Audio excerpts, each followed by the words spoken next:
Lin Chuan was reborn into a world of beast tamers, discovering that he had awakened an unprecedented talent: reincarnation. The heritage of reincarnation.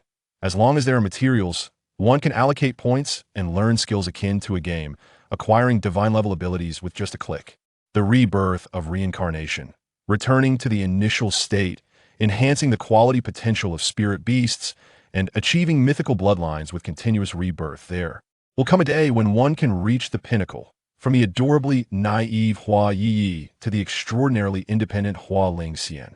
From the low bloodline SHZHNG Xian to the all-encompassing spellcaster who masters fate and writes the future. From a gluttonous little dragon to the silver dragon that obscures the heavens with its wings. From a female little ghost to the empress of the underworld who controls life and death. From a stubborn little dog to the Mo Uchilin that traverses the river of time amidst chaos. Lin Chuan's goal is to lead this group of adorable spirit pets to the pinnacle of beast tamer civilization, forging a path for it. Chapter 1. The World of Beast Tamers. The room was dimly lit, with strands of sunlight filtering through the gaps in the wooden window curtains, warmly illuminating a teenage boy who was napping. The boy appeared to be around 15 or 16 years old, with short black hair and slightly tan skin that radiated health, making him an exceptionally handsome youth. However, the aura he exuded at that moment sharply contrasted with his appearance. He seemed languid, reminiscent of an elderly man. Well, perhaps calling him elderly is an exaggeration and not entirely accurate. To be precise, he resembled someone who had toiled for over a decade in a bustling metropolis, embroiled in a relentless cycle of work and overtime without achieving financial freedom or social mobility, ultimately left with a body riddled with ailments. At a certain moment, he would reflect and realize that such a life was not worth living, leading him to resign and return to his hometown to become a community security guard, spending his days tending to vegetables, walking dogs, and playing with cats, thus avoiding decades of detours and embracing a laid-back existence. Indeed, the above describes the boy's true experiences from his past life. Is this a transmigration? Reclining in a rocking chair, the boy covered his eyes with the back of his hand. His consciousness was still hazy, yet a sudden influx of fragmented memories flooded his mind, prompting him to instinctively ponder such a notion upon waking from his afternoon slumber. However, as his awareness gradually sharpened, he swiftly dismissed this thought that it was not a transmigration, but rather an awakening of reincarnated memories, wherein he glimpsed fragments of his past life in a dream. Several reasons led him to this conclusion. Firstly, his earlier confusion was quite normal. Many people appeared dazed and disoriented when awakening from vivid dream. If it were truly a transmigration, the fusion of two souls would undoubtedly result in far greater chaos, potentially leading to conflicts of consciousness and personality, or even external manifestations such as sharp pains in the brain. Secondly, the boy was acutely aware of who he was and remembered everything around him. Lin Chuan, male, 16 years old. His family was affluent, comfortably situated within the middle class. He had both parents and an elder brother and sister. Brother Lin E, sister Lin Ling Air. 001-002. So why was he named Lin Chuan and not 003? His occupation was that of a fresh graduate from the first Beast Tamer High School in Tianshang Town, and he was also a young master of farm. Thus, Lin Chuan could clearly recall his identity and everything else, yet he could not even remember the name from his past life. Despite his earnest efforts to recall everything, remained hazy and indistinct, filled only with chaotic fragments and an underlying resentment toward the grind of overwork, as well as a yearning for a comfortable, laid-back life. Thirdly, this was the crucial basis for Lin Chuan's judgment that he was not experiencing a transmigration, but rather awakening to fragments of past life memories through reincarnation. As his thoughts reached this juncture, they were abruptly interrupted by a loud commotion outside. Furrowing his brow, Lin Chuan rose from the rocking chair, took a sip from the cup on the wooden table to soothe his dry throat after his nap, and then ambled toward the source of the noise. Approaching the windowsill, Lin Chuan drew back the curtains, and the midday sun poured into the room, illuminating it brightly in an instant. He squinted slightly, glancing around the room. A modern single room that evoked a peculiar sensation in Lin Chuan. This feeling stemmed from the recently awakened fragments of past life memories. While both worlds were modern, there were numerous differences in details, with the modernity of this world imbued with a more fantastical essence. Retracting his gaze, Lin Chuan looked outside. Before him lay a breathtaking scene. neatly arranged fields, orchards dotting the hillside, and a group of spirit beasts frolicking joyfully. Upon seeing these spirit beasts, the fragmented memories from his past life began to stir, creating a subtle sense of disarray within him. However, Lin Chuan had garnered experience and quickly organized his memories, reviewing everything about the worldview of this realm. This was a world of beast tamers. To explain the civilization of beast tamers, one must delve into the origins of this planet. This planet is known as Canglan Xing.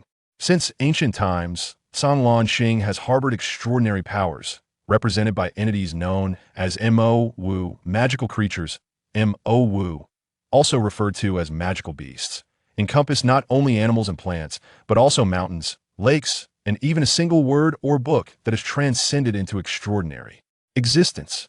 The types of Mo Wu are countless. Ordinary magical beasts can effortlessly shatter rocks and tear apart steel, while more powerful ones can command nature and control wind, rain, and lightning. There are even legendary mythical beasts said to be capable of distorting and tearing the fabric of time and space. In contrast to these magical beasts, humans, according to archaeological and genetic research, are not native life forms of Canglan Xing. At least, the initial humans were not. So, where do humans come from? This question currently lacks a definitive answer, with various theories abounding. Some claim that a mythical magical beast fashioned humans from clay, while others assert that humans traversed from another world. Regardless of the reason, there's a shared understanding regarding the origin of humanity. Devoid of magic, as the name implies, the earliest humans possessed no extraordinary powers compared to magical beasts. They were as fragile as glass. Thus, the initial humans had to rely on the powerful magical beasts for survival. To put it kindly, they revered these creatures as guardian deities, seeking their favor through worship and offerings. To be blunt, the early humans were merely pets to the formidable magical beasts, bathing them, grooming them, and even serving as potential food sources.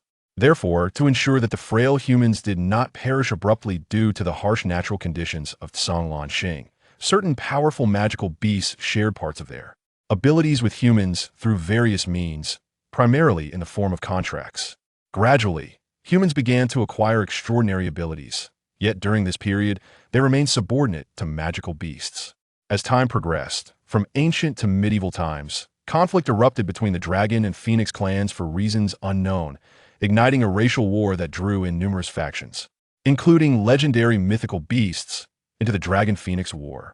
This war reverberated across Canglan Xing, stretching from the medieval era into the near-ancient period, lasting a full 2 millennia. Throughout these 2,000 years, human factions navigated the precarious space between powerful magical beast clans and legendary mythical beings, repeatedly shifting allegiances.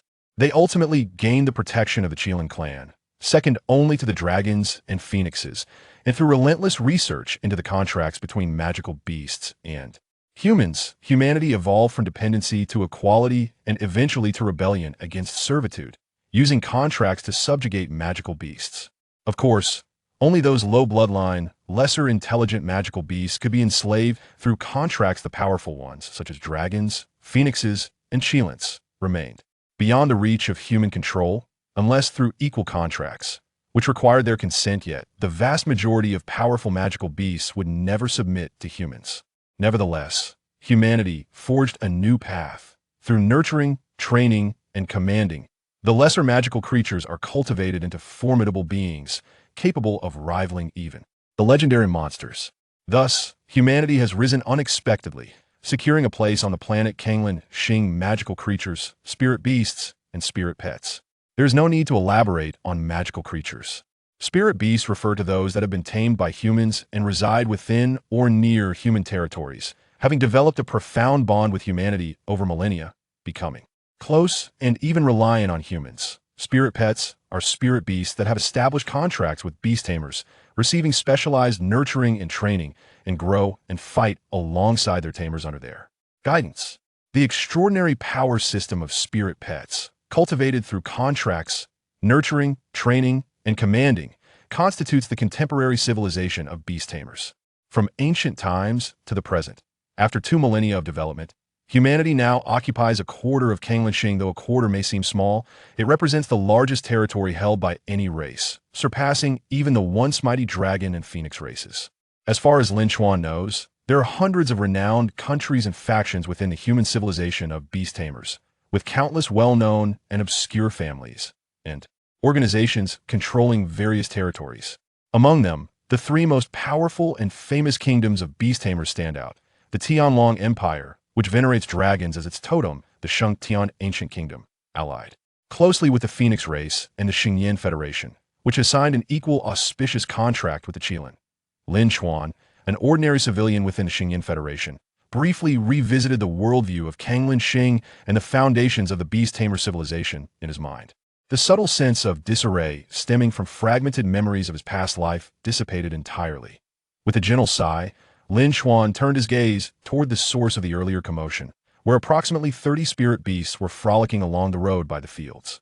Standing at an average height of 30 centimeters, their bodies exhibited a pale green hue, rounded and resembling large green potatoes adorably plump. They possessed short, stout limbs, small eyes akin to black beans, and emitted sounds but could not open their mouths to eat. Their mouths resembled thin black lines.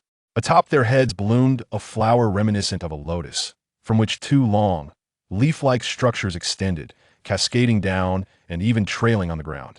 This type of spirit beast is scientifically named Hua Ye Ye name. Hua Ye Ye attribute, wood. Race, plant angiosperms, dicotyledons, tubular flowers, nightshade family, eggplant genus race potential, soldier medium. Skills, rooting, growth, photosynthesis.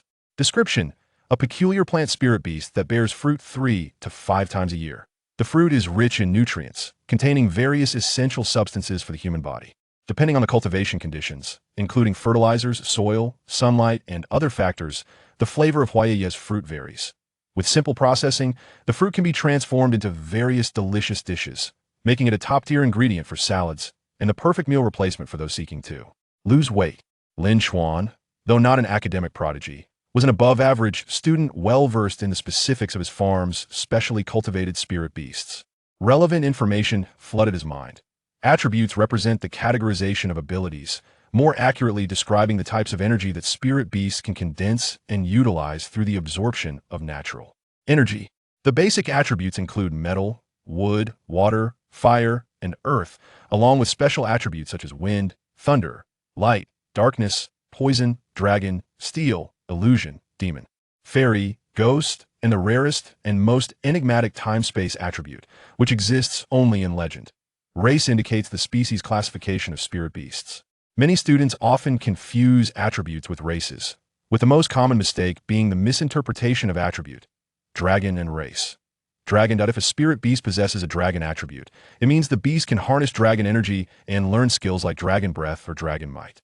However, this does not imply that the spirit beast is of the dragon race. Many lizard-like spirit beasts with traces of dragon blood possess the dragon attribute, but are not classified as true dragons, merely as subdragons. True dragon beasts are those whose concentration of dragon blood reaches a certain level of innate nobility. In summary, a spirit beast with a dragon attribute may not necessarily belong to the dragon race, but a true dragon beast will always possess a dragon attribute. Race potential represents the growth potential and upper limits of related spirit beasts, classified from low to high as soldier, general, commander, monarch, king, emperor, saint, and god, totaling 8 tiers, each divided into upper, middle, and lower ranks. Finally, skills denote the extraordinary abilities that spirit beasts can manifest by calling upon various attribute energies. Returning to the matter at hand regarding the group of spirit beasts, Hua Ye, the ordinary Hua Ye Ye typically bears fruit resembling common fruits such as apples, grapes, and pears with average nutritional value. However, the Hua Ye Ye cultivated through special human methods often produce fruit with unique flavors and high nutritional value, even serving as special materials for nurturing. Pets. 5 distinct flavors: 5 spice beef, garlic lobster, spicy rabbit meat, fragrant bullfrog, and savory chicken are the exclusive fruit flavors produced by the Hua Ye Ye cultivated at Lin's farm, highly sought after by weight loss and fitness enthusiasts. Often, before the fruit matures, many individuals travel great distances to purchase them. The group of Hua Ye Ye was divided into 2 factions, one on the left with pale pink flowers and slightly white-edged leaves representing the 5-spice beef flavor, and the other on the right with deep red flowers and dark green leaves representing the garlic lobster flavor. The 2 groups emitted chirping sounds before charging at each other under the leadership of their respective leaders, colliding in a chaotic brawl. Lin Chuan's eyelids twitched, a surge of frustration bubbling within him. What are you doing? What are you doing? He slammed his palm against the windowsill and bellowed. In broad daylight, instead of focusing on photosynthesis and growth, you're here brawling. You all are truly incorrigible. Wait, stand still if you dare. Watch how I hang every last one of you from the lampposts. With that, Lin Chuan prepared to leave his room. Upon hearing the commotion, the Hua Ye Ye were instantly struck with fear, and before Lin Chuan could descend the stairs, they scattered in a panic, retreating to their designated field, leaping into the muddy pits, rooting themselves, covering their heads, and burying their faces in the soil, leaving only a small part of their heads exposed, which they shielded with their leaves. By the time Lin Chuan reached the fields half a minute later, all he could see were the beautiful flowers swaying gently in the sunlight. This sight made Lin Chuan chuckle. They truly resembled a group of mischievous children caught by a teacher unexpectedly appearing at the back door during study hall. It is worth mentioning that these Hua Ye Ye had just transitioned from their juvenile stage into maturity, having recently developed limbs that allowed them to run on land, which explained their exuberance. However, it was Lin Chuan's first encounter with such a brawl. He was momentarily perplexed, as he had always perceived Hua Ye Ye as gentle and affectionate spirit beast exemplars of well-behaved creatures. Indeed, the specific reasons behind their brawl were not immediately apparent, and further investigation would be required. For now, he would proceed with punishment. Lin Chuan pursed his lips and, with a sly grin, revealed a cruel smile. He could not punish them all, as that would be exhausting, but he must at least apprehend the ringleaders to set an example. As if sensing Lin Chuan's killing intent, the flowers in the field quivered slightly. With each step Lin Chuan took, one particular Hua Ye Ye finally succumbed to the pressure and abruptly extracted itself from the pit, leaped up, and in the next moment, its short legs dashed away, fleeing into the distance. Alas, the short-legged creature ultimately proved no match for the long-legged one. Lin Chuan, with a few swift strides, caught up to the flower-leaf creature in but a breath's time. His hand, resembling an eagle's claw, deftly avoided the blossom atop the creature's head and accurately grasped its diminutive cranium. Like a cat ensnared by the nape of its neck, the flower-leaf creature instantly wilted, stripped of its capacity for resistance. With a firm grip, Lin Chuan lifted the creature and, using pre-prepared hemp ropes, bound it securely. He suspended it from a nearby lamppost, gently tapping it, allowing the creature to bask in the scorching sun while swaying slightly in the warm breeze. With a soft click of his tongue, Lin Chuan cast a lingering glance before turning to another field, where he repeated his method, capturing yet another flower-leaf leader and hanging it on the opposite side of the same lamppost. Finding solace in the shade beneath a fruit tree, Lin Chuan leaned against the trunk and sat down. It seemed that with his distance, the two flower-leaf creatures, no longer tense and fearful, began to stir once more. Even while suspended from the lamppost, they exerted themselves to stretch their little legs, shaking the ropes and attempting to kick at one another, producing a cacophony of chirps and grumbles. Observing the scene from afar, Lin Chuan could not help but wear an expression of amusement mixed with amusement. Yet this time he refrained from interference, as long as it did not escalate into the kind of chaotic brawl that could lead to genuine harm. He resolved to keep the two leading ruffians suspended for 2 hours as a form of punishment. While contemplating this, he rested under the tree's shade. As he kept an eye on the time, his thoughts drifted back to the fragments of memories from his past life that had been interrupted by the flower-leaf creatures. These memories provided him with the crucial judgment needed to discern that he was not merely traversing realms, but awakening to the shards of his previous existence. Unlike the initial state of a magicless human, through countless generations of cohabitation and conflict with magical creatures, modern humans had developed extraordinary talents predominantly related to the summoning of spiritual beasts. Typically, an individual must wait until the age of 16 and graduate from a formal summoning academy to have the opportunity to partake in an awakening ceremony facilitated by relevant government officials, thereby awakening their summoning talent. Where there are common occurrences, there are also exceptional cases. Natural awakening represents a rare anomaly. As the term suggests, a natural awakening occurs without the formal ceremony. This phenomenon is not predictable. An individual might experience an inexplicable awakening while merely eating or sleeping, while the vast majority never achieve such a feat in their lifetime. According to what Lin Chuan had learned in the academy, those who undergo a natural awakening often experience an inexplicable stirring in their hearts, accompanied by signs such as dreams of dragons covering the sky or angels descending. His experience resonated with this description, as he felt that familiar stirring within. What then have I awakened in terms of summoning talent? What abilities might I possess? Lin Chuan pondered aloud, inspecting his palm. Unfortunately, summoning talents are not easily discernible by mere observation. If his talent involved dragons, that would be fortuitous, for there are numerous precedents where individuals with dragon-related spiritual pets find themselves pursued by these creatures, desperate for companionship. Should his talent reach its zenith, he might be whimsically dubbed a princess, coveted by dragonkind and magical beasts alike, often leading to being whisked away to a dragon's lair as a treasured captive. Returning to the matter at hand, the signs of awakening fragments of his past life lacked any precedent, leaving Lin Chuan unable to ascertain the specific abilities of his naturally awakened summoning talent. Never mind, in just a week, I shall find out, he reassured himself, for in a week's time, the awakening ceremony for all graduates from the summoning academies of the Xingyan Federation would take place. The awakening ceremony operates on the principle of a special ritual that connects to a certain law of the Azure Star, allowing the power of the law to permeate the human body in a harmless form, thus stimulating the awakening of latent summoning talents. This power also empowers individuals to intuitively comprehend the specific effects of their summoning talents, whether awakened through the ceremony or naturally. Chapter 2. The Old Deng at Home. Beneath the shade of a tree, Lin Chuan gazed at the two Hua Ye Ye hanging from the streetlight.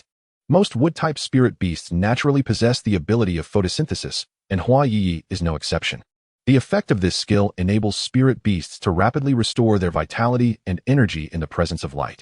However, there exists an aspect of photosynthesis that many underachieving or average knowledge beast tamers are unaware of. It requires an environment rich in trace elements, commonly found in soil and sufficient moisture, to be sustained over an extended period. Otherwise, once removed from the nourishing soil and moisture, photosynthesis will deplete the spirit beast's stored trace elements and water. In the short term, it may still restore vitality and energy. But as time passes and these resources are consumed, the spirit beast will swiftly succumb to a state of weakness. If prolonged, it may even suffer irreparable damage to its essence. This was precisely the situation at hand. The two Hua Ye Ye, suspended from the streetlight, were unable to absorb trace elements and moisture from the ground, subjected to the scorching midday sun of summer, and had already become weak, though they were still far from truly weak. Seeing that the two Hua Ye Ye had ceased their playful kicking and appeared utterly drained, Lin Chuan's heart softened. Initially intending to punish them by leaving them hanging for 2 hours, he released them after only half an hour. Would they dare to do this again? Holding a charming cartoon yellow duck water bottle, he watered the two Hua Ye Ye that he had planted in the field, feigning an angry expression and questioning them in a fierce tone. "Iya ya, ing." One of the voices was slightly sharp and loud, while the other sounded softer. Although he could not comprehend their words, Lin Chuan could sense their sincere and good-natured attitude of admitting their mistake from their current obedient and proper demeanor. Thus, they should apologize to each other and reconcile. For they are good friends, family growing together in the same field. Like a kindergarten teacher coaxing little children, Lin Chuan continued to urge them towards harmony. Yet, the two little ones, who had just been obediently admitting their fault, now turned their backs on him. The two Hua Ye Ye exchanged glances. Iya, ing. They each emitted sounds filled with indignation, simultaneously turning away from each other. The softer-voiced Hua Ye even wrapped its leaves around itself, curling into a potato-like ball. As if to say, I'm not listening. Lin Chuan felt a pang of frustration. Raising these little ones was truly no easy task. So, can you tell me why you are quarreling? Lin Chuan sat down between the two Hua Ye Ye, softly and exasperatedly asking. Ing. The two Hua Ye Ye responded simply but offered no further explanation, adopting a stance of unwillingness to engage. This lack of cooperation only added to Lin Chuan's frustration. Very well, he would have to investigate on his own. Lin's farm was not just home to Lin Chuan's family, but also many employees and management personnel who were hired to tend to the ordinary crops and the sprawling fruit orchards. As for cultivating Hua Ye Ye, that had always been a closely guarded secret of the Lin family, spearheaded by Lin Chuan's father, Lin Shuedong, while his mother, Su Xiaoxia, worked as a mentor at the Xinjiang Agricultural Spirit Beast University in the neighboring city and rarely returned home. Thus, the daily feeding and maintenance tasks fell upon Lin Chuan and his siblings. However, with his elder brother Lin Lin venturing out as a beast tamer and his sister Lin Ling pursuing a career as a beast tamer idol, the responsibility for the daily cultivation of Hua Ye Ye had largely rested on Lin Chuan's shoulders in recent years. After greeting a few busy farm employees, he made his way back to the central villa of the farm, which served as both the residence for the Lin family and the office for cultivating Hua Ye Ye, where much of the data and materials were stored. After a brief rest, sipping some water and enjoying a slice of melon, Lin Chuan began his investigation. First, he examined the supply of fertilizers and other daily cultivation supplies for the Hua Ye Ye over the past 2 weeks, spending half an hour without discovering any issues. Then, he turned to the surveillance footage, focusing on the daily routines of the Hua Ye Ye to identify when the evident conflicts had begun. This time, Lin Chuan made some progress, albeit limited. He discovered that the two Hua Ye Ye had started to quarrel 3 days prior, but the reasons remained elusive. There was no competition for nurturing nutrients, nor any other trivial disputes like "what are you looking at?" Time passed slowly as Lin Chuan meticulously conducted his investigation. By evening, at 6:30 p.m., a middle-aged man entered, wearing glasses, a blue work vest, and gray trousers rolled up to reveal his hairy calves, his short hair damp with sweat and disarray. Upon entering, the man opened an unopened barrel of water, lifted it, and began to drink greedily. Stopping only when he had consumed about a quarter of the barrel, his belly slightly distended. With a satisfied sigh, he set the barrel down. This middle-aged man was Lin Chuan's father, Lin Chuan, the owner of Lin's farm. He was also a spirit beast researcher and cultivator, albeit with a lowly rank as a junior researcher and cultivator. Considered a grassroots self-researcher, one whom large research institutions looked down upon and who was unwilling to become an assistant or work under the constraints of a small company. Although only a junior researcher, Lin Chuan dedicated all his energy to studying the Hua Ye Ye, earning him the title of master in this particular field. Today, he had attended a conference held by the town's private beast tamer association, gathering scholars, researchers, and somewhat renowned professional beast tamers to exchange or purchase precious materials for researching and cultivating Hua Ye Ye, as well as other necessities for the farm. "Boys, haven't you had dinner yet? Didn't I say not to wait for me?" With his wife and daughter absent, Lin Chuan casually tossed his blue vest onto a nearby chair, patted his full belly, and approached the table, noticing the untouched takeout still sitting there. "I'll eat in a bit," Lin Chuan replied without turning around. Lin Chuan raised an eyebrow, understanding his youngest son well.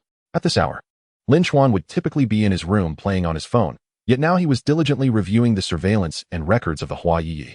Something was clearly amiss. Approaching, Lin Chuan focused on the fast-forwarding surveillance footage and the daily feeding and watering records of the Hua Ye Ye placed on the desk. "What are you looking at? What happened?" he inquired directly. Without hesitation, Lin Chuan explained the situation. Fighting. Even Lin Chuan was taken aback by Lin Chuan's explanation. His eyes sparkled with excitement. As a dedicated researcher of Hua Ye Ye, how could such a special event not ignite his enthusiasm and desire to investigate? Although he had felt fatigued after the conference, at this moment, Lin Chuan was completely invigorated, casually picking up the materials Lin Chuan had gathered and examining them intently. "Young man, you're still young. This is beyond you for now. Go eat. Come on, let your father take a good look." As he spoke, Lin Chuan directly seated himself beside Lin Chuan, promptly displacing him from his chair with a swift maneuver, before hastily reviewing the surveillance footage. Although Lin Chuan found Lin Chuan's actions perplexing, he conceded that his elder was indeed a true expert in the study of Hua Ye Ye. Taking a seat nearby, Lin Chuan consumed his takeout while attentively monitoring the unfolding situation. He observed Lin Dang quietly scrutinizing the monitor and documents, stroking his stubbly chin.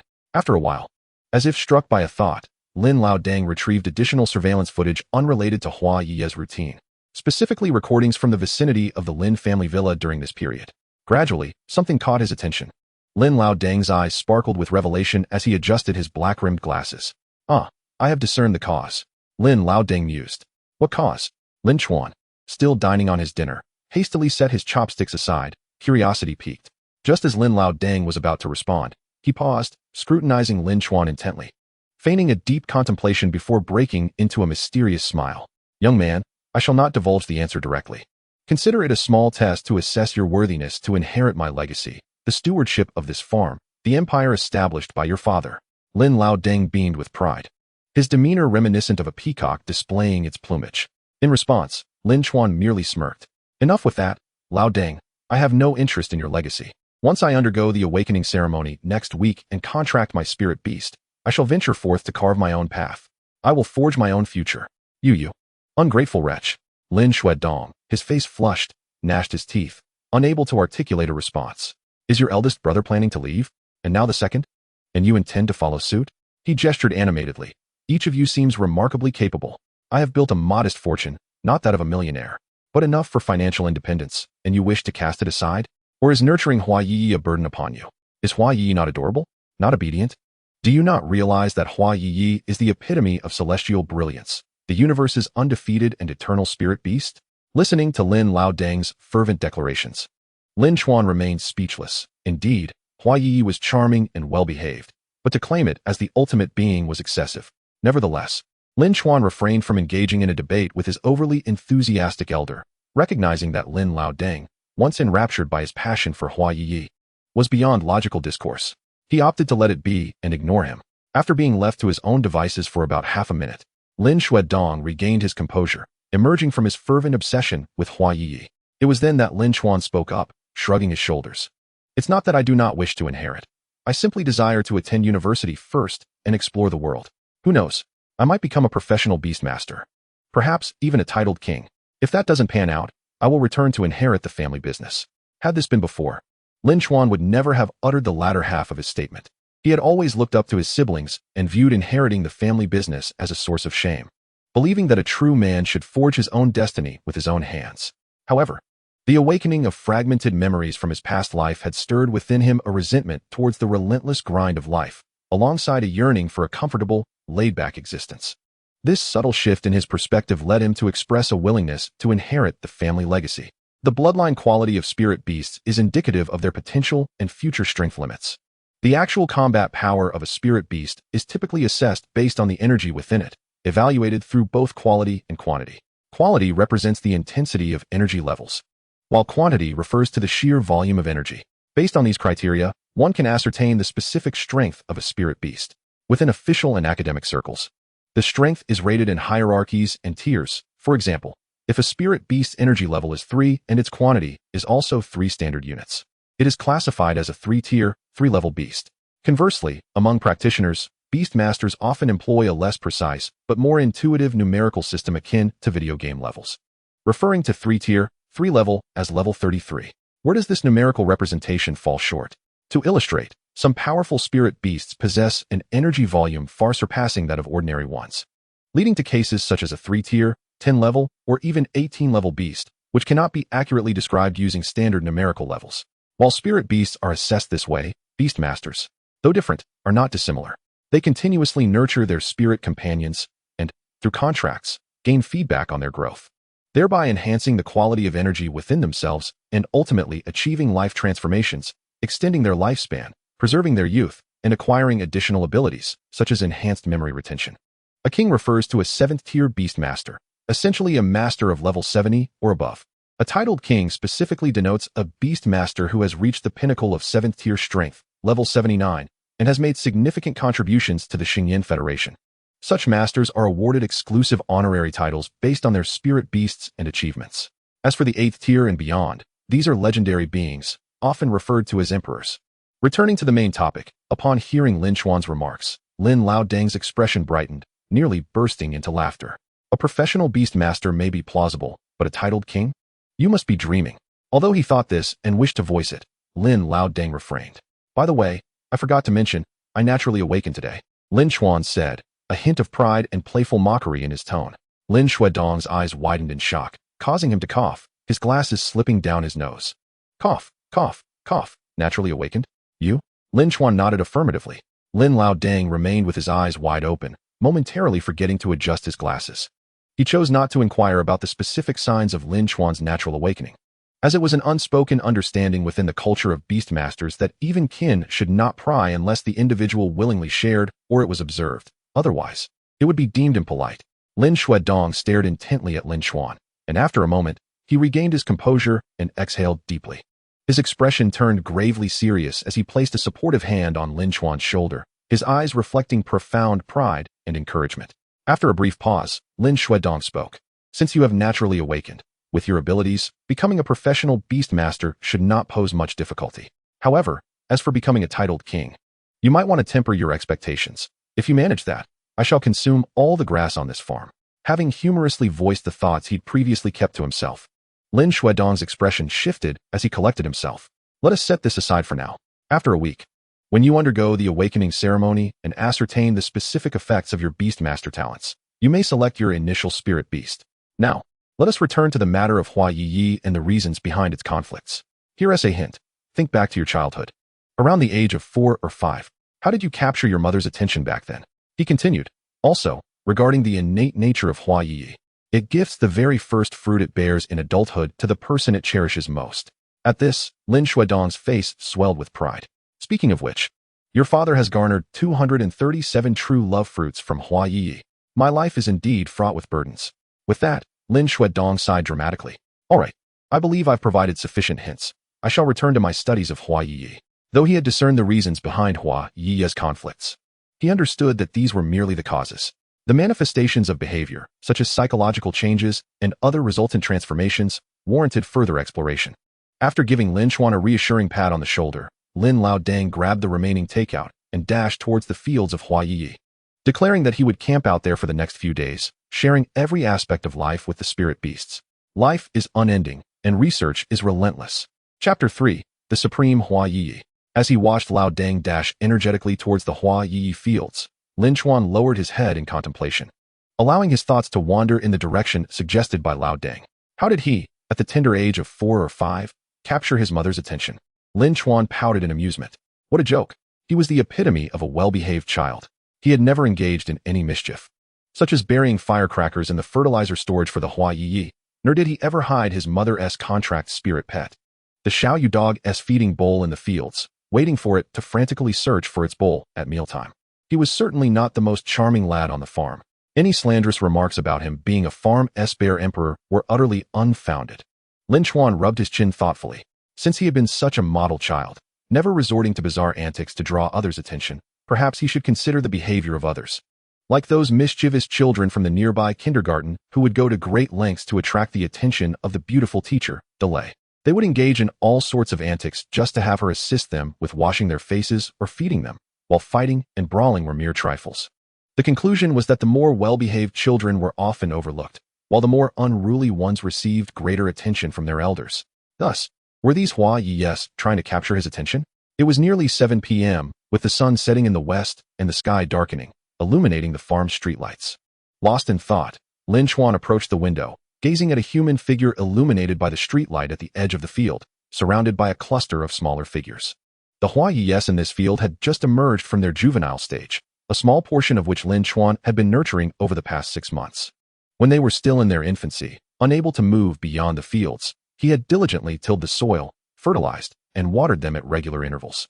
He would often hold them in his arms or place them on his lap, showing them animated children's shows featuring spirit beasts on his phone. Therefore, it was only natural for these Hua Ye Yes to regard him as their most cherished companion. Receiving their initial fruits was a foregone conclusion. However, he had received initial fruits from other Hua Ye Yes he had nurtured before, albeit not as extravagantly as Lao Dang's 237. Yet none had ever fought or even quarreled to vie for his attention. The Hua Ye Yes had always been amicable and friendly, devoid of any possessive tendencies that would lead them to monopolize the nurturing bond. Thus, with furrowed brows, Lin Chuan found his thoughts momentarily stalled. Just then, his phone in his pocket vibrated softly, signaling a group message. The homeroom teacher, Lu Laosher, announced, "Everyone, now that you are all 16, you are officially adults. I should not have to remind you, but it is necessary to emphasize that this week's break from classes is meant for you to rest and recharge, preparing yourselves for the upcoming awakening ceremony. It is not an excuse for all-night gaming or binge-watching romantic dramas. I hope everyone can act responsibly and not joke about your future." Zhang Yu interjected. "Teacher, I didn't game all night." Lu Laosher retorted. "Who was the blind player who got 28 kills against me yesterday, and then typed that if you can't handle the loss, you shouldn't play?" Zhang Yu replied. "That wasn't me. It was my mom's spirit pet, Rong, using my account." Lu Laosher countered. "Really? The one who pinned me down and slaughtered me was a stuffed doll? Do you think I would believe that? Not only was your gameplay impressive, but your insults were at least of the level of a Zwan master. When I visited your home, how come I didn't see Rong exhibiting such high intelligence?" Zhang Yu could only respond with silence. Feng Xiaofeng added a playful comment, dog emoji. Lin Chuan chuckled at the messages and joined in the banter. Suddenly, he froze, a spark of inspiration illuminating his mind. In 1 week, the awakening ceremony would take place. At that moment, Lin Chuan would become a Beastmaster. If all went well, and his beast mastery talent was not adversely affected by the wood element, which was unlikely, he would most likely choose a Hua Ye Ye as his initial spirit pet, just like his siblings. His brother, Lin Yi, awakened a talent that enhanced strength, enabling spirit beasts to gain power boosts for a certain duration, thus enhancing their skill potency. His sister, Lin Air, awakened the Heart of Water, which improved the nurturing efficiency of water-type spirit beasts. Both of their talents had no direct connection to the wood element, yet they independently chose a Hua Ye Ye from their home as their initial spirit pet. Consequently, while their beast mastery talents could not be activated at the moment, the resources available at home, particularly Lao Deng's master-level cultivation strategies for Hua Ye Ye, far exceeded the actual nurturing efficiency of other spirit beasts aligned with their talents, ensuring they started ahead of the competition. Indeed, Lin Yi and Lin Air both made significant strides towards success by choosing Hua Ye Ye. Though they did not reach the highest echelons of their peers, they certainly surpassed the majority of their contemporaries. A swift step leads to further advancement, such as the reality of a Beastmaster. As for their beast mastery talents, they could later contract a second or even third spirit beast that matched their abilities. Moreover, nurturing Hua Ye Ye was not wasteful, especially once they evolved into Hua Ling, becoming quite competent auxiliary spirit beasts. It dawned on him. Initially, the Hua Ye Ye had been unaware of the circumstances, but as word spread among the farm's Hua Ye Ye community about his siblings selecting their Hua Ye Ye as their initial spirit pets, it was likely that the current Hua Ye Yes were well aware that Lin Chuan was on the verge of becoming a Beastmaster, poised to select and contract his initial spirit beast, with a high probability of choosing one from among them. Therefore, the Hua Ye Yes, especially those he had personally nurtured, who regarded him as their closest and most beloved companion, could hardly contain their excitement and anticipation, leading them to engage in conspicuous behaviors to capture his attention. Moreover, there was an even more crucial piece of evidence. The initial fruiting time of two Hua Ye Yes he had personally raised coincidentally aligned with the awakening ceremony, differing by no more than 2 days. They could even slightly manipulate the timing of initial fruiting through the absorption of nurturing fertilizer, perfectly synchronizing it with Lin Chuan's transition into a Beastmaster and his return home to select a Hua Ye Ye. And these two Hua Ye Yes were precisely those that had instigated the fight today, resulting in their punishment at the streetlight pole. In that moment, Lin Chuan comprehended everything. The two Hua Ye Yes were vying for his attention, striving to showcase themselves and garner more of his focus than usual. Ultimately, they intended to present their first fruit to him right at the moment he became a Beastmaster. He envisioned the scene vividly. In a scenario where all Hua Ye Yes had similar qualifications, he would undoubtedly select the ones he had nurtured himself. If the chosen Hua Ye Ye presented him with its initial fruit at the moment of contracting, he would be overjoyed, so ecstatic that he might leap with delight. Thus, the reasoning behind the two Hua Ye Yes fighting, even refusing to reconcile despite his intervention, was now entirely clear. They recognized that each of them was the most formidable competitor to the other. Having come to a profound realization, Lin Chuan felt an inexplicable emotion stirring within him, beginning to comprehend why Lao Deng had become an ardent and somewhat irrational aficionado of the Hua Ye Ye. They are undeniably adorable, with charming personalities, affectionate and clingy, and they strive diligently behind the scenes for the ones they cherish. Such delightful Hua Ye Ye, who could possibly resist their allure? A wave of remorse washed over Lin Chuan as he acknowledged that the two Hua Ye Ye adored him so deeply, competing in secret to become his initial spirit pet, even jeopardizing their friendship in the process. Yet, he had punished them by hanging them from a lamppost. Such treatment was utterly unjustifiable. An apology was imperative, and he must also devise a way to restore their harmony. A week later, if he were to discover through the awakening ceremony that his beast taming talent did not counter the effects of the wood element, it was inevitable that he would choose one of the two Hua Ye Ye. The question then arose, how could he console the other Hua Ye Ye to prevent it from feeling heartbroken? This required careful consideration and preparation. These matters could wait until tomorrow. Today, he must first extend his apologies and soothe the two Hua Ye Ye. How should he apologize? Verbal expressions would likely prove ineffective, or at least have minimal impact. As their devoted caretaker, Lin Chuan understood what they truly cherished. They delighted in being cradled in his arms while watching videos on his phone, relished the closeness of their faces brushing against his, and adored being spoiled by him. Thus, he resolved to embrace them as he slept that night, holding them tenderly in each arm, ensuring fairness in his affection.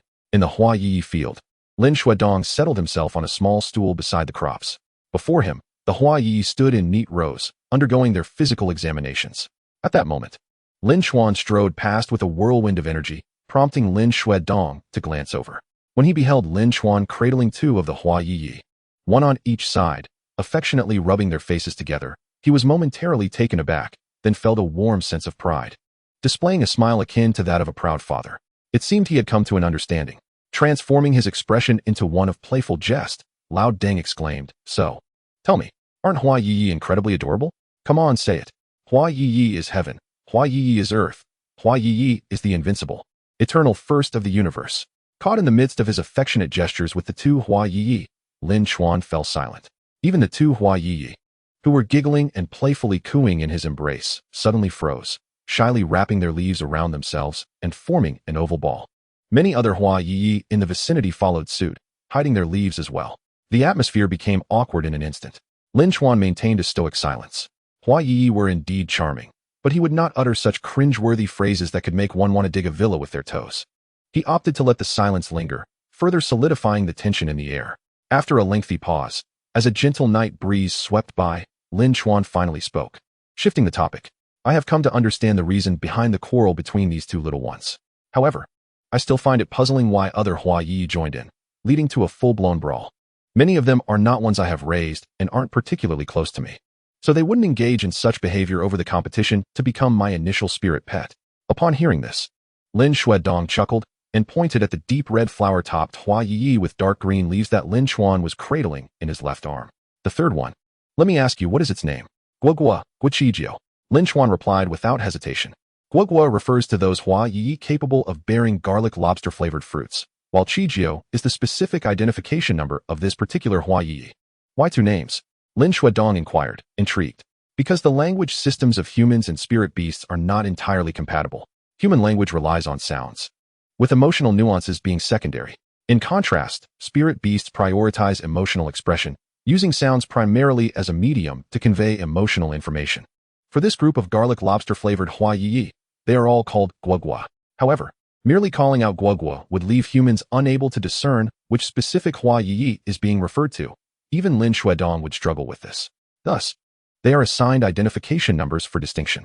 Yet, for the Hua Ye Ye, when someone calls out Guogua, the one they envision is the specific Hua Ye Ye in their thoughts. If someone calls out Guichijio, the emotional awareness embedded in the sound allows that particular Hua Ye Ye to recognize it as a call directed at it, while others sharing the name Guogua but with different numbers remain unresponsive, aware that they are not being summoned. For Hua Ye Ye, the name Guogua is sufficient. The numbered designation of Guichijio is entirely superfluous. As beings of wisdom, even though their intelligence is relatively low, akin to that of a 3- or 4-year-old human child, they certainly do not wish to be labeled with a number unless it is a play on words or a homophonic name. Much like the names of Lin Chuan and his siblings, Lin Chuan nodded and then pointed to the Hua Ye Ye cradled in Lin Chuan's right arm, which had pink leaves with white edges. "And this one?" "Sakura, Ing Lu Chi," Lin Chuan answered once more. "Thus, you still do not understand." Lin Chuan shrugged and raised his hands in exasperation. Lin Chuan shook his head, prompting Lin Chuan to roll his eyes, giving Lin Chuan a look that conveyed a sense of disappointment in his son's perceived simplicity. He then donned a loving paternal expression, suggesting that although his son may be slow, his father would not give up on him, and it was his duty to dispel the fog of confusion and impart knowledge. He surveyed the surroundings, taking in all the Hua Ye Ye. Clearing his throat, Lin Chuan prepared to speak in a storytelling tone, his voice deep and resonant. The Lin dynasty, since ancient times, has been home to 5 prominent families. They are Guogua, Sakura, Hong Hong, Lon Lon, and Tang Tang. The awkwardness was palpable, sending shivers down Lin Chuan's spine. Nevertheless, he took a deep breath and forced himself to endure. Although it was cringeworthy, he could still grasp the meaning behind it. The so-called Lin dynasty referred to the Lin family farm, while the 5 prominent families denoted the 5 varieties of specially cultivated fruit-flavored Hua Ye Ye. Guogua, Sakura, Hong Hong, Lon Lon, and Tang Tang represented the names of these 5 distinct Hua Ye Ye. "Wait a moment, one of these names seems out of place," he noted. The name Sakura was given by their mother, Su Xiaoxia, while the others were all named by the rather eccentric Lao Deng. On the day he came of age, the crown prince of the dynasty wed the eldest daughter of the Lon Lon family. On the day she came of age, the second princess formed a bond with the eldest daughter of the Tang Tang family. And now, the third prince is nearing his coming of age. With the support of the crown prince, the Lon Lon family's position in the dynasty is unassailable, as is the Tang Tang family with the backing of the second princess. What then for the remaining 3 families? Undoubtedly, the other 3 families seek to marry into the soon-to-be adult third prince to solidify their status and power within the dynasty. Regrettably, the Hong Hong family lacks a suitable daughter this generation and has withdrawn from the competition, leaving only the Guogua and Sakura families. Coincidentally, both the eldest daughters of the Guogua and Sakura families have grown up alongside the third prince.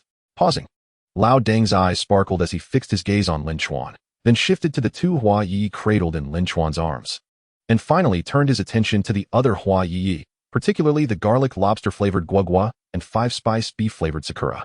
Suddenly, he became animated, his grin widening. This is war. A battle between the Guogua and Sakura families for the position of the third prince's consort. Feeling a wave of exasperation wash over him, Lin Chuan took a deep breath, striving to calm the heat of embarrassment surging through him. After a long, contemplative silence, he gazed intently at Lao Deng and finally nodded in acknowledgement. Lao Deng, it is a pity you do not pursue a career in novel writing.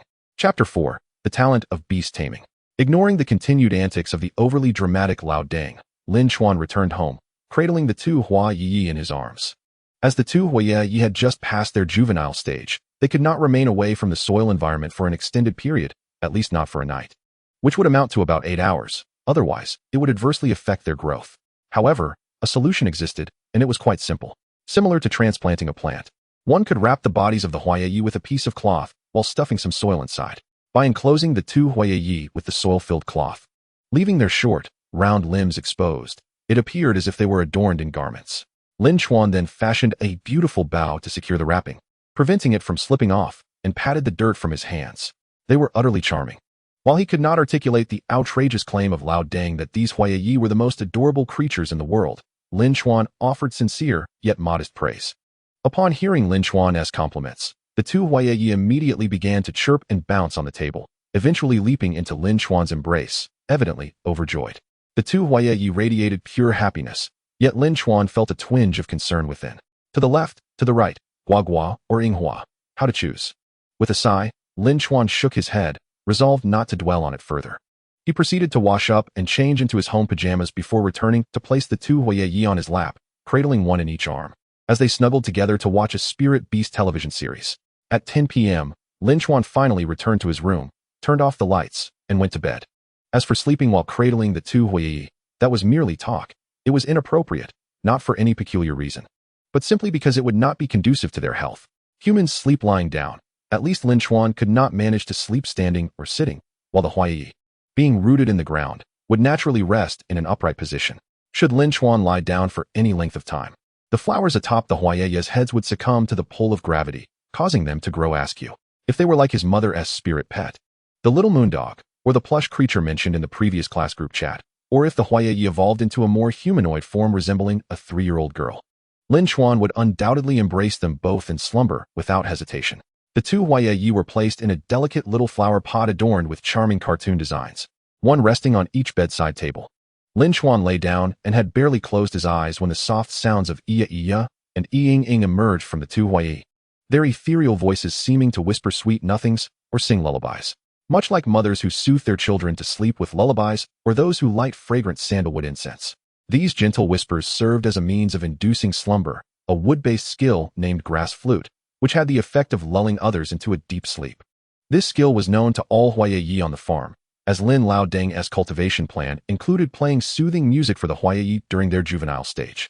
Over time, even without active learning, their innate abilities as would attribute spirit beasts would allow them to acquire the skill passively. The two Hua Ye Ye had just emerged from their juvenile phase and had yet to undergo specialized skill training. Thus, their grass flute lacked any wood attribute energy, containing only emotion. The grass flute they performed was not intended for combat, but merely served to aid in sleep. Indeed, it was remarkably effective. Within half a minute, Lin Chuan had succumbed to sleep, and the steady rise and fall of his chest indicated he was enjoying a quality slumber. A week passed in the blink of an eye. At Tianshang Town's first Spirit Beast High School, Class 3, Year 7, the classroom buzzed with excitement, with every student unable to contain their eagerness. The week of rest had evidently yielded positive results. During their studies, students had been inundated with cultural lessons, assignments related to spirit beasts, and responsibilities such as grooming, claw trimming, waste disposal, and feeding the spirit beasts at the school, leaving them often appearing weary and drained. However, such exhaustion was nowhere to be seen now. Every student radiated vitality and enthusiasm. Among them, Lin Chuan, seated at the second-to-last row by the window, stood out as a paragon of energy. He glowed with a renewed vibrancy, his once sun-kissed skin now emanating a faint sheen, surpassing any high-end skincare product. The reason was clear. The joy and good spirits brought to him by the two Hua Ye during the day and the infant-like quality of sleep they granted him at night. The classroom was filled with chatter as students discussed the impending awakening ceremony. Each student envisioned the spirit beast talents they might awaken, such as King S Might, Heart of Flame, or Celestial Eye, imagining these powerful abilities as if they were trinkets available for selection at a market stall. As their conversations flowed, many students became lost in their fantasies, eliciting silly grins. Just then, a male teacher in his early 30s with a slightly plump physique and a buzz cut entered the classroom. He was Lu Qijing, the homeroom teacher of Class 3, Year 7, affectionately nicknamed Lu Xiaopeng by several mischievous students for his endearing appearance, a moniker that had spread widely and even been accepted by Lu Qijing himself. The raucous classroom fell silent as all eyes turned to Lu Qijing as he reached the podium. "Xiaopeng, you look dapper today," teased Zhang Yu, the class clown, whistling playfully. Laughter erupted among the other students, including Lin Chuan, who was seated by the window. Usually dressed casually, even sloppily, Lu Qijing appeared today in a formal suit and tie, having even groomed himself specially. Indeed, he presented a striking figure in formal attire. Unlike usual, Lu Qijing refrained from bantering with the students or sending Zhang Yu to stand by the door as punishment. He rapped on the podium, and the classroom quickly quieted down. "I have many things to say, but there is too much to cover, so I will keep it brief." Lu Qijing began, eliciting a chorus of boos from the students, to which he smiled in response. "In just half an hour, the awakening ceremony will commence. At that time, each of you will awaken your spirit beast talent and become a proud spirit beastmaster, forming a contract with your very own spirit beast. Here, I would like to wish you all the best in awakening powerful spirit beast talents and finding suitable spirit beasts. May your journey as spirit beast masters be smooth." Before Lu Qijing could finish, the students spontaneously erupted into applause, their enthusiasm palpable, wishing everyone great fortune. With that, Lu Qijing finally paused. The applause grew even more fervent.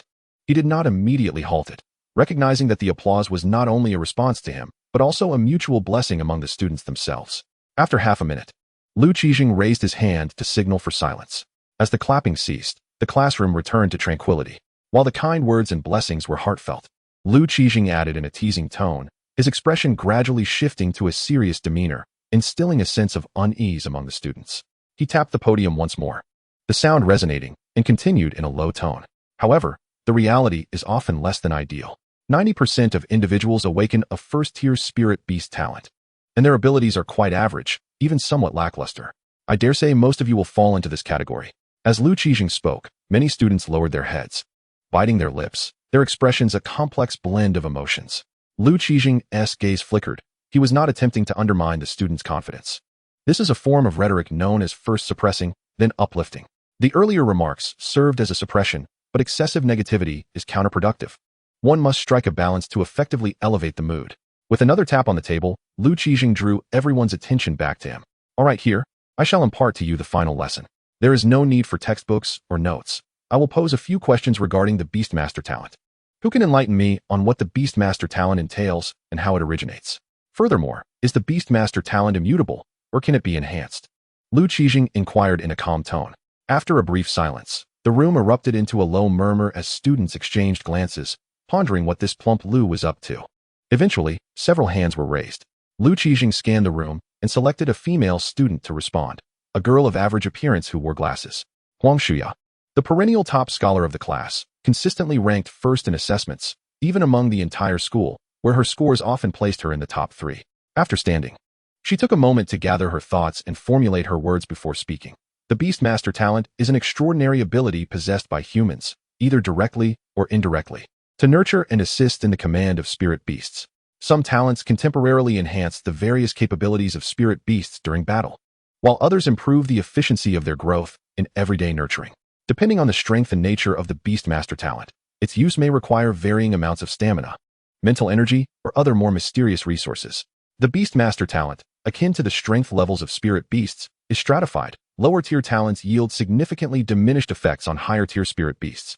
For instance, Mighty Strength is a talent that temporarily boosts the power of spirit beasts. According to the tier of the talent, there are first, second, and third levels of Mighty Strength. A first-tier Mighty Strength can enhance a first-tier spirit beast's power from 1 to 15 for a brief period. Yet, this effect weakens considerably when applied to a second-tier spirit beast, decreasing at an exponential rate as one ascends the tiers. Conversely, If a second-tier mighty strength is applied to a first-tier spirit beast, it can elevate its power from 1 to 3 for a short while. Higher-tier talents exhibit increasingly potent effects on lower-tier spirit beasts, with specific values also increasing exponentially. However, there exists a limit to this enhancement, dictated by the maximum capacity of the spirit beast or the physical and mental endurance of the Beastmaster. Now, regarding the origin of the Beastmaster talent, we must trace back to the earliest humans. In the beginning, humanity lacked any notion of the Beastmaster talent and was, in fact, physically weaker than present-day humans. Through the ages, from the ancient to the medieval, and then to modern times, humanity endured the Dragon and Phoenix War and countless trials and tribulations. As history progressed, humans refined and perfected their contracts with spirit beasts, establishing bonds and becoming beastmasters, nurturing spirit beasts, and growing alongside them in life and battle. During this time, as spirit beasts grew stronger and ascended in rank, breaking through their bloodline shackles, they provided feedback to the Beastmaster, leaving behind extraordinary factors corresponding to attributes and racial abilities within the Beastmaster, which ultimately integrated into their blood, genes, and even the depths of their soul. Consequently, as humanity procreated, the monsters and spirit beasts, originally incapable of interbreeding due to reproductive isolation, began to blend their attributes, powers, and racial characteristics with those of humans, resulting in new extraordinary factors that could be commanded by humans. This is the genesis of the Beastmaster talent. At this point, Hua Ye Ye paused, slightly breathless after her extensive discourse. After a brief respite and clearing her throat, she continued, "The Beastmaster talent is indeed capable of enhancement. Just as the earliest humans evolved from nothingness to something, by forming contracts with the appropriate spirit beasts and committing to continuous effort. For instance, a Beastmaster with a fire attribute talent who contracts with fire-related spirit beasts, 1, 2, or even more, while persistently nurturing them, will accumulate fire attribute extraordinary factors as the spirit beasts grow and evolve through repeated breakthroughs, reaching a critical mass that induces a qualitative change, thereby enhancing or even transforming their Beastmaster talent from the first tier to the second, third, or even fourth tiers." At this juncture, Hua Ye Ye had satisfactorily addressed all of Lu Qijing's inquiries. Lu Qijing offered her an appreciative nod, signaling for her to take her seat. However, perhaps driven by a sense of vanity, wishing to make a grand impression in this final lesson, Hua Ye Ye hesitated momentarily before her lips began to move again, revealing a secret even the average Beastmaster was unaware of. In our Xingyan Federation, there are 3 sects, 5 families, and 8 academies. The 5 families refer to the Beastmaster clans of the Li, Song, Wang, Qian, and Nangong surnames. These 5 families have cultivated spirit beasts of the same attributes and categories, amassing generations of knowledge over several hundred to 1,000 years. Anyone emerging from these 5 great families possesses an extraordinary Beastmaster talent, with a minimum of 4 tiers, an average of 5 tiers, and the most elite reaching 6 tiers. There are even those born with a 7-tier Beastmaster talent, rivaling or surpassing that of the Heavenly King Beastmasters, making them the most likely candidates to ascend to the status of 8-tier Beastmasters. Before Hua Ye Ye could finish, Lu Qijing, sweating profusely, raised his hand to interrupt her. "All right, that's enough. Hua Ye Ye, you may take your seat." He intended to employ the first suppressing, then uplifting rhetoric to motivate his students, but he did not wish to further dishearten them. If Hua Ye Ye continued, the other students would become acutely aware of the vast chasm in talent between themselves and the Beastmaster families, likely leading to despair. Previously, he viewed Hua Ye Ye as a diligent and exemplary student, but now, he found himself in a predicament. The information already divulged could not be retracted, and he could not instruct the other students to disregard it, as that would only pique their curiosity further. So what to do? Lu Qijing remained composed, recognizing that there was still room for maneuver. Having been a teacher for over a decade, he was adept at rhetoric. At this moment, he needed to shift the focus of the conversation. Hua Ye Ye has articulated her points excellently. She has provided a valuable review for everyone. I imagine you are all curious as to why I am raising these questions just as the awakening ceremony approaches. I wish to convey that even if you awaken a low-tier and ordinary Beastmaster talent, do not be overly disheartened, nor should you resort to self-destructive paths. If you harbor the dream of becoming a professional Beastmaster, then persevere. A low talent is merely a slower start. Trust that your future contracted spirit beasts will thrive under your care. Nurture them diligently, do not abandon them, and believe that one day they will repay your efforts. While it is true that Hua Ye Ye mentioned the significant talent gap with the 5 great families, remember that this is the result of their ancestors' relentless toil across generations. Your own forebears may not have matched their efforts, but that does not imply you are inferior. As long as you work hard, remain steadfast, and never give up. You may progress slower and face a more challenging path, but it does not mean you cannot reach that pinnacle. Perhaps you too can be the one to establish a family tree, honored by future generations who bow before your portrait and pay respects to you as their ancestor. With this, Lu Qijing managed to turn the tide. The classroom, once stifled by Huang Shuyue's words, now buzzed with an invigorating energy, akin to a pot nearing its boil. Lu Qijing proved himself to be a competent, if not exceptional, educator. Without his words, many would likely feel disheartened by their inferior Beastmaster talents during the awakening ceremony, perhaps even succumbing to despair and veering off course. However, now, the students in the class felt invigorated, their blood surging with enthusiasm. What if their awakened Beastmaster abilities were subpar? It merely meant a slower start. Beastmaster talents are not immutable. With perseverance and unwavering commitment, one day, the spirit beasts will yield their rewards. Even ordinary flowers can bloom with extraordinary colors. Chapter 5. The Heart of the Spiritual Wood and Reincarnation. Applause erupted, not from the students within the class, but from outside. Lin Chuan turned toward the source of the sound, as did the other students and Lu Qijing, who stood at the podium. Two young men entered the classroom in succession. Upon seeing their attire, all the students held their breath, Lin Chuan included. Earlier, the top student, Huang Shuyue, mentioned the significant factions within the Xingyan Federation, including the 3 sects, 5 clans, and 8 academies. Yet she, like many others, unconsciously neglected to mention the overarching power that truly reigns over all Beastmaster forces, the government of the Xingyan Federation. The Xingyan Federation government is the true sovereign of this nation. The common populace is often unaware of its influence, as it permeates the lives of the citizens in a subtle yet profound manner, without the need for overt propaganda. The educational materials, the daily provisions of food and medicine, and the resources for nurturing spirit beasts are all intricately controlled by the government's guiding hand. The Xingyan Federation encompasses numerous agencies responsible for maintaining the stability and operation of the realm, including, but not limited to law, public welfare, economy, and scientific research. Among these agencies, the one closest to the common people and most scrutinized is the Beastmaster Association. As the name implies, the association oversees the management of Beastmasters and matters related to spirit beasts. It provides comprehensive support for Beastmasters, including but not limited to material transactions, skill instruction, and certification examinations. Additionally, the association assigns various tasks to Beastmasters, channeling their abilities into areas where they are genuinely needed. Moreover, the Beastmaster Association organizes numerous large-scale public welfare activities, such as the annual awakening ceremony during graduation season, which is facilitated by the branches of the association across the Federation.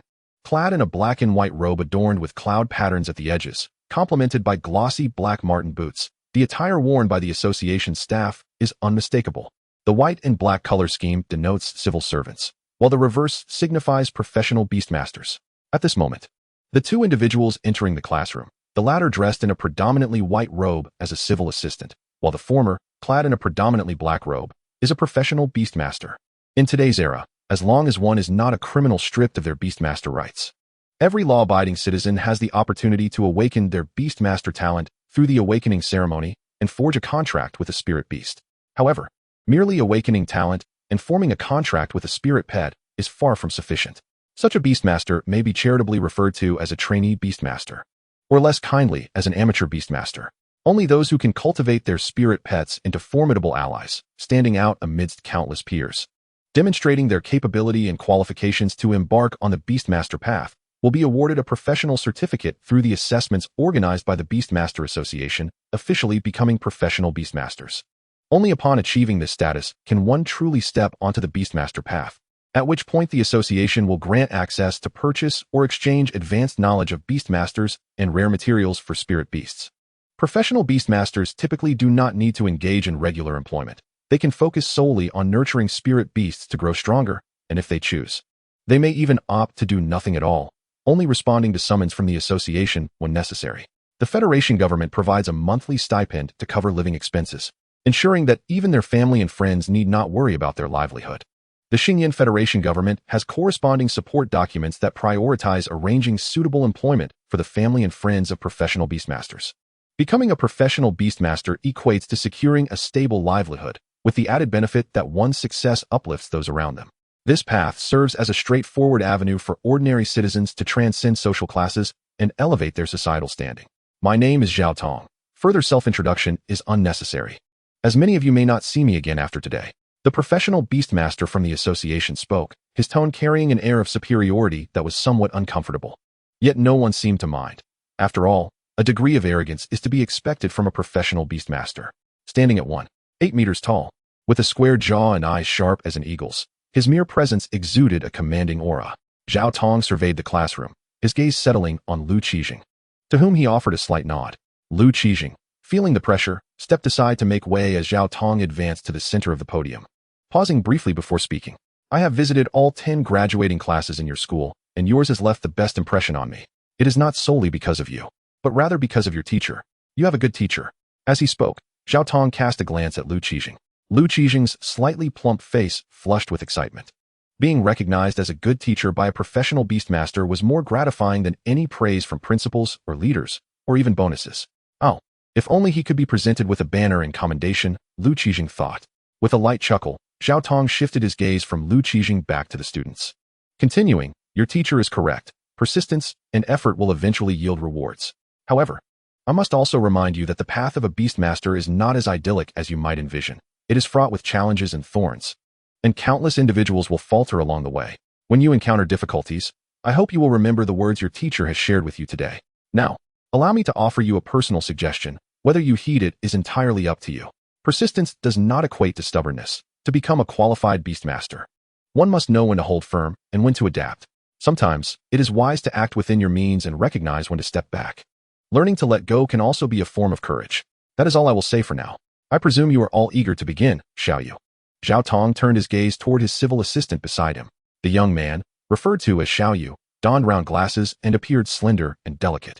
Nodding in acknowledgement, Xiao Yu stepped down from the podium area, distributing a series of small cards made from an unknown material to each student in the class. These are spiritual guidance cards. Those in the know understand their purpose. For those who do not, it is unnecessary to elaborate. Simply follow my lead. Once the cards were distributed, Zhao Tong began his demonstration. Hold the card in your palm, or place it against your body in a manner you find comfortable, such as under your armpit. Ultimately, find a way that feels most comfortable for you. No one sought special treatment. All the students present imitated Zhao Tong's actions, placing the card between their palms and then pressing their hands together to completely cover the card. Close your eyes, take a deep breath, and empty your mind. Then, with your spirit, perceive and touch the card. It will lead you into the awakening ritual. Zhao Tong continued to guide. All the students followed the instructions, closing their eyes and concentrating their attention, using their spirit to sense and make contact with the card.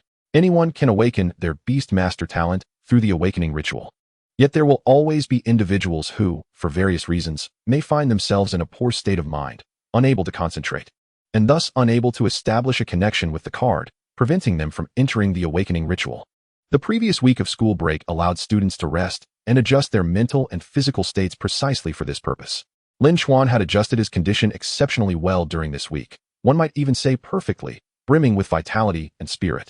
Therefore, Lin Chuan became the first student from Class 3, Year 7, to successfully establish a mental connection with the card and enter the awakening ritual. Catching the attention of Zhao Tong, Xiao Yu, and Lu Qi on the podium, a glow gradually seeped from the gaps of Lin Chuan's closed palm. The awakening ritual, being termed as such, naturally required a ceremonial aspect. It necessitated the selection of an appropriate time and place, the construction of an altar, the offering of tributes, and the invitation of someone to perform rituals. While the specific operations are certainly not as ostentatious, the general process remains largely unchanged. In essence, the ritual is quite intricate, consuming vast resources, making it impractical for every city and every school to host a ritual. The awakening ritual is presided over by the Xingyan Federation's official body, held annually and strictly on time. The Beastmaster Association's headquarters coordinates with various departments and even beast organizations, such as the 3 sects, 5 families, and 8 academies, to manage the specific operations of the ritual, which takes place in a specially designated secret realm. The ritual employs a mental guiding card to draw the consciousness of the person holding the card into the awakening of the Beastmaster talent. Lin Chuan felt a tremor, not a physical one, but rather a spiritual and soulful quiver. Then, he sensed that everything around him had become ethereal. Upon opening his eyes, he found nothing around him. The classroom, classmates, and teachers had all vanished. Before Lin Chuan could react, he was suddenly enveloped by a sensation akin to falling into water. It felt as if he were sinking into a boundless ocean. Descending, and further descending, the pressure around him intensified. Lin Chuan experienced an indescribable discomfort, struggling in vain. Gradually, he ceased to move, relinquishing his body to sink further, allowing the surrounding pressure to grow stronger. Slowly, he forgot the discomfort of his body, and then, with a sudden awakening, Lin Chuan discovered that his consciousness and spirit had become remarkably clear at this moment. He could even recall events from before the age of 3, vividly picturing himself racing joyfully on the farm with his mother Su Xiaxia's spirit pet, Xiaoyu dog. Even the previously fragmented memories of his past life, which had been obscure and unknowable, became clear. He saw that planet, that country, the Great Wall, the Yellow River, and glimpses of his past life working late. A multitude of scenes flooded his mind. Lin Chuan immersed himself in the memories of his past life, perceiving everything from a divine perspective. Suddenly, a light flickered before him, pulling his thoughts, spirit, and consciousness back from the fragments of his past life memories. It was a point of light, a pale blue hue. Following the appearance of this first point of light, a second golden point soon emerged, followed by a third and fourth, with various colors of light points continuously appearing, multiplying at an accelerating pace.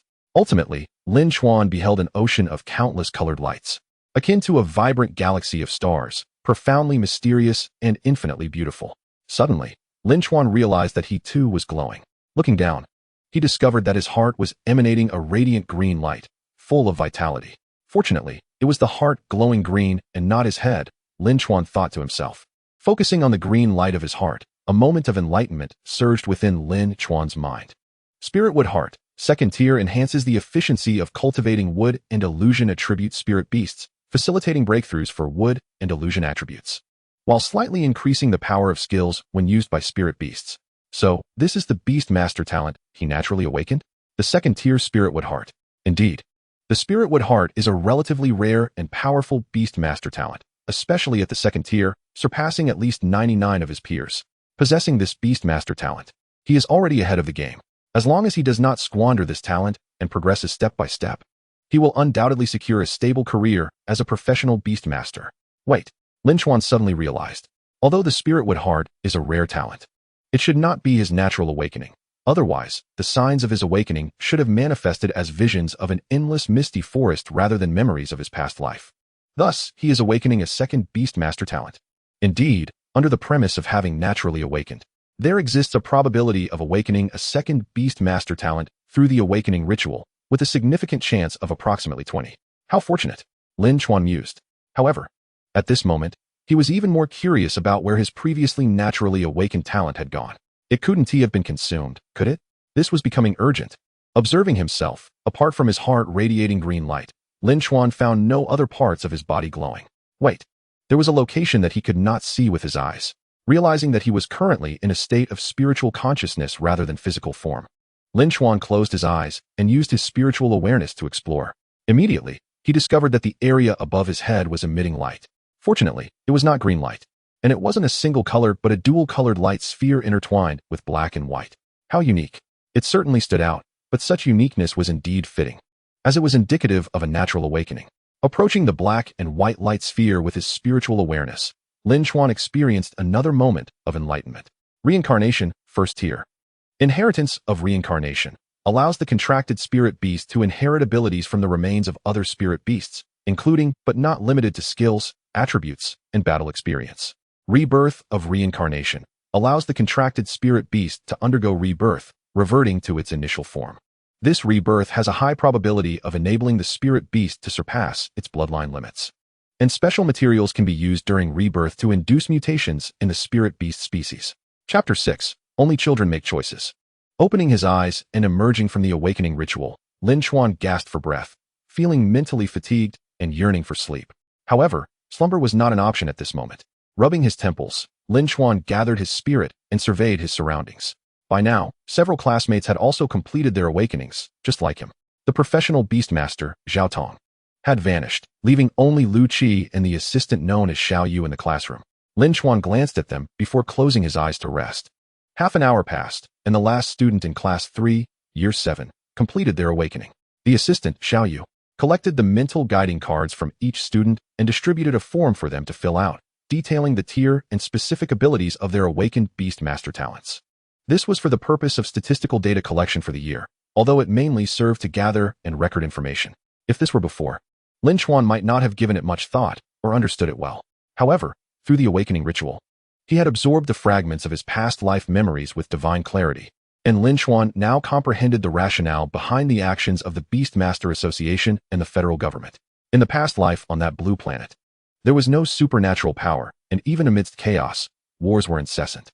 In this present life on the Azure planet, which possesses extraordinary powers through beast tamers, individual prowess can indeed reach celestial heights. In such a transcendent world, establishing a nation and providing the populace with a stable and secure environment is an immensely arduous task. Therefore, gathering intelligence on every beast tamer is not only appropriate but imperative. A blunt and forceful demand for relevant information will inevitably breed discontent, as those endowed with extraordinary abilities may unleash unforeseen troubles. Countless precedents exist, which is why the Beast Tamer Association now employs more subtle methods to collect such information. For instance, there is a regulation that incentivizes participation, regardless of whether one is a professional or amateur beast tamer.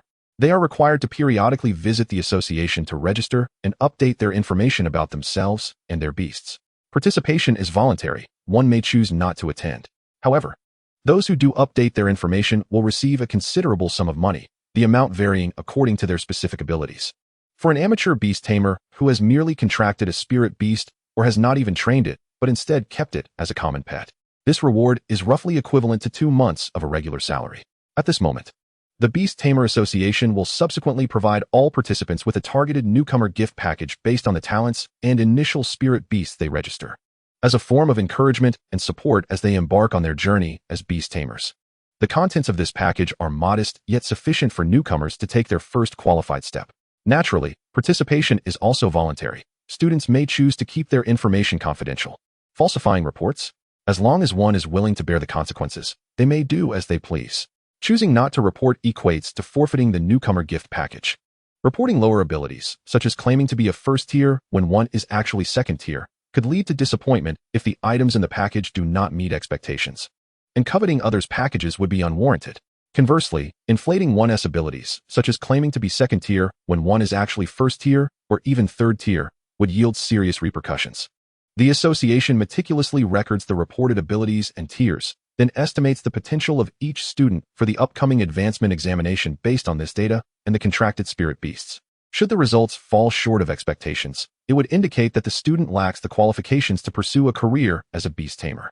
If discrepancies are too vast, the falsifications will be glaringly evident.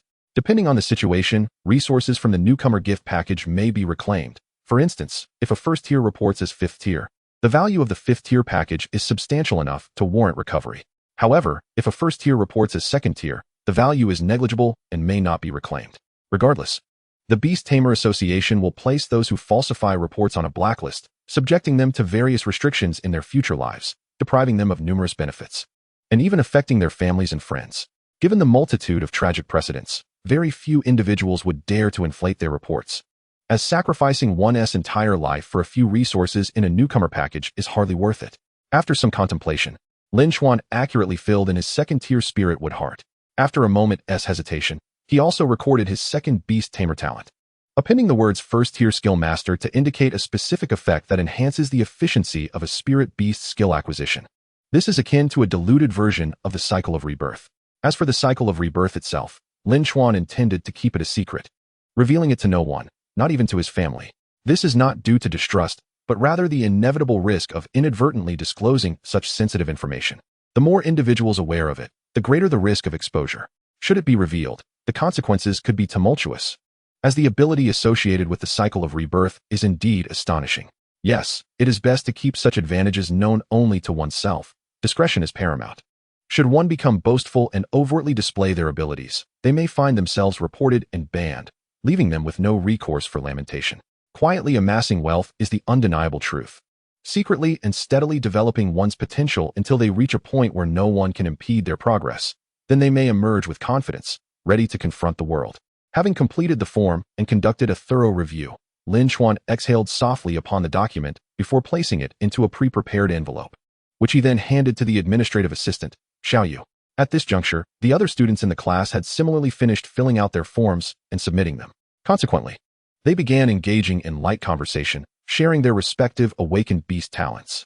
Reactions varied widely, with some smiling radiantly while others wore solemn expressions, and a few emotionally vulnerable girls even broke into tears. Notably, the top student, Hua Ye Ye, was currently weeping at her desk, likely having awakened a first-tier talent of little consequence. After exchanging a few encouraging words with some familiar classmates, Lin Chuan made his way over to Lu Qijing, explaining his intention to head home directly. Have you decided on the initial spirit beast you wish to contract? Lu Qijing inquired. Lin Chuan nodded in affirmation. You know my family's situation.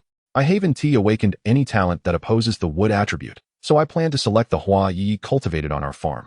A splendid choice. Congratulations. Lu Qijing responded with a smile, fully aware of Lin Chuan's background. As long as you haven't awakened a talent that counters the wood type, Hua Ye Ye is undoubtedly the best option. Lu Qijing patted Lin Chuan on the shoulder. I'll return as a professional beast tamer to visit you, and then I'll present you with a banner of gratitude, bringing you along for the ride. Lin Chuan replied, Haha, that sounds splendid. I eagerly await your banner. At the conclusion of their conversation, Lin Chuan shared a heartfelt embrace with Lu Qijing before shouldering his bag and hastily departing the classroom. Other students were also gradually ending their discussions, bidding farewell to Lu Qijing as they left. Some had already settled on their choice of spirit beast, while others needed to return home for further deliberation with their families. Few, like Lin Chuan, had a spirit beast ready at home. Most students would be heading to the breeding base in town with their graduation certificates and the documentation provided by the Beast Tamer Association to claim their spirit beasts. If they delayed, the best qualified and most temperamental spirit beasts could be snatched up by others. If the town's breeding base did not meet their satisfaction, students could opt to visit neighboring towns or larger cities with more advanced breeding facilities. However, this would not be free and would require a substantial cross-regional sponsorship fee. Even Lin Chuan's middle-class family would feel the pinch of such expenses. For ordinary families, this could represent years of savings. Thus, barring any unforeseen circumstances, novice beast tamers typically select their initial spirit companion from their place of residence. Lin's farm. Upon returning and not yet entering the gate, Lin Chuan spotted Lin Xuedong waiting for him outside the farm, accompanied by two Hua Ye Ye. Upon seeing Lin Chuan's return, Lin Xuedong signaled to the two Hua Ye Ye. The two seemed anxious yet mustered their courage. At this moment, they ceased their rivalry and, with small strides, rushed towards Lin Chuan, akin to siblings welcoming a brother home. The two Hua Ye Ye leaped into Lin Chuan's embrace with a soft thud, emitting joyful cries.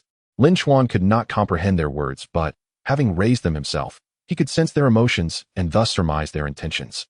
The two Hua Ye Ye were not vying for affection but were genuinely expressing their joy at Lin Chuan's return and congratulating him on becoming a beast tamer. As Guowood gently pressed its small face against Lin Chuan's chest, Yinghua emitted a tender sound, using one of its leaves to wipe away Lin Chuan's sweat. This affectionate gesture momentarily stunned Lin Chuan, as if he could almost hear the faint sound of his older brother's weary sigh. He gazed at the Yinghua in his right hand, which had wrapped itself modestly in another leaf, exuding an air of shyness. What a delightful surprise.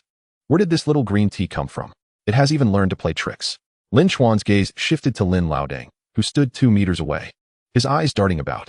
There was no need to search for evidence. The culprit was undoubtedly him. It must have been Lin Laodang who, while Lin Chuan was at school undergoing the awakening ceremony, imparted peculiar knowledge to the flower leaf. Nevertheless, Lin Chuan found it endearing and wished for more of such moments. He decided to overlook this instance and declared that it would be the last time he would allow Lin Laodang to teach his flower leaf any strange concepts.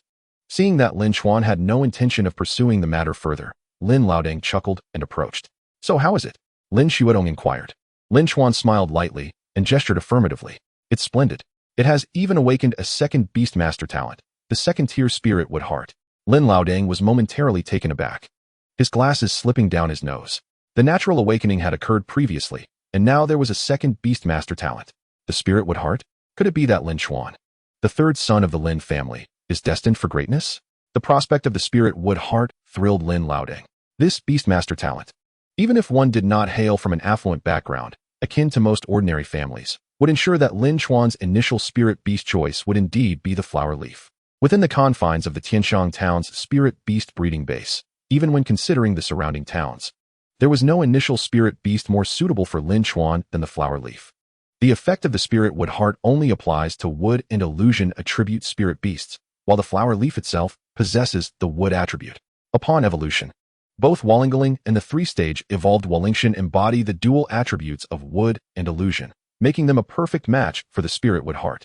Thus, if Lin Chuan were to select any spirit beast other than the flower leaf, it would be an affront to reason, a grave error. On a more pragmatic note, If Lin Chuan were to choose any initial spirit beast aside from the flower leaf, while it might not be articulated outright, the Beastmaster Association would certainly reflect this in his information dossier, marking him down for not comprehending his own Beastmaster talent and failing to select the appropriate initial spirit pet. After all, how could one lack such self-awareness and not receive criticism? Indeed, Lin Chuan was the legendary innate flower leaf sacred body. For now, he set other matters aside. Lin Chuan wished to convey to Lin Xuedong the effects of the naturally awakened first Beastmaster talent, reincarnation, in the form of a first-tier skill master. But he was halted mid-sentence. Come, make your choice. Will it be Guohua or Yinghua? Lin Xuedong, more eager than Lin Chuan himself, wore a look of anticipation mixed with curiosity and a hint of amusement. He was keen to discover whether his foolish son would choose Guohua or Yinghua, eager to witness the reaction of the flower leaf that would not be chosen, and to see how Lin Chuan would console the rejected one. Although he felt a twinge of sympathy for the flower leaf destined for rejection, the opportunity to observe the extreme emotional shifts of the flower leaf was too rare to pass up. The changes in their states held significant research value, after all. He could never bear to inflict harm on the flower leaf for the sake of experimentation. Lin Xuedong had made ample preparations. Today, all the farm staff were granted paid leave, and any idle individuals in the vicinity were expelled. At the entrance of the farm, a no-entry sign had been erected, and the area was equipped with high-definition cameras and even infrared sensors to collect various data.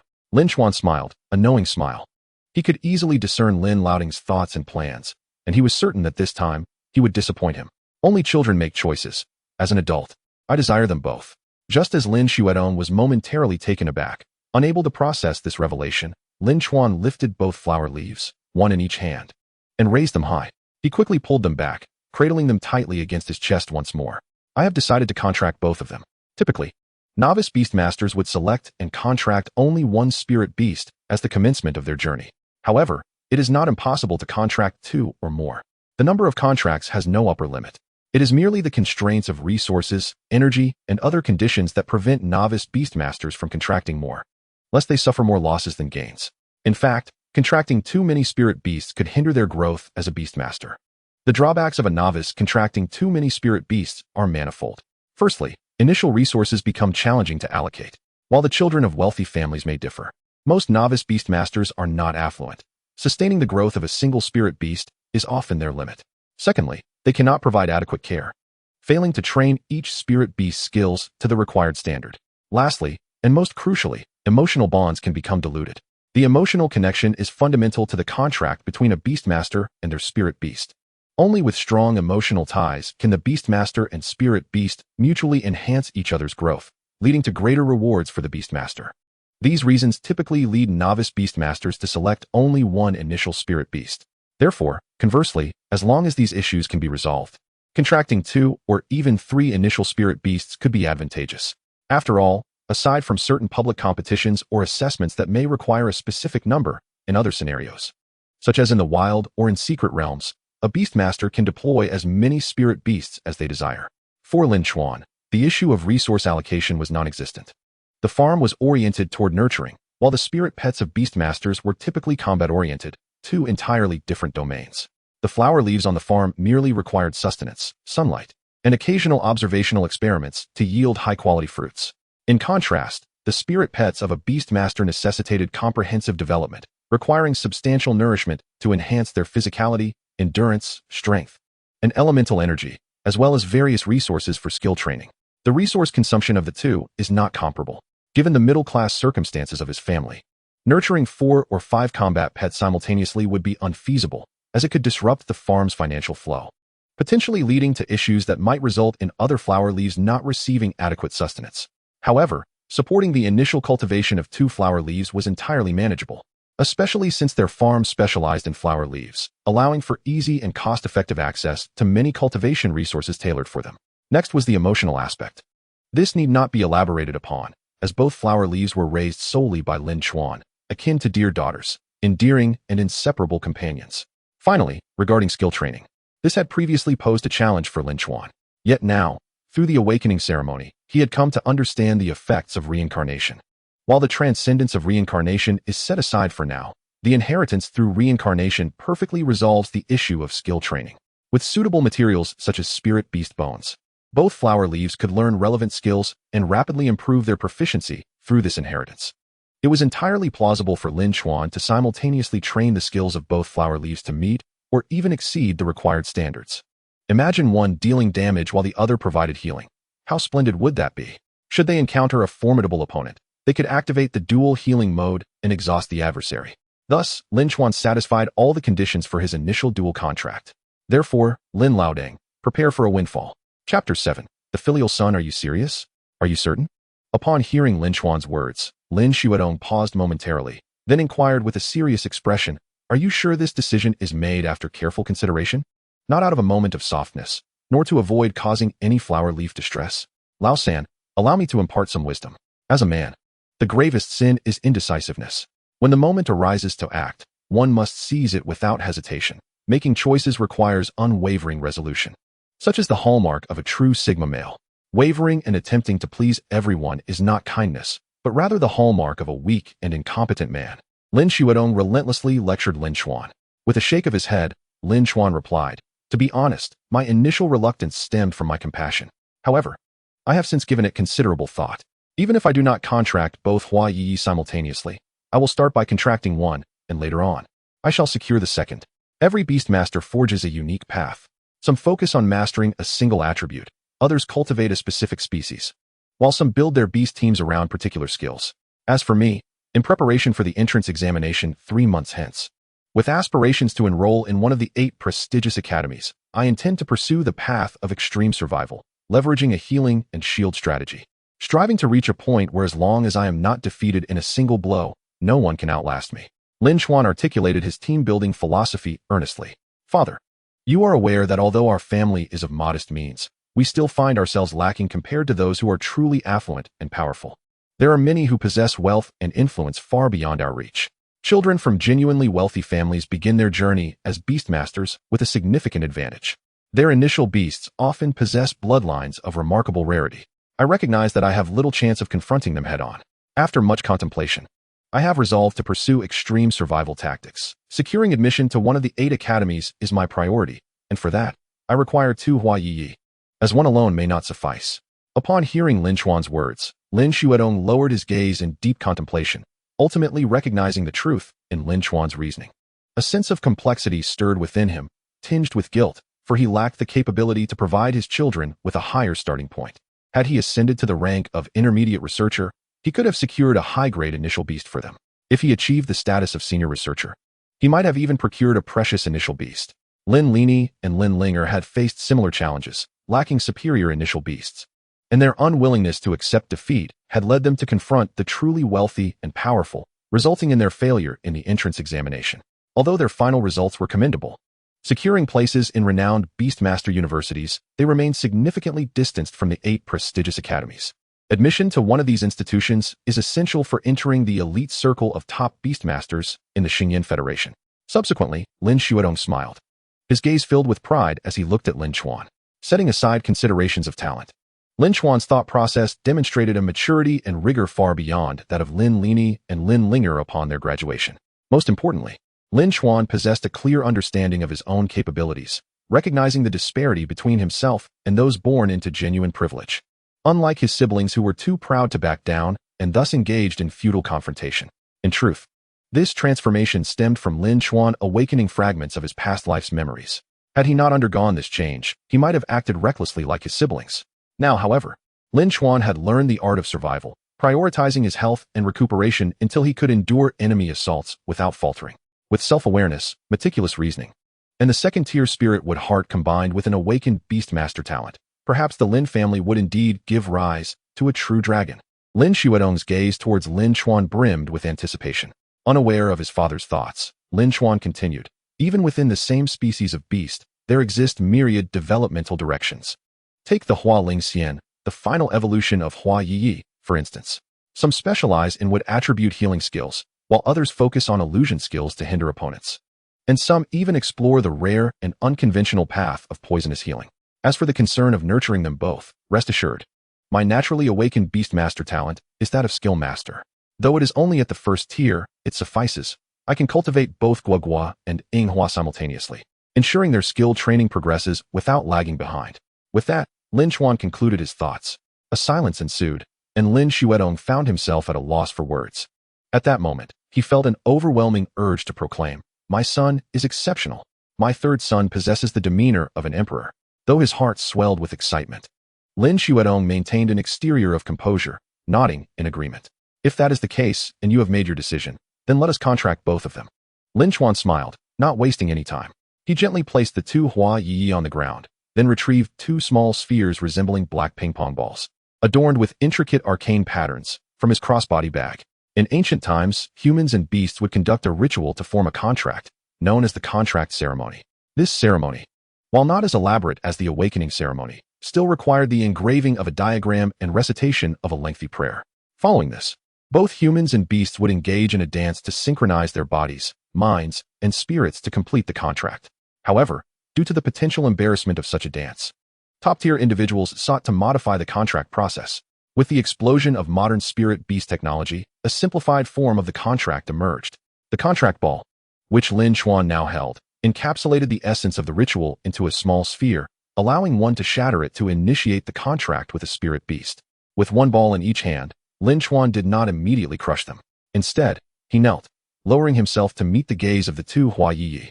"Guogua, Inghua, are you truly willing to become my contracted spirit pets?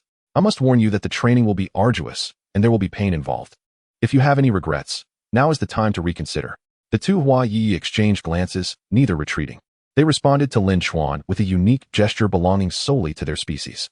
They clenched their tiny fists, and with a gentle exertion, the flowers atop their heads unfurled, releasing an unripe fruit that they caught and presented to Lin Chuan with an air of pride. Lin Chuan felt a profound emotion swell within him. Even as a robust man, he carefully accepted the two budding fruits and stored them away, inhaling deeply as he focused his gaze. With a sudden determination, he crushed both contract balls simultaneously. With two crisp cracks, the broken spheres revealed two luminous orbs of white light. In the next moment, these orbs transformed into two circular diagrams, transparent and shimmering, adorned with countless flowing runes as if they were alive. The small circular formations gently hovered in Lin Chuan's hands, slowly rotating. He then placed his hands atop Guogua and Inghua's heads, allowing the transparent diagrams to enter their bodies. The diagrams of the contract ceremony exploded within Guogua and Inghua. A wave of energy rippled from their bodies, scattering their leaves and raising dust from the ground. After a brief moment, the energy subsided, fully absorbed by Guogua and Inghua. At that instant, Lin Chuan felt an inexplicable thrill emanating from the depths of his soul. He could perceive an indescribable connection with Guogua and Inghua, deeper and more mysterious than mere blood ties. Thus, the contract was sealed. Witnessing Lin Chuan successfully contract Guogua and Inghua, embracing them joyfully, Lin Chuan wore a satisfied smile, nodding repeatedly. Then, recalling something, Lin Chuan spoke again. "Lao San, there is something I must inform you." As Lin Chuan, nestled against Guogua and Inghua, raised his gaze, Lin Chuan continued, "Due to the nature of the contract, your bond with the two Hua Ye Ye has become much closer. It is as if your thoughts and senses are intertwined." Guogua and Inghua turned their heads in unison, responding almost instinctively to Lin Chuan's words, suddenly being scrutinized by three pairs of eyes. Lin Chuan paused instinctively before adjusting his demeanor to adopt a serious expression. "I have allocated a starting fund of 1 million Xingyan coins for your elder brother's beast, and the same amount for your sister. Yes, everything is equitable. I will not provide you with more simply because of your uniqueness or because you have contracted two Hua Ye Ye beasts," Lin Chuan stated flatly. Lin Chuan smiled faintly, nodding slightly without uttering a word, as he had anticipated this situation. 1 million Xingyan coins is quite substantial. For a child from an ordinary family, being able to secure a starting fund of 50 to 100,000 for their beast is already commendable. 1 million is more than sufficient for a novice Beastmaster from a typical household to cover all expenses during the 3-month growth period prior to graduation and the entrance examination, even leaving a surplus. However, if one wishes to achieve outstanding results in the entrance examination and secure a place in one of the 8 esteemed academies among the 3 sects and 5 families, then a starting fund of 1 million Xingyan coins is certainly inadequate. 10 million would barely lay a solid foundation for their spiritual beasts, allowing them to compete on an equal footing with scions of the affluent, who possess innate talents for 4th and 5th-tier beast mastery. It is merely the qualification to compete on the same stage. The odds of victory remain slim, as the offspring of beast-mastering families are significantly more formidable. The typical offspring of the privileged may possess abundant wealth, enabling them to obtain precious spiritual beasts of noble lineage as their initial companions. In contrast, Beastmasters hailing from esteemed families are likely to be even wealthier. Their initial beasts would be more powerful, possibly of royal or even sovereign bloodlines. These factors are manageable. But the most critical aspect lies in the high-tier resources that wealth and power cannot procure, resources that ordinary individuals cannot access before becoming professional beastmasters. For beastmastering families, such resources are readily available. Some even possess unique legendary resources passed down through generations, surpassing even the rarest collections held by the Xingyin federal government. If Lin Chuan were willing to provide him with more Xingyin coins, Lin Chuan would certainly welcome it, as additional funds would enable him to purchase superior nurturing supplements and rare resources for Hua and Hua, allowing him to devote himself to cultivating spiritual beasts without the burden of labor. Who wouldn't he wish to alleviate their hardships? Should additional funds not materialize, Lin Chuan would not complain. 1 million is already ample, especially since he is now an adult capable of earning through his own labor. Upon witnessing Lin Chuan's agreeable demeanor, Lin Chuan smiled. However, Lin Chuan believed that Lin Chuan was celebrating prematurely. After all, he too needed to work for gold coins. It was merely a matter of where he would toil. Old Deng, does your farm require workers? Are you seeking data researchers? Lin Chuan inquired, lifting the 2 Hua Ye Ye beasts he was cradling. The Hua Ye Ye beasts in the farm were primarily cultivated for life-sustaining purposes, whereas Lin Chuan's 2 were to be developed as combat pets, ensuring their data would differ significantly.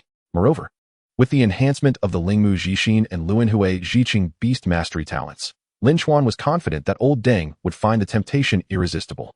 As anticipated, upon hearing Lin Chuan's words, Lin Chuan paused, his breath catching as envy flickered in his eyes. Ah, the third young master of the Lin family. You truly are a genius. You devised a method to exploit Old Deng for gold coins, a feat that even your brother and sister could not accomplish. Old Deng wished to refuse, yet found himself unable to articulate his rejection. The allure was too great to dismiss. Taking a deep breath, Lin Chuan pondered seriously before raising his right hand, fingers spread. 50,000, 50,000 per month. Lin Chuan smiled, pleased with the acceptance. 50,000 per month was quite reasonable. As Lin Chuan mused over the fact that he had not made an exorbitant demand, Lin Chuan delivered a heavy blow. So, I have 2 Hua Ye Ye beasts. Old Deng, do you intend to employ both, or just one? Lin Chuan laughed as Lin Chuan closed his fingers into a fist. 100,000. Over the next 3 months, I will provide you with the growth data for both Hua Ye Ye beasts. A total of 300,000, which accounts for Hua and Hua's wages, and we must also consider my salary. Let's say 200,000 for 3 months. After all, I am a prodigious beast master with 2 talents, second-tier Lingmu Jixin and first-tier skill mastery. The growth data for the Hua Ye Ye beasts with such exceptional talents will surely be a windfall for you. Indeed, 300,000 plus 200,000 equals 500,000. It is settled then, Lin Chuan said, internally lamenting. What virtue did I accumulate in my past life to deserve such a filial yet cunning commercial prodigy as you? Lin Chuan stepped closer, draping an arm over Lin Chuan's shoulder. Old Deng, given our relationship, is it unreasonable to request an advance on 3 months' wages? With the additional 500,000 plus the initial 1 million for the beast, the total would amount to 1,500,000 Xingyin coins. You know my bank account number, just transfer it directly later. Please do so before dinner. Thank you. Get lost. Chapter 8. Skill Construction in the End. Lin Chuan successfully extracted gold coins from Old Deng. 2 hours after sharing lunch with him, Lin Chuan beamed upon receiving a text notification of 1,500,000 arriving in his bank account. Tomorrow and tomorrow. How many tomorrows await? Since the funds have arrived, there is no need to delay. Proper cultivation begins today. What is the first step in formal training? Naturally, it is to ensure they are well fed and hydrated. Without nourishment, where would the strength for intensive training come from? However, the diet for Hua and Hua must differ from that of the farm's Hua Ye Ye beasts, which were cultivated for production, aiming to yield more and better, tastier, and nutritionally valuable fruits. In contrast, Hua and Hua would undergo training for combat, and it is unnecessary for them to produce delectable fruits. The outcome is secondary. Nevertheless, it remains a resource, as once Hua and Hua mature and their levels rise, the fruits they bear will become a valuable resource, capable of fetching a handsome price. For now, the focus must be on foundational combat attributes: physique, endurance, agility, energy intensity, skill acquisition, and training. A towering structure must rise from solid ground. To ascend and grow stronger, a firm foundation must be established. Thus, Lin Chuan made a decisive gesture. Through the farm's unique supplier channels, he ordered 30 pounds of nutrient-rich soil composed of ash from 5th tier would attribute spiritual beasts, blended with rare minerals, at a bargain price of 10,000 per pound. Is 10,000 per pound expensive? This is nearly the internal cost price, thanks to old Deng's connections as both a farm owner and a junior researcher, allowing direct procurement from the source. Had he purchased it from the official beast merchant shop through various intermediaries, the price would have easily soared to 15,000 per pound. However, even so, such an expenditure made Lin Chuan wince with pain. Indeed, the true costs of nurturing spiritual beasts can feel like burning paper. Yet, to establish a better and more solid foundation, to stand out among novice Beastmasters and gain admission to the 8 esteemed academies, such expenses must be borne. One must be willing to make sacrifices. Grimacing, Lin Chuan dialed the supplier's number. Soon, from the freshly deposited 1,500,000, 30,000 swiftly took flight. The soil was secured, but water was still needed. Lin Chuan, enduring the pain in his teeth and the ache in his heart, dialed another water supply channel and purchased 100 gene of specially formulated water. This nutrient-rich liquid, primarily composed of the bodily fluids of a certain 5th-tier water attribute spirit beast, was combined with the ancient spring water from the depths of the wilderness, outside human territories. Priced at 2,000 Xingyan coins per gene, it meant that 200,000 coins had just flown away like a bird. In just 3 minutes and 2 phone calls, Lin Chuan had burnt through his entire salary for the next 3 months, freshly obtained from old Deng. Some may ponder whether the resources derived from 5th-tier wood and water attribute spirit beasts should be considered high-tier spirit beast resources, and whether such a price is truly exorbitant. Those who entertain such thoughts are undoubtedly academically challenged. Spirit beast resources, even if sourced from high-tier beasts, depend heavily on specific circumstances. For instance, human hair and nails are trivial byproducts compared to vital organs like the heart, liver, spleen, lungs, and kidneys. If one were to speak of the essential organs of a 5th-tier spirit beast, they would indeed be classified as high-tier resources, often unattainable without the qualifications of a professional beastmaster. However, fallen branches are akin to shed hair, though they bear the title of high-tier resources. Their actual value is rather limited.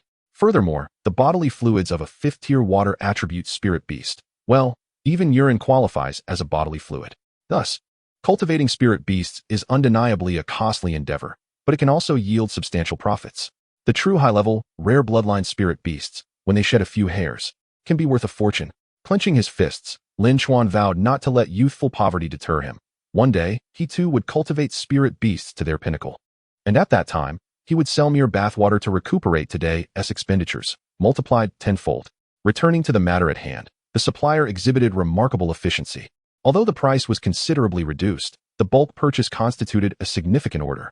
After placing his order, it took merely an hour for a dedicated Beastmaster delivery person, riding a flying spirit pet named Tieyuing, to descend from the heavens, delivering both the nutrient soil and nutrient water to Lin Chuan's farm. Upon inspecting the goods, the nutrient soil differed from the ordinary black soil of the farm. This 11,000 gene nutrient soil shimmered in a dark silver hue, exuding a silky smoothness when squeezed. As it cascaded from the urea bag, it resembled a waterfall of stars, dreamlike and enchanting. Without a doubt, the aesthetic alone justified the expenditure, Lin Chuan mused. As for the nutrient water, he thought it better not to inspect it. If it proved ineffective, he could always file a complaint.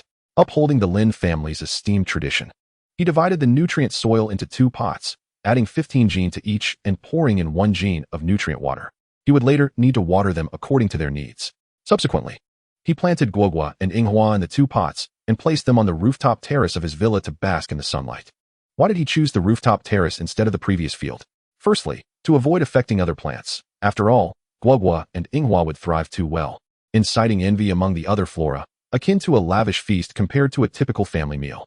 Secondly, the terrace had been equipped with light-reflecting mirrors, capable of concentrating sunlight, significantly enhancing the efficiency of photosynthesis and thereby improving Guogua and Inghua's absorption of nutrients from the soil and water.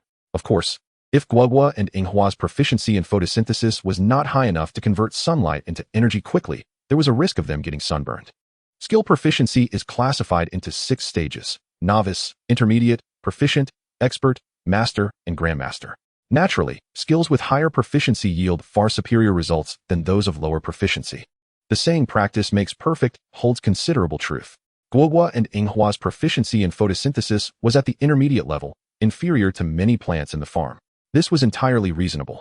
Guogua and Inghua had just transitioned from their juvenile phase to their growth phase, being merely half a year old, while most other plants were already in their mature phase, aged 1 or even several years, having soaked up sunlight for many more years. thus possessing a higher proficiency in photosynthesis. The intermediate level of photosynthesis might struggle to endure the intense summer afternoon sun enhanced by the light-reflecting mirrors. However, Lin Chuan was well prepared. This was thanks to his beast mastery talent, Lingmu Jixin, and the inheritance of reincarnation. Lingmu Jixin boosts the cultivation and growth efficiency of wood and illusion attribute spirit beasts, akin to double or even multiple experience cards in certain online games. The inheritance of reincarnation allows for the rapid acquisition of skills and enhances their proficiency through materials like spirit beast bones. Comparable to skill books in some games, though not as brutally effective, they certainly ease the learning process for other spirit beasts. First, he would employ Lingmu Jixin, and if that proved insufficient, he would resort to the inheritance of reincarnation. This marked Lin Chuan's initial attempt at utilizing his beast mastery talent. When a beast master employs their talent, the energy consumption varies depending on their specific abilities, either drawing from physical strength or mental energy. Lingmu Jixin consumes physical energy, while reincarnation consumes mental energy. He began with Guogua. Lin Chuan placed his hand gently upon Guogua's small head, following the instructions from Lu Xiaopeng's class, guiding his mental energy to activate and direct the power of his beast mastery talent into the spirit beast's body. A soft green light emanated from Lin Chuan's heart, and, in the next moment, flowed down his arm into Guogua's petite form. Guogua trembled slightly, its flower blooming more vibrantly, while a misty green glow enveloped its entire body, creating a surreal spectacle. Lingmu Jixin was of the second tier, while Guogua was of the first tier, or rather, a 0 tier. Officially, there is no 0 tier in the energy classification. This term is a colloquial designation among amateur beast masters, typically referring to spirit beasts in their juvenile phase that have not yet formed a spirit core and possess minimal combat capability. Logically, using a second-tier talent to assist a 0-tier beast should be a straightforward endeavor. Indeed, it was effortless. Lin Chuan felt as though he had just run 1,000 meters. A mere breath of exertion for him, a rugged man raised on the farm, well acquainted with hard labor and boasting an impressive physique. Without pausing for breath, Lin Chuan swiftly applied the same Lingmu Jixin enhancement to Yinghua. The effects were remarkable, given that it was a second-tier support for a 0-tier beast. Lin Chuan observed closely, and with the naked eye, he could see the dark silver soil in the pot gradually transforming into black, indicating that the nutrients were being rapidly absorbed. Under such circumstances, the use of the reincarnation inheritance seemed unnecessary. Thus, they would absorb the nutrients from the soil until their energy levels reached saturation, feeling a sense of fullness. However, caution was paramount. If they felt any discomfort, they must immediately cease. They should not push themselves. He instructed them to engage in photosynthesis with full vigor until sunset. Having conveyed the training plan, Lin Chuan glanced at the time. It was now 2:30 p.m., with approximately 4 hours until sunset. During this interval, Lin Chuan could afford a brief respite. But in jest, how could he allow himself to rest while Guogua and Yinghua were working so diligently? Sharing both hardships and joys with spirit beasts is the fundamental requirement of a competent beast master. Lin Chuan set up a small table and shared just outside the light-reflecting area in the shadowy corner. While it was essential to share in their toil, as a human, he had his limits. After all, he had just become a beast master, his newly registered account still in the novice stage. Without any feedback from the metamorphosis and evolution of spirit beasts, currently standing at level 1. Lin Chuan also brought along a laptop. He had previously explained the cultivation plan for Guogua and Yinghua to Lin Xuedong, outlining his chosen path of extreme survival and resource consumption. In preparation for the upcoming advancement examination in 3 months, which bears resemblance to the Gaokao of the past world of launching, it serves as the most direct and effective means of transcending social classes, a prime opportunity for the common folk to rise. With the overarching strategy established, it is now time to embellish the finer details. Since I am adopting the healing shield approach, it is imperative to incorporate both healing and defensive skills. Additionally, status-altering skills should be included as circumstances permit. It is also essential to devise offensive or damage-over-time skills. Otherwise, lacking any means of attack would render the healing shield approach akin to being a mere target. Lin Chuan opened his computer. Logging into the official website of the Beastmaster Association, he navigated to the Beast Compendium page, delving into the information pertaining to Hua Ye Ye and its related skills. As a wood-type entity, Hua Ye Ye is capable of learning various healing and defensive skills. The healing abilities include photosynthesis, rooting, aromatic healing, and sweet fruit. Photosynthesis and rooting are innate skills possessed by Hua Ye Ye, while the latter two require additional nurturing and training to acquire. The defensive skills comprise Vine Armor, Thorn Shield, and Wood Spirit Shield. Status skills include Flower Dance, Paralysis Powder, Sleep Powder, and grass flute. Offensive skills consist of explosive fruit and poison powder. 3 hours later, as dusk fell, Lin Chuan rubbed his temples and exhaled deeply to alleviate his mental fatigue. After a period of thorough contemplation and research, he had preliminarily completed his skill construction. He devised 2 sets of skills, as both Guogua and Hua necessitated them. The first set includes photosynthesis, rooting, growth, aromatic healing, poison powder, paralysis powder, sleep powder, and vine armor. The second set comprises photosynthesis, rooting, growth, sweet fruit, flower dance, grass flute, explosive fruit, and wood spirit shield. Lin Chuan's construction remains a balance of physical and magical elements. In other words, it consists of physical skills and magical spells. Of course, this represents the ideal skill construction and is merely a preliminary framework, which will be further refined later. Due to limitations of time and high-tier resources, Lin Chuan anticipated that even with the inheritance of reincarnation, he would likely not achieve this ideal construction by the time of the advancement examination in 3 months, at best reaching a simplified version. Nevertheless, this would suffice. Compared to other novice Beastmasters, achieving proficiency in 2 skills would be remarkable. Even the offspring of affluent and powerful families would likely not surpass him, though the elite Beastmaster families are a different matter entirely, as their centuries of accumulation cannot be matched by someone who has only recently gained an advantage. Lin Chuan rose and stretched lazily. At that moment, a series of delightful chirps caught his attention. He turned to see Guogua and Hua, who had already leapt out of their flower pots, bounding toward him. The sun had set, and even the light-gathering mirrors could not capture much sunlight, thus eliminating the conditions for photosynthesis. Although they could still absorb nutrients while remaining in the pots, it was unnecessary. Haste should not force one to rush. After all, they had already undergone intense photosynthesis under the blazing sun all afternoon, and it was time to rest. Lin Chuan squinted as he noticed something peculiar. Earlier, he had overlooked it, but now he observed that Guogua and Hua were noticeably plumper. Once resembling large potatoes, they now appeared akin to small cantaloupes. Their size was comparable to that of adult Hua Ye Ye in the fields. Guogua and Hua leaped, as usual, and plopped into Lin Chuan's embrace. Previously, he could easily catch them, but this time, he felt a sudden weight and had to adjust his balance to stand firm. Goodness, they had gained at least 3 pounds. As night descended, the Lin family farm echoed with excited cries resembling that of apes, a sound emanating from Lin Xuedong. Witnessing Guogua and Hua gain weight so rapidly, Lin Xuedong's eyes widened in astonishment, abandoning dinner as he was filled with excitement. Enthusiastically surrounding Guogua and Hua with joyous exclamations, eagerly touching them. If it were anyone else, Lin Chuan would have kicked them over for such inappropriate behavior and called the authorities on charges of harassment against spiritual beasts. While some spiritual beasts closely resemble humans, and certain high-tier bloodlines can even transform into human forms, it is still understandable to accuse such humanoid beasts of harassment. However, the majority of spiritual beasts exhibit forms vastly different from that of humans, maintaining a clear species barrier. Yet, among humanity, peculiar individuals do exist, often drawn to such differences, relishing in the contrast, and showing little interest in humanoid forms. Annually, thousands of such cases can be reported across the Federation. Sitting on a small stool with a takeout meal in hand, Lin Chuan observed his father enthusiastically documenting data on Guogua and Hua, who were quite cooperative, having prior experience with observation and data collection. By the time Lin Chuan finished his meal, Lin Xuedong had nearly completed his data collection. In that moment, he felt a sense of satisfaction, believing that the coins earned by Lin Chuan were well worth it. Ignoring his father's engrossed data work, Lin Chuan informed him briefly before taking Guogua and Hua outside. He rode his bicycle slowly, with Guogua and Hua trotting alongside. This was not an intensive training session, merely a post-meal exercise, as they had enjoyed a hearty meal and needed to digest properly. As for Lin Chuan, does riding a bicycle not count as exercise? Must it be running? How unfair. Not until Guogua and Hua could run no more did Lin Chuan lift them onto the bicycle, placing them in the front basket. Now, it was time to attend to business.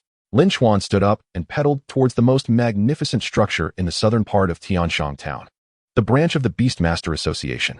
He had initially planned to visit the next day, but could hardly contain his excitement as a newly minted Beastmaster. The Beastmaster space device. As a Beastmaster, there are frequent needs to venture outside, whether to undertake tasks from the Beastmaster Association, gather resources from the wild, or attend to personal matters. In such cases, having small, few spiritual beasts is manageable, but larger or numerous beasts, particularly those with peculiar attributes such as poisonous dragon-like creatures, pose significant challenges. One cannot have a throng of beasts trailing behind them whenever they step outside, as that presents considerable safety concerns. Thus, the Beastmaster space device was born out of market demand. This device operates by utilizing rare treasures with spatial attributes. In conjunction with mature spiritual pattern engraving technology and other advanced technologies, to create a sealed space suitable for the survival of spiritual beasts, also known as a miniature artificial secret realm. This space is then anchored and affixed to a portable item, allowing the Beastmaster to carry their contracted spiritual beasts with them. Although it appears close at hand, the reality is that it remains a considerable distance away. From a certain perspective, the size of the building represents the magnitude of the power it embodies. One can only imagine the immense influence of the Beastmaster Association, given that this is merely a town-level branch, let alone the larger city and provincial levels. Lin Chuan pedaled vigorously, the bicycle swaying slightly as Guogua and Inghua chirped joyfully from the basket. As Lin Chuan rode through the streets of the town, leaving the suburban area of the Lin family farm, he couldn't help but feel a wave of emotions wash over him, evoking fragments of memories from a past life. It was a blend of jealousy and admiration as he observed pedestrians joyfully traversing the road, accompanied by their spirit beasts, some holding them, some being carried, all sharing a harmonious coexistence. The sight of such unity between humans and spirit beasts filled his heart with overwhelming affection for this world. Indeed, it was truly magnificent. The concept of spirit beasts and beast tamers was simply extraordinary. After half an hour of cycling, Lin Chuan arrived at the Beast Tamer Association in Tianshang Town. He parked his bicycle in the designated area and stood before the association, gazing upwards, feeling an immense sense of insignificance in the grand scheme of things. Without further ado, he entered, followed closely by Guogua and Inghua, who waddled behind him with their short legs. Upon his entrance, a female staff member, clad in the attire of the association's administrative personnel, promptly approached him. Beside her was a medium-sized, fluffy dog-like spirit beast, approximately half a meter tall. Also dressed in a spirit beast uniform, named Jean Depang. Notably, it wore a badge around its neck, indicating its position as the deputy director of the security department at the Tianshang Town Beast Tamer Association.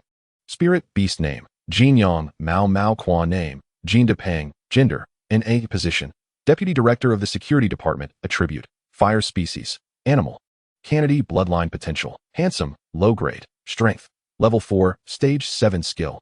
Confidentiality note. All beast tamers are advised to conduct themselves with decorum, and those with children are urged to keep a close watch on them.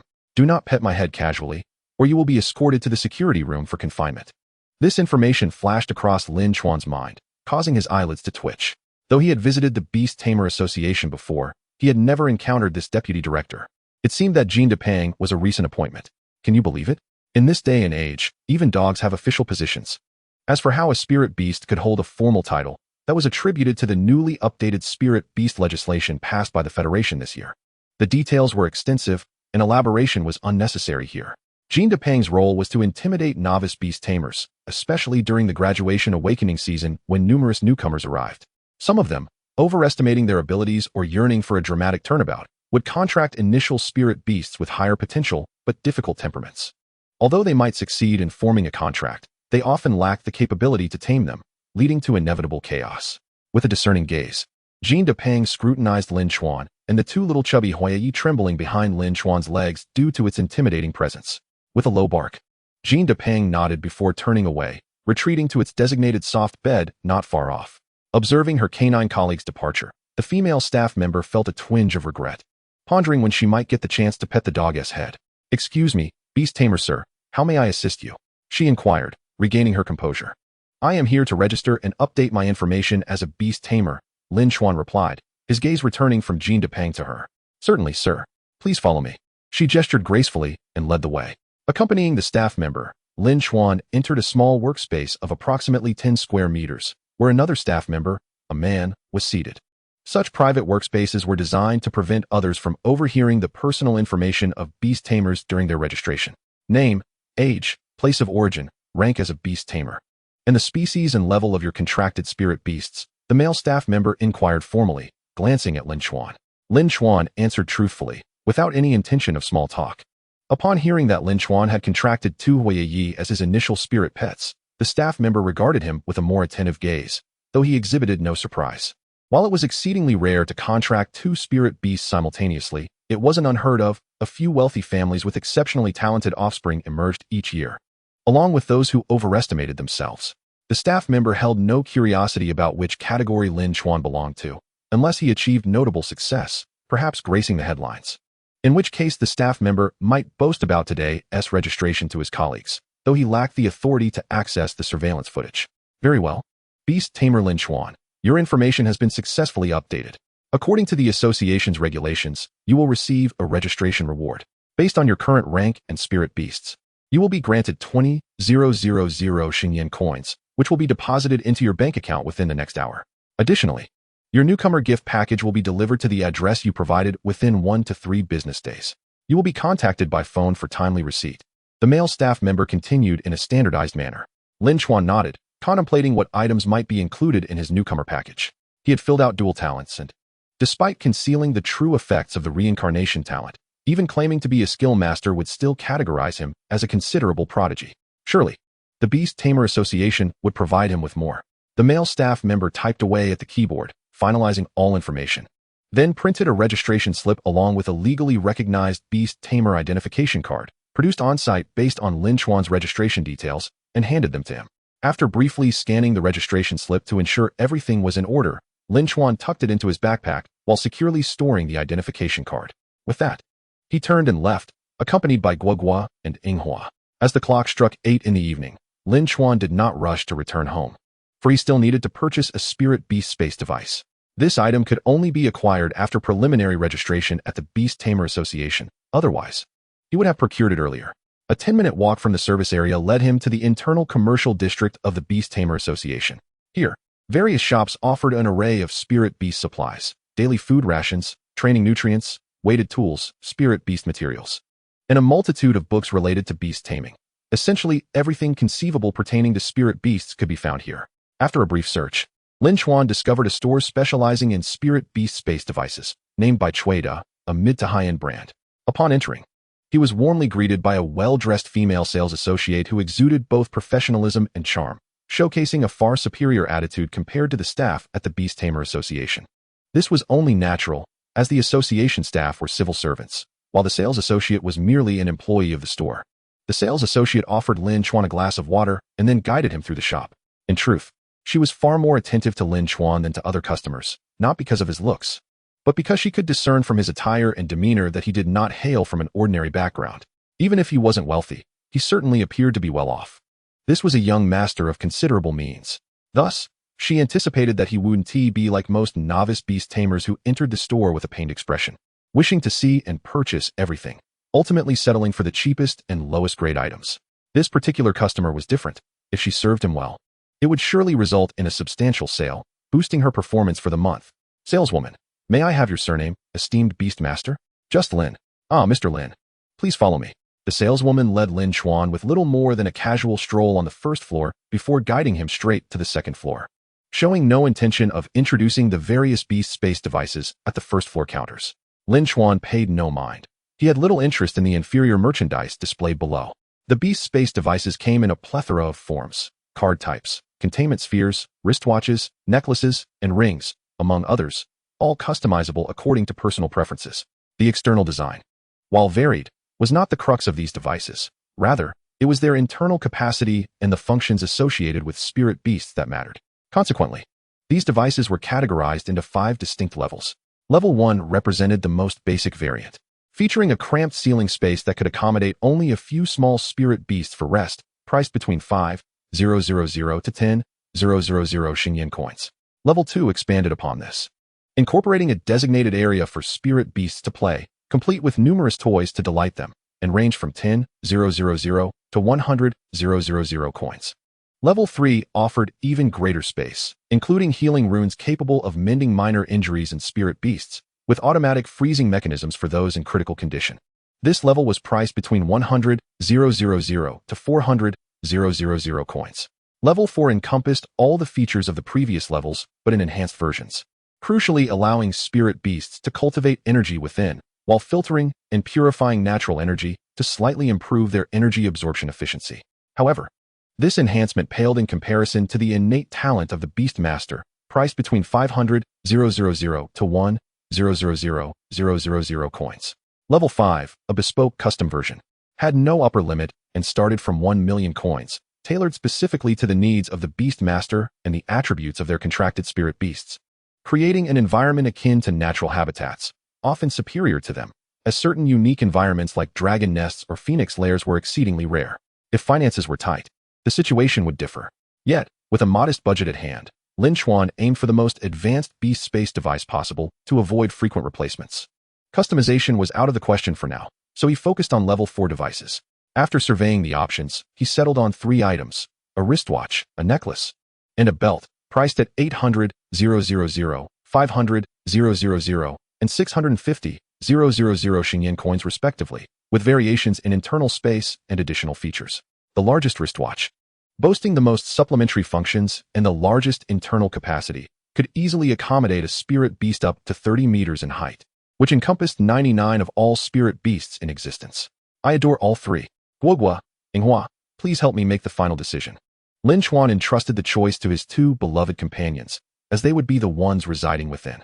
Without hesitation, Guogua and Inghua pointed their chubby fingers at the wristwatch. They did not comprehend the intricate differences, but sensed through their bond that Lin Chuan's affection for the wristwatch far exceeded that of the other 2 options, a sentiment he was too shy to express. Realizing this, Lin Chuan felt a flush of embarrassment. He had been found out by Guogua and Inghua regarding his preference for the wristwatch. Primarily, it was due to its striking appearance. Furthermore, it was stunningly handsome, superbly dashing. Crafted with a silver, retro-futuristic mechanical design, it harmoniously blended 2 styles, and it could project a virtual screen, integrating smartphone functionalities. However, its vast internal space seemed rather excessive for Lin Chuan at present. Spending all his funds on it would jeopardize the nurturing budget for Guogua and Inghua, potentially depriving them of lavish feasts like the one they enjoyed today. Guogua and Inghua, with intellect akin to that of a 3- or 4-year-old child, lacked understanding of such complexities, merely sensing Lin Chuan's profound fondness for the wristwatch through their connection. Thus, the 2 adorable creatures clung to Lin Chuan's legs, cooing and shaking, melting his heart. With determination, Lin Chuan made his decision. Since you both like it, then let us purchase it. Money can be earned again, but missing out on something cherished would be a true loss. The saleswoman stifled a giggle, her eyes sparkling with delight at the completion of a significant sale. Anticipating her commission. Chapter 10, The Entrance Effect. Although thrilled to acquire something he adored, Lin Chuan felt a pang of regret over the substantial expenditure. Yet, the purchase was made, and the money was spent. There was nothing to be done now. With a contented smile, he donned the wristwatch on his left wrist and struck a pose in front of a floor-length mirror, showcasing a cool expression while partially obscuring his face with the watch. So handsome, truly dashing. How can someone be this stylish? Sir, please wait a moment. With a playful smile, the saleswoman interrupted as Lin Chuan prepared to change poses. He froze, feeling embarrassed, almost forgetting that there were others present. He had miscalculated. He needed to wait until he returned home to pose in private. Lin Chuan's reaction was swift and decisive. He quickly composed himself, pretending to adjust his hair with the hand that had been covering his face, as if merely tidying up his hair rather than posing. The saleswoman stifled a laugh, her professional training kicking in as she struggled to maintain her composure. If she laughed now, what if the sale fell through? Although payment had been made, the beast space device still required activation, and Lin Chuan could still back out before it was bound. Mr. Lin, please present your Beastmaster ID so I can assist you in activating this beast space device and guide you through the subsequent settings. The saleswoman quickened her pace, speaking respectfully. After a couple of light coughs to mask her earlier embarrassment, Lin Chuan handed over his freshly acquired Beastmaster ID. With Lin Chuan's ID in hand, the saleswoman operated a specialized machine nearby before picking up a signal gun and activating the wristwatch beast space device with a quick press. At that moment, Lin Chuan could no longer reconsider his purchase. The device was now officially activated, and the saleswoman's radiant smile finally surfaced. Lin Chuan was oblivious to her joy, entirely captivated by the activated wristwatch beast space device. Merging smartphone functions, it projected a tablet-sized virtual screen, displaying his newly registered Beastmaster information from just half an hour ago. Please verify your information once more, Mr. Lin, the saleswoman said, her smile evident. Lin Chuan glanced at the screen, nodded slightly, and replied, "Yes, the information is correct. Excellent. Now, we will proceed with facial recognition, fingerprint, iris, and most importantly, the binding of your extraordinary factor energy. The first 3 could be optional, but the last binding of extraordinary factor energy was mandatory. The so-called extraordinary factor energy refers to the energy produced when activating the beast taming talent. Even with identical beast taming talents, the energy fluctuation frequency of each beast tamer is distinct and unique. Only by binding to the extraordinary factor energy can one ensure that only the binder can access this exclusive beast taming space. Otherwise, It would lead to chaos if anyone could utilize it. Following the guidance of the saleswoman, Lin Chuan diligently bound all that could be bound, maximizing the safety index. Now, Mr. Lin, please set the safety distance for the device. The safety distance indicates how far the beast taming space device can be from its binder before automatically releasing all the spirit beasts inside. This function is designed to prevent unexpected incidents, such as the device being stolen and drifting away from its beast tamer. One must mention a tragic event that occurred approximately 70 years ago, which shocked nearly all human factions, including the 3 great nations. At that time, the beast taming space device had just been invented. A king-level beast tamer from a small nation, who was essentially the backbone of that nation, had stored all his contracted spirit pets within the beast taming space during a moment of rest. Unfortunately, the device was stolen by a bitter enemy. The result was devastating. The king was easily eliminated, and several cities in that small nation fell victim to a magical disaster, resulting in the deaths of at least 300,000 people. It was only through the intervention of the Holy Tian ancient nation, one of the nearest great nations, that the situation was stabilized. Due to this calamity, all current beast taming space devices must include the safety distance feature, and it is imperative that no accidents occur. Lin Chuan set the safety distance to 10 meters, but reconsidered and changed it to 5 meters, ultimately deciding on a distance of 1 meter. This seemed appropriate. At this point, all settings were finally complete, and it was time for the testing phase. Lin Chuan used his mental power to command the watch-like beast taming space device to absorb Guogua and Inghua within it. As Lin Chuan's will guided the device, it emitted a soft glow. Suddenly, Guogua and Inghua vanished from his feet. Following the saleswoman's earlier instructions, Lin Chuan gently pressed a fingerprint verification button on the side of the device. This auxiliary function activated a virtual screen that projected surveillance footage of Guogua and Inghua within the beast taming space. Startled by their sudden disappearance and unable to see Lin Chuan, the 2 little creatures became frantic, making distressed noises. Lin Chuan chuckled softly and quickly released them, explaining the situation to them. He repeated the process of absorbing and releasing them several times to ensure he had mastered it, before finally keeping them inside without releasing them again. The internal space of the watch-like beast taming device was quite spacious. Now fully understanding the situation, Guogua and Inghua, no longer panicking, eagerly began to explore their new surroundings. Guogua frolicked in a pool of toys designed for small spirit beasts, while Inghua curiously touched various objects, only to be startled by an electronic firework that suddenly popped out. They were thoroughly enjoying themselves, and even when Guogua tumbled to the ground from running too fast, it bravely got back up to continue playing.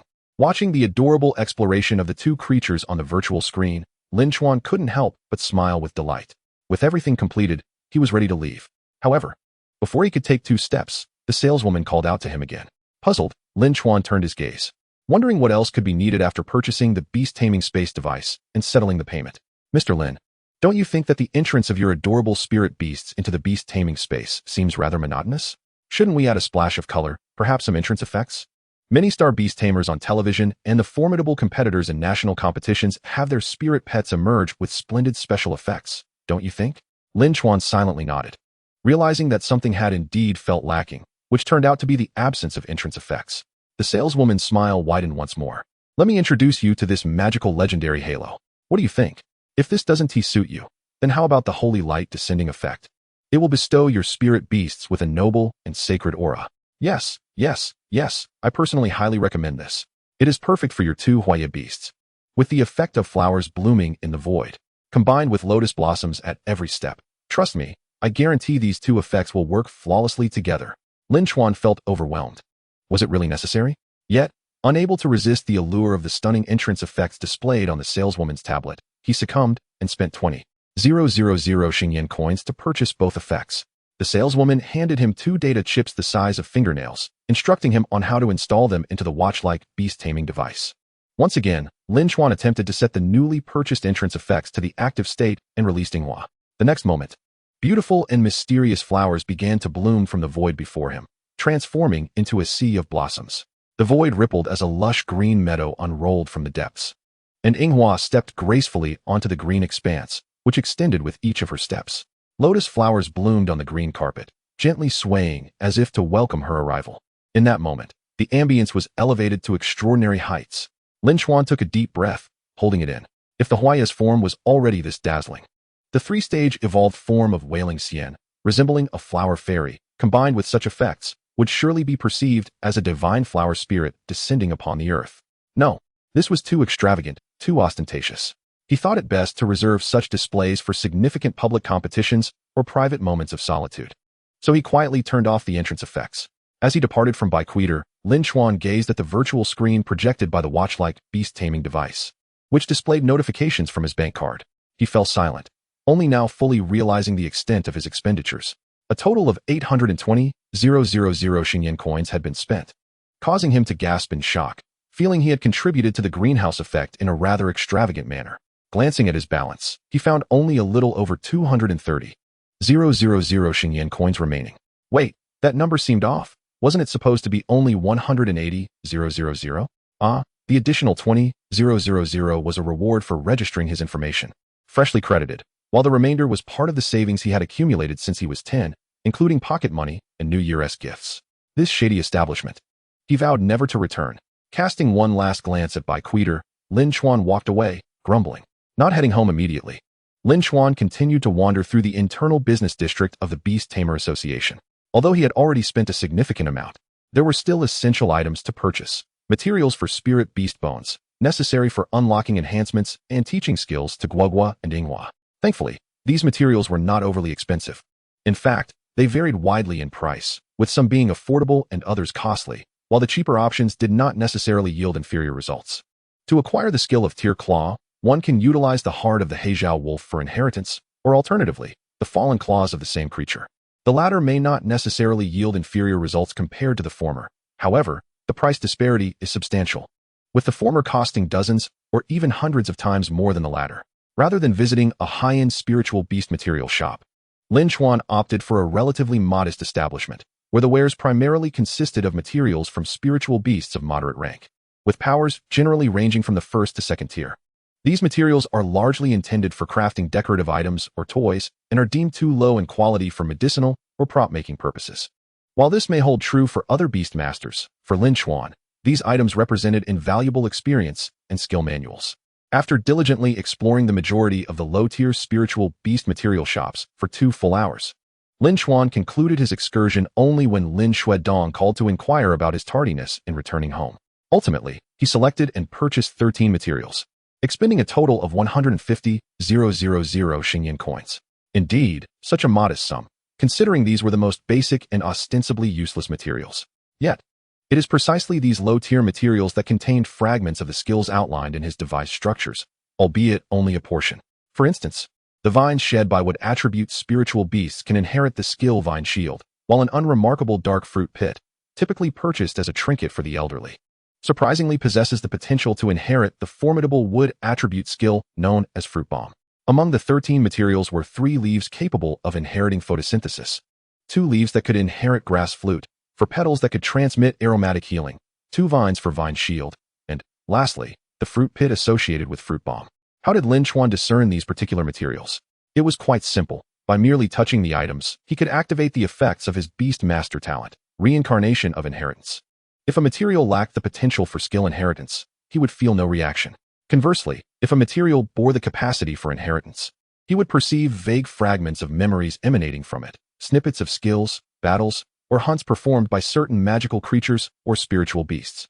Through these memories, Lin Chuan could roughly ascertain the nature and effects of the skills contained within. With these acquisitions, he felt as though he could achieve extraordinary feats. Tomorrow would be the moment to witness miracles, he mused. As for today, it was nearing 11 p.m. It was time to retire for the night. Lin Chuan had briefly contemplated spending the night at the Beastmaster Association's guest quarters, but ultimately dismissed that notion in favor of returning home. Although the association boasted dedicated training areas and an array of training tools, they were not yet applicable for Guogua and Inghua, as they were solely focused on Hua Ye Ye. The facilities at the farm were far superior. Rather than risk missing the brief but optimal morning hours for absorbing sunlight by returning home the following day, he decided it was best to head back now, even if it meant enduring a bit of fatigue. In that moment, Lin Chuan experienced the sentiment of fatherhood, recalling that old Deng likely felt similarly towards his 3 children. Chapter 11. The Arrival of the Baby Cup. The following morning dawned bright and sunny. The chorus of birds outside, coupled with the morning exercises of the Hua Ye Ye, filled the air with a delightful cacophony. The gentle morning light filtered through the sheer curtains, casting a warm glow upon Lin Chuan's face, yet it did not rouse him from his slumber. His snores persisted. The previous day had been filled with activities, the morning awakening ceremony, followed by an afternoon spent assisting Guogua and Inghua with intensive photosynthesis while constructing skills, and concluding with a visit to the Beastmaster Association to register information and purchase spatial devices and skill materials. It had been an exhausting day, one of the most strenuous in his life. Was there anything more taxing? Certainly. Each year, a multitude of new Hua Ye Ye are born, and tending to these newborns is far more laborious, both physically and emotionally. Returning to the main point, Lin Chuan found himself struggling to rise from bed due to the fatigue of the previous day. Lin Chuan did not come to summon him, allowing Lin Chuan to sleep soundly until shortly after 8 a.m. 8 a.m. That hardly seemed late. Indeed, for an ordinary person, it was early. However, for a newly contracted Beastmaster, diligently preparing for the upcoming entrance examination in 3 months, it was alarmingly tardy. Many of his peers arose by 6 a.m. or even earlier, before dawn broke. Dazed, Lin Chuan opened his eyes, completed his morning routine in a fog, and, driven by instinct, stumbled back towards his bed to embrace his pillow once more. Suddenly, a realization struck him, prompting a peculiar sound of confusion. Gradually, clarity returned to his consciousness. With a swift motion, Lin Chuan sat up abruptly, glancing anxiously at the wall clock. After a moment of shock, he hurriedly dressed and descended from his bed. Opening the window, he observed a scene that eased his anxiety.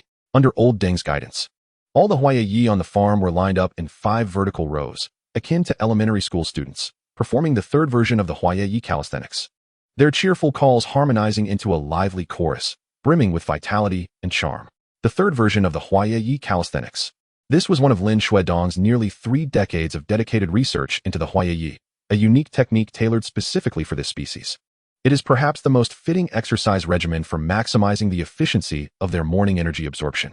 Lin Chuan had hurried back the previous night precisely to ensure Guogua and Inghua could partake in this morning ritual. Fortunately, upon returning, he promptly released his 2 little companions from the spatial device, allowing them to join their peers, lest they miss out due to his oversleeping.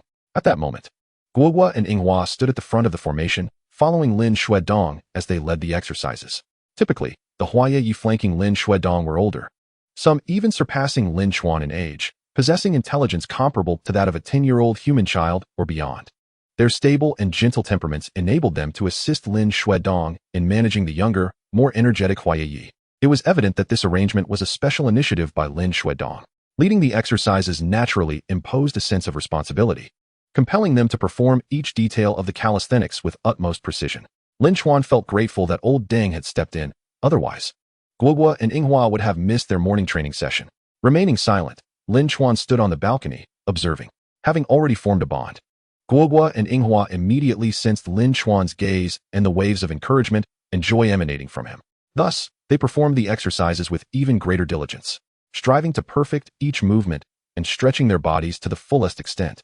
Half an hour later, Lin Chuan handed breakfast, soy milk and 2 large buns, to Lin Chuan, then squatted down to offer a few encouraging words to Guogua and Inghua, urging them to return to their nutrient-rich flower pots from the previous day. Breakfast was ordered through takeout by Lin Chuan, as his mother Su Xiao Xia was away from home, serving as a mentor at the university. Neither Lin Lao Deng nor the 3 siblings had the inclination to cook, so they relied entirely on takeout for their daily meals.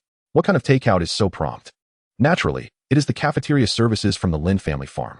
Although the farm belongs to the Lin family, the cafeteria and convenience store are operated by the relatives of the original employees who helped Lin Chuan establish the farm.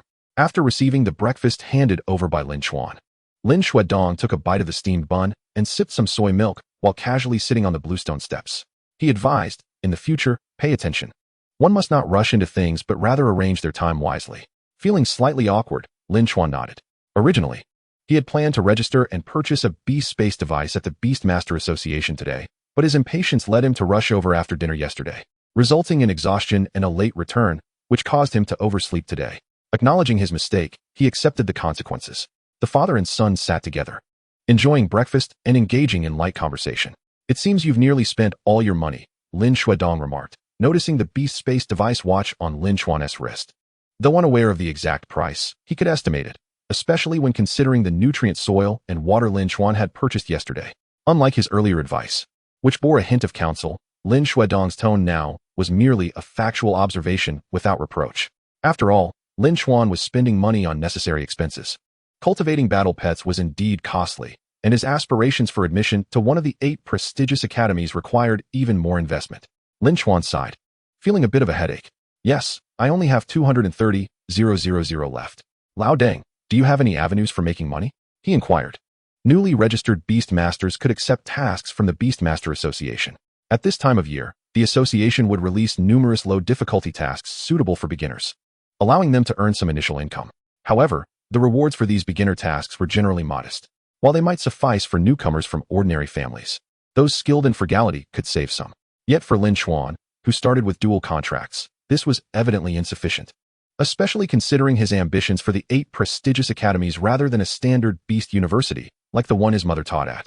Following the mainstream might allow him to become a professional beastmaster in a few years, given his innate dual beast talent. But gaining admission to the elite academies would prove challenging. Ways to earn money? Let me think, Lin Chuan mused, stroking his chin.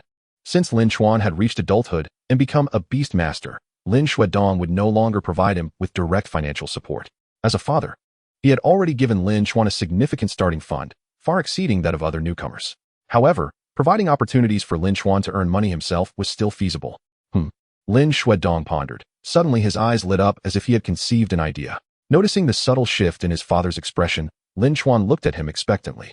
Third son, you must be aware that various competitions for novice beastmasters are held during this time every year, right? Lin Chuan stated. Lin Chuan nodded, fully aware of this situation. This was an initiative by the Xingyan Federation to create an alternative income pathway for new beastmasters. In the 3 months preceding the entrance examinations, the Xingyan Federation collaborates with various private enterprises, factories, and even small roadside supermarkets to host competitions colloquially known as the Baby Cup for novice beastmasters. Those of moderate skill would dutifully complete beginner tasks, while those with confidence in their initial spirit beasts could quickly earn prize money by competing in the Baby Cup. Competing in the Baby Cup not only yielded fast income, but also provided combat experience for spirit beasts. However, the risk was notable. For if a spirit beast sustained severe injuries, such as fractures, common novice beastmasters lacked the means to afford treatment from a spirit beast medical master, inevitably affecting subsequent cultivation. Compared to the stability of completing tasks, entering the Baby Cup was a high-risk, high-reward endeavor.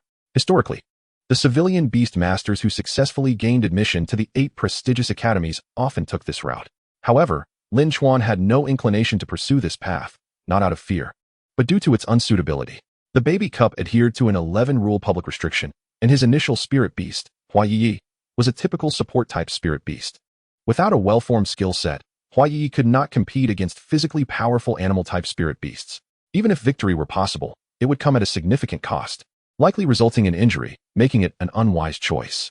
Observing Lin Chuan's silence, Lin Chuan chuckled and remarked, I understand your thoughts. As a scholar specializing in Hua Ye Ye, I am aware that it is not suited for novice beastmaster competitions.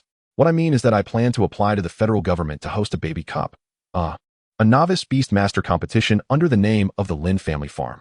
And you, third son, will serve as the representative host of the Lin family farm, coordinating with federal staff to oversee the event. I will grant you 30% of the farm's total income during the competition. If you manage it well and enhance the reputation of the Lin family farm, I will consider providing you with an additional share. After Lin Chuan spoke, he looked at Lin Chuan, who did not immediately agree. Lin Chuan knew that organizing a novice beastmaster competition was a complex task, far from the simplicity of merely participating in a competition. There were numerous considerations, logistical arrangements, background checks on participants, resource allocation for the farm, and ensuring fair play behind the scenes. Indeed, fair play behind the scenes could enhance the competition's excitement. For instance, pitting spirit beasts that were natural enemies against each other would surely create a thrilling showdown, making for excellent viewing. Alternatively, if 2 novice beast masters who were secretly in a romantic relationship faced off in a crucial elimination round, whether they would part ways dramatically or display a fierce battle would undoubtedly captivate the audience. Conversely, without reasonable behind-the-scenes arrangements, if luck resulted in 2 strong contenders meeting in the first round, the final would likely become a mismatch, rendering it uninteresting and leading to poor ticket sales. After careful consideration, Lin Chuan ultimately nodded in agreement. If he could successfully organize the event and attract media attention or certain streamers, generating higher interest, he could undoubtedly make a substantial profit. The earnings from this endeavor would surpass those from completing beginner tasks or even winning prize money. Remembering something, Lin Chuan turned to Lin Chuan and asked, Lao Deng, was this a spur-of-the-moment idea, or had you been planning it all along? What do you think? Lin Lao Deng replied with a smile after a pause. Lin Chuan realized that this was not a sudden thought from Lin Chuan, but rather a well-laid plan. one he had likely considered long before even the previous few months or even years ago. Although the Lin family farm currently operated as a farm, Lin Chuan had long envisioned advancing it into a breeding base for Hua Ye Ye, becoming a private entity in cooperation with the Xingyan Federation, gaining official recognition, and establishing it as another breeding base in Tianshang Town where novice Beastmasters could receive their initial spirit pets. His goal was to promote Hua Ye Ye vigorously, ensuring that the phrase Hua Ye Ye is heaven, Hua Ye Ye is earth, Hua Ye Ye is the best would gain widespread acceptance. Gaining the official recognition of the Xingyan Federation is no simple feat, as it requires the fulfillment of numerous conditions, from the most fundamental aspects such as the environment, to financial resources, and the average qualifications of spirit beasts. The quantity of suitable new spirit beasts available for contracts each year cannot merely be a handful. At least 10 must be provided, while a stable range would ideally be between 30 to 50. Furthermore, there is the matter of reputation, or perhaps more aptly, credibility and renown. Even the most exceptional spirit beasts require demonstrable evidence of their capabilities. Without such proof, why would anyone place their trust in them? This represents the greatest challenge faced by Lin's farm in its transition to the Lin's Hua Ye Ye breeding base. In other respects, after nearly 30 years of hard work, Lin Chuan has largely met the necessary criteria. Presently, the only commendable aspect is Lin Chuan's identity as a junior researcher. Everything else is rather ordinary. If Lin Chuan could indeed secure admission to one of the 8 prestigious academies through Guogua and Yinghua, that would suffice to establish credibility. Additionally, hosting a competition for novice beast tamers would serve as an alternative means of bolstering one's credibility. The Novice Beast Tamer competition organized by Lin's farm, perhaps dubbed the Shaolin Cup? No, it shall be referred to as the Hua Ye Ye Cup. After much deliberation, Lin Chuan made a definitive decision and turned his hopeful gaze toward Lin Chuan, patting him on the shoulder. Thus, the Hua Ye Ye Cup will be entrusted to you. Dear third son, should you decide to proceed, draft a comprehensive proposal for the Hua Ye Ye Cup for my review. If it does not meet approval, regrettably, even as my son, I cannot assign this task to you. You must seek alternative means to earn and nurture your Guogua and Yinghua. Chapter 12. Mastery of Photosynthesis. If it were anyone else, this task might prove exceedingly daunting. Although there will be personnel from the Xingyan Federation and professional beast tamers to assist as judges and in key positions to ensure fairness and efficacy of the competition, along with providing medical services and emergency responses, a considerable burden will still rest upon the shoulders of the host representative. Such a heavy responsibility is not one that an ordinary 16-year-old could bear. Fortunately, Lin Chuan is no ordinary 16-year-old. He has awakened fragments of his past life's memories. In the past, he would have been anxious and distressed, fearing that he might not execute the task well. However, following the awakening ceremony, he has viewed and absorbed fragments of his past memories from a higher perspective. This is not the crux of the matter. The key is that his past self dedicated over a decade to event planning. In terms of spirit beasts, Lin Chuan has essentially inherited expert-level planning skills from his previous life. Crafting a competent competition proposal is a trivial task for Lin Chuan, who has acquired expert-level planning capabilities. It is a task that he can undertake with ease and a smile, requiring far less effort than the previous day's contemplation of skill combinations. While it is easy and he is confident in his ability to write well, Lin Chuan does not intend to rush into it. There is no hurry. Lao Deng has yet to submit the application for the baby cup, so it will certainly take a day or two. Learning from the lesson of yesterday's haste, which nearly caused Guogua and Yinghua to miss an early training session crucial for their growth, Lin Chuan is now steady and clear-minded, approaching tasks one at a time. The proposal can be written in the evening, while the daytime will be dedicated to the training and nurturing of Guogua and Yinghua. Today is indeed the day to utilize the enhancement of his beast taming talent, the reincarnation of skills, to assist Guogua and Yinghua in learning new abilities. Returning to his room, Lin Chuan gathered the materials he purchased yesterday and made his way to the rooftop, where he found Guogua and Yinghua, both planted in their nutrient-rich pots and already watered. At this moment, they were resting, having just completed their third set of Hua Ye Ye calisthenics under the morning sun. As they are in their prime developmental stage, it is inevitable that their energy has significantly accumulated and will require around 30 minutes to an hour for sedimentation. The two little ones in their pots resembled individuals relaxing in a bath after intense exercise, their expressions reflecting utter relaxation and enjoyment. Photosynthesis? Efficiency must be prioritized in work. At this moment, photosynthesis lacks effectiveness. It would be far more productive to wait until noon when the sun is at its peak. Utilizing the focusing effect of the light-gathering mirror, combined with the cultivation of the spirit wood heart, which would significantly enhance the efficiency of photosynthesis. 1 minute of photosynthesis then would yield results equivalent to at least 10 minutes now.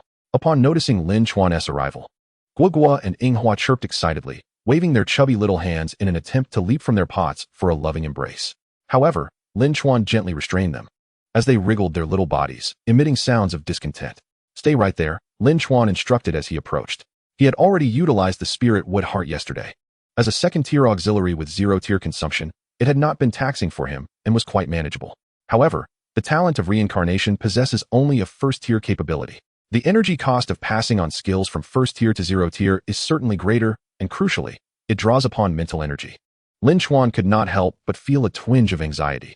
If mishandled, it could lead to dire consequences, as there have been numerous precedents of individuals suffering from excessive mental strain, resulting in cognitive impairment or even a vegetative state. Yet, at this juncture, retreat is not an option. Among the skills materials purchased yesterday, Lin Chuan selected 2 leaves capable of inheriting photosynthesis. To be cautious, he would first attempt to pass on photosynthesis, given that Guogua and Hua already possessed this innate ability. This foundational skill, which requires further learning and certain prerequisites for advancement, is classified as a basic skill. Such classifications generally apply to most spirit beasts, however, similar to human prodigies. Some high-tier bloodlines among spirit beasts may possess innate foundational skills that others cannot replicate. Returning to the task at hand, since Guogua and Hua already possess photosynthesis, passing it on would merely enhance their proficiency, thus minimizing the energy cost of utilizing reincarnation compared to more advanced skills like the explosive fruit. Lin Chuan began with Guogua. He grasped the leaf in hand and activated the talent of reincarnation. A swirl of black and white energy emerged from Lin Chuan's mind and, in the next moment, flowed down his arm into the leaf, which began to shimmer with light. Subsequently, he pressed the glowing leaf against Guogua's forehead. The light flowed like ripples, eventually enveloping Guogua entirely, slowly permeating its being. Before Lin Chuan could assess Guogua's condition or retract his hand from its forehead, he felt as if his brain had been struck by a heavy hammer, leaving him dizzy and disoriented. His mental state plummeted sharply, and the whites of his eyes quickly became bloodshot. Staggering, Lin Chuan found himself collapsing onto the ground, gasping for breath, causing concern for Hua, who was bewildered yet anxious. "I'm fine," Lin Chuan reassured, sitting on the ground with one hand pressed to his forehead while waving the other at the worry-stricken Hua. This sensation was truly invigorating. Lin Chuan silently lamented. It felt akin to consuming a peculiar concoction, invigorated and working tirelessly through the night, only to experience an overwhelming surge of mental fatigue all at once as the effects wane. Awakening from slumber not long ago, Lin Chuan found himself once again beset by drowsiness, instinctively yearning to return to the embrace of sleep. Gritting his teeth, he summoned his willpower to rouse his spirit. Fortuitously, the skills and experiences from his previous life as a corporate worker over the span of more than a decade provided him with invaluable assistance at this moment. "Weak? Is that all you've got? Do you expect this legendary overworking king to concede?" Defiance surged within Lin Chuan, yet deep down, he felt a palpable trepidation. This beast mastery talent reincarnation was excessively consuming. After all, it was merely a first-tier inheritance at 0 stage. This was merely the fundamental skill of photosynthesis, a basic ability inherent to the plant itself.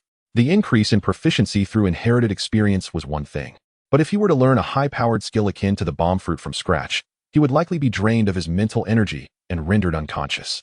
Fortunately, this large expenditure was met with equally substantial rewards. Lin Chuan's gaze flickered as he observed notable changes in Guogua's condition. The 2 leaves atop its head grew visibly larger, their color shifting from deep green to a vibrant emerald, imbued with a crystalline luster. From Guogua's perspective, the moment Lin Chuan pressed the leaf against its forehead, it slipped into a state of vivid daydreaming. In that fleeting moment, Guogua felt itself transform into an unknown tree-like spirit beast, a creature it had never seen nor could name. More accurately, it was a monster. This tree-like entity thrived in the deep mountains, far from human activity, basking in sunlight to engage in photosynthesis while ambushing and preying upon passing creatures. Year after year, it diligently practiced photosynthesis, its form expanding until it grew into a towering 10-meter tree, not short by any means within the forest. Yet, it felt the shackles of its bloodline constraining its growth, despite continuing its photosynthetic endeavors for a year, 2 years, even decades. It could not grow even a single centimeter more. Eventually, it aged, and a group of humans arrived, easily hunting it down for its resources, disdainfully commenting on its first-tier status as a waste of its grand size. Overwhelmed by a surge of resentment and unwillingness, Guogua abruptly awakened from the daydream state. The memories of the tree-like monster faded within less than a second, leaving behind merely the instinctive experience of utilizing photosynthesis accumulated over decades. Dazed, Gua gazed at Lin Chuan, its 3- or 4-year-old intellect unable to comprehend the recent events. Lin Chuan, observing Gua intently, recognized its transformation. Gua, attempt to use photosynthesis, he instructed. Gua nodded and commenced the process as directed. Lin Chuan did not enhance Gua with the spirit wood heart for cultivation. It was only 9:30 a.m., not yet the peak of midday sun, and the light-gathering mirror was not deployed, merely ordinary sunlight. Nevertheless, even under these conditions, Gua's utilization of photosynthesis resulted in a nutrient absorption and conversion efficiency that was not inferior to the previous day, visibly transforming the silver nutrient soil into black. The efficacy of this photosynthesis was, at the very least, at the proficient level. Just moments ago, it had been at the ordinary level, yet within 10 minutes, it leaped past the adept stage, directly entering proficiency. For others to achieve such a result, they would need to focus on cultivating photosynthesis from the ordinary to proficient level for at least 2 months, investing various resources rich in solar energy. However, which Beastmasters would dedicate such time to nurturing a fundamental skill like photosynthesis? It was far more common to expend precious resources on powerful advanced skills. Even those from affluent families with special cultivation techniques would require over half a month. Yet here, Lin Chuan only needed 10 minutes. Lin Chuan then requested that Hua utilize photosynthesis for comparison. Following his command, Hua, lacking the spirit wood heart and not yet at noon, exhibited alarmingly low efficiency in photosynthesis. Lin Chuan could not discern any change in the nutrient soil. The disparity was striking. Proficient-level photosynthesis, at this point, was already sufficient for application in competition, particularly in the baby cup, while photosynthesis could not compare to specialized healing skills like aromatic healing or sweet fruit, which required at least first-tier energy levels within the spirit beast to learn. It possessed its own advantages. As long as the ground was not made of steel and sunlight was available, this skill incurred zero consumption. Indeed, one might say it was a negative consumption, restoring stamina, healing wounds, and rejuvenating energy and mental state comprehensively. Should Gua's photosynthesis be elevated to expert or even master level, it was likely that few novice beast masters could contend with Gua at this stage. Lin Chuan could not help but envision such a scene. Gua, standing firm upon the earth, faced by numerous spirit beasts. In the next instant, these beasts would roar and unleash their mightiest attacks upon Gua, yet it would remain unyielding amidst the storm, unwavering. Ultimately, when all the spirit beasts lay exhausted on the ground, unable to use their skills any longer, Gua would scratch its head and disdainfully remark, "Is this all? Lacking in power? Is this how weak you are, little pups? Doesn't your Beastmaster feed you?" Instantly, silence enveloped the arena as all spirit beasts shed tears of humiliation, returning home to devour their meals, leaving their beast masters in financial ruin. Lin Chuan chuckled at this delightful fantasy. After 2 minutes, he finally regained his focus. Examining his palm, he reflected upon his reincarnation talent. While it was terrifyingly consuming, its effects were overwhelmingly potent. Such a talent was indeed extraordinary. Lin Chuan mused about the implications of such a remarkable ability, questioning whether it would be reported or restricted, allowing others to partake in a joyful game. What? This talent is mine. Oh, then all is well. Chapter 13. Breakthrough and feedback. Lin Chuan had initially not intended to participate in the baby cup. After all, as a logistical support-type spirit beast, the inherent characteristics of Hua Ye posed limitations. Without a foundational skill structure, he could not possibly compete with those inherently powerful animal spirit beasts. However, that was the past. This is the present. Do not conflate the past with the present. This world is wondrous. At this moment, Lin Chuan resolved to enter the baby cup. Let it begin with the Hua Ye cup from his own home. Mastering the art of photosynthesis, one can, through innate talent and relentless effort, ascend to the expert level without resorting to any unfair advantages, leaving others in despair. They will come to understand the essence of an indomitable Dark Lord. As the host of the Hua Ye Ye Cup, I shall also participate as a contestant. In that moment, with a salary in one hand and a bonus in the other, I shall savor the delight of having both fish and bear's paw.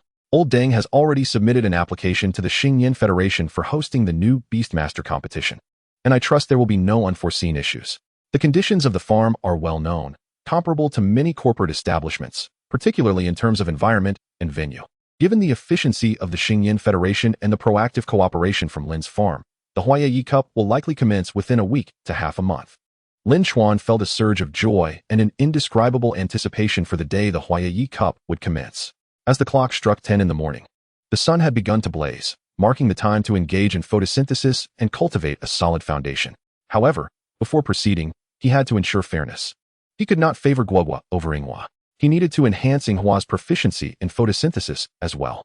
Estimating from the previous energy expenditure, Lin Chuan anticipated he could endure another iteration of photosynthesis enhancement. Yet, to be prudent, he decided to rest briefly.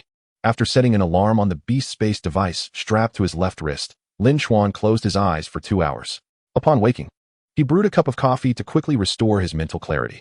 With his spirit sufficiently rejuvenated, Lin Chuan once again invoked the inheritance of the Beastmaster talent, Rebirth.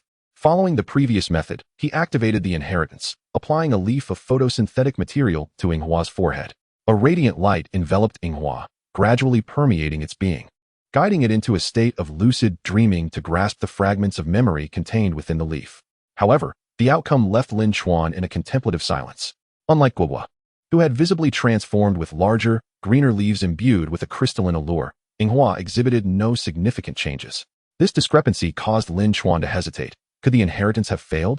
That seemed unlikely, as he felt a tangible, disorienting impact on his mind, a testament to the expenditure of mental energy.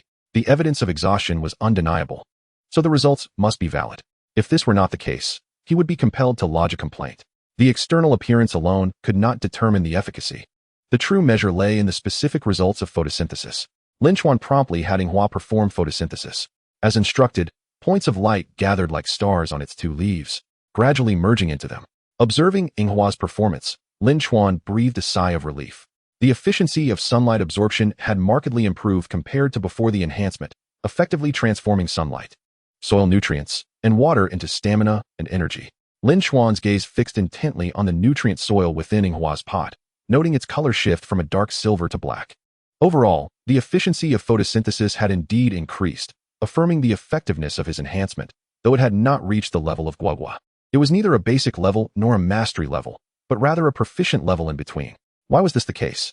The same inheritance, the same expenditure of mental energy, yet such disparate results. Lin Chuan pondered deeply, quickly identifying 2 potential reasons. First, the source of each skill material derived from different spiritual beast species, with varying quantities and qualities of associated skill memory fragments.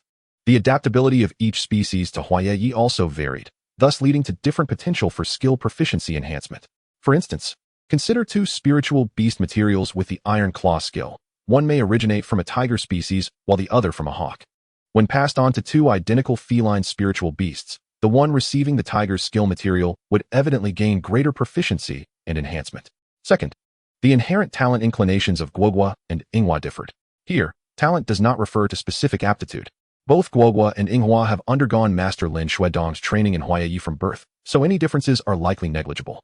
Rather, this talent inclination refers to their areas of proficiency.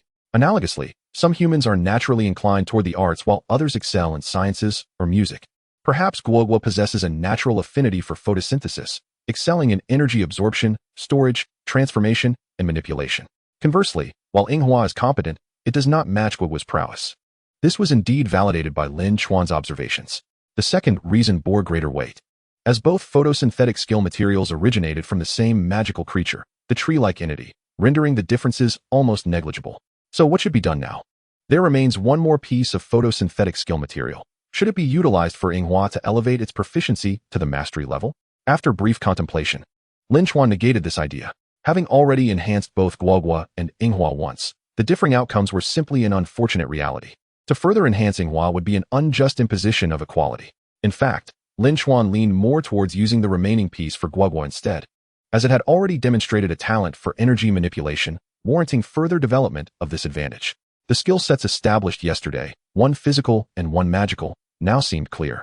The energy magic-oriented skills would belong to Hua, while Hua would focus on physical training. That said, Lin Chuan was nearing his mental limit. And even if he wished to enhance Hua once more, it would be impossible. Forcing the inheritance could lead to his mental exhaustion, leaving him unconscious. With a yawn, Lin Chuan summoned his remaining strength.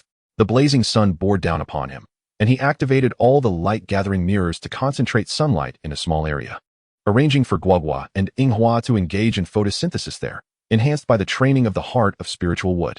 Having completed these tasks, Lin Chuan prepared to rest and recover his mental energy, bringing over a reclining chair and a large sunshade. Setting up the sunshade and reclining chair, Lin Chuan settled down to rest. Why not return to his room for sleep? Surely, It was to remain close to Guoguo and Yinghua, fulfilling his responsibilities as a Beastmaster. Closing his eyes, he fell into a deep slumber within moments, the sound of his gentle snores rising. From the perspective of Guoguo and Yinghua, despite their limited intellect akin to that of a 3- or 4-year-old, they sensed something amiss. Lin Chuan had neither praised Guoguo nor criticized Yinghua, yet both felt the weight of the moment. Photosynthesis was their innate foundational skill, and they often engaged in it with their fellow Hua Ye Ye companions, easily discerning who was stronger or weaker. A flicker of joy ignited within Guoguo, while Yinghua felt a more profound urgency. Thus, Yinghua exerted itself with greater fervor than before, diligently performing photosynthesis to absorb nutrients, fortify its foundation, accumulate energy, and strive for growth to catch up with Guoguo. Naturally, Guoguo would not concede easily, nor would it allow its slight advantage to lead to complacency, determined not to let Yinghua surpass it effortlessly. Although it has simultaneously become Lin Chuan's initial contract spirit beast, there must be a distinction between the elder sister and younger sister in this household. From this day forth, it shall be Guoguo who assumes the role of the eldest sister. The two little ones engaged in a spirited competition, each striving to outdo the other, exerting every ounce of their strength to solidify their roots through photosynthesis.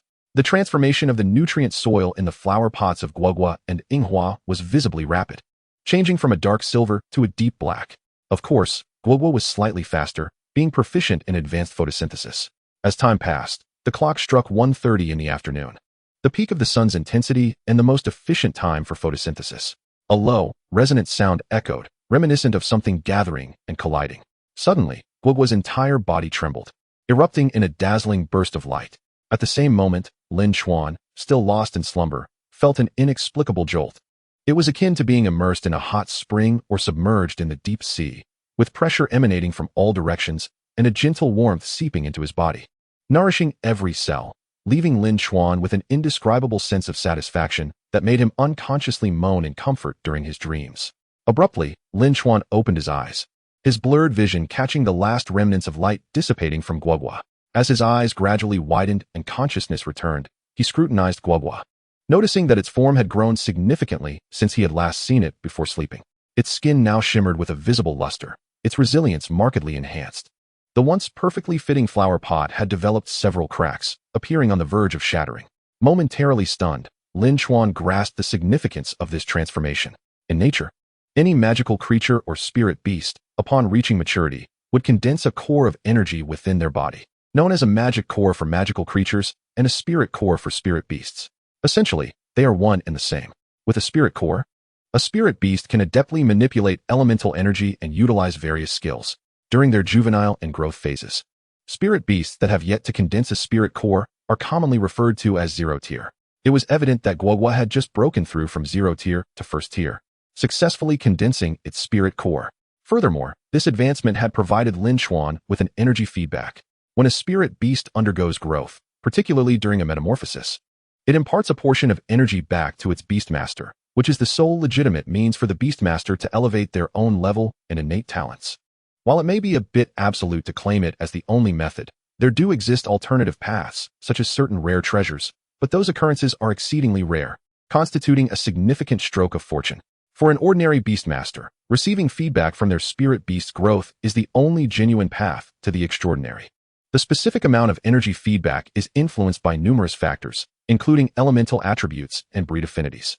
Lin Chuan repeatedly examined his palms and clenched his fists, uncertain of how much he had advanced, as this was merely feedback from a zero-tier to first-tier breakthrough.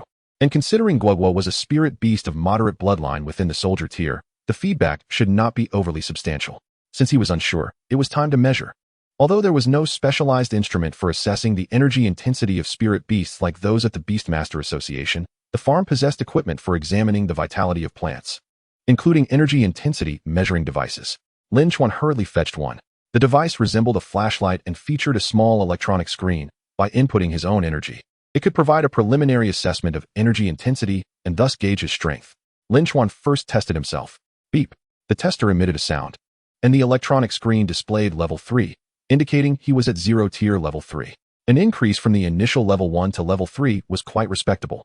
Lin Chuan felt neither disappointment nor excessive joy, maintaining a calm demeanor as expected. The energy feedback from a spirit beast bestows comprehensive enhancements upon the Beastmaster.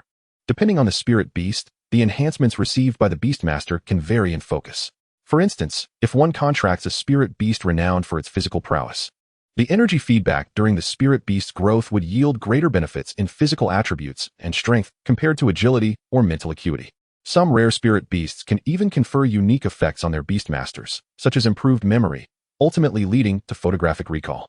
In the case of Hua Ye Ye, the special enhancement bestowed upon the Beastmaster is self-healing capabilities.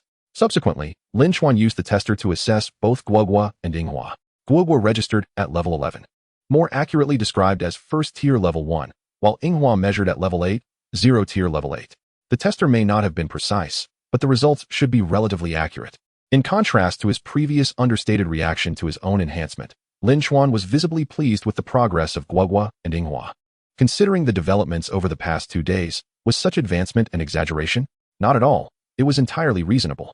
It is important to remember that he had invested heavily in nutrient soil and nutrient water, combined with the concentrated summer sunlight facilitated by the light-collecting mirror. The accelerated cultivation of the second-tier spirit wood heart, and both advanced and proficient levels of photosynthesis. Moreover, Guoguo and Yinghua were at an optimal stage for rapid growth and strengthening. The convergence of these factors made such progress within 2 days entirely rational, further affirming that both Guoguo and Yinghua had been diligent, exhibiting no signs of laziness. Excellent, splendid, they have all worked exceedingly hard. Gently patting Guoguo and Yinghua on their small heads, Lin Chuan wore a tender smile reminiscent of a loving father. At that moment, the Beastmaster space device on Lin Chuan's wrist illuminated, signaling a call. It was from the delivery service, bringing news of his beginner's gift package. Without unnecessary pleasantries, Lin Chuan confirmed his presence at home, eagerly anticipating its arrival. Within 10 minutes, a Beastmaster riding an iron feather eagle descended from the sky, delivering the package. After verifying the recipient's Beastmaster ID and confirming the receipt, the courier swiftly ascended again on the iron feather eagle, clearly off to deliver more beginners' gift packages. As he watched the rapidly retreating figure of the courier shrink into a distant speck, Lin Chuan mused on the recent surge in deliveries. These couriers must be working tirelessly, given that every newly graduated Beastmaster requires a gift package. Returning his focus to his own gift package, Lin Chuan beheld an exquisitely wrapped gift box adorned with a card. In elegant, ornate handwriting, the card bore a message. Congratulations, Mr. Lin Chuan, on becoming a Beastmaster. May your journey as a Beastmaster be smooth sailing, and may fortune favor you. Sincerely, the Beastmaster Association. Satisfied, Lin Chuan acknowledged that such gestures from the Beastmaster Association had garnered them the affection of the public. Even if one ultimately did not succeed in becoming a Beastmaster and instead became an ordinary cog in society, the vast majority would harbor no grievances. He carefully stored the card and, after removing the satin ribbon, felt a flutter of anticipation as he approached the last thin layer of paper concealing the gift box. Having recorded 2 Beastmaster talents, second-tier Spirit Wood Heart and first-tier Skill Master, he considered himself quite the prodigy. With 2 initial contracts established with Hua Ye Ye, he wondered what kind of beginner's gift the Beastmaster Association would provide in light of his circumstances. Taking a moment to wash his hands and face, he instructed Guoguo and Yinghua to pause their photosynthesis and join him for the unboxing. Taking a deep breath, Lin Chuan pulled back a corner of the beginner's gift package, with Guoguo and Yinghua each grasping aside and pulling upward with all their might. The beginner's package was unveiled. Nestled within was a finely crafted glass jar. Within the confines of a jar, a brilliantly vibrant and ethereal white flower floated, shimmering with a mesmerizing luminescence. What could this be? Lin Chuan furrowed his brow, momentarily unable to identify it, until he noticed a small slip of paper crammed into the corner of the gift box. Upon extracting the paper, he read the inscription, by Helan, commonly referred to in folklore as the Xianling Ji Hua, the most exquisite blossom shed by the spirit beasts upon their natural demise. Once the jar is opened, it boasts a shelf life of 2 months. The flower, along with its leaves, assists in growth, significantly enhancing the likelihood of acquiring the skill-sweet aroma, with a smaller chance of gaining aromatic healing, and an even lesser chance of achieving the elusive skill of bewildering fragrance. During its effective period, crushing by Helan and combining it with various other materials to create flower fertilizer for the plant can facilitate a certain degree of breakthrough in the quality of its bloodline.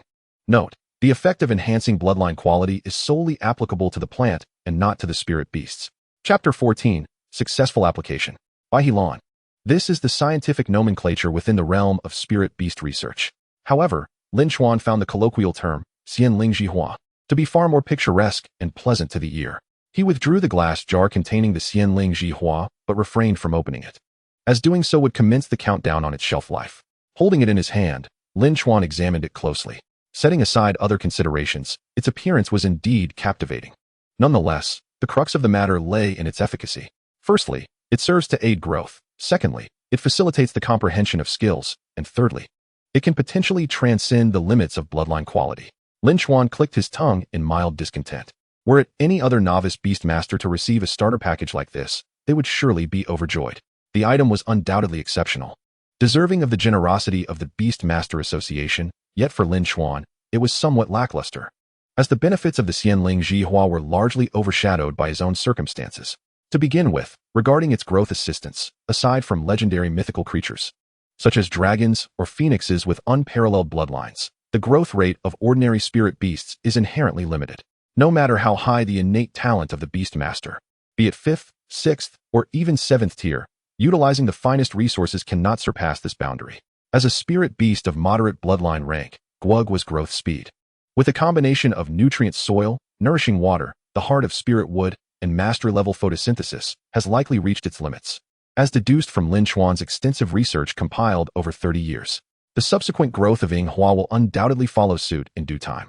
Therefore, the first effect of the Xianling Zhihua holds little value for him. As for the second effect, the comprehension of skills, that too is rendered moot.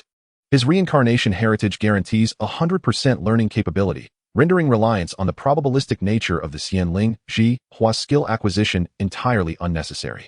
Finally, concerning the potential to transcend bloodline quality limits, this brings to mind another aspect of his reincarnation ability. He has yet to employ the effect of reincarnation. With such an astonishing inheritance, how could the effects of rebirth be any less remarkable? Once reborn, the degree to which he could surpass the bloodline quality limits would undoubtedly exceed that of utilizing by Helan. Yet, at present, Lin Chuan cannot invoke the reincarnation ability. Firstly, his mental strength is insufficient. Lin Chuan possesses an innate understanding that he must elevate his Beastmaster level to 10th tier before he can summon the requisite mental fortitude for reincarnation. Secondly, neither Guoghua nor Yinghua has attained the necessary growth stage for rebirth. It is akin to the narratives in certain reincarnation novels, where a well-versed scholar, armed with a wealth of historical and scientific knowledge, achieves tremendous success upon reincarnation, contrasting starkly with a mere toddler embarking on the same journey. Clearly, the former holds the advantage. Without foundational experience, even rebirth would yield limited outcomes. Similarly, Lin Chuan does not insist that Guoghua and Yinghua must reach their utmost limits before undergoing rebirth. However, they must attain a certain level of growth, ensuring adequate accumulation prior to this transformation. At that point, the effects of rebirth would be pronounced, capable of surpassing higher bloodline thresholds, potentially allowing for a significant leap from moderate to even superior ranks. Thus, with such a robust foundation, their evolution into Hua Ling Ling, ultimately culminating in Hua Ling Xian, would likely rival those of the Jun and Wang rank spirit beasts. Returning to the main topic, for Lin Chuan, this Xianling Zhihua appears somewhat superfluous. If given the choice, he would prefer to exchange the Xianling Zhihua for an equivalent amount of Xing Yen coins. Of course, this is merely a fleeting thought, as wealth can be earned, while the Xianling Zhihua is a high-level resource that cannot be easily acquired even with money. Indeed, the Xianling Zhihua is precisely the type of restricted resource that requires professional Beastmaster privileges for purchase. Despite its perceived redundancy, it does hold some value for Lin Chuan. The skills Sweet Aroma, Aromatic Healing, and Bewildering Fragrance, which may be acquired with a degree of probability, could potentially be learned by Guoghua and Yinghua through his talent of reincarnation inheritance in a point-based manner. In other words, for him, this Xianling Zhihua represents a skill material, akin to a skill tome, and a rather substantial one at that. It encompasses at least the skills of Sweet Aroma, Aromatic Healing, and Bewildering Fragrance. As for any other potential skills, Lin Chuan remains uncertain. Lin Chuan secured the glass jar, intending to wait a few more days. He would observe if Yinghua could reach the first tier, hoping to discern her areas of expertise, much like Guogua's aptitude for energy manipulation. Should there be any revelations, he would adjust the cultivation specifics accordingly while maintaining the general direction for now. Concurrently, Lin Chuan planned to experiment with the Xianling Zhihua in the coming days, since it could be crushed and utilized as fertilizer. He pondered whether it might be possible to dissect the petals, isolating the skills contained within them for independent transfer, thereby simplifying the process considerably. If he were to employ the entire Xianling Zhihua as a singular skill material for transfer, Lin Chuan felt that his current mental capacity would likely falter under the strain, leading to a dizzying experience that could render him incapacitated. As the sun dipped below the horizon and night enveloped the land, Lin Chuan called a halt, concluding the day as cultivation for Guogua and Inghua. He meticulously examined the condition of his two companions. Having broken through to the first tier, Guogua exhibited comprehensive enhancements in physical attributes and other areas. Even though Guogua had yet to master any offensive skills, relying solely on strength and agility, Lin Chuan found himself unable to contend with her.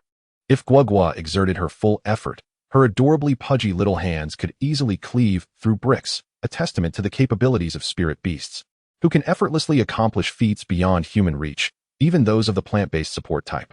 Turning to Inghua, still yet to reach the first tier, Lin Chuan felt confident that he could still prevail over her.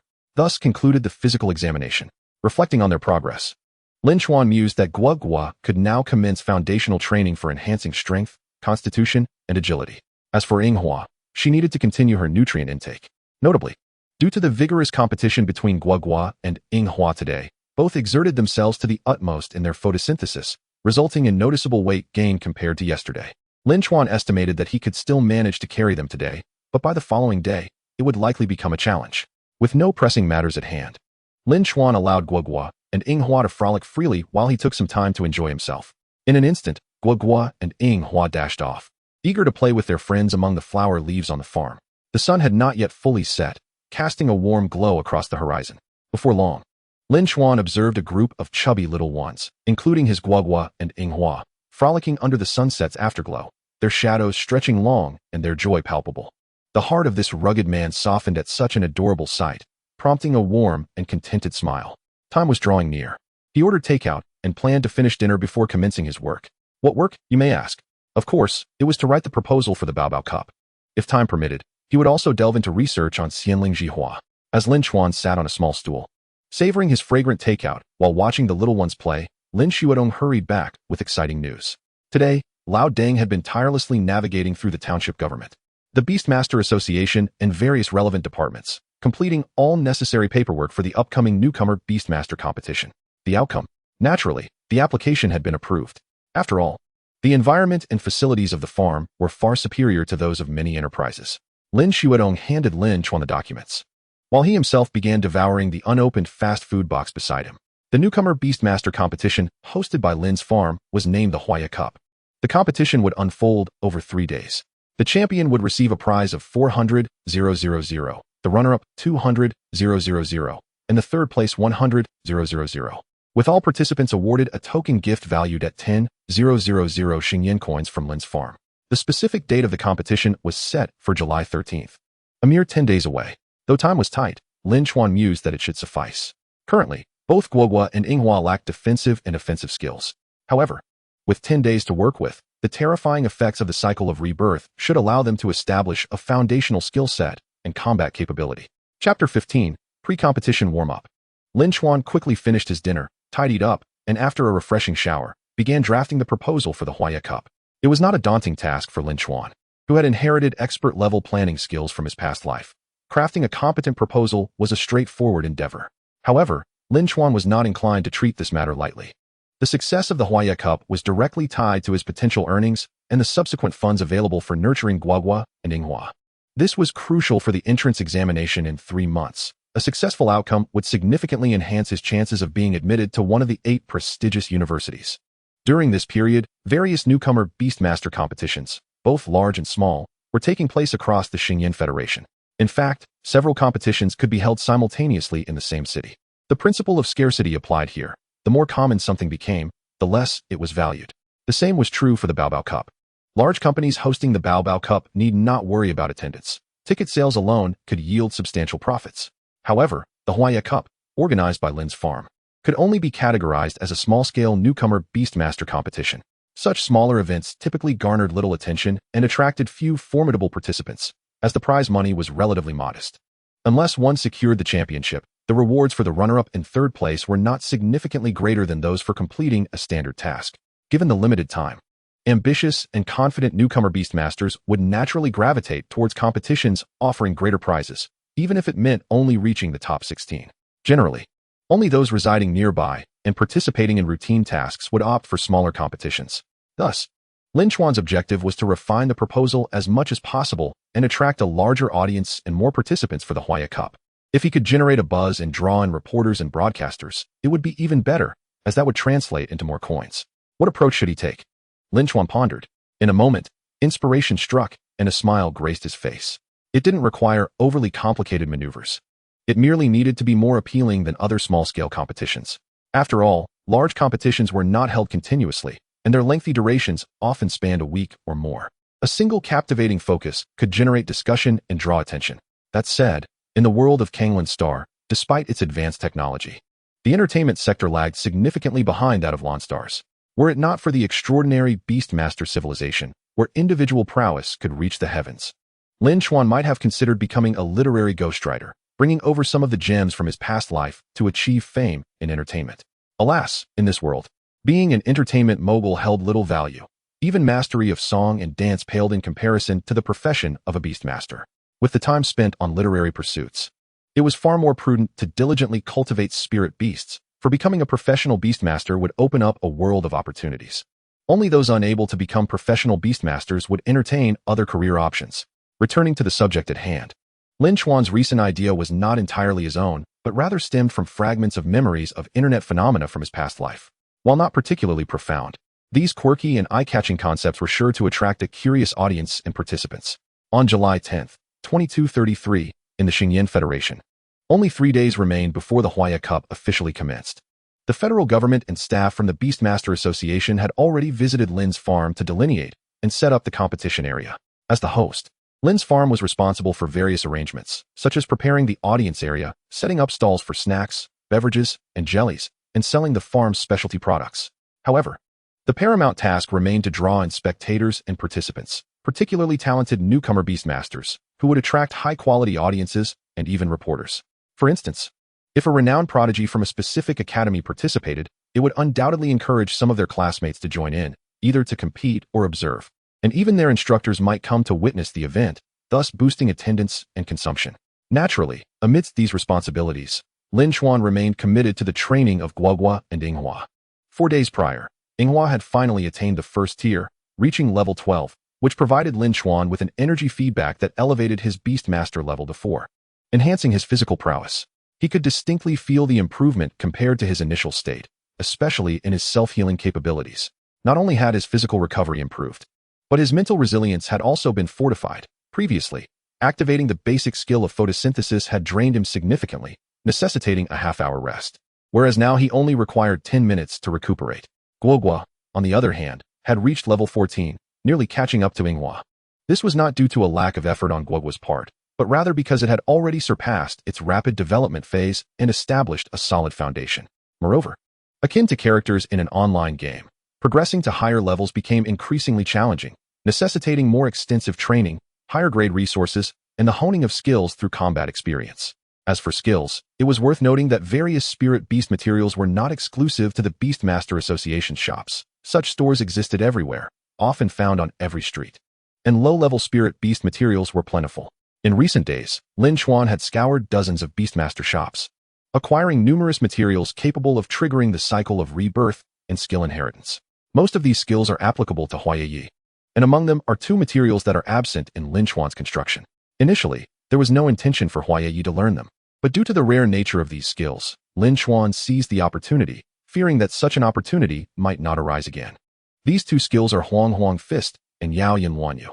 The former, Huang Huang Fist, is a light attribute skill that inflicts physical damage while causing confusion in the enemy. To put it simply, it's like a little fist striking your head. The latter, Yao Yin Wan Yu, is a skill of the demon attribute, typically attainable only by the spirit beasts of the Fox clan and certain unique spirit beasts. Its effect is to manipulate the emotions of the opponent through words, eliciting various feelings such as joy, anger, sorrow, or happiness, thereby undermining the opponent's rationality and defensive capabilities. Thus, Lin Chuan's repository of skill materials has been enriched. However, progress must be made step by step. Lin Chuan is not one to hastily utilize every good thing he encounters, but adheres to a pre-established cultivation plan with deliberate care. In addition to photosynthesis, Hua Ye Ye possesses 2 innate foundational skills, Jia Jin and Sheng Zhang. The effect of Jia Jin is to restore stamina and moderately enhance defensive capabilities. Sheng Zhang, on the other hand, provides a slight overall enhancement to abilities, including attack, defense, and agility. Currently, Lin Chuan has equipped Hua and Hua with these innate foundational skills. Both Hua and Hua have reached the expert level in photosynthesis. The reason they are not at the master level is not due to Lin Chuan's reluctance, but rather because Hua and Hua's medium-tier bloodline quality limits their potential. Nonetheless, expert-level photosynthesis is sufficient, due to a lack of skill materials. Guogua's Zhao has reached the proficient level, while Sheng Zhang is merely at the skilled level. Conversely, Hua has a skilled Zhao and proficient Sheng Zhang. Coupled with expert-level photosynthesis, few novice Beastmasters would be able to contend with Hua and Hua. Even those from prestigious families would remark on their formidable robustness. While Hua and Hua may not yet possess high defensive capabilities, as they have yet to learn defensive skills, their health points, enhanced by nutrient-rich soil and water as well as the continuous investment in their 3 innate foundational skills, have become impressively abundant and resilient. Lastly, regarding offensive capabilities, Hua has learned a beginner-level Du Fun and a beginner-level Yao Yin Luan Yu through inheritance. Lin Chuan did not anticipate that Hua would be capable of learning such skills or even qualify to do so. While Guogua lacks both the ability to learn and the qualifications to activate reincarnation inheritance. Hence, one wonders to what peculiar extent Hua's talents have diverged.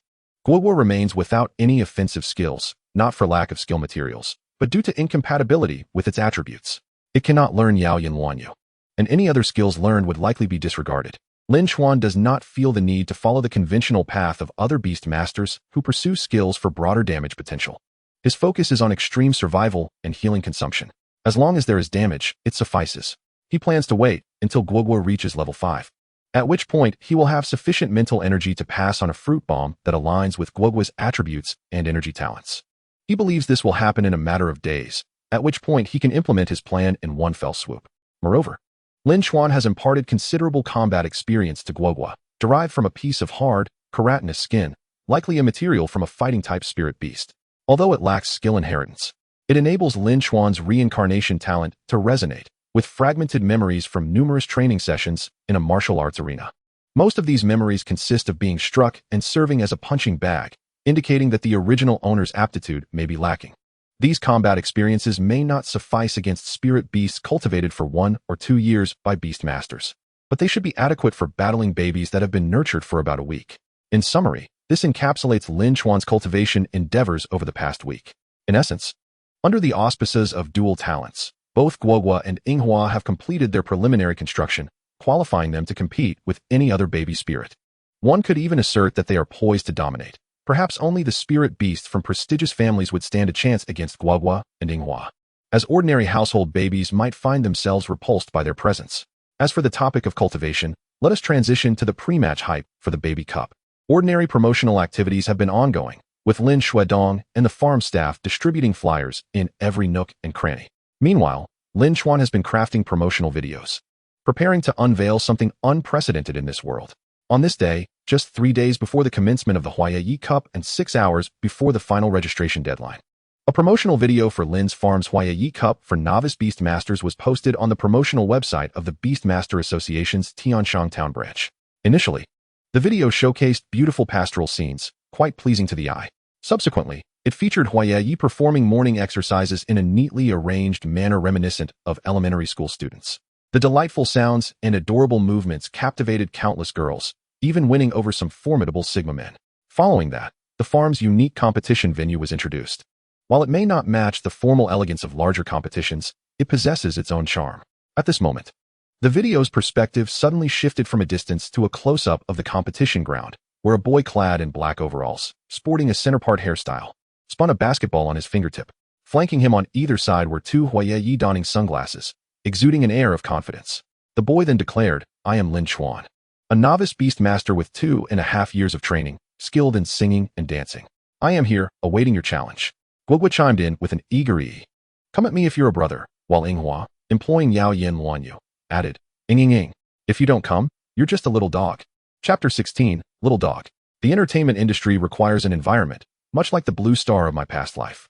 Firstly, a stable national society is essential. Secondly, there must be a group of individuals with ample leisure time and resources. Only then can the entertainment industry thrive. In the realm of Kanglan Star, Lin Chuan is unaware of the conditions in other human nations and has never traveled abroad. The network communications between various nations are separated by walls, with only scant information trickling through, making it difficult to ascertain the truth. However, regarding the Xingyan Federation, it remains relatively stable and secure, though few individuals seem to have the leisure time to spare. In fact, the human society in this world does not exhibit such conditions. Those who find themselves with time and money generally invest in nurturing spirit beasts, for embarking on this extraordinary path offers fundamental benefits such as longevity and eternal youth, which are undeniably alluring. Thus, it is clear that Kanglan Star cannot possibly develop a flourishing entertainment industry akin to that of Blue Star from my previous life. Nor can it give rise to peculiar and incomprehensible subcultural phenomena. Here, the entertainment industry lacks prospects and a fan base. Nevertheless, despite this lack of future and foundational support, the effectiveness of Lin Chuan's promotional video cannot be denied. At the very least, it garnered positive feedback from viewers, who found it uniquely engaging and elicited genuine laughter. The overalls, the center part hairstyle, and the flamboyant dance moves were all quite amusing. Those who did not laugh were undoubtedly trained professionals. The crux of the video, however, was not Lin Chuan's appearance or exaggerated dance moves, but the adorable final remarks from Guogua and Yinghua. To human ears, their sounds were irresistibly cute, prompting many girls and even some muscular men to express their newfound affection in the comments. However, in the ears of their spirit beasts, the situation was entirely different. Particularly with Yinghua, the words uttered in a whimsical manner, specifically, the phrase "not coming," were akin to the language of small dogs. Even though it was merely a video file and separated by a screen, it still managed to affect numerous baby spirit beasts. Most spirit beasts were pure and innocent, with only a select few mingling in human social circles, such as the deputy director of the security department from the Yusho Master Association branch in Tianshang Town. The rest, especially those in their juvenile growth stages with incomplete intelligence, were truly naive little ones. Complimenting their cuteness, handsomeness, and strength would bring them immense joy, especially when praised by their masters, causing them to roll around happily in their spirit beast space. Conversely, any disparaging remarks would swiftly plunge them into sorrow, bringing forth tears. If one were to mockingly call them small dogs, it would be particularly distressing. In Tianshang Town, on East Huban Road, in the Xinxin community, resides a family by the surname Sun. The parents and elders of this family are quite ordinary, just typical commoners. Notably, their daughter, Sun Yining, is a remarkable girl. At 16 years old, she has just come of age. She possesses above-average looks with a healthy, light yellow complexion, her hair neatly tied in a single ponytail. Not tall nor short, neither overweight nor underweight, she is essentially an unremarkable girl in terms of appearance. However, Sun Yining's talent as a spirit beastmaster is truly extraordinary. Through the awakening ceremony, she has awakened a third-tier spirit beast talent known as Wolf King Blood, which enhances the growth speed and ferocity of wolf-type spirit beasts, increasing their attack and speed while granting them immunity to certain debuffs. A third-tier spirit beast talent is exceedingly rare among common folk, especially one like Wolf King Blood, which, while not overwhelmingly powerful, still implies significant potential given that wolf-type spirit beasts typically exhibit high capabilities. Due to her exceptional talent, Sun Yining naturally aspired for a higher starting point and a superior initial spirit beast, wishing to accumulate more funds to select spirit beasts from other regions. Unfortunately, due to family circumstances, her parents were unable to gather sufficient funds for interregional selection, leaving her with no choice but to acquire a spirit beast from the breeding base in Tianshang Town for free. Consequently, when she arrived, only a depressed golden silky wolf remained, overlooked by other novice spirit beast masters. This wolf resembled a husky with a dog-like head and stood about 1 meter tall. With no alternatives, Sun Yining contracted this golden silky wolf and named it De'in, without any particular meaning, simply intending to establish a lineage of the Yin family, with plans for her second spirit beast to be named Erin. Returning to the main topic, after bringing De'in home and spending a brief period nurturing and bonding, Sun Yining discovered that the wolf's depression stemmed from its extraordinary talent. De'in possessed a skill that no other golden silky wolf could master, a skill that caused it frequent stomach aches and discomfort, disrupting its sleep and appetite. This skill was the Flame Fist. Logically speaking, the Flame Fist should not be attainable by a golden silky wolf, as it is a metal-type spirit beast, while the Flame Fist is a fire-type skill, and fire counters metal. Yet, in this world, there are always those exceptional beings or fortuitous circumstances that allow for the impossible to be achieved, and De'in was one such instance. Sun Yining is a student at the 5th Spirit Beast Middle School in Tianshang Town. The designation 5th does not indicate its quality of education, but rather its chronological order of establishment. In terms of educational standards, the 5th Spirit Beast Middle School barely surpasses several others. as it was founded by a wealthy tycoon who endowed the institution with numerous benefits absent in other Spirit Beast schools, such as Spirit Beast summer camps and exchange programs with larger city academies. Despite this advantageous environment, Sun Yinyin consistently ranks among the top 10 in her year, excelling academically and possessing a third-tier Spirit Beast talent, having also contracted the uniquely gifted Dean. Her journey as a Spirit Beast master has been remarkably smooth. Moreover, during a recent novice task, while traversing a desolate area, she stumbled upon a stone and discovered it was a Spirit Beast fossil. Although not particularly useful, it held significant research value, and she promptly sold it to a research institute specializing in Spirit Beast fossils, earning 1 million star rock coins. Just 2 days ago, Sun Yinyin and Dein participated in a small baby cup event organized by the community supermarket in the park, where they emerged victorious, claiming a prize of 300,000 star rock coins. In summary, Sun Yinin's initiation into the realm of Spirit Beast mastery has been extraordinarily fortuitous, akin to possessing a protagonist's script. This has led to a sense of elation on her part. In a word, she remains oblivious to the concept of rivals, as the Spirit Beasts of her peers appear akin to mere fodder, easily bested by Yin's prowess. At this moment, Sun Yinyin is browsing the web forum of the Spirit Beast Master Association. Given her remarkably auspicious start, she has decided to deviate from her original plan of steady development through novice tasks. With such a significant advantage at hand, she aims to capitalize on it and amass wealth through participating in baby cups, nurturing her strength through battle, and entering the entrance examination in 3 months with an invincible momentum to secure a place in one of the 8 prestigious academies. Numerous novice Spirit Beast Master competitions are currently underway. Sun Yinin's first choice is a large baby cup offering substantial prizes, where even reaching the top 16 guarantees a considerable reward. Unfortunately, large baby cups are not held in every city, and Tianshang Town lacks such an event, necessitating her travel to a higher-tier city to participate. Her second option is a nearby medium-sized baby cup with generous prizes. Thus, Sun Yinyin swiftly scans through various promotional materials for baby cups on the Spirit Beast Master Association's web forum, examining details such as competition dates, scales, and prize distributions. At that moment, a promotional video for a baby cup caught her attention. In Tianshang Town, in the Donghe suburb, at the Lin family farm, the Hua Ye Ye Cup will commence on July 13th, with a registration deadline of 6 hours remaining. The prize money includes 400,000 for the champion, 200,000 for the runner-up, and 100,000 for third place, with each participant receiving a small gift valued at 10,000 star rock coins from the Lin family farm. Sun Yinyin nodded slightly in approval. The prospects for the Hua Ye Ye Cup appear promising, being conveniently located and offering a decent prize for a small baby cup, thus making it a contender. Consequently, she clicked on the video to further investigate the promotional content for the Hua Ye Ye Cup. The video commenced with picturesque pastoral scenes, prompting Sun Yinyin to nod inwardly, reminiscing about how long it had been since she last enjoyed the beauty of the countryside, considering it a wonderful opportunity for a picnic. Following this, the Hua Ye Ye were seen performing morning exercises under the dawn sunlight, their delightful sounds and clumsy movements captivating Sun Yinyin. Dein was developing splendidly, leading her to contemplate contracting a second Spirit Beast, and the Hua Ye Ye, being a typical support-type Spirit Beast, now featured on her list of potential candidates. This provided her with yet another reason to participate, to assess the quality of the Hua Ye Ye and negotiate with the farm owner regarding the possibility of contracting a suitable one. Next, the video showcased the farm's unique competition venue, less formal and refined than larger baby cups, yet possessing its own charm. Particularly with the tall trees planted at each corner of the competition area, their branches extending to cover a significant portion of the venue. This creatively designed environment heightened Sun Yinin's anticipation. At that moment, the video perspective shifted from a distance to a close-up, revealing a youth clad in black overalls, sporting a center-parted hairstyle and gripping a basketball. Flanking him were 2 Hua Ye Ye wearing sunglasses, exuding an air of arrogance. As the boy spun the basketball on his fingertips, he suddenly made his move. As she watched the awkward dance of the young boy in the video and listened to his self-introduction, the newcomer Beastmaster, Sun Yinyin, who had been training for 2.5 years, was momentarily taken aback, only to be unable to suppress her laughter. This individual was indeed quite eccentric. If he were her opponent, it would surely be entertaining.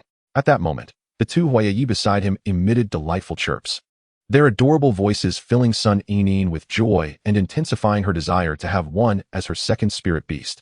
Dein, what do you think? Sun Yinyin pondered, wishing to consult Yin's opinion on whether the Hua Ye Ye Spirit Beast was appealing enough. She hoped that if she truly contracted a Hua Ye Ye, Dein would not develop any conflicts with it, as disputes between contracted spirit beasts were the most undesirable scenario for a Beastmaster. However, before she could finish her inquiry, a loud thud erupted. The creature, named Da'in, a Gene C. Langren, leaped onto the table, its fiery fists smashing through Sun Enin's computer screen, creating a hole that emitted wisps of black smoke. Sun Enin stood in shock, bewildered. What is happening? Where am I? Da'in growled. No one is allowed to call me thin dog. Due to inadequate nutrition and poor sleep, it had grown relatively small and had often been bullied in the Gene C. Langren community at the breeding base.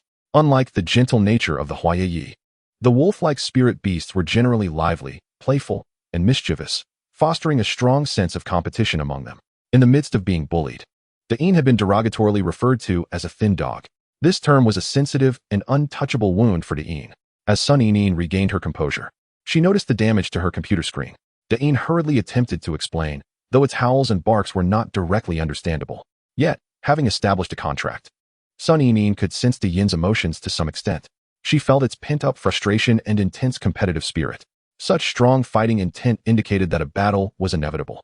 Lin Chuan, I hope your strength is as unique as your dance. Do not let my Da'in take you down with a single punch. At Lin's farm, Lin Chuan was currently enhancing his skills for Guogua and Inghua when he suddenly sneezed. Who is cursing me from behind?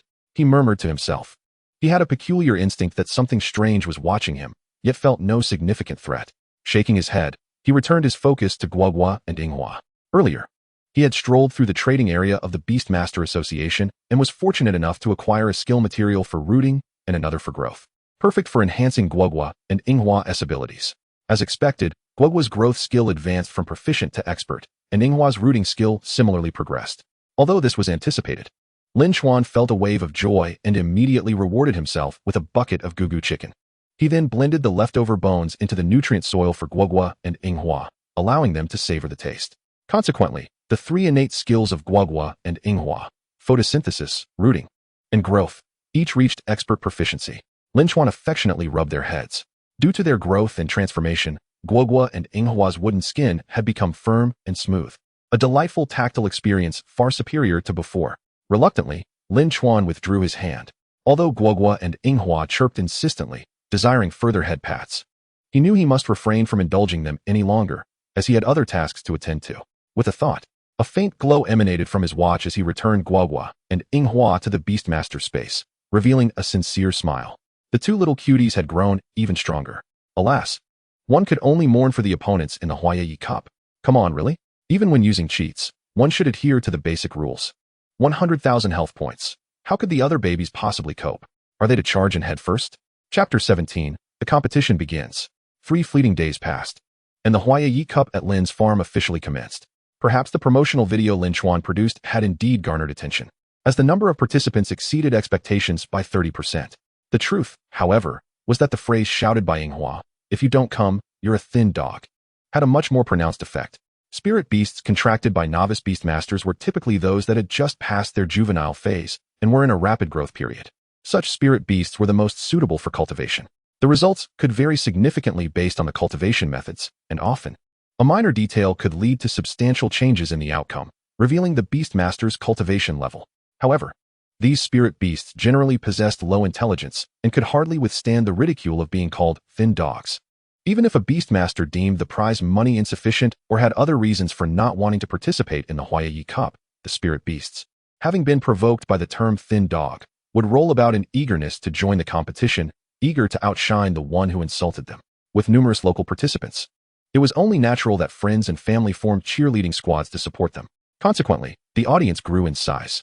With more spectators, the profits for Lin Chuan's farm, as the host, would naturally increase. Just from selling tickets, snacks, drinks, and treats, he could earn a substantial profit. Not to mention the 5 special flavors of Hua Ye Ye fruits, which were flagship products. For the wealthy, it was insignificant, but for ordinary people, these special fruits were akin to premium health products, often considered too extravagant to purchase. Yet now that they were there, who could resist buying a couple for their children or spirit beast companions to enjoy? At the makeshift specialty booth, Lin Chuan, dressed in the overalls from the promotional video and sporting a middle-part hairstyle, handed a bag of 5-spice beef-flavored Hua Ye Ye fruits to a young boy in front of him. "Thank you for your patronage. That will be 51,000 Star Rock coins. Well, since you're an alumnus, let me waive the change. Just 50,000 Star Rock coins will do," Lin Chuan said with a professionally warm and polite smile. The boy accepted the plastic bag, first tasting one of the fruits himself before offering another to his spirit beast, a monkey approximately 70 centimeters tall. Clad in a simple blue and white sports outfit and wearing glasses, the boy exuded an air of sophistication. His name was Ping Kai. Like Lin Chuan, Ping Kai was a student of the first Beastmaster High School in Tianshang Town. However, they were not in the same class and had never met until their recent transaction. Lin Chuan was in Class 7 of the third year, while Ping Kai was in Class 3 and had previously achieved only average grades, slightly below Lin Chuan's above-average level. Nevertheless, Ping Kai was fortunate enough to awaken a second-tier Beastmaster talent and, with family support, paid a considerable sponsorship fee to contract a high-quality bloodline spirit beast, the Qi Ding Hui Mao Ho, which was the monkey spirit beast currently by his side. The Qi Ding Hui Mao Ho, true to its name, had a head of red fur that gave off a rather flamboyant vibe. It was a fire attribute spirit beast, but Lin Chuan did not possess detailed knowledge about it, as he was not the type to memorize all the common spirit beast data. Overall, Ping Kai's journey as a Beastmaster has commenced rather favorably. The mere fact that he possesses the confidence and capability to compete in the Baby Cup indicates that he has already surpassed the majority of his peers, as most of his contemporaries are still engaged in completing preliminary tasks. With some time remaining before the competition begins, Ping Kai enjoys the fragrant 5-spice beef-flavored Hua Ye Ye fruit while engaging in casual conversation with Lin Chuan, occasionally assisting Lin Chuan by tidying the counter and handing items to other customers. Prior to this encounter, they were strangers, but this is unlikely to remain the case, as both Lin Chuan and Ping Kai have awakened their second-tier Beastmaster talents, distinguishing themselves as part of the elite few among numerous students. As they progress, their paths are bound to intersect more frequently, especially during the upcoming entrance examination in 3 months, where they will inevitably face each other as competitors. However, should their relationship remain amicable, they could offer mutual support, particularly in competition against students from other Beastmaster schools in Tianshang Town. Therefore, Ping Kai approaches Lin Chuan with the intention of establishing a friendly acquaintance, not necessarily seeking friendship, but merely hoping to become familiar enough to exchange greetings. Lin Chuan is well aware of this, and is also inclined to become acquainted with Ping Kai. In fact, it was Lin Chuan who first initiated this acquaintance by discounting 1,000 Xingyan coins for Ping Kai, a gesture intended to foster familiarity. Lin Chuan muses to himself that if they do meet again during the entrance examination, he hopes Ping Kai will not be unreasonable. Of course, he views this as a light-hearted thought. Even if Ping Kai were to act unreasonably, Lin Chuan is confident in his ability to defeat him. After all, if he cannot best a mere boy in shorts, what purpose would his extraordinary abilities serve? Your attire, how did you come up with it? It is truly unique, Ping Kai remarks, having observed Lin Chuan's outfit for some time. Despite repeated glances, he still finds it rather peculiar, eliciting a suppressed smile. Lin Chuan, of course, refrains from revealing that his outfit was inspired by a certain character from his previous life, instead attributing it to having seen a child from a neighboring kindergarten attract the attention of several female teachers in a similar ensemble, finding it amusing enough to emulate. To his surprise, it has proven effective in promotional videos. By the way, I wanted to ask, what did your Hua Ye Ye say in the promotional video? My little red-haired one became so agitated after hearing it that it nearly destroyed my bedroom. Ping Kai continues, a mixture of curiosity and slight melancholy evident in his tone. Lin Chuan suddenly falls silent, feeling a twinge of guilt as he averts his gaze. How could he possibly reveal the truth to Ping Kai? To confess that he had taught Guogua to shout that its brother was coming to cut him, while also instructing Yinghua to utter nonsensical phrases that even the simplest of beasts would struggle to articulate? Steeling himself, Lin Chuan feigns a dramatic sigh. I too am curious.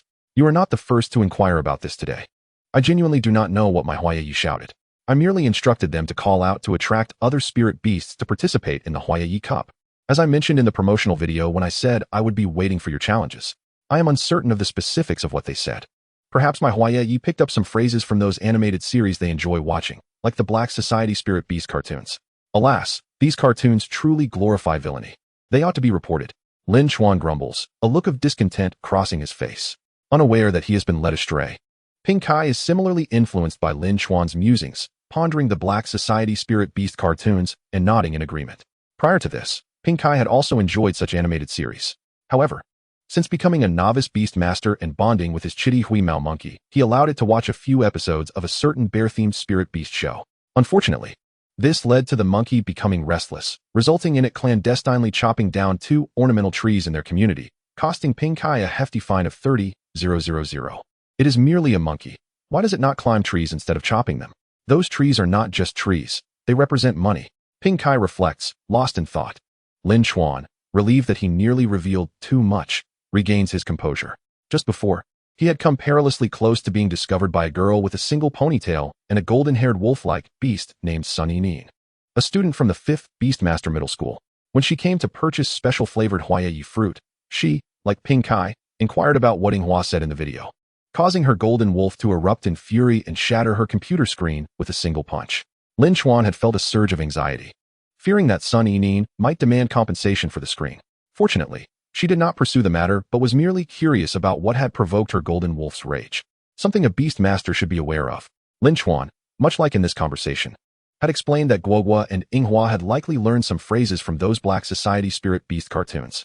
Thus, Sun Yining departed deep in thought, having purchased 100,000 worth of special Hua Ye Ye fruit. As the melodious chimes of the clock announced the hour of 10 in the morning, signaling the imminent start of the competition, Ping Kai shakes off his reverie and bids farewell to Lin Chuan, setting off to prepare for the match. Lin Chuan, too, tidies up before entrusting the shop to farm staff. He then changes out of his overalls, realizing that while the promotional outfit might be suitable for attracting customers, it could easily become associated with an odd persona if worn too long. As he is about to participate in his first public competition as a Beastmaster, he opts for a more appropriate appearance. Ultimately, Lin Chuan dons a black and white summer shirt featuring a cartoon Hua Ye Ye design, embodying the spirit of a cheerful young man. Having changed, Lin Chuan carries a tray filled with snacks such as sunflower seeds, popcorn, dried fish, and soft tofu, alongside a thermal bag containing beverages like milk tea, cola, and Sprite, as he departs from the temporary shop. Although the competition is about to commence, Lin Chuan is not the first to enter the arena. The order is determined by random draw, not by any hidden machinations. Unlike the more formal Baby Cup events where participants must wait in designated areas, the smaller Baby Cup allows competitors the freedom to arrive with their spirit beasts as their names are announced. In the meantime, they can roam as they please, engaging in whatever activities they desire. Despite the anticipated profits from the Hua Ye Ye Cup and the final championship prize, who would ever complain about earning more money? After all, nurturing spirit beasts is an endless financial endeavor, and every bit of income is welcome. Currently, within the Lin family farm, the venue for the Hua Ye Ye Cup's novice Beastmaster competition is bustling with only Lin's family and a few employees' relatives selling snacks and drinks. This is truly a limited-time monopoly. Why not seize the opportunity to profit now? Sunflower seeds, cola, popcorn, milk tea, Lin Chuan calls out, weaving through the makeshift seating area constructed from iron frames and plastic panels. As he sells, he observes the matches unfolding below. The earlier matches were rather lackluster, akin to fledgling competitors clashing ineffectively, which is understandable given that only 2 weeks have passed since graduation and the awakening of their abilities. In such a brief span, how many novice Beastmasters can successfully train their newly contracted spirit beasts to learn a single attack skill? As time progresses, Lin Chuan sells nearly all of his snacks and drinks, finally awaiting a match of relatively high quality. The competitors are none other than Ping Kai and Sun Yining. The referee is a representative sent by the Beastmaster Association, and seated near the competition venue is another referee alongside a professional Beastmaster from the same association. The second referee has come to rotate duties, as even a small-scale competition consists of numerous rounds that one referee cannot manage alone. His presence also serves a supervisory role to prevent any erroneous judgments or, worse, biased decisions from occurring during the matches. The professional Beastmaster is present to oversee the event and mitigate any unforeseen emergencies, as even in the Baby Cup, the likelihood of unexpected incidents, however slim, remains. I am Shiji, a professional referee from the Beastmaster Association, overseeing this match. The referee on the field is a middle-aged man nearing 40, slightly overweight with a Mediterranean physique. He raises a small flag and announces the commencement of the match. Following this, I begin to outline the competition rules as is customary, reiterating them for every match. The competition format is an open restriction match, where the Beastmaster is not permitted to participate directly in the battle. Each Beastmaster may summon only one spirit beast, and no items are allowed during the match. Any infraction will result in an immediate loss. During each battle, the Beastmaster is allowed to use their beast affinity to enhance their spirit beast only once. With the rules clarified, I inquire if either party has any questions. I glance at Ping Kai and Sun Yining, both of whom quietly shake their heads, indicating no queries. Very well, please remember the competition guidelines and avoid any violations. Before the match begins, let the contestants salute each other. I continue. Ping Kai, 1st Beast Academy, Class 3, Ping Kai. I look forward to your guidance. Sun Yining, 5th Beast Academy, Class 1, Sun Yining. Please show mercy. The two contestants exchange polite greetings. In the next moment, both the young man and woman make their moves. On Ping Kai's side, he holds a card, elegantly designed in red and black, nestled between his left index and middle fingers. This is his Spirit Beast space device. He then rotates the card to present its face forward. A magical array's luminous patterns emerge upon the card, while a larger magical array materializes in front of him, where flames ignite spontaneously. In an instant, the blazing gray-furred monkey bursts forth from the flames. On Sun Inin's side, her left index finger adorned with a ring extends forward with her fingers spread wide.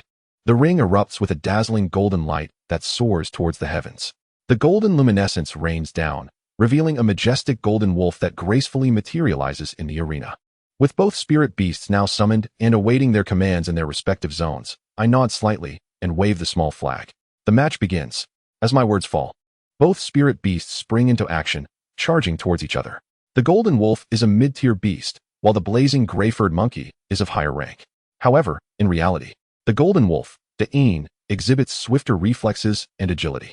It evades a punch from the blazing gray-furred monkey and swiftly counters with a paw strike to its chest. De'in awoke. From this day forth, I shall not allow any spirit beast to call me a little dog. Sun Inin, De'in, flame fist. With another wolf howl, flames envelop her fist, and the golden wolf lunges at the blazing gray-furred monkey's face without hesitation. Chapter 18. First appearance. The matches between novice Beastmasters often lack excitement, particularly within the first month after they graduate and awaken their initial spirit beasts. Their contests typically resemble clumsy skirmishes among fledgling fighters. After all, few novice Beastmasters manage to train their initial contracted spirit beasts into formidable fighters within such a short span. Indeed, most novice Beastmasters achieve little in terms of training results during their first month, often struggling to master even an ordinary advancement skill, occasionally managing only the most basic techniques. Consequently, battles during this baby cup among novice Beastmasters resemble turn-based childlike scuffles, where one grips the other's throat while the other pushes their head, leading to a tangle of spirit beasts rolling together. The Beastmasters shout commands from the sidelines, urging their creatures to stand, endure, or dodge, offering little substantive guidance. Such matches frequently conclude in under half a minute, as the infant spirit beasts possess relatively weak physiques. Enduring just a couple of solid hits can deplete their vitality. This scenario is common, yet this world is never short of exceptional talents, including true geniuses.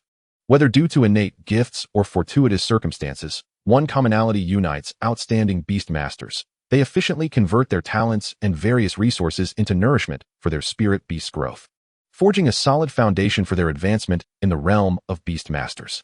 Even novice prodigies, with less than 2 weeks of nurturing, can cultivate their spirit beasts into competent fighters. Battles between such exceptional novice Beastmasters are indeed captivating. Clearly, Ping Kai and Sun Inin belong to this category. While labeling them geniuses may be premature, they are undoubtedly remarkably skilled Beastmasters. Both have awakened potent beast affinities that far exceed those of their peers, and more crucially, they possess a clear and defined approach to nurturing their spirit beasts. In contrast, many novice Beastmasters lack such clarity. They may start with a coherent training plan but often falter as the process progresses, yielding to whims and attempting to train their beasts in every powerful skill they encounter, leading to a lack of foundational strength. Returning to the topic, Sun Inin follows an aggressive fast attack strategy. In the fortnight since awakening her contract, she has focused on enhancing the Yin's speed and reaction time, as well as mastering the flame fist technique. This focus was the fundamental reason for her previous victory in another baby cup at a park. None of her past opponents could withstand the Yin's swift paw strike. Conversely, Ping Kai's nurturing philosophy revolves around defense and counterattack. He believes that a novice Beastmaster's initial spirit beast cannot possess overwhelming offensive capabilities, especially in a small town like Tianshang, where monstrous rookie Beastmasters and their formidable spirit beasts are unlikely to emerge. Therefore, he believes it is feasible to endure an initial attack and seize the absolute opportunity during the opponent's moment of vulnerability, executing a fluid series of counterattacks to secure victory. Unlike Sun Inin, who has already claimed a baby cup title, Ping Kai has only secured a runner-up position in the past. During a previous baby cup final, he faced an opponent wielding a relatively rare ghost-type spirit beast, a creature that naturally ignores physical damage. His blazing gray-furred monkey, Xiaohongmao, had yet to master any fire-based skills, possessing only 2 innate moves, charge and claw strike.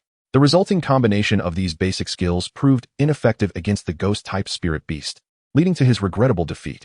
The golden wolf, De'in, lands a flame fist squarely on the face of the blazing gray-furred monkey, Xiaohongmao. The resounding impact reverberates, causing the audience to wince in pain. Nevertheless, despite enduring such a heavy blow, the blazing gray-furred monkey merely grimaces, releasing a couple of low growls through clenched teeth. It stands its ground without retreating. Ping Kai immediately commands, "Seize it." Sun Yinin's expression shifts dramatically. "Yin, run." However, it is too late. Even before Ping Kai issued his command, the blazing gray-furred monkey's paw had already gripped the shoulder of the golden wolf, Yin, leveraging its strength to flip behind it in the next instant. In a display of dominance, the figure locked the opponent in a chokehold, smoothly mounting atop Dyn. The latter howled like a wolf, thrashing violently, yet unable to escape for the moment. This peculiar scene of a monkey riding a wolf unfolded on the battlefield, delighting the spectators who cheered enthusiastically. Both trainers, Ping and SNY New York N, anxiously commanded their respective spirit beasts, their palms clammy with sweat. Even the judge and the professional beast tamers grinned, acknowledging the rarity of such a spectacle at the BOBO Cup, despite the evident shortcomings. At this moment, Lin Chuan watched intently, with Gugu and Hua Ye Ye who released from his watch's spirit beast space, observing alongside him. "What do you think?" Lin Chuan inquired. Gugu and Hua Ye Ye who gazed at the fierce confrontation between the monkey and the wolf. "Eek, eek," they exclaimed in unison. Hua Ye Ye who shook her head vigorously, raising her chubby hands in a gesture of refusal. Meanwhile, Gugu bounced excitedly, lifting its little hands in a display of eagerness to engage. While unable to comprehend the language of spirit beasts, Lin Chuan sensed their emotions, deciphering their meanings. Hua Ye Ye who expressed her reluctance to engage, deeming the brutal combat seemed far from elegant. However, she remained confident that no matter the outcome, she could withstand the monkey's attacks, as her natural healing through photosynthesis would surpass the damage inflicted upon her. To summarize, the monkey was a slender creature, and the wolf, a lean canine. Gugu's intentions were even more straightforward. Previously, Lin Chuan had imparted combat experience from a certain fighting attribute spirit beast, which had trained in a martial arts dojo. Its experience was limited, yet the fervor to battle against formidable foes had ignited within Gugu, rendering it more combative than the average Hua Ye Ye, particularly in close-quarters brawling. Lin Chuan furrowed his brow, regretting his decision to pass on such combat experience to Gugu. He had intended for the creature to follow a path of energy-based spells, yet it was now preoccupied with the notion of engaging in physical combat. "So, who among you intends to take part in this fight?" he inquired with newfound seriousness, wishing to respect the spirit beast's desires in non-urgent circumstances. Gugu and Hua Ye Ye who exchanged glances before observing their adversaries, the monkey and the wolf. "Eek, eek." Hua Ye Ye who pointed at the monkey, while Gugu indicated the wolf. This signified that whoever emerged victorious would dictate who would battle next. Should the monkey win, Hua Ye Ye who would fight. Should the wolf prevail, Gugu would take the stage. As for the other opponents, Lin Chuan surveyed the arena, noting that apart from Ping and SNY New York N, no other competitors appeared worthy of engagement. He felt that regardless of whether Hua Ye Ye or Gugu entered the fray, they would easily dominate the match, even without utilizing photosynthesis or their foundational abilities. Thanks to the robust groundwork laid over the past fortnight with nutritious soil and water. Meanwhile, as Lin Chuan conversed quietly with Gugu and Hua Ye Ye, the battle reached its peak intensity, nearing a decisive conclusion. SNY New York N's golden-furred wolf, Dyn, and Ping's fiery gray-furred monkey, SHOH and GMO, were remarkably evenly matched, each trainer having honed their respective spirit beast's abilities effectively, with skills reaching a basic level of proficiency. In this critical moment, the determination of both beast tamers and their spirit beasts became paramount. Who possessed the greater will to win and the fortitude to persevere? However, both Ping and SNY New York N lacked a fierce competitive spirit, believing that the stakes of this modest BOBO Cup did not warrant a full-on effort. If unforeseen circumstances arose, even a victory could prove costly, potentially leading to injuries that would sideline them for weeks and impede their future training and assessments unless they could afford a professional healer. As the two spirit beasts panted heavily, both had clearly reached their limits. The fiery gray-furred monkey, lacking a strong desire to win, continued battling out of sheer instinct, while Dyn, the golden-furred wolf, radiated a fierce determination, its eyes ablaze with intent. It was resolute in its need to triumph. With a fierce howl, Dyn charged forward, embodying the spirit of a true warrior. As the match concluded, SNY New York N emerged victorious. The judge, SHG, waved a small flag, prompting both trainers to rush into the arena to assess their spirit beast's injuries. After a thorough examination revealed no critical issues, they breathed a sigh of relief. Just minor abrasions remained, which a healer from the Beast Tamer Association could treat, allowing the beasts to rest in their spirit space for 2 hours before they would be fit for the next round. At the judge's signal, PNKI and SNY New York in exchange respectful gestures and exited the battlefield.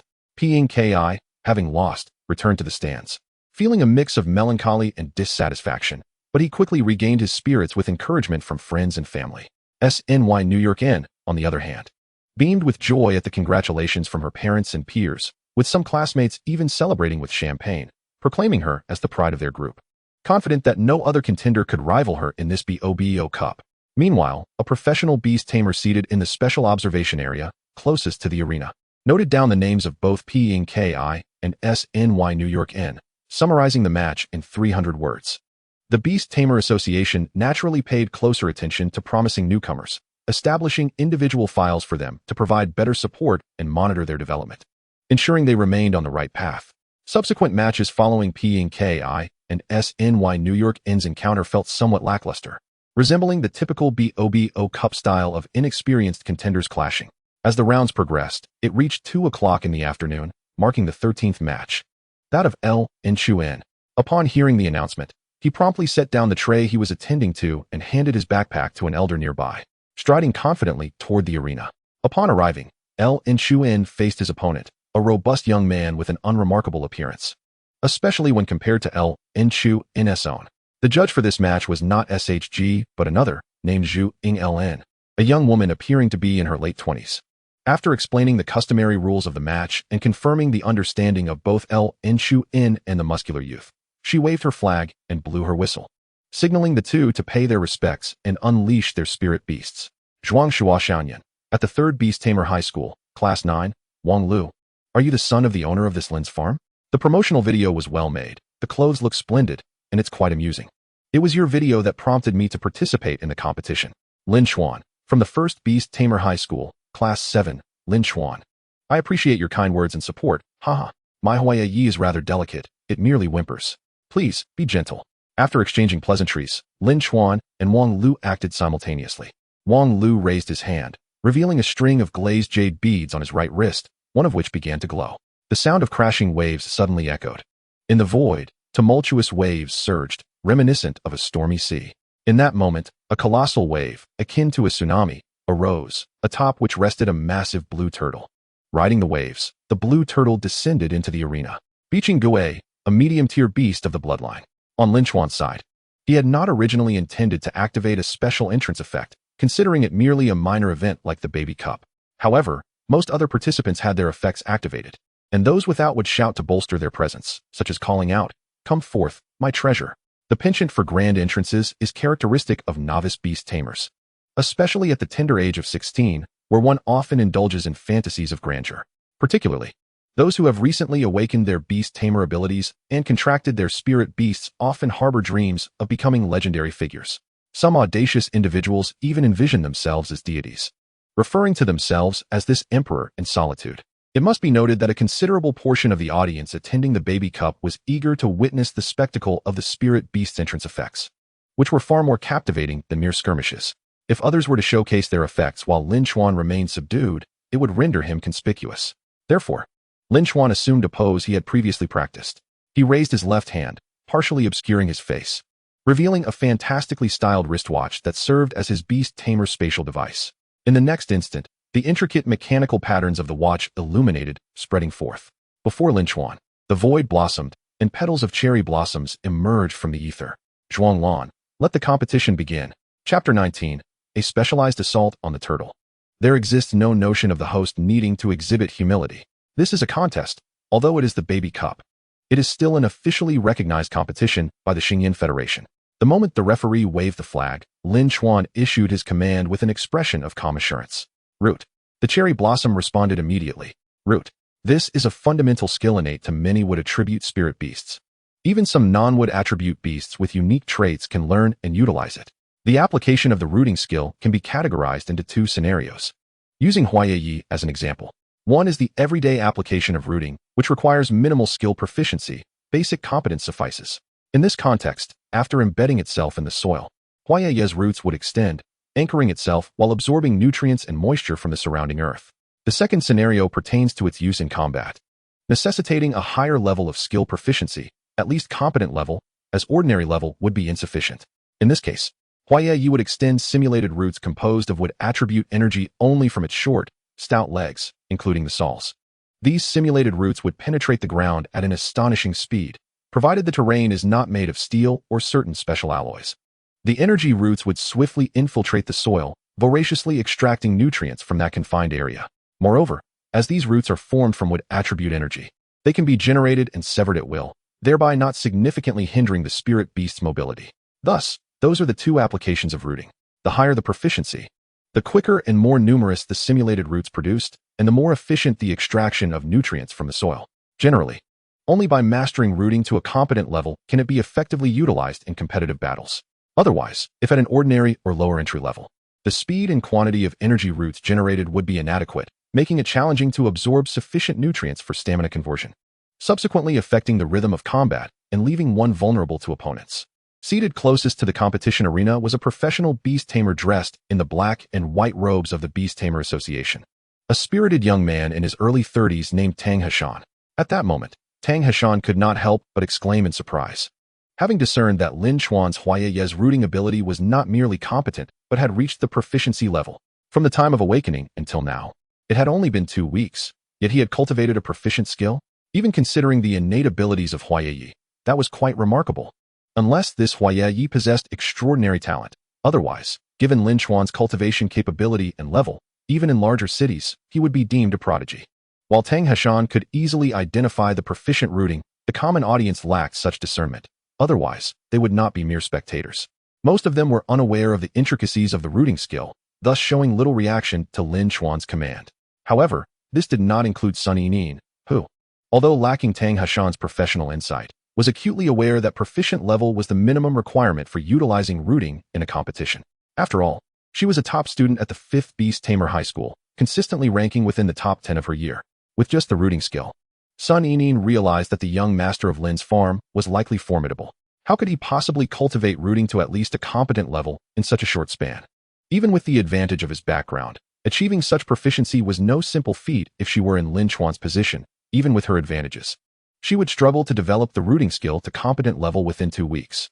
It seemed that Lin Chuan was another opponent not to be underestimated, akin to Ping Kai. Sun Yining mused, her eyes sparkling with excitement. This opponent was indeed worthy of a battle. Sun Yining whispered, then turned her gaze to the creature she had released. A wolf. You agree, right, Dean? Just as she posed the question, Sun Yining suddenly froze. She noticed her wolf, with its eyes wide open.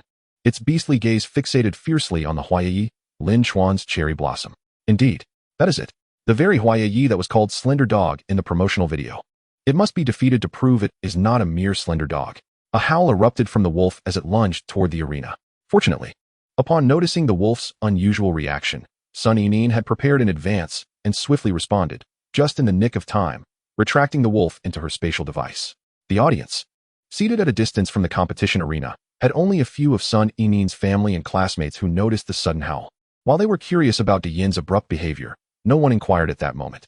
In the arena, the short, stout legs of the cherry blossom emitted a soft green glow. An array of roots formed from would attribute energy, swiftly penetrating the ground. In the next moment, a myriad of green luminescent energies flowed towards Yinghua from all directions, drawn in through its energy roots, enveloping it in a hazy, ethereal radiance. As its opponent, Wang Lu would not simply stand by. He promptly issued a command to his azure giant tortoise, by Shui Gui, Turtle, unleash water gun.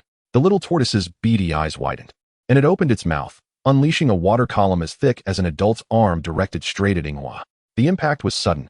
The water jet struck Yinghua squarely, erupting into a cloud of spray. Observing this, Wang Lu could not suppress his excitement. His fist clenched in triumph, thinking to himself that victory was at hand. Meanwhile, Lin Chuan watched the unfolding scene, initially relieved, then composed. Although he had exuded confidence before the match began, believing he would easily triumph. After all, he had activated a cheat. This was, in essence, his inaugural battle as a Beastmaster. How could he not feel a twinge of anxiety? What if his cheat was a mere illusion? He feared that a single skill from his opponent might obliterate his beloved companions, especially considering that his 2 little darlings were delicate and easily toppled, at least in his hands. Their soft, springy bodies could hardly withstand any damage.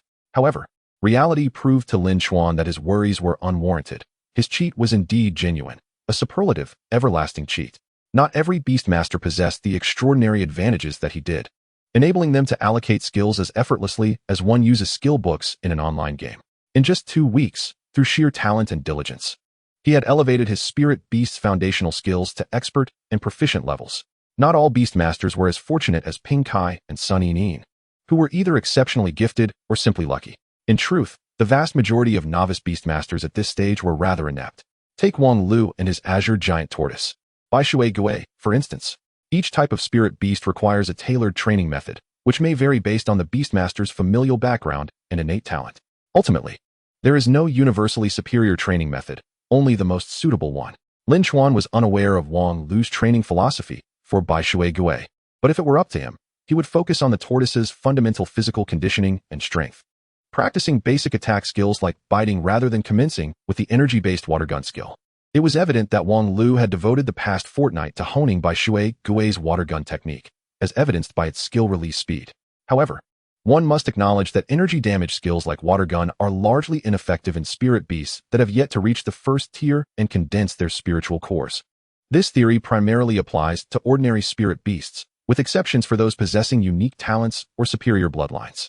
For typical spirit beasts, the potency of energy damage skills before reaching the first tier is generally minimal. In the case of Bai Shui Gui, it was clearly not at tier 1. Lin Chuan could only estimate its level to be between 7 and 9. The water gun it unleashed had roughly the same force as a human wielding a garden hose, barely nudging Ying Hua, who did not even stagger back half a step. As for the damage inflicted, Lin Chuan felt apologetic. Although the water gun struck Ying Hua and created a splash, the damage was swiftly replenished by the nutrients Ying Hua absorbed from the earth through its rooting ability.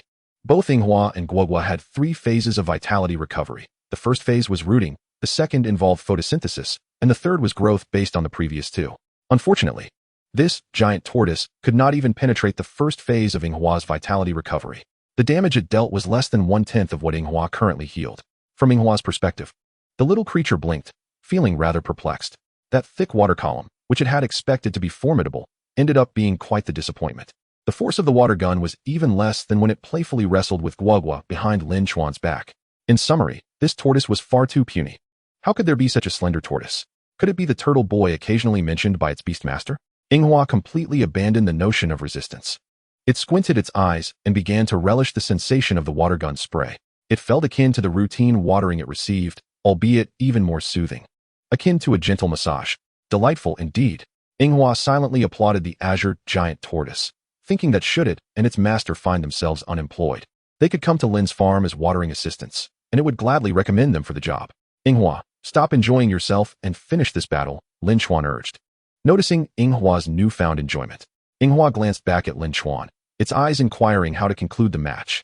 Use. Lin Chuan began, but then hesitated. Currently, Ying Hua's only damage-dealing skill was a continuous damage poison powder, a rudimentary technique.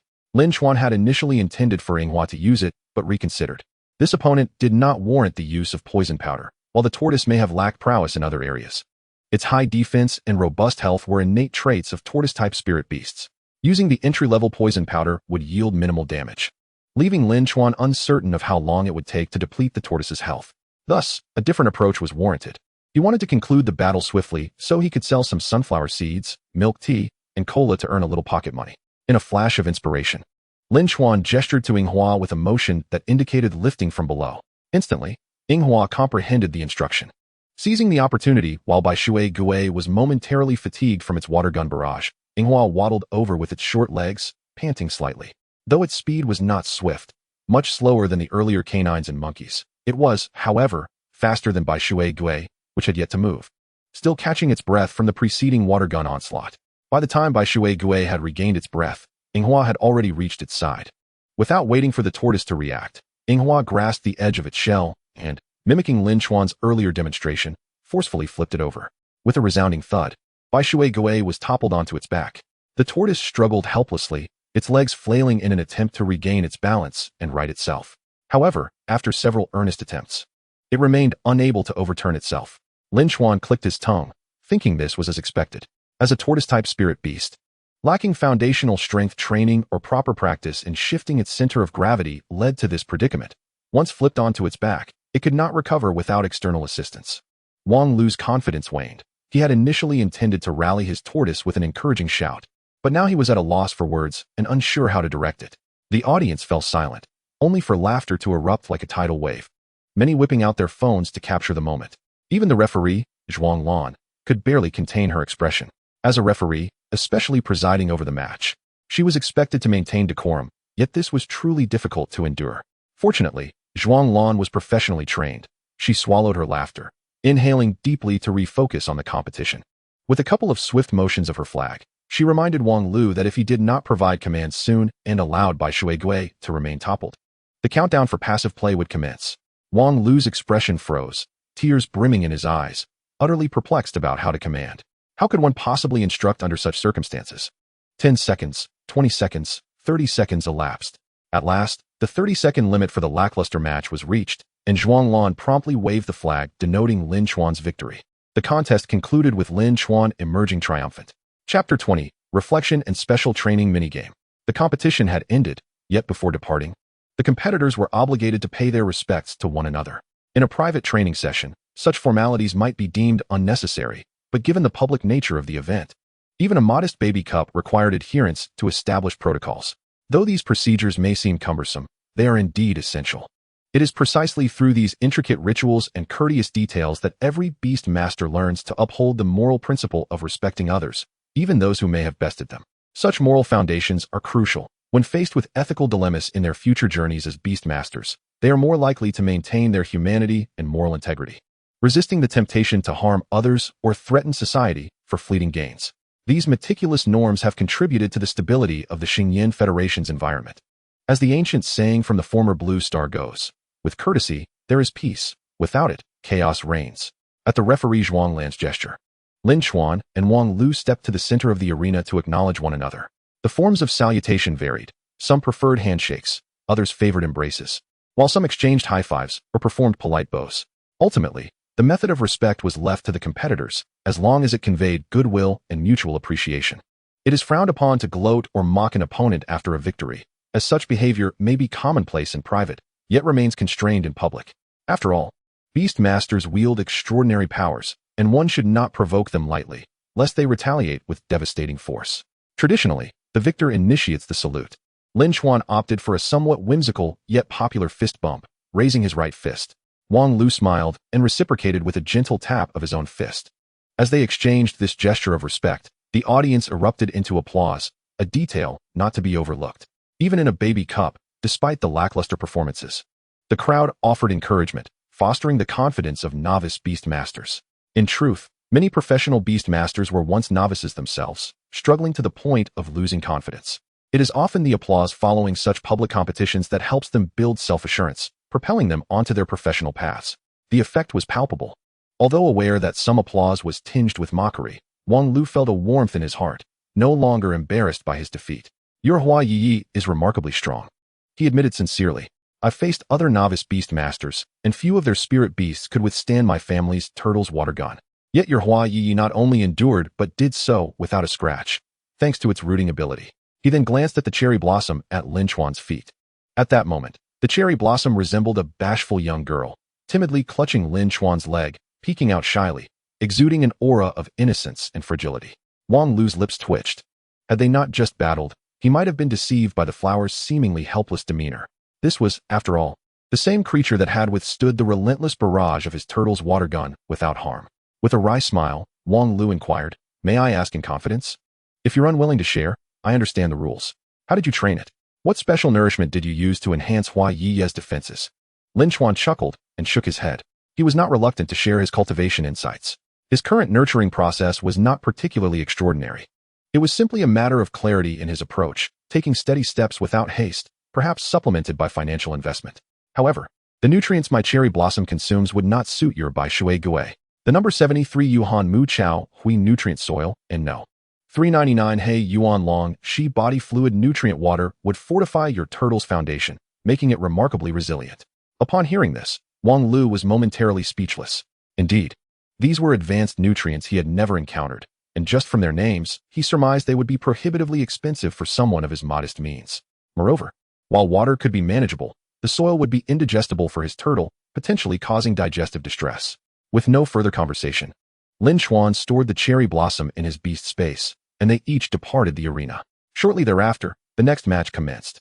As Lin Chuan exited the competition, he picked up his small tray, slung his insulated bag over his shoulder, and began selling sunflower seeds, milk tea, popcorn, and cola. To date, he had already earned a modest sum of 30,000 Xingyan coins.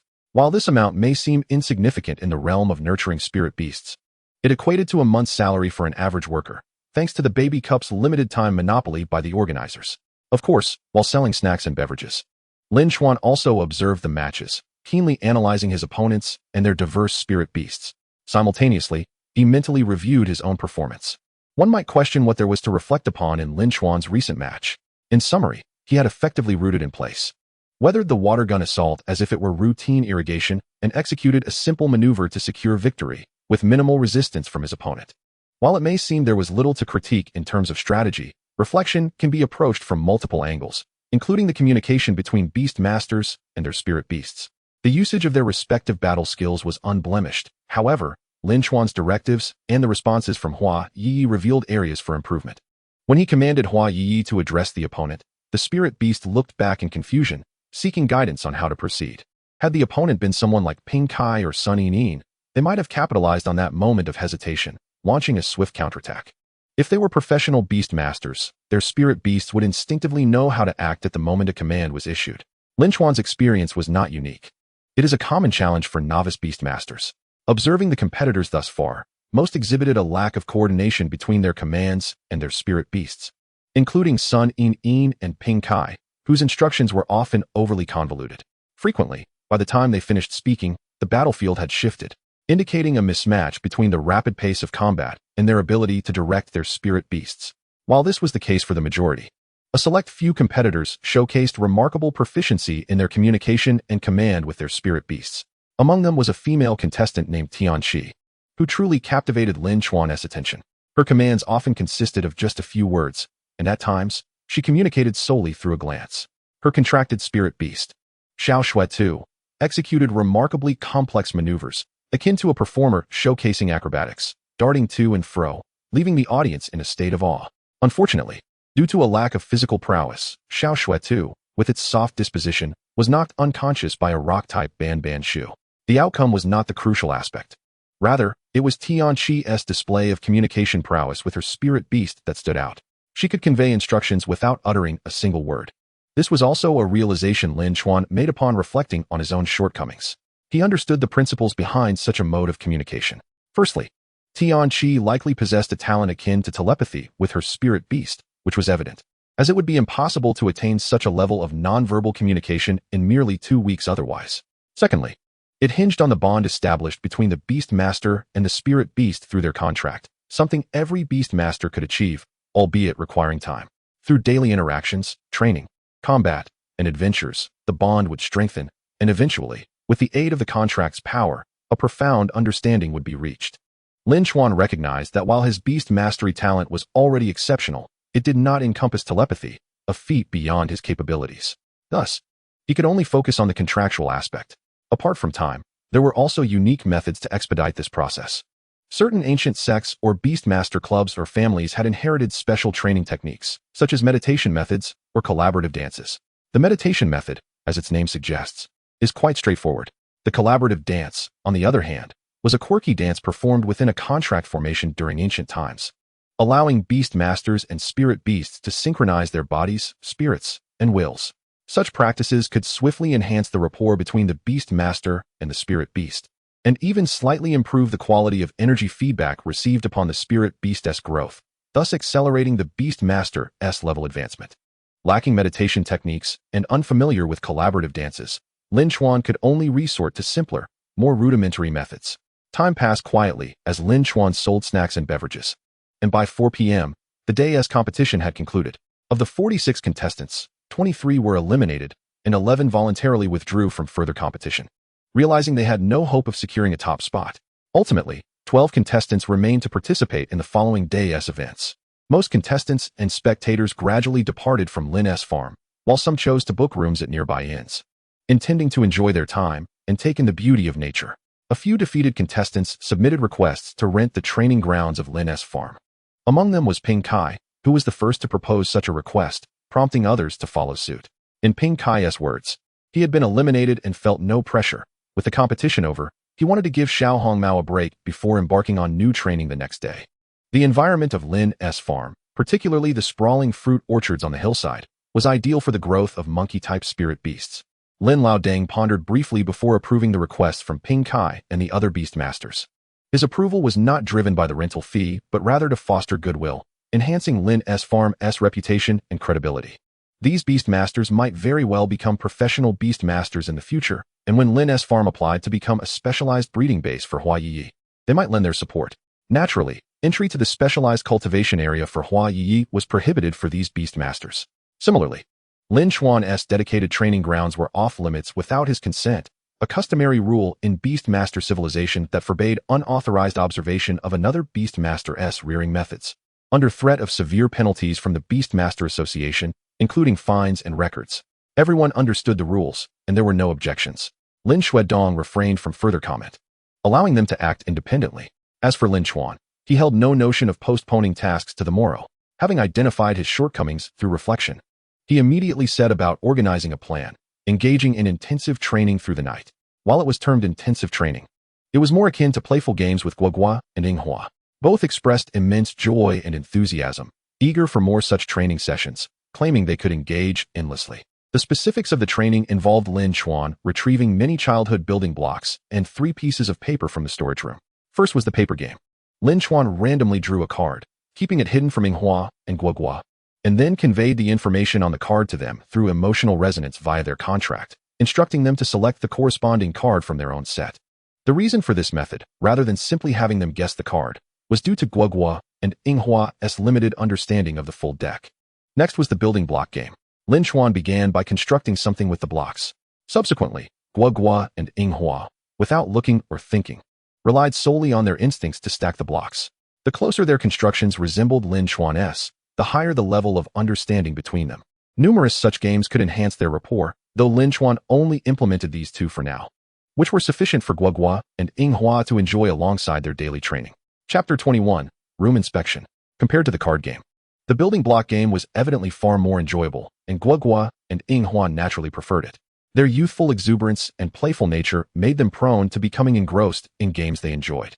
Consequently, they lost track of time, engaging in the building block game from 9 p.m. until midnight. As for the effectiveness of the intensive training, Lin Chuan felt no immediate results, which was entirely normal. After all, the rapport required for seamless cooperation in battles is a profound connection that cannot be rapidly cultivated through a few hours of playful games. Lin Chuan's exceptional abilities did not support such rapid progress. The understanding that allows spirit beasts to act in harmony during combat is built over time, and perhaps some results might begin to manifest after a month. It was not a significant issue nor a troublesome matter. Today was simply a bit excessive. He resolved to dedicate an hour or 2 each day to engaging in such rapport-building games with Guogua and Inghua, confident that their mutual understanding would eventually evolve. However, now was not the time for such thoughts. It was imperative to retire for the night. If he delayed any further, he might face exhaustion. This was no jest. If he did not rest soon, Guogua and Inghua's regular schedule would be disrupted, affecting their training and performance in the upcoming competition. As for Lin Chuan himself, he felt capable of enduring such late nights without issue, provided he did not overexert himself as he had previously, awakening in the morning and then exhausting himself with activities in the afternoon and evening. Generally, he would not collapse or struggle to wake up. The critical factor was Guogua and Inghua, who, despite having surpassed a rapid growth phase, were still in their formative stages and needed to adhere strictly to their schedules. Every moment of energy and focus required careful management to ensure efficient growth and transformation.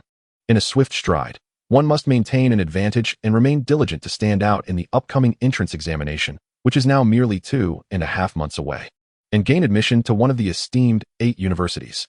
Keep up the spirit, my dear little ones. Your brother's acceptance letter from one of these venerable institutions relies on you. Lin Chuan silently urged himself. However, his expression was one of sternness, even a touch of ferocity. As he earnestly instructed the 2 little ones to retire for the night, they wished to continue their playful stacking of blocks, yet upon witnessing Lin Chuan's serious demeanor, Guogua and Inghua instantly transformed into obedient children, complying without hesitation. The two little ones, with large leaves extending from their heads like hair, curled around themselves, forming a large watermelon. Their flowers, which had been in full bloom due to their joy and excitement, gradually closed up, eventually resembling tight buds. With soft chirps, they announced their readiness for sleep. Lin Chuan couldn't help but chuckle, reflecting on the matter. A sudden thought struck him. Perhaps he should teach the two little ones a sleeping skill, so that they could fall asleep in an instant whenever desired. This would be a highly beneficial self-recovery skill for both daily nurturing and competitive battles. After all, rooting and photosynthesis are significantly influenced by the environment. In a steel arena on a cloudy, rainy day, these processes could be rendered ineffective. Yes, it must be arranged. Lin Chuan mentally revised his previous skill development outline. Unfortunately, he had yet to encounter any materials capable of imparting the sleep skill. While sleep skills are not exceedingly rare, the magical beasts that are naturally inclined to produce such materials are notably absent in Tianshang Town and its surrounding areas. It seems he would need to find time to explore other larger cities, Lin Chuan mused. Putting aside these thoughts, Lin Chuan summoned Guoguo and Yinghua back into the beast space. Why not allow the two little ones to rest outside as they had before? This was due to the presence of many outsiders at the Lin family farm, whether they were competitors or spectators residing nearby, as well as those renting the farm's orchards for specialized training. At that moment, Lin Chuan could even hear the distant chatter of monkeys from the orchard. Although the Beast Tamer Association strictly forbids certain behaviors, one must always be cautious. It is not uncommon for novice beast tamers to lose control of their magical beasts. Every year, incidents occur where novice tamers fail to restrain their beasts, resulting in injuries. What if Guoguo and Yinghua were harmed? Thus, it was wiser to keep them safe within the beast space for the next couple of days. Demonstrating the efficiency typical of young boys, Lin Chuan swiftly changed into his pajamas and lay down in bed in just 3 minutes. Just as he was about to close his eyes, a thought struck him, and he picked up the watch-like beast space device from the nightstand. Gently pressing a small button on the side, a virtual screen, the size of a tablet, unfurled before him. With a few taps on the screen, Lin Chuan made the necessary adjustments. What was he doing? It was merely enabling one of the auxiliary features of the watch-like beast space device, a dormitory check function. This program, an advanced extension of the monitoring feature, is absent in many ordinary, lower-tier beast space devices. Indeed, expensive items often come with their only flaw, their costliness. The purpose of this dormitory check is to supervise those restless magical beasts that, taking advantage of their tamer's slumber, rise in the middle of the night to frolic. It specifically targets the lively and mischievous magical beasts in their juvenile stages, serving as a formidable deterrent to those nocturnal revelers. It can substitute for the tamer's supervision, automatically activating and playing pre-recorded sounds or videos if the magical beasts fail to rest when required. Few magical beasts can resist the dormitory check, and many young ones harbor a deep resentment for it. Under normal circumstances, Lin Chuan would not have given it a second thought, as Guoguo and Yinghua were generally well-behaved and would surely sleep soundly. However, unbeknownst to him, they often took advantage of his slumber, rising in the night to play and grapple for dominance within their little group, though they never fought with full strength, merely engaging in playful wrestling. Thus, Lin Chuan had remained oblivious to their antics. Returning to the matter at hand, having played with blocks for quite some time, Lin Chuan suspected that the two little ones would still be in high spirits and might very well wake up to frolic in the night, prompting him to activate the dormitory check function. Once set, he settled down comfortably in bed and closed his eyes. The following morning, Lin Chuan's biological clock roused him promptly at 5:30. First, he donned the watch-like beast space device from the nightstand and checked the activation records of the dormitory check program from the previous night. His eyes brightened. Just as he had anticipated, the program had indeed been activated once. This signified that Guoguo and Yinghua had, in fact, risen in the night while he slept, only to be successfully coaxed back to slumber by the dormitory check. Given that there was only one record, it indicated that they were relatively obedient, so he decided not to hold it against them. In a swift manner, he washed up and changed his clothes, leaving the room with renewed vigor in less than 3 minutes. Outside the small villa, in the courtyard, Lin Chuan released Guoguo and Yinghua from the beast space device. Upon being freed, they remained wrapped in their leaves, seemingly still asleep. However, sensing the sudden change in temperature and humidity, they quickly awakened, their watermelon-shaped bodies gently trembling as their leaves unfurled, and the buds atop their heads gradually blossomed into vibrant flowers.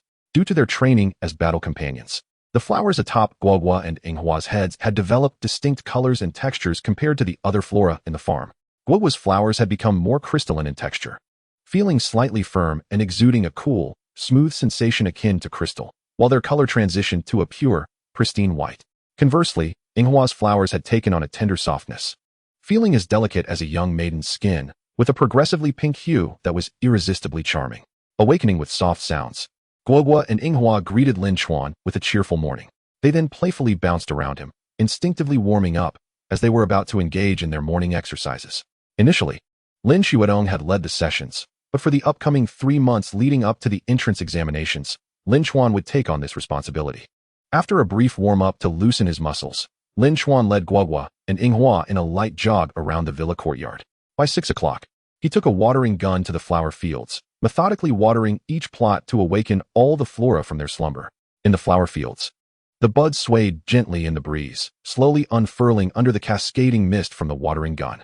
The cheerful sounds of awakening filled the air, reminiscent of a kindergarten, as the flowers shook off droplets of water and vigorously pulled themselves from the earth, jumping a few times to shake off the soil. Subsequently, the flowers rushed toward a small plaza in the field. In a short while, the Hua Ye Ye gathered from small to large, from short to tall, and were arranged in 5 neat columns according to the varying flavors of their fruits, standing proudly in the small square. At this moment, Lin Chuan had long awaited at the forefront of the queue, on the slightly elevated broad steps, with Hua and Hua positioned on either side of him. "Good morning, everyone. It seems you all slept well last night, and everyone appears quite spirited. I trust there were no late-night escapades?" Lin Chuan remarked with a leader's demeanor, eliciting a chorus of chirping responses from below. Only Hua and Hua, standing beside him, broke into a cold sweat, appearing somewhat guilty. Lin Chuan chuckled inwardly. Though he was not one to dwell on it, a slight reprimand was still warranted. Yes, that would suffice. Now, prepare for today's morning exercises. Transitioning from jest to seriousness, Lin Chuan commanded in a low voice. As the first rays of dawn spilled across the sky, the warm sunlight bathed each Hua Ye Ye in the small square, accompanied by a whimsical, rhythmic melody reminiscent of childhood. The third set of Hua Ye Ye radio calisthenics begins now. 1, 2, 3, 4, 2, 2, 3, 4. Jump up. Raise your hands. 3, 2, 3, 4, 4, 2, 3, 4. Spin around. Lift your leaves. Under the morning light, Lin Chuan led the group of Hua Ye Ye in their daily calisthenics. The human eye could not perceive it. Only through specialized energy testing devices could one detect the delicate strands, even finer than hair, of warm solar energy gradually infiltrating each Hua Ye Ye's body. Particularly, Hua and Hua, who executed the calisthenics with utmost seriousness and precision, emanated a faint, refreshing green glow. An hour later, as the exercises concluded, Lin Chuan wiped his brow with a towel. At that moment, he suddenly experienced an inexplicable sensation. It felt as if energy surged from the void surrounding him, enveloping him in warmth and comfort. The physical and mental exertion from the calisthenics was nearly restored in an instant. Energy feedback. Lin Chuan was momentarily stunned, then jolted awake, his eyes alight with surprise. He had not anticipated that his Beastmaster level had actually risen to level 5 at this moment. This also implied that either Hua or Hua, or perhaps both, had leveled up simultaneously, providing him with this feedback. Lin Chuan hurriedly retrieved the energy tester to measure his status. He was now at 0 tier level 5.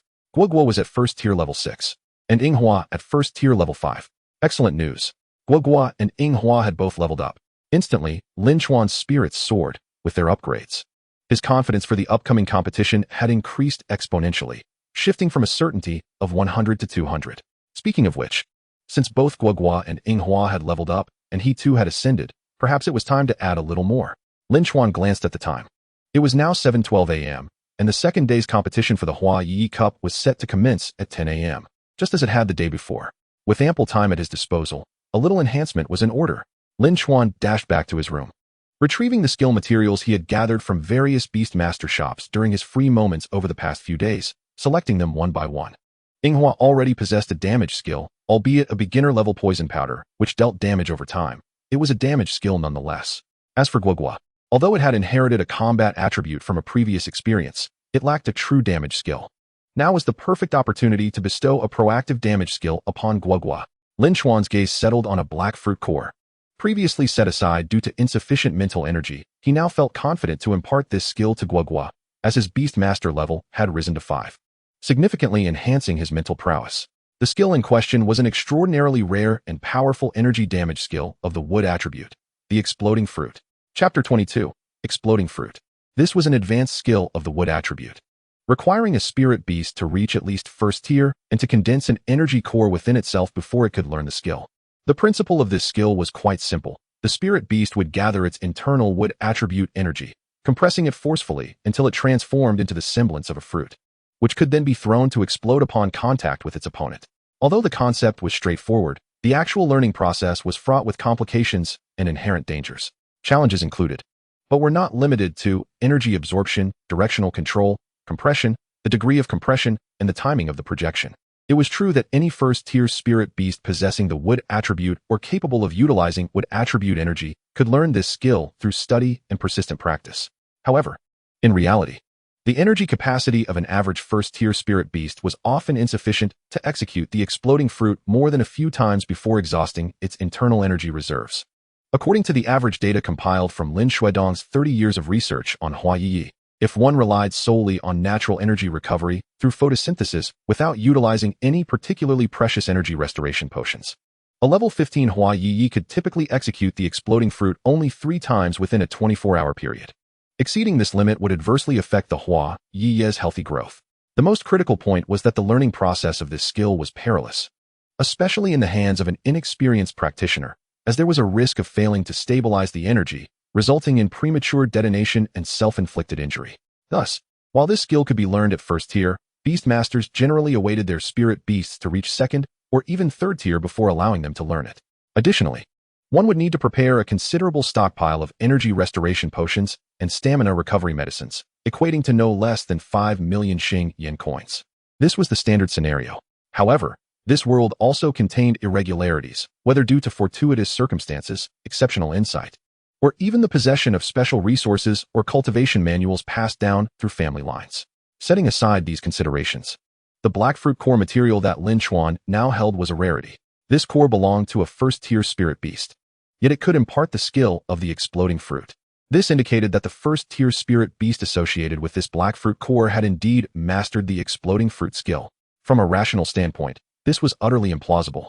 A wild, untrained first-tier spirit beast could not possibly possess such a perilous skill.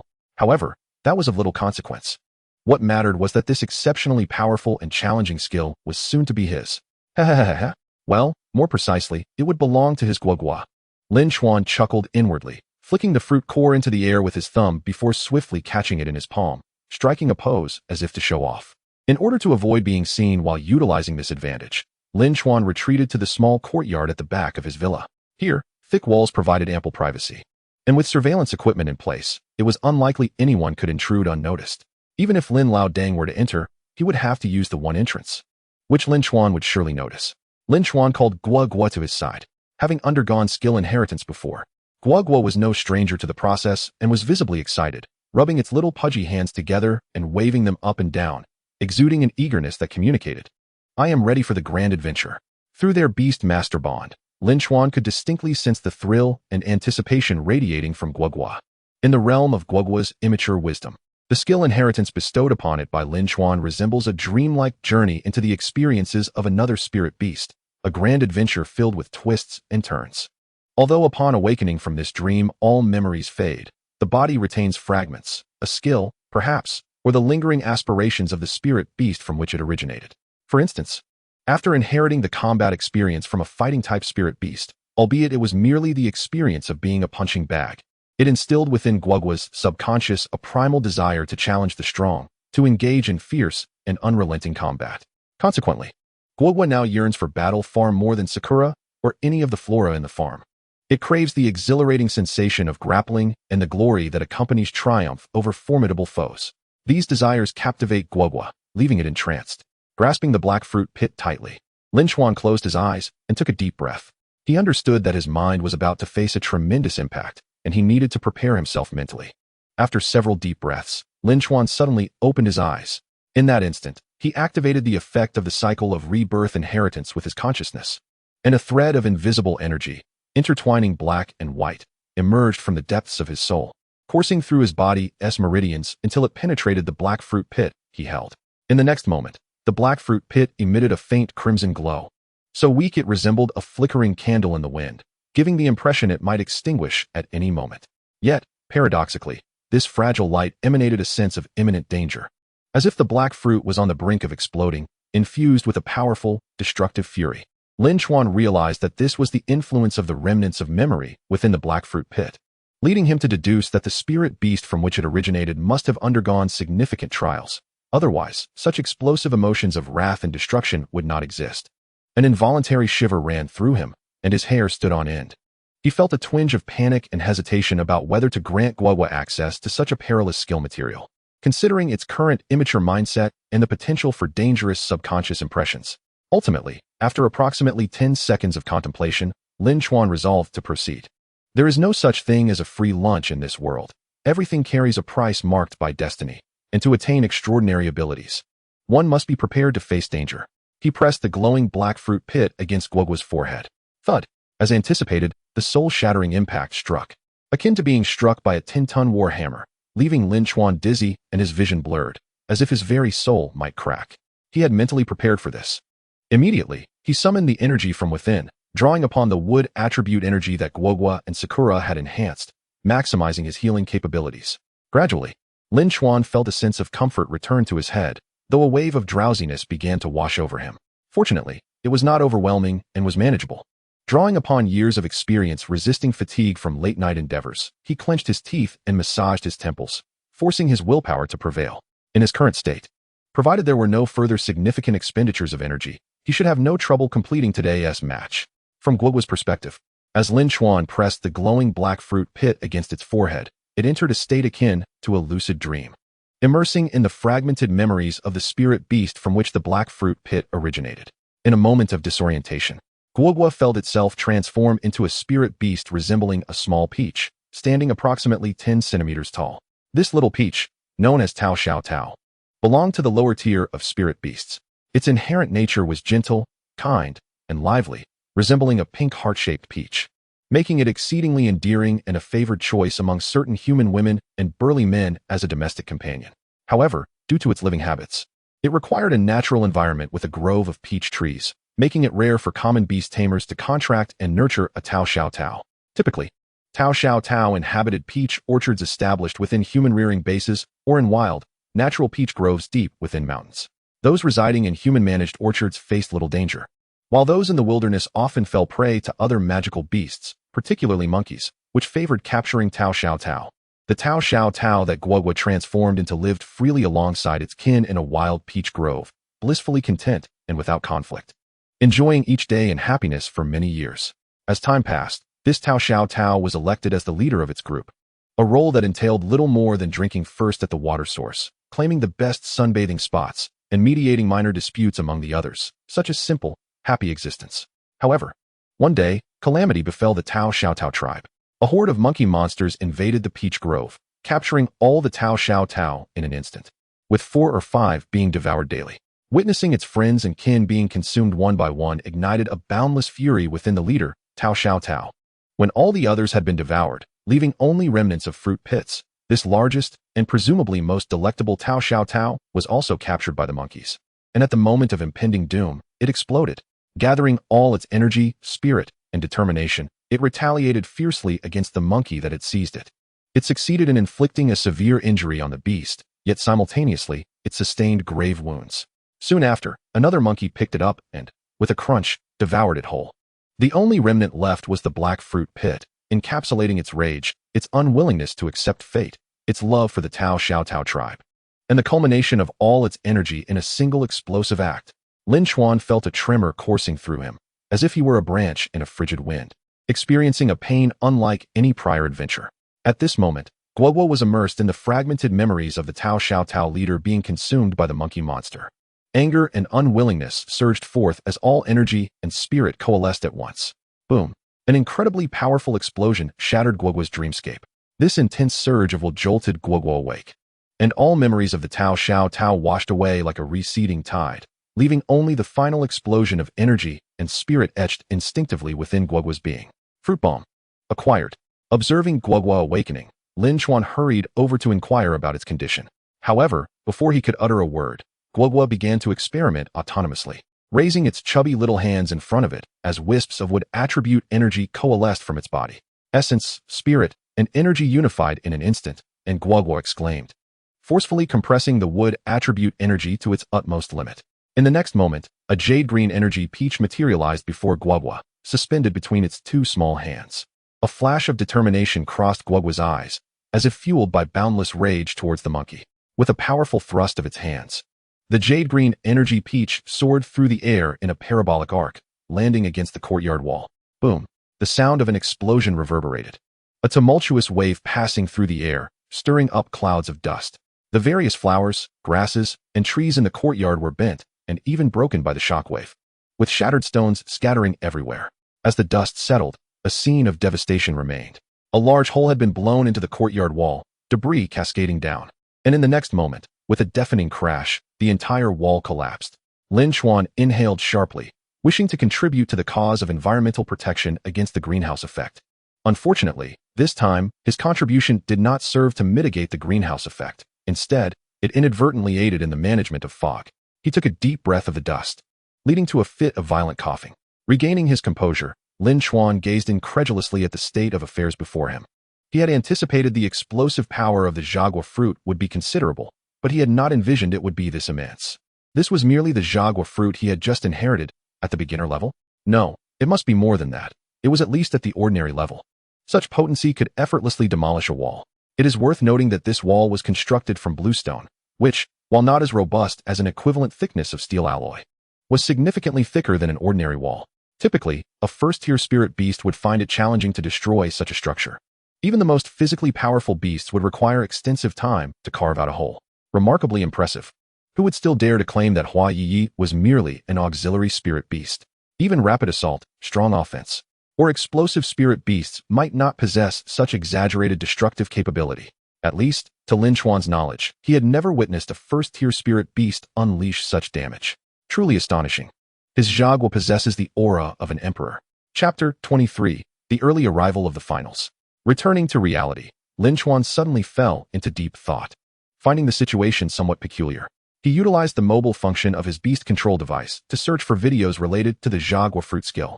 The first results showcased the flamboyant applications of the Jagua fruit in competitions, where one Jagua fruit obliterated half of the competition arena, or another Jagua fruit exploded, generating countless smaller Jagua fruits, demonstrating a mother-child bomb effect. Without clicking on these videos, Lin Chuan merely skimmed their titles before swiping away. His focus was now more directed towards explanatory videos regarding the Jagua fruit. He sought to understand the principles behind the Jagua fruit, the dangers associated with practicing this skill, and the specific differences in performance across each proficiency level. Soon, Lin Chuan found relevant videos and watched them intently, confirming his earlier suspicion. The Jagua fruit used by Guogua was indeed not at the beginner level, but at the ordinary level, and it was already quite close to the proficient level. This revelation was unexpected for Lin Chuan. During his previous skill inheritance, such a situation had not occurred. When Hua inherited the poison powder and the chaotic whispers, they barely reached the beginner stage. Why had Guogua emerged with an ordinary level Jagua fruit? Could it be that Guogua was truly blessed with extraordinary luck and innate talent? Setting aside humor, Lin Chuan toyed with the black seed in his hand, which had lost its skill inheritance effect. While pondering deeply, he compared the current situation with previous ones, noting the distinctions.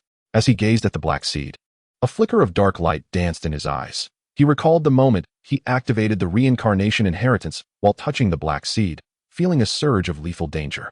More importantly, he had sensed an overwhelming emotion that made him shiver: anger, resentment, a nearly explosive desire for mutual destruction. This intense emotion likely distinguished this skill material from others, explaining why Guogua possessed an ordinary level Jagua fruit from the outset.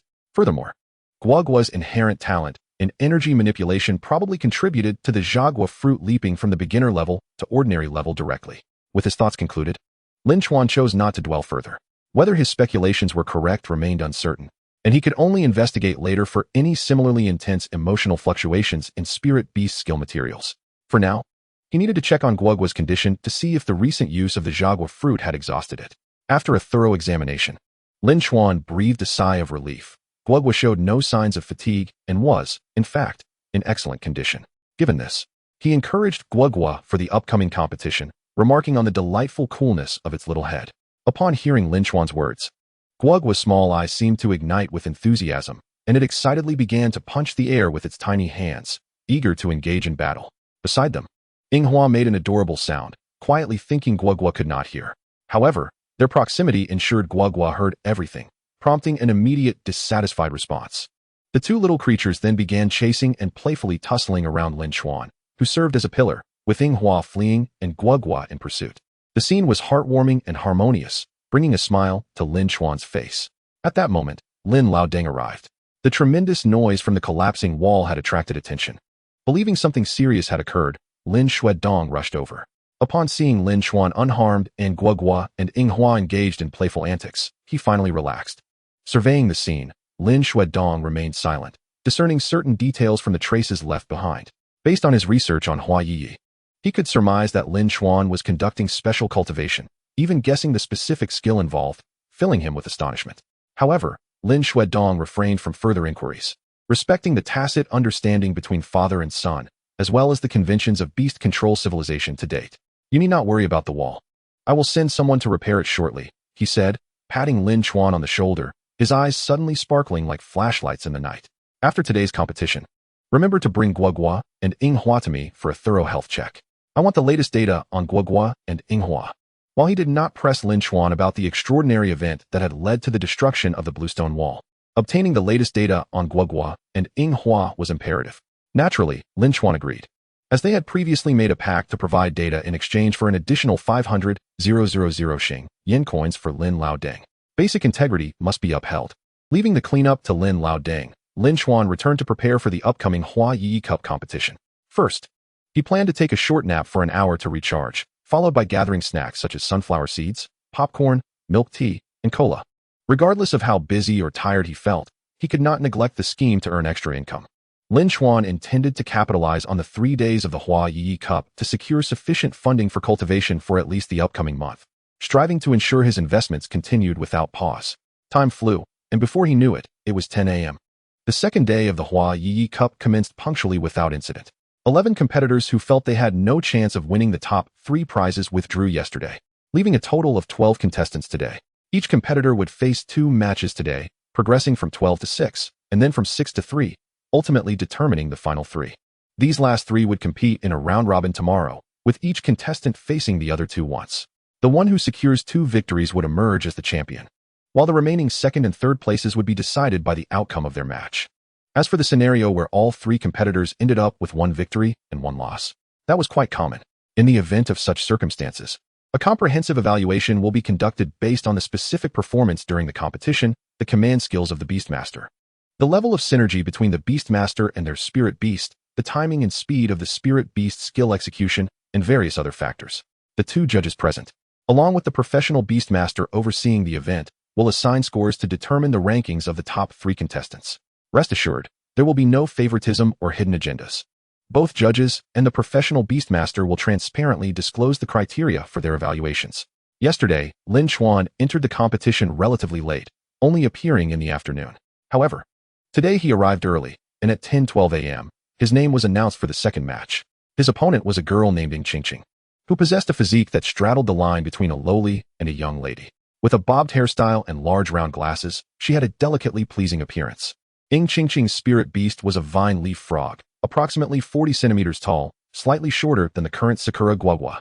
It resembled a round and somewhat adorable steamed bun frog from a past life, with slender vines and leaves growing from its limbs.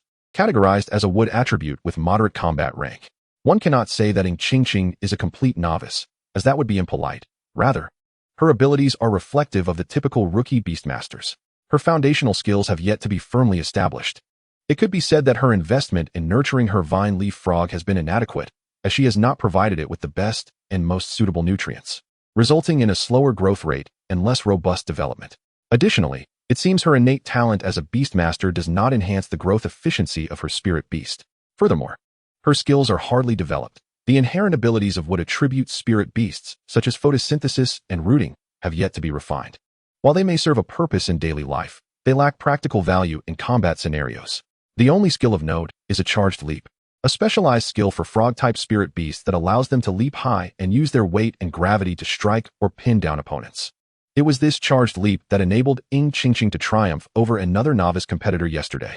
Today, as previously stated, Guogua was summoned to battle, and Lin Chuan did not require Guogua to employ any skills, relying solely on the solid foundation cultivated through investment. With ease, He executed a backward step to evade the vine leaf frog's leaping assault, then countered with a powerful blow, sending the frog tumbling into unconsciousness. The duration of the battle was a mere 17 seconds. This little creature exhibited noticeable growth compared to yesterday's Hua Ye Ye, suggesting a potential dual opening. Regardless of yesterday's or today's Hua Ye Ye, both have been well nurtured, exhibiting a strong foundation, which is quite intriguing. From the spectators' platform closest to the competition area, Tang Hashan, a professional Beastmaster dispatched by the Beastmaster Association, nodded in appreciation. He then took out his work record phone, capturing a photograph of Lin Chuan and Ying Qingqing shaking hands in a post-match salute, and composed a concise 100-word review of the battle, devoid of exaggeration or personal biases, articulating the events objectively. After the match, Lin Chuan promptly set off to sell sunflower seeds, popcorn, milk tea, and cola with the wooden cart he had crafted the previous night. Today's audience was noticeably smaller than yesterday's, as many attendees were friends and family of eliminated competitors who had since departed. Nevertheless, Lin Chuan's business remained steady, primarily due to his growing familiarity with the crowd, who regarded him as one of the top contenders for the Hua Ye Ye Cup, especially given the evident superiority of his Hua Ye Ye compared to other participant spirit beasts, alongside the solid foundation of Sun Yinin's golden silk wolf. As the clock struck 2 p.m., Lin Chuan prepared for his second match, one eagerly anticipated by many spectators. This was a confrontation between two leading contenders. On the left stood Lin Chuan, while on the right was Sun Yinin. The audience rallied behind Sun Yinin, comprised of her classmates and friends from the 5th Beastmaster Secondary School. Conversely, Lin Chuan, as the host, enjoyed support from the farm staff and their children, as well as several students from the 1st Beastmaster Secondary School, led by Ping Kai, who were also cheering for him. The cheers from Lin Chuan's side overpowered those of Sun Yinin's supporters, leading to a spirited yet friendly rivalry between the two factions. Despite the competitive atmosphere in the stands, Lin Chuan and Sun Yinin maintained a harmonious demeanor on the battlefield. Yet, both competitors were highly motivated. Having observed their rivals yesterday, they were acutely aware that none could match them, with only each other worthy of a true challenge. To defeat one another would essentially secure the championship, along with the grand prize of 400,000 in prize money. This was, in essence, a prelude to the final showdown.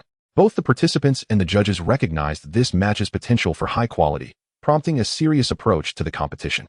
Even Tang Hashan, the overseeing professional Beastmaster, activated the recording function on his device for the first time, intending to document this battle rather than merely summarizing it in writing. The match was officiated by Shijia, who began with the customary explanation of the rules, confirming that both competitors understood and acknowledged them before raising his flag to signal the release of their spirit beasts and the customary salute. Lin Chuan introduced himself as Lin Chuan from the 1st Beastmaster Secondary School, while Sun Yinin, representing the 5th Beastmaster Secondary School, remarked that He Yin had long been eyeing his Hua Ye Ye. At that moment, Lin Chuan's watch and Sun Yinin's ring both emitted a radiant glow. Amidst the effects of blooming flowers and golden light, their respective spirit beasts made their grand entrance. On the left stood Guogua, and on the right, the golden silk wolf De Yin. The two spirit beasts locked eyes. Simultaneously, the large screen outside the arena displayed cartoonish avatars of Hua Ye Ye and the golden silk wolf, complete with a dramatic electric collision effect. De Yin growled, expressing surprise at the appearance of the Hua Ye Ye from yesterday. With a determined stance, De Yin declared intent to defeat Guogua first before confronting the previous day's Hua Ye Ye, vowing to prove that he was no mere pup. With a fierce demeanor, De Yin crouched low, baring teeth and emitting a low growl, exuding an aura of intimidation that diminished Guogua's attack power. Guogua responded with a confused inquiry, wondering if De Yin was suggesting that he was inferior to the previous little green tea. With a determined fist, Guogua's eyes sparkled with resolve. The path for De Yin had grown narrow. He would soon bear the mark of a pup. Chapter 24. How could such an adorable spirit beast exist? Humans are unable to comprehend the language of spirit beasts. At least Lin Chuan and Sun Yinin lacked the innate talent for empathic communication with spirit beasts, merely sensing the high spirits of the two creatures at this moment. Judge Shijia scrutinized both spirit beasts, confirming their readiness, before waving the small flag that signaled the commencement of the match. In an instant, both spirit beasts sprang into action. Lin Chuan commanded, "Root." A customary initiation of rooting commenced, activating a defensive mode to prevent being swiftly defeated.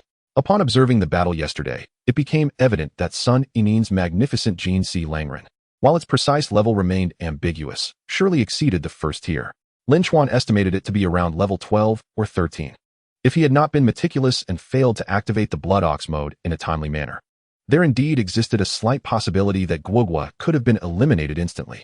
Guogua's chubby little legs swiftly sprouted numerous roots, composed of what attribute energy, burrowing into the ground as glimmers of green light were absorbed into Guogua's body. Sun Yinyin was not in haste to initiate an attack. With narrowed eyes, she instructed, "Warm up and circle around it. Focus your attention and observe the opponent's reactions." This warm-up, although not a skill, was a subtle tactic in combat. For any living being, be it human or spirit beast, a brief warm-up before engaging in vigorous activity is beneficial.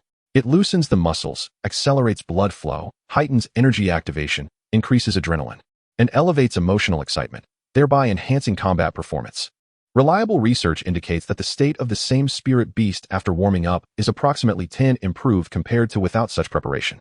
Naturally, certain inorganic spirit beasts do not require this technique, as they can output full power without any preliminary warm-up. "Chase it down," Lin Chuan commanded.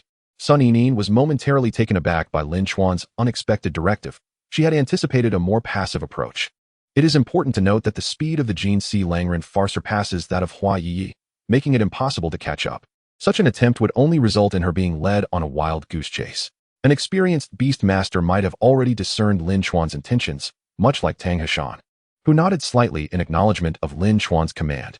However, Sun Yinyin, though an adept rookie Beastmaster, lacked the experience to fully grasp the significance of Lin Chuan's instruction immediately. Nonetheless, it did not hinder her response. Keep it engaged, maintaining a speed just slightly faster than its own. Since the opportunity was presented, how could she not exploit this chance to ensnare the kite? From the nearest observation platform to the arena, Tang Hashan stroked his chin thoughtfully. As it stood, Sun Yinyin had already fallen into Lin Chuan's subtle rhythm. Yet the outcome remained uncertain. After all, Hua Ye Ye was a typical support-type spirit beast, and there was a considerable gap in capability compared to the agile Jin Si Langren. This disparity was particularly pronounced during the rookie phase of a Beastmaster's journey, which could not be bridged merely by tactical commands. Speaking of command styles, Tang Hashan observed the distinct differences between Lin Chuan and Sun Yinyin. Lin Chuan preferred to minimize his language, opting to convey his thoughts in as few words as possible, while Sun Yinyin tended to speed up her speech, providing detailed instructions. Tang Hashan maintained his silence, refraining from passing judgment on their respective styles, recognizing that making a hasty evaluation was imprudent. The journey of a Beastmaster evolves towards more succinct commands as they progress. Those who pursue an elite training path tend to concentrate their emotional energy on their spirit beasts, fostering a deeper bond that, aided by the power of their contract, can ultimately lead to telepathy, allowing for command without words. Conversely, Beastmasters who adopt a mass training approach may struggle to concentrate their emotional energy, making telepathy difficult. They often cultivate the autonomous combat capabilities of select spirit beasts, issuing broader directives while leaving tactical decisions to the beasts themselves. In essence, this too is a method of simplifying commands. Thus, Lin Chuan's succinct directives were not misplaced, while Sun Yinyin's intricate instructions, though complex, were not incorrect, especially in her current stage as a rookie Beastmaster. The synergy between a rookie Beastmaster and their spirit beast is often limited, and the cognitive capacity of young spirit beasts is relatively low. Detailed commands significantly aid in managing the spirit beast during combat, minimizing the chances of the beast becoming overwhelmed or confused in unexpected situations. As their rapport improves and the spirit beast matures, more concise commands can be employed. Overall, it is crucial to evaluate specific situations within their actual context. The substantial investment in resources, the accelerated cultivation of Ling Mu Xian, the utilization of the farm's spotlight arena, and expert-level photosynthesis have collectively enhanced the growth efficiency of Guogua and Yinghua. While their foundations may not be unprecedented, they are undeniably solid. However, inherent differences among species remain. The Hua Ye Ye race, regardless of its strong foundation, cannot match the strength and agility of the Jin Si Langren unless the latter's Beastmaster neglects proper training. The Jin Si Langren's speed and reflexes inherently outpace those of Hua Ye Ye. There is no point in futile efforts. Your Hua Ye Ye cannot possibly keep pace with my De'in, Sun Yinyin chuckled, observing Guogua skillfully being led on a chase by De'in. Lin Chuan's lips curled slightly in a non-committal smile. I am fully aware of this, yet if I do not allow Guogua to pursue your Jin Si Langren, following your tactical approach, how could your Jin Si Langren possibly outrun us? Moreover, maintaining such a relentless pace is undoubtedly exhausting, is it not? Lin Chuan, having decided not to obscure his thoughts any longer, articulated his strategy directly, employing a form of verbal distraction to disrupt his opponent's focus. Sun Yinin's expression shifted subtly. It was at this moment she realized Lin Chuan intended to engage in a battle of stamina. However, After a brief contemplation, she was not surprised. Given the matchup between Hua Ye Ye and Jin Si Langren, the only viable strategy was indeed one of attrition. Unless Hua Ye Ye were to acquire an extraordinary skill, there was no feasible way to confront the Jin Si Langren head-on. Lin Chuan's strategy of attrition had indeed taken its toll. Yet, she too was not without her own consumption. While Lin Chuan depleted De Yin's stamina, Sun Yining was draining the attention of Hua Ye Ye. As a support-type spirit beast, Hua Ye Ye's strength, agility, and reflexes were not particularly outstanding. Therefore, as long as it was kept in motion, preventing it from settling into a defensive stance, it would inevitably reveal vulnerabilities that De Yin could exploit. This was the opportunity Sun Yining sought. Suddenly, her gaze sharpened as she perceived the opening. Guogua, being led in circles by De Yin, approached a massive rock obstacle within the arena. In a moment of haste, Guogua failed to adjust its center of gravity and was on the verge of stumbling. This was the chance Sun Yining had been waiting for. Now, Fire Fist. Without hesitation, she utilized her once-per-match Beastmaster talent, the third-tier ability, Wolf King's Blood. Sun Yining extended her palm forward, crimson energy coalescing within her grasp, enveloping the Jin Si Langren in a dark glow that amplified its ferocity, doubling its energy intensity in an instant.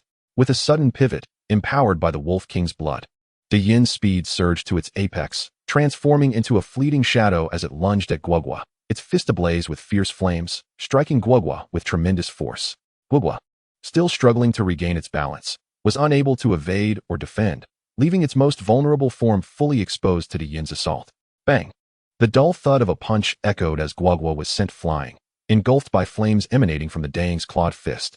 Soaring high, Guogua crashed against a colossal rock, bouncing off like a rubber ball before crashing heavily to the ground, stirring up a cloud of dust. Witnessing this, the audience, including Sun Yining's family and the students from the 5th Beastmaster High School, erupted in ecstatic cheers. Even Sun Yining herself wore a smile, feeling she had gained the upper hand. However, in the next moment, she was taken aback. In the opposite Beastmaster command zone, Lin Chuan's expression remained unchanged. There was no hint of the anticipated tension or anxiety, only an air of calm assurance. Sun Yining frowned, sensing something amiss. As the dust settled, Guogua, with a scorched portion of its body, struggled to rise. That blow had indeed inflicted significant damage, leaving it in agony.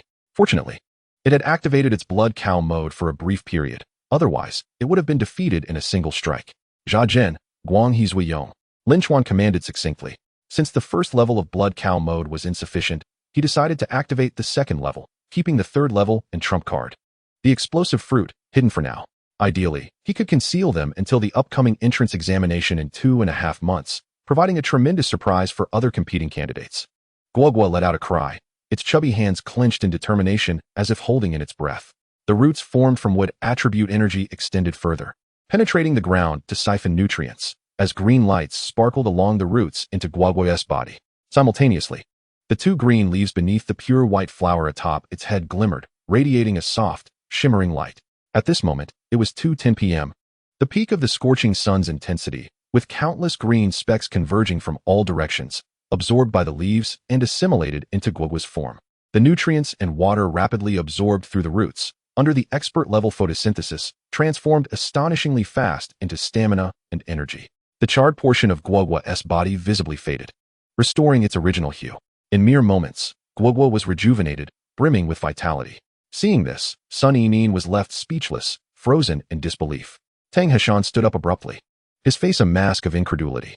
The efficiency of absorbing and converting sunlight, as well as healing wounds, was undoubtedly at an expert level of photosynthesis. How was this possible? How had this boy trained? Tang Heshan muttered, unaware of Lin Chuan's Beastmaster talent. Although the Beastmaster Association had records of Lin Chuan claiming to possess dual Beastmaster talents, Tang Heshan lacked the authority to access other Beastmasters' information unless in extraordinary circumstances, hence his astonishment. Sun Yining, no longer as composed and confident as before, began to feel anxious. Dang's stamina had significantly waned, and its previous well-timed explosive attack had been instantly healed by the opponent. How could there be such a detestable spirit beast? Dang! Charge in and engage in close combat. Unleash consecutive fiery punches. She forced herself to remain calm. If a single explosive attack could be nullified, then she would employ a series of relentless strikes. She refused to believe that this flower leaf spirit, being at the same baby stage, could withstand such an onslaught. Engage it. Lin Chuan chuckled, uttering those 3 words. Guogua instantly became excited, its beady eyes sparkling with eagerness. It had long desired a close-range brawl, but the Dang had previously evaded such opportunities. Thus, an unexpected scene unfolded, shattering the audience's preconceived notions. The Golden Wolf, Dang, swiftly lunged at Guogua upon receiving Sun Inin's command, delivering a fiery right hook that Guogua narrowly sidestepped, sustaining only a minor scrape that was quickly healed by its photosynthesis. Without retreating, Dang launched a left hook. However, this time, Guogua lowered its center of gravity, evading the attack completely, and seized Dang's paw with its chubby hands. With a swift motion, Guogua flipped and executed a powerful shoulder throw, slamming Dang onto the ground with a resounding crash. This shoulder throw inflicted damage comparable to Dang's earlier strike against Guogua, primarily leveraging Dang's own force. Dang was stunned, as were the referee, Tang Heshan, and the audience. But the one most bewildered was Sun Inin. What on earth? A support-type spirit beast had managed to shoulder throw an agile attacker? Where had it acquired such combat experience? Sun Inin was utterly flabbergasted. How could her Dang, a golden wolf adept in close combat, struggle against a mere flower leaf spirit? Was her Dang truly inept? Or was this flower leaf spirit simply unscientific? Create distance. Continue with the previous strategy. Sun Inin took a deep breath, forcing herself to regain her composure. Without further hesitation, she decisively commanded a shift to a hit-and-run tactic. Strike and retreat immediately. Complying with her orders, Dang gritted its teeth against the pain from the shoulder throw, scrambling to its feet and hastily retreating. Guogua, agitated, cried out, urging for continued close combat. Pursue it. Exhaust it. Lin Chuan immediately obliged, and Guogua eagerly chased after. Previously, Dang had easily toyed with Guogua, but as its stamina dwindled and it suffered another heavy shoulder throw, its mental state became disordered, and its breathing rhythm faltered. This resulted in a noticeable decrease in speed, with Guogua closely tailing it, waving its tiny fists and calling out. Under these circumstances, not only could Dang not execute the hit-and-run counterattack as per Sun Inin's command, but it also struggled to maintain its focus, resorting to a frantic escape. As time elapsed, a minute passed, then two. Dang's stamina continued to deplete, causing it to slow further, while Guogua, under the second level of blood cow mode, continuously restored its strength, becoming increasingly vibrant and spirited. Sun Inin was in utter shock, her mental state shattered.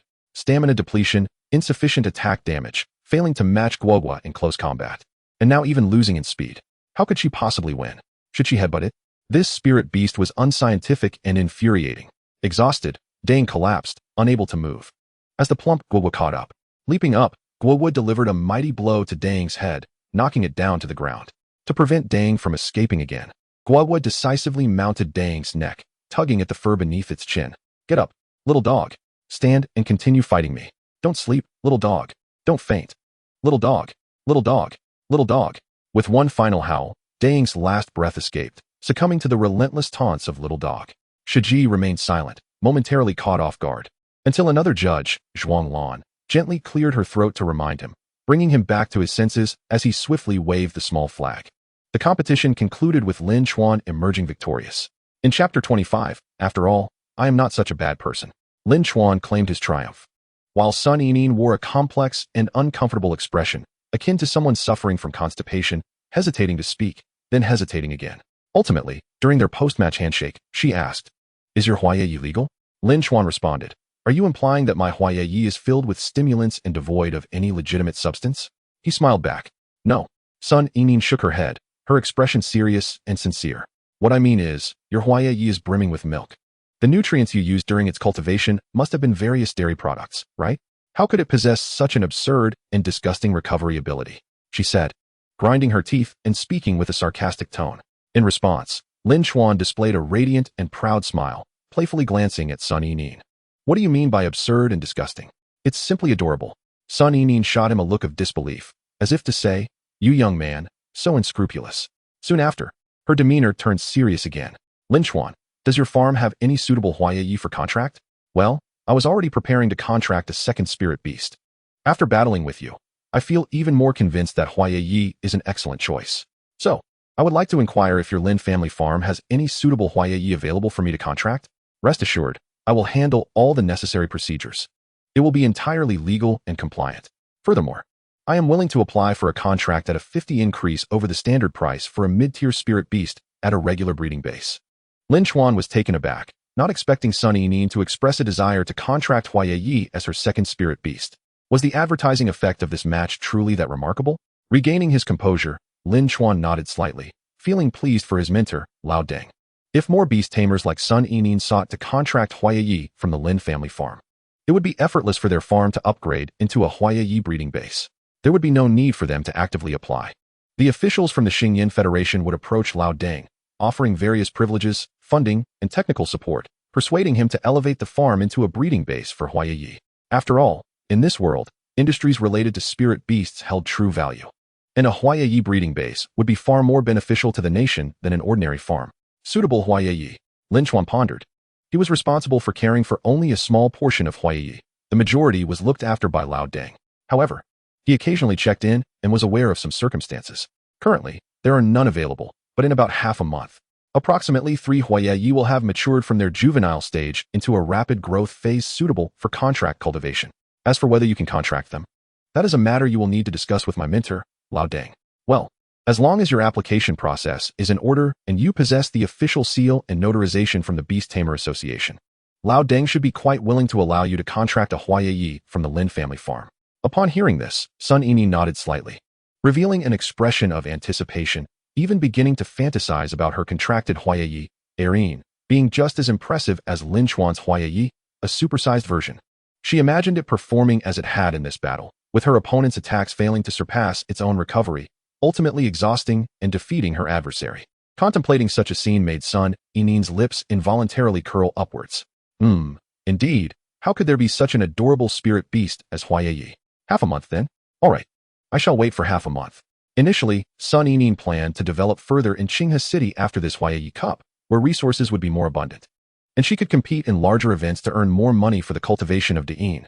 Now, she decided to continue her development in Tianshang Town for another half month, waiting for her contract with Erin before heading to Qinghe City. As for Diyin, there was no immediate rush. She had sufficient funds for this period of cultivation. After a brief exchange, Lin Chuan and Sun Yining departed from the arena. The next match commenced shortly after. However, many spectators chose to leave, as the following contests lacked any compelling intrigue. With the early finale between the two championship contenders, Lin Chuan and Sun Yining, the remaining matches were merely a series of mediocre confrontations. Even Sun Yining's Golden Silk Wolf struggled against Lin Chuan's Hua Ye Ye. The other competitors' spirit beasts were hardly noteworthy. Even if Lin Chuan's Hua Ye Ye stood still, its root skill alone could exhaust the spirit beasts of other tamers until they collapsed. The champion of this baby cup was already determined at the moment this match concluded, just as everyone had anticipated. On the third day of the Hua Ye Ye Cup, the remaining 3 competitors drew lots to decide the order of matches, proceeding in a round-robin format. 1 versus 2, 2 versus 3, and 1 versus 3. Lin Chuan drew the second lot. Since there were 2 matches, he treated them equally, allowing Guogua and Yinghua to take the stage against the competitors who drew lots 1 and 3. The contestant with the first lot was a tall boy named Zheng Yang, hailing from the 3rd Beast Tamer High School. His spirit beast was a fluffy calf, standing over a meter tall, covered in soft fur, with particularly robust limbs, belonging to the earth element and classified as a mid-tier spirit beast. The contestant with the 3rd lot was a girl named Mengya, possessing delicate features that evoked a sense of refined beauty. She came from the 4th Beast Tamer High School, and her spirit beast was a cute spotted mouse, resembling a large hamster, 30 centimeters tall, adorned with round spots. Of the rock element, a superior special attribute of the earth element, classified as a mid-tier spirit beast. Lin Chuan had a vague recollection of Mengya, not due to her beauty, but because of her spirit beast, the spotted mouse. The day before, a girl named Tianqi, who exhibited remarkable communication skills with spirit beasts, had been defeated by Mengya. Despite Tianqi's little snow rabbit performing various dazzling maneuvers, it ultimately succumbed to Mengya's spotted mouse, which simply charged and knocked it out.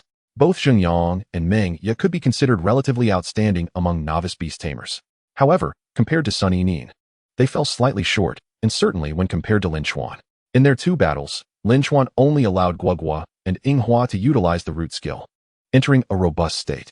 As a result, Zheng Yang and Mengya experienced an indescribable emotional journey. Initially, they felt a sense of defiance, refusing to believe they were inferior to Sun Yining. If her Golden Silk Wolf could not defeat them, surely their spirit beasts could hold their own. However, their emotions shifted from excitement to concern, then numbness, disgust, and finally, despair. They watched as their spirit beasts attacked relentlessly, even when Lin Chuan's Hua Ye Ye was knocked about. It simply stood up, dusted itself off, and took a deep breath, instantly replenishing its energy. Their spirit beasts grew increasingly fatigued, struggling more with each attack, ultimately collapsing with their tongues out and eyes rolling. Meanwhile, Lin Chuan's Hua Ye Ye appeared more vibrant and spirited. In the end, both Xingyang and Meng Ye begrudgingly uttered words of disbelief about how such a grotesque and absurd spirit beast could exist, then promptly surrendered. Lin Chuan effortlessly secured the championship title. The competition for second and third place was fierce, seemingly an outlet for the pent-up frustration and indignation provoked by Lin Chuan's Hua Ye Ye, as Xingyang and Meng Ye engaged in a fierce battle. At last, Meng Ye's Ban Mouse, having yet to reach the first tier, was outmatched by the brute strength of the Mao Nyo, resulting in a disordered defeat. The situation was exacerbated by the fact that Ban Mouse sustained considerable injuries, necessitating a period of 3 to 4 days for recuperation. For Meng Ye, even with the third-place prize of 100,000 star coins, it was uncertain whether this outcome was a gain or a loss. This, however, was irrelevant to Lin Chuan. As the sun dipped below the horizon, Lin Chuan endured the final closing remarks of the Hua Ye Ye Cup and ultimately secured the champion's prize. The champion's award of 400,000 star coins was directly credited to Lin Chuan's Beastmaster account. Additionally, he received a banner and a small glass trophy, the banner emblazoned with Lin's farm. Hua Ye Ye Cup champion, while the glass trophy depicted the image of Hua Ye Ye. Yet, these were not the crux of the matter. The pivotal point lay in Lao Deng's prior promise. If the Hua Ye Ye Cup proceeded smoothly, he would grant Lin Chuan 30% of the farm's total revenue from the 3-day event, with the potential for a greater share if successful. Regrettably, although the Hua Ye Ye Cup attracted more attention than other minor baby cups, it failed to draw in journalists or streamers, resulting in a decent, yet not exemplary evaluation. Thus, Lin Chuan only received a third of the revenue. Lao Deng fulfilled his promise without hesitation, transferring 1.8 million star coins to Lin Chuan's account. 300% yielded 1.8 million. Remarkable. This indicated that Lin's farm had earned a staggering 6 million in just 3 days of hosting the Hua Ye Ye Cup. Was earning money this effortless? Lin Chuan couldn't help but contemplate hosting a few more baby cups for novice Beastmasters. Unfortunately, individuals were not permitted to host baby cups, and each qualifying entity could only host one per year. Setting aside such thoughts, Lin Chuan examined the funds in his Beastmaster account. With 400,000 in prize money, 1.8 million in dividends, and the remainder of his personal funds, he calculated a total of 2.33 million star coins. Indeed, 2.33 million star coins. Lin Chuan pondered on how best to utilize this sum for optimal investment returns. If he were to pursue the most extreme path of spending, acquiring the finest and most expensive resources, while striving for perfection, even 2.33 million star coins would not suffice, as it would be insufficient for substantial expenditures. However, should he opt for slightly inferior resources, considering the conditions of Guoghua and Yinghua, a month's expenditure would be more than adequate, allowing for participation in other baby cups or exploring alternative revenue streams without urgency. There was no need to tread the most extreme path of extravagant spending. Even in such a scenario, the cost-to-benefit ratio would be unfavorable. Given the medium-tier bloodline of Hua Ye Ye, even with the finest resources, it might only rival lower-tier spiritual beasts, but it could never compare to those of higher bloodline grades. Moreover, he possessed the advantage of a reincarnation ability. He did not intend to use it before the entrance examination, although he was uncertain of the true effects of reincarnation. The name itself suggested a high probability of resetting levels. After the entrance examination, regardless of whether he gained admission to one of the 8 prestigious academies, he would arrange for Guoghua and Yinghua to undergo reincarnation to surpass their bloodline limits. Post-reincarnation, he could provide them with superior resources, confident that by then, the funds in his Beastmaster account would have increased. In Lin Chuan's room, he placed 2 large red envelopes before Guoghua and Yinghua. Your efforts in securing the championship and winning the prize are commendable. You both have trained diligently without slacking, consistently pushing your limits. I, Lin Chuan, am one to reward and penalize fairly. Each envelope contained 10,000 star coins as a reward for them to purchase whatever they desired. Presenting the envelopes to Guoghua and Yinghua, they momentarily stood in stunned silence before erupting in joy, clutching the envelopes and chirping excitedly, their adorableness melting Lin Chuan's heart. However, Lin Chuan composed his expression, suddenly adopting a serious demeanor. Considering your youth and lack of understanding, to prevent you from frivolously spending, I will temporarily safeguard these envelopes for you. When you grow older, I shall return them. With that, he extended his hands toward Guoghua and Yinghua, signaling for them to relinquish the envelopes. The 2 little ones exchanged bewildered glances, filled with questions. Despite their limited intelligence and understanding, instinctively, they sensed something was amiss. What? Do you not trust me? Lin Chuan's expression turned stern as he spoke in a deep voice. Do you suspect I would covet your meager funds? Am I not a Beastmaster? This is for your benefit. You are unaware of the swindlers in the outside world who delight in deceiving little ones like you. I will safeguard your funds until you are more mature. Guogua and Inghua continued to gaze at one another, though their master's words seemed reasonable. An overwhelming sense of something being off lingered. Realizing their hesitation, Lin Chuan knew he had to employ his ultimate tactic. Otherwise, he would not be able to successfully safeguard the envelopes and risk them being swindled by outside con artists.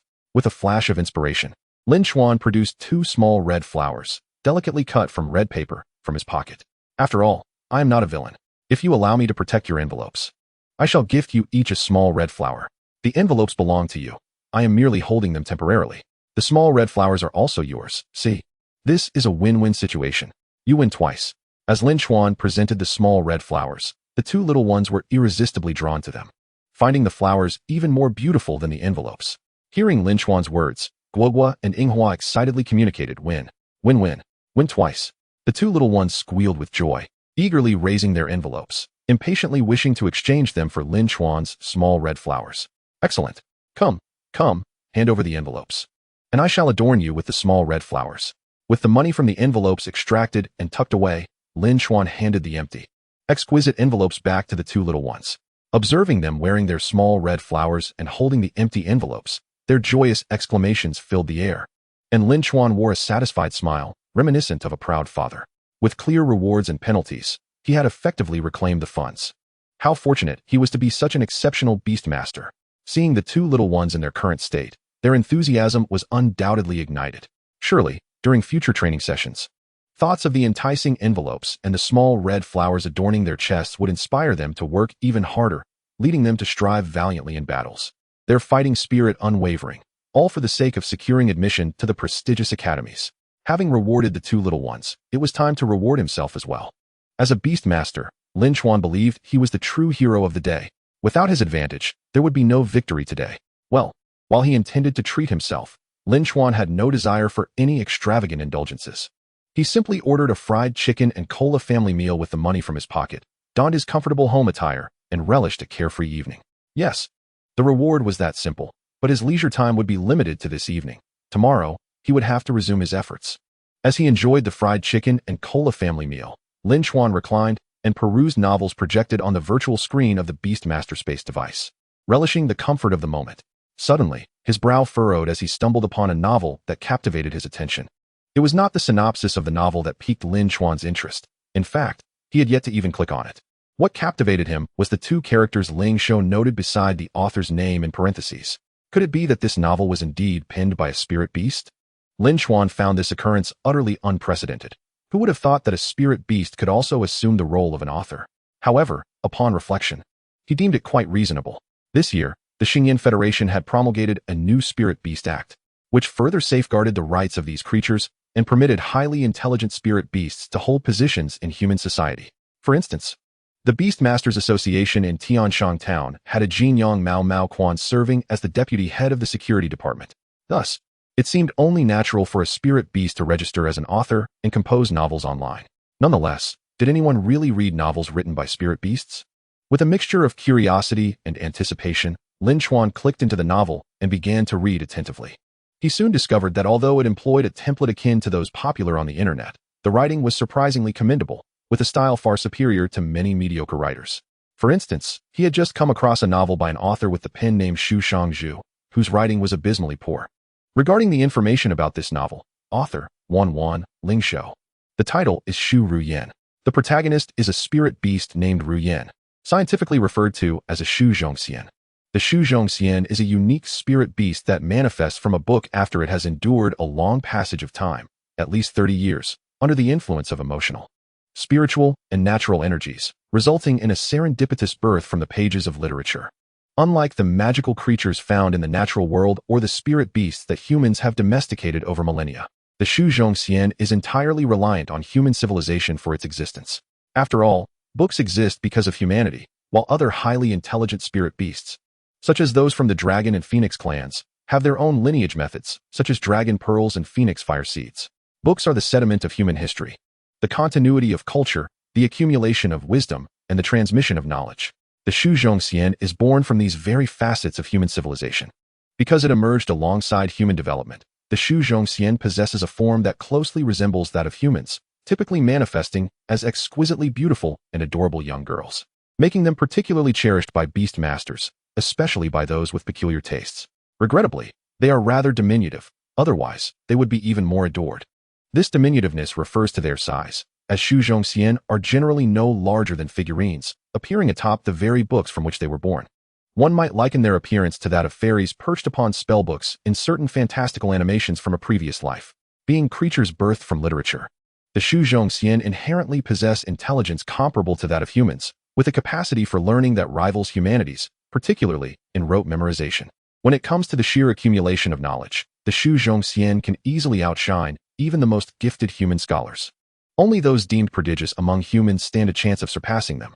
Unfortunately, they lack the capacity for creative thought, as their thinking is largely confined within the boundaries of known knowledge, devoid of any whimsical inspirations. Nonetheless, even with such limitations, they are still remarkably competent. Now, one might wonder, given the Shuzhong Xian's exceptional qualities and high intelligence, are they not formidable? In truth, the opposite is the case.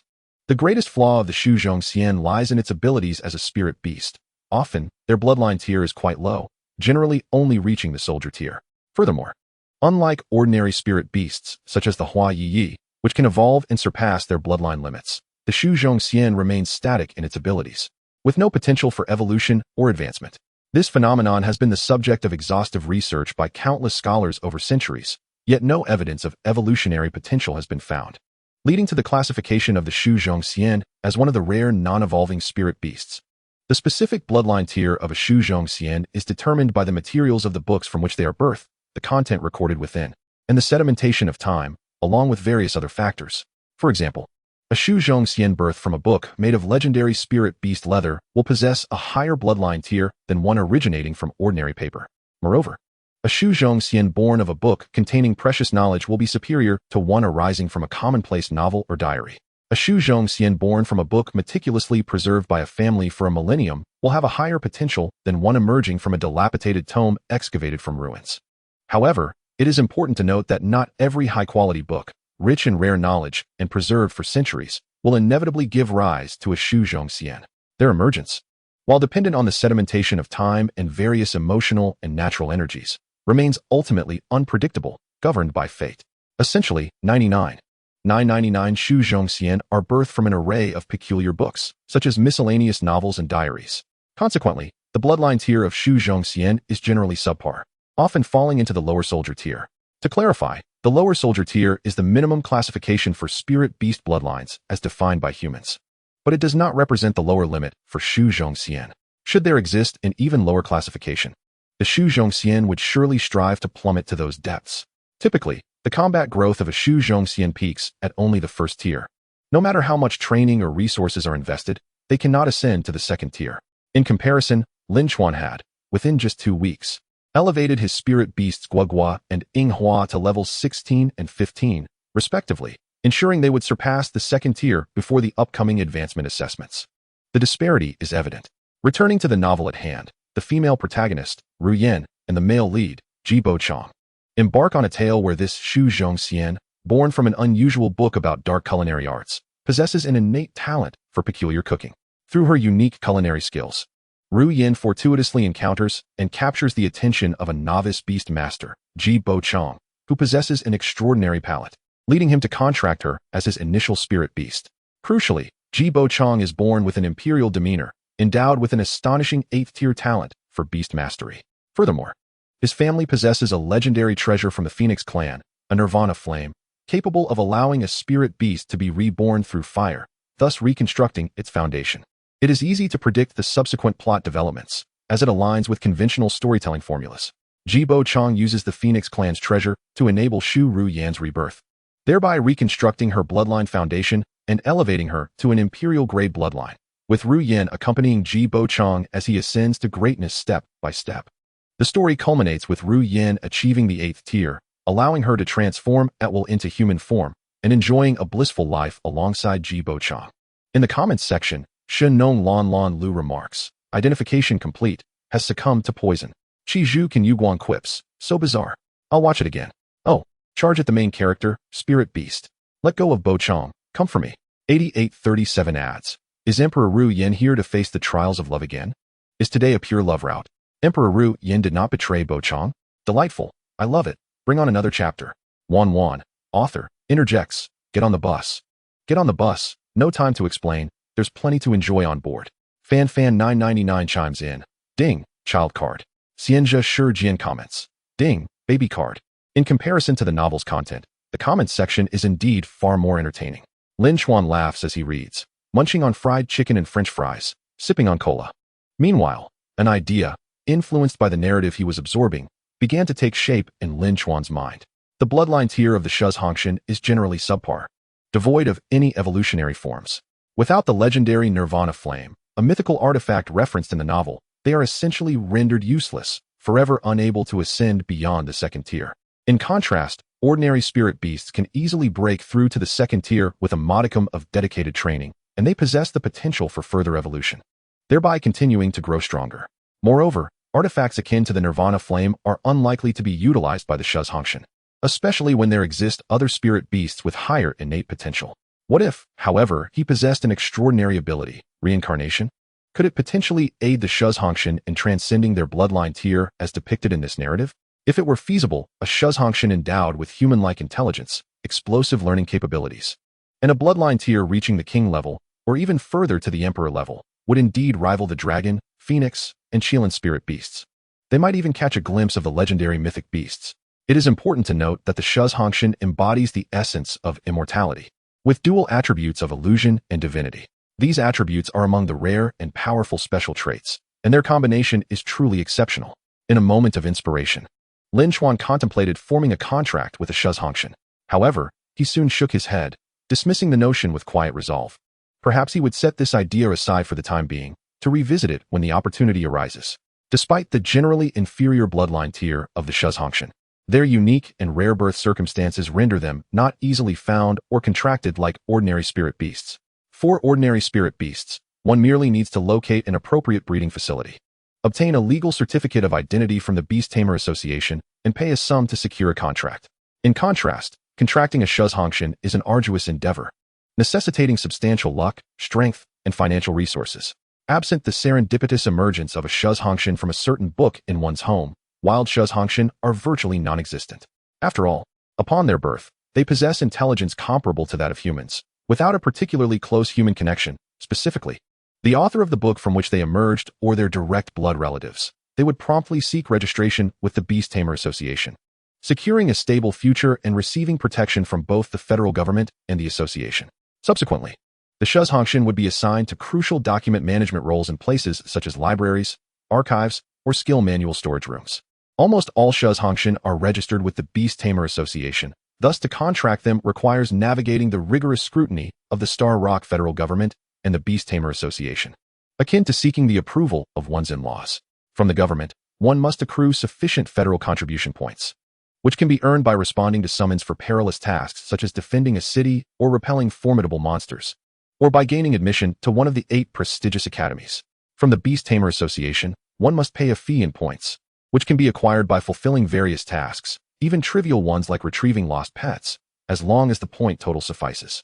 Once these initial hurdles are crossed, the final challenge lies with the shuzhangshan themselves.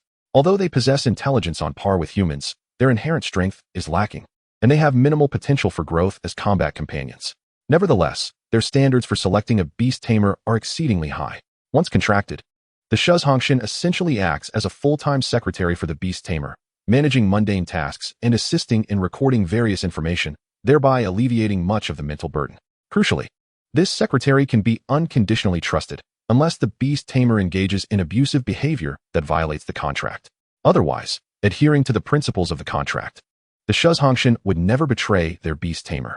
The beast tamer can entrust personal matters to the shuzhangshan, sharing even the most delicate of secrets, as they are the ideal confidant and listener, capable of relieving significant psychological stress.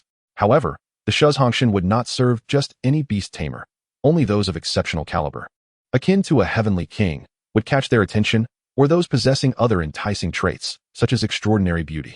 To date, every shuzhangshan has been a supreme connoisseur of aesthetics. Chapter 27. Is there such a training method? The reward of relaxation is limited to just one night.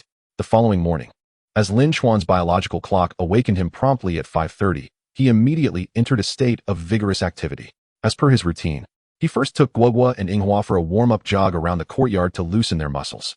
At 6 o'clock, he dutifully watered the other Hua Ye plants in the village, rousing them from slumber. Subsequently, as the leader, he guided Guogua and Yinghua in conducting the third set of Hua Ye calisthenics alongside all the other plants until 7 in the morning. After this, there was a half-hour break, which Lin Chuan utilized for breakfast. Guogua and Yinghua, too, would instinctively replant themselves in nutrient-rich soil and hydrate with nutritional water. Typically, once Lin Chuan finished his breakfast and rested, he would select suitable skill materials and employ his Beast Tamer talent of Reincarnation to enhance Guogua or Yinghua's skill proficiency, expending a moderate amount of mental energy, but ensuring he did not overextend himself. Specifically, he aimed to reduce his mental energy from 100 points to around 40, maintaining enough to engage in normal daytime activities and ensure a full recovery by the next morning. However, today, Lin Chuan did not intend to enhance Guogua and Yinghua, as he wished to conserve his mental state for a significant endeavor. He was preparing to leave the Lin family farm and venture to the superior city of Qinghe, associated with Tianshang town. As the saying goes, one seeks higher ground while water flows downward. Qinghe City. In terms of resources for cultivating spirit beasts and the number of outstanding beast tamers among peers, far exceeds that of Tianshang town. Only by competing with exceptional individuals, like Sun Yinin, can one truly elevate oneself. Mingling with mediocrity leads only to a fate of insignificance. Moreover, for Lin Chuan, there lay an even more crucial and meaningful opportunity: the acquisition of spirit beast materials capable of passing on skills. The spirit beast shop in Tianshang town had been thoroughly explored by Lin Chuan. While he could not afford the high-priced, precious spirit beast materials, the lower-cost materials that offered skill inheritance had nearly all been depleted by him. He believed that for at least the next 2.5 months, prior to the advancement assessments, there would be little of value to discover, and even if something did arise, it would not warrant the expenditure of time to pursue. Thus, to continue his ascent and swiftly enhance Guogua and Yinghua's skill proficiency, he deemed a journey to Qinghe City necessary to scour for more affordable skill materials. That said, there was one particular circumstance worth mentioning. As of now, Lin Chuan possessed a unique skill material, the newcomer gift pack presented to him by the Beast Tamer Association, the Xianling flower. Initially, Lin Chuan envisioned dividing the Xianling flower to see if he could isolate the various skill memory fragments contained within, thus facilitating inheritance. Unfortunately, his attempts were unsuccessful. After 2 nights of study, he endeavored to pluck a petal from the Xianling flower and cut it into smaller pieces. Yet, even the fragmented petals retained a vast and chaotic array of memory fragments, encompassing sweet fragrances, healing aromas, and the enchanting sense of various skills. It is indeed fitting to say that the materials derived from the restricted advanced spirit beasts are truly remarkable, especially those sourced from the final evolved form of Hua Ye Ye, the Hu El Ing Xian, which embodies the most exquisite energy of the Hu El Ing Xian in the form of the Shi In El Ing Zh Hu. It is a skill material that he yearns for yet cannot utilize at present. To return to the main point, after finishing breakfast, he briefly organized his belongings, which consisted of merely 2 sets of changeable clothes, along with less than 2 pounds of nutrient soil and 4 pounds of nutrient water that remained unused. All these items were promptly stored in the YSHUK Ingjian, which essentially functions as a storage space. However, one must be cautious not to place anything of significant value inside or fail to warn the spirit beasts in advance. Otherwise, it would be quite unfortunate should a mischievous spirit beast accidentally damage them. Once he finished packing, Lin Chuan prepared to set off. Lin Laodang stood at the farm's entrance, teary-eyed, bidding farewell to Lin Chuan. The truth is that he was not reluctant to part with Lin Chuan himself, but rather with Gugu and Wei Yinghu. With Lin Chuan's departure, Gugu and Wei Yinghu would also leave. Thus, his precious source of data was taking flight. Just the other day, he had even depleted his coins and promised to provide data for 3 months. Unfilial son, is this your promise? Of course. This was merely Lin Laodang's playful banter in his heart. He would never truly confront Lin Chuan. Lin Chuan's victory in the Hua Ye Ye Cup and his rapid progress had surpassed Lin Xuedong's expectations. As a father, he felt immense joy and would never utter anything to dampen the mood. This youngest son had far exceeded the achievements of the elder siblings. It is worth noting that Lin Chuan's brother and sister took a full month and a half to emerge from TNSH Ing ZHN as fledgling beast tamers, embarking on the path to further development in Q Ing HSH. And Lin Chuan, it had only been half a month, and already this small pond of TNSH Ing ZHN could scarcely contain him. Could it be that the third young master of the Lin family truly possesses the demeanor of an emperor? Lin Chuan could not help but feel a surge of excitement. However, he quickly dismissed such daydreaming. His expectations for Lin Chuan had never wavered. Becoming a professional beast tamer would be considered a success. As for further achievements, any additional accomplishments would be a delightful surprise. If he could become a king, that would be akin to smoke rising from the ancestral grave. Yet, if he could not even become a professional beast tamer, Lin Chuan would still be content. For that would mean Lin Chuan would have to obediently return to inherit the family business, ensuring that the Lin farm, the future breeding base for Hua Ye, had a successor. In summary, Lin Chuan was genuinely happy and proud of Lin Chuan. As for the physical data of Gugu and Waying Hu, although Lin Chuan was not a researcher, having been alongside them for 3 years and assisting from time to time enabled him to handle simple tasks like conducting physical data tests for Hua Ye. He could simply send the test data online later. Lin Lao Deng lamented that he could not personally observe or measure the data, which was quite distressing for a devoted Hua Ye enthusiast. After bidding farewell to Lao Deng, Lin Chuan set off on his bicycle. A bicycle? Indeed, a bicycle. Is it not the epitome of advocating for environmental sustainability? The truth is that riding a bike allows for concurrent cultivation training. And given that TNSHing is not too far from Qing, it is not necessary to take a vehicle. He could reach his destination in just 6 hours of cycling. Departing now would allow him to have dinner in Qing by evening. After leaving the Lin farm, Lin Chuan soon released Gugu and Waying Hu from the YSHUKing GN, urging them to run alongside the bike. This time, it was not a leisurely post-meal stroll, but rather a call for them to push their limits. Although Hua Ye is a support-type spirit beast and lacks the strength, speed, and reaction capabilities of certain combat-oriented spirit beasts, such as SNYNYN's J and SLing RN, both Gugu and Waying Hu had yet to reach Hua Ye's current limits and still had room for improvement. Thus, the motto was clear: practice. During this running training, no skills were to be utilized. They were to rely solely on their physical foundation. When their stamina reached its limit, they would follow his command to activate photosynthesis. Lin Chuan steadied himself on the bicycle, instructing Gugu and Waying Hu, who flanked him. The two little ones were yet unaware of the seriousness of today's task, chirping happily and promising to complete the training. Sensing their resolve through the contract, Lin Chuan's lips curled into a satisfied smile. Excellent. Full of spirit. Now let us commence. With that, Lin Chuan pedaled away. The two little ones instantly set their adorable short legs in motion, enthusiastically chasing after Lin Chuan's bicycle. Accelerate. Faster. Unleash all your strength. If you can catch up to my bike, there will be rewards. Lin Chuan continuously encouraged them with words. Although the two had a solid foundation, they were ultimately support-type spirit beasts, and without utilizing photosynthesis, their stamina would deplete rapidly. Lin Chuan maintained a speed slightly faster than theirs, keeping a distance that compelled them to chase vigorously. In just 10 minutes, both little ones were panting heavily. Gugu fared slightly better, while Waying Hu had already dropped to her little hands on the ground. Observing this, Lin Chuan's gaze flickered. He knew that Gugu and Waying Hu had reached their limits. However, having indulged them with lavish nutrient soil and water, along with the benefits of the light-gathering mirror and the enhancement of the Ling MZHXN, the expert-level photosynthesis had allowed them to accumulate ample energy capable of breaking through their current limits. What was needed now was to ignite their fighting spirit, encouraging them to tap into the latent energy within their bodies. Lin Chuan took a deep breath and shouted, "Think of the red envelopes you received yesterday. Do you wish for even larger ones? And think of the little red flowers. Do you want more and even prettier rewards? Push yourselves. Stand up. Catch up to my bike, and I will grant you even bigger red envelopes, plus a little red flower." Upon hearing this, the two little ones, who were already on the verge of collapse without activating photosynthesis, were suddenly invigorated. Thoughts of red envelopes and little red flowers surged through their bodies, releasing a wave of energy. These two little ones were so easily motivated, quickly ignited by Lin Chuan's encouragement. Waying. They were fired up. Utilizing the solid foundation laid by the high-grade nutrient soil and water, the nutrients within their bodies were rapidly decomposed, transformed, and absorbed, converting into stamina and vitality. Seeing this, Lin Chuan pressed on, continuing to motivate them. Remember this: when your stamina reaches its limit, your willpower will lead you through the fray. The little ones may not grasp the meaning of these words, but through their bond with Lin Chuan, they could sense the intense emotion, which continuously stimulated their potential. Persevere. Only through perseverance can you break through your limits. Come, catch up. The red envelopes and little red flowers are right here with me.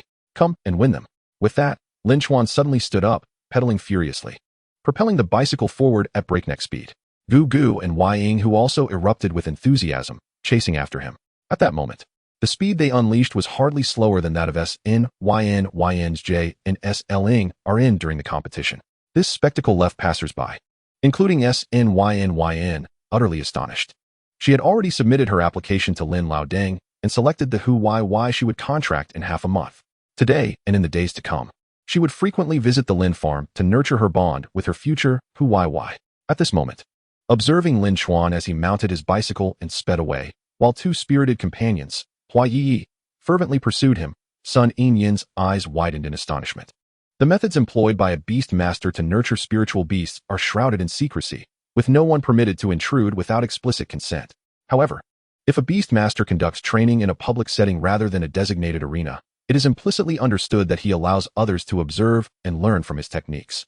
This was precisely the case with Lin Chuan. He bore no apprehension regarding the exposure of his training methods, as only a fraction of his approach was revealed. The true essence lay in the motivation derived from red envelopes, small tokens of encouragement, and various inspirational affirmations. Was Hua Ye Ye nurtured in such a manner? Sun Yinyin pondered, her mind swirling with questions. Nevertheless, it was undeniably an effective approach to cultivate speed and endurance. Yin, prepare yourself. Tomorrow, no today. We shall join in. After all, as a swift attacker, you will likely catch up easily on a bicycle. All right, I will go rent a motorcycle. After visiting Arian today, I shall circle around Lin's farm. For half an hour, they ran tirelessly at a breakneck speed. Even with Lin Chuan's continuous encouragement and motivational speeches, Gua and Ying Hua reached their limits, true limits, not merely physical, but mental as well, teetering on the brink of unconsciousness. It was only at this juncture that Lin Chuan finally placed the two exhausted beings into pots filled with nutrient-rich soil, allowing them to harness photosynthesis to regain their strength. Concurrently, Lin Chuan arrived at his destination, not in Qinghe City, but at the Beastmaster Association in Tianshang Town. His purpose was singular, to undertake a few tasks. The Beastmaster Association deliberately allocates numerous beginner tasks during the graduation season, the period leading up to entrance examinations, to facilitate novice Beastmasters in acquiring funds for nurturing spiritual beasts and providing a pathway for advancement. These beginner tasks typically involve simple errands like catching stray cats or dogs, delivering messages, or assisting in repelling minor pests. The most challenging tasks merely require one to serve as a low-level sparring partner in the training zones of the association. Given that Lin Chuan was about to depart Tianshang Town for Qinghe City, it would be remiss not to seize a few letter delivery tasks directed toward Qinghe City. After all, why forgo a chance to earn some money? Moreover, it would also allow him to accumulate points within the Beastmaster Association. The association's points are invaluable. Many resources, especially knowledge, cannot be purchased solely with money. They require points for exchange. For instance, regarding knowledge of evolution, take Hua Ye Ye as an example. This spiritual beast can evolve naturally, potentially achieving a breakthrough to the second tier if all goes well. However, aside from natural evolution, there exist alternative methods to expedite Hua Ye Ye's evolution to Hua Ling Ling at the first tier or to enhance its bloodline and potential through special materials during evolution. Such pertinent knowledge can only be acquired via points from the Beastmaster Association. Alternatively, one might gain access through institutions with teaching credentials, such as the 8 prestigious academies, certain dojos, or Beastmaster clubs. As for acquiring knowledge from other Beastmasters who possess Hua Ling Ling, unless there exists an officially recognized mentor-apprentice relationship sanctioned by the association, it is forbidden for Beastmasters to share such knowledge with others. However, if knowledge is self-discovered, the owner may choose to share it freely.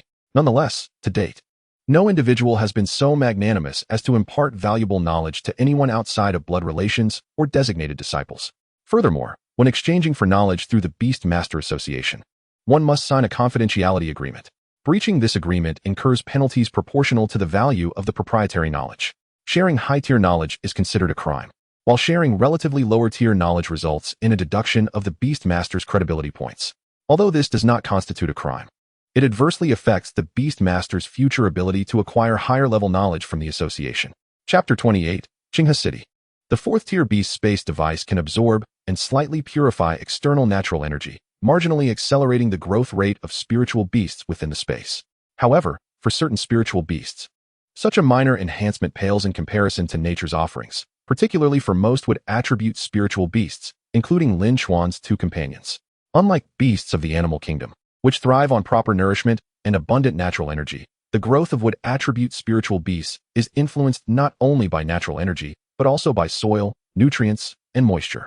Most crucially, they require sunlight from the natural world, which contains a unique solar energy essence absent in artificially simulated sunlight. This energy is indispensable for the growth and development of many would attribute spiritual beasts. Without this solar energy, while would attribute spiritual beasts may still grow, they often do so in a stunted manner, resulting in smaller sizes and generally weaker foundational attributes. Of course, if one possesses a 5th-tier custom beast space device equipped with a solar energy gem, the scenario changes entirely. By constructing a specialized sunlit chamber within the beast space, one can replicate the effects of natural sunlight. Returning to the matter at hand, Lin Chuan, Guogua, and Ying Hua, after half an hour of rigorous exercise, were utterly exhausted, finding even the slightest movement a considerable challenge. At this juncture, they required not further growth, but rather a well-deserved rest to recuperate. In this regard, the conditions within the beast space are not significantly inferior to those of the natural environment. Thus, Lin Chuan placed the two companions within the beast space and proceeded alone into the Tianshang Town Beastmaster Association. The deputy director of the security department, a golden-furred canine named Jean Depang, seemed to recognize Lin Chuan, merely glancing at him from a distance without any thorough inspection, returning to his nap in his doghouse. This was clearly a dereliction of duty, Lin Chuan mused, surprised that even spiritual beasts could be lazy. However, he refrained from taking advantage of the deputy director's inattentiveness and walked directly through the main hall toward the service area of the Beastmaster Association. Upon reaching the task reception area, consisting of 3 rows of 10 small booths, Lin Chuan approached the nearest booth, which was unoccupied by other Beastmasters, and inquired with the staff behind the counter. "Hello, may I ask if there are any beginner letter delivery tasks heading to Qinghe City?" Lin Chuan got straight to the point. The staff member, a young lady in her 20s wearing large round glasses, regarded him with interest. This was the graduation season, and while a few ambitious novice Beastmasters engaged in intense battles, the majority preferred to steadily complete beginner tasks to secure initial funds for nurturing their spiritual beasts. Among the various beginner tasks available, one type was particularly favored by newcomers. These were the simple courier tasks. Such tasks were the easiest and most straightforward. One merely needed to follow the navigation to the destination, even if unfamiliar with the route.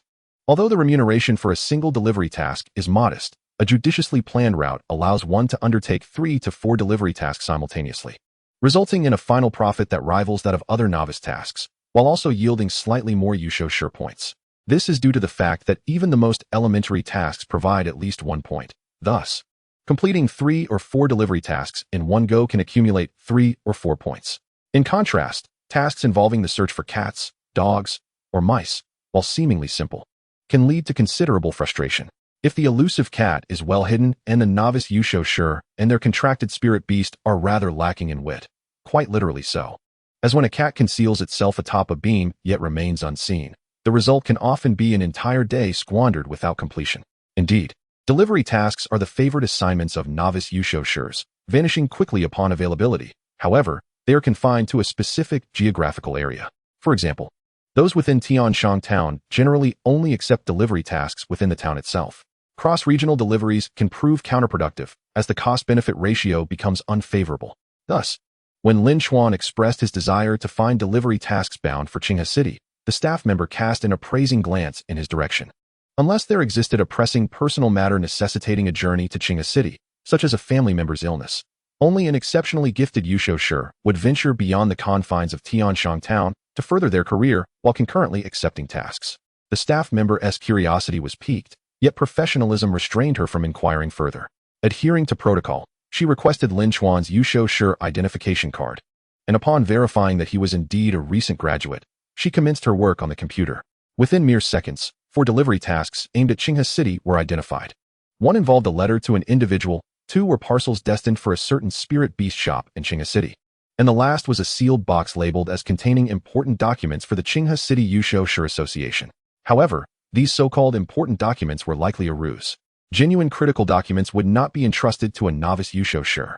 The label served merely to introduce a modicum of difficulty, cautioning the novice not to tamper with the sealed box, for any damage incurred would result in task failure. Lin Chuan swiftly glanced over the tasks and accepted all 4. Soon thereafter, a dedicated staff member presented him with the items for delivery: a letter, 2 black courier bags, and the important document encased in an insulated box. Lin Chuan mused whether this important document contained frozen food items. Upon confirmation, he placed all 4 items into the Yusho space. instructing the resting and recovering Guogua and Ing Hua not to disturb the items, particularly the important document. Subsequently, Lin Chuan departed from the Tianshang Town Yusho Shi Association, mounting his beloved bicycle to make his way to Qinghe City. Throughout the journey, he remained vigilant regarding the condition of his two small companions within the Yusho space.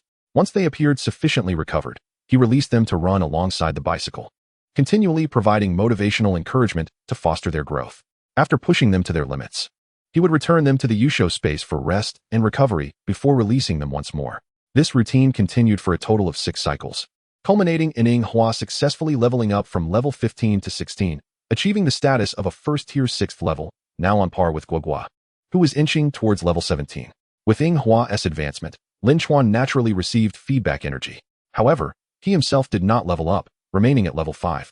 Yet the influx of energy revitalized him, significantly alleviating the fatigue accrued from prolonged cycling. By 4:30 p.m., Lin Chuan arrived in Qinghe City. From an architectural perspective, Qinghe City bore no remarkable distinction, merely taller buildings, increased vehicular traffic, a higher footfall, and a greater variety of spirit beasts.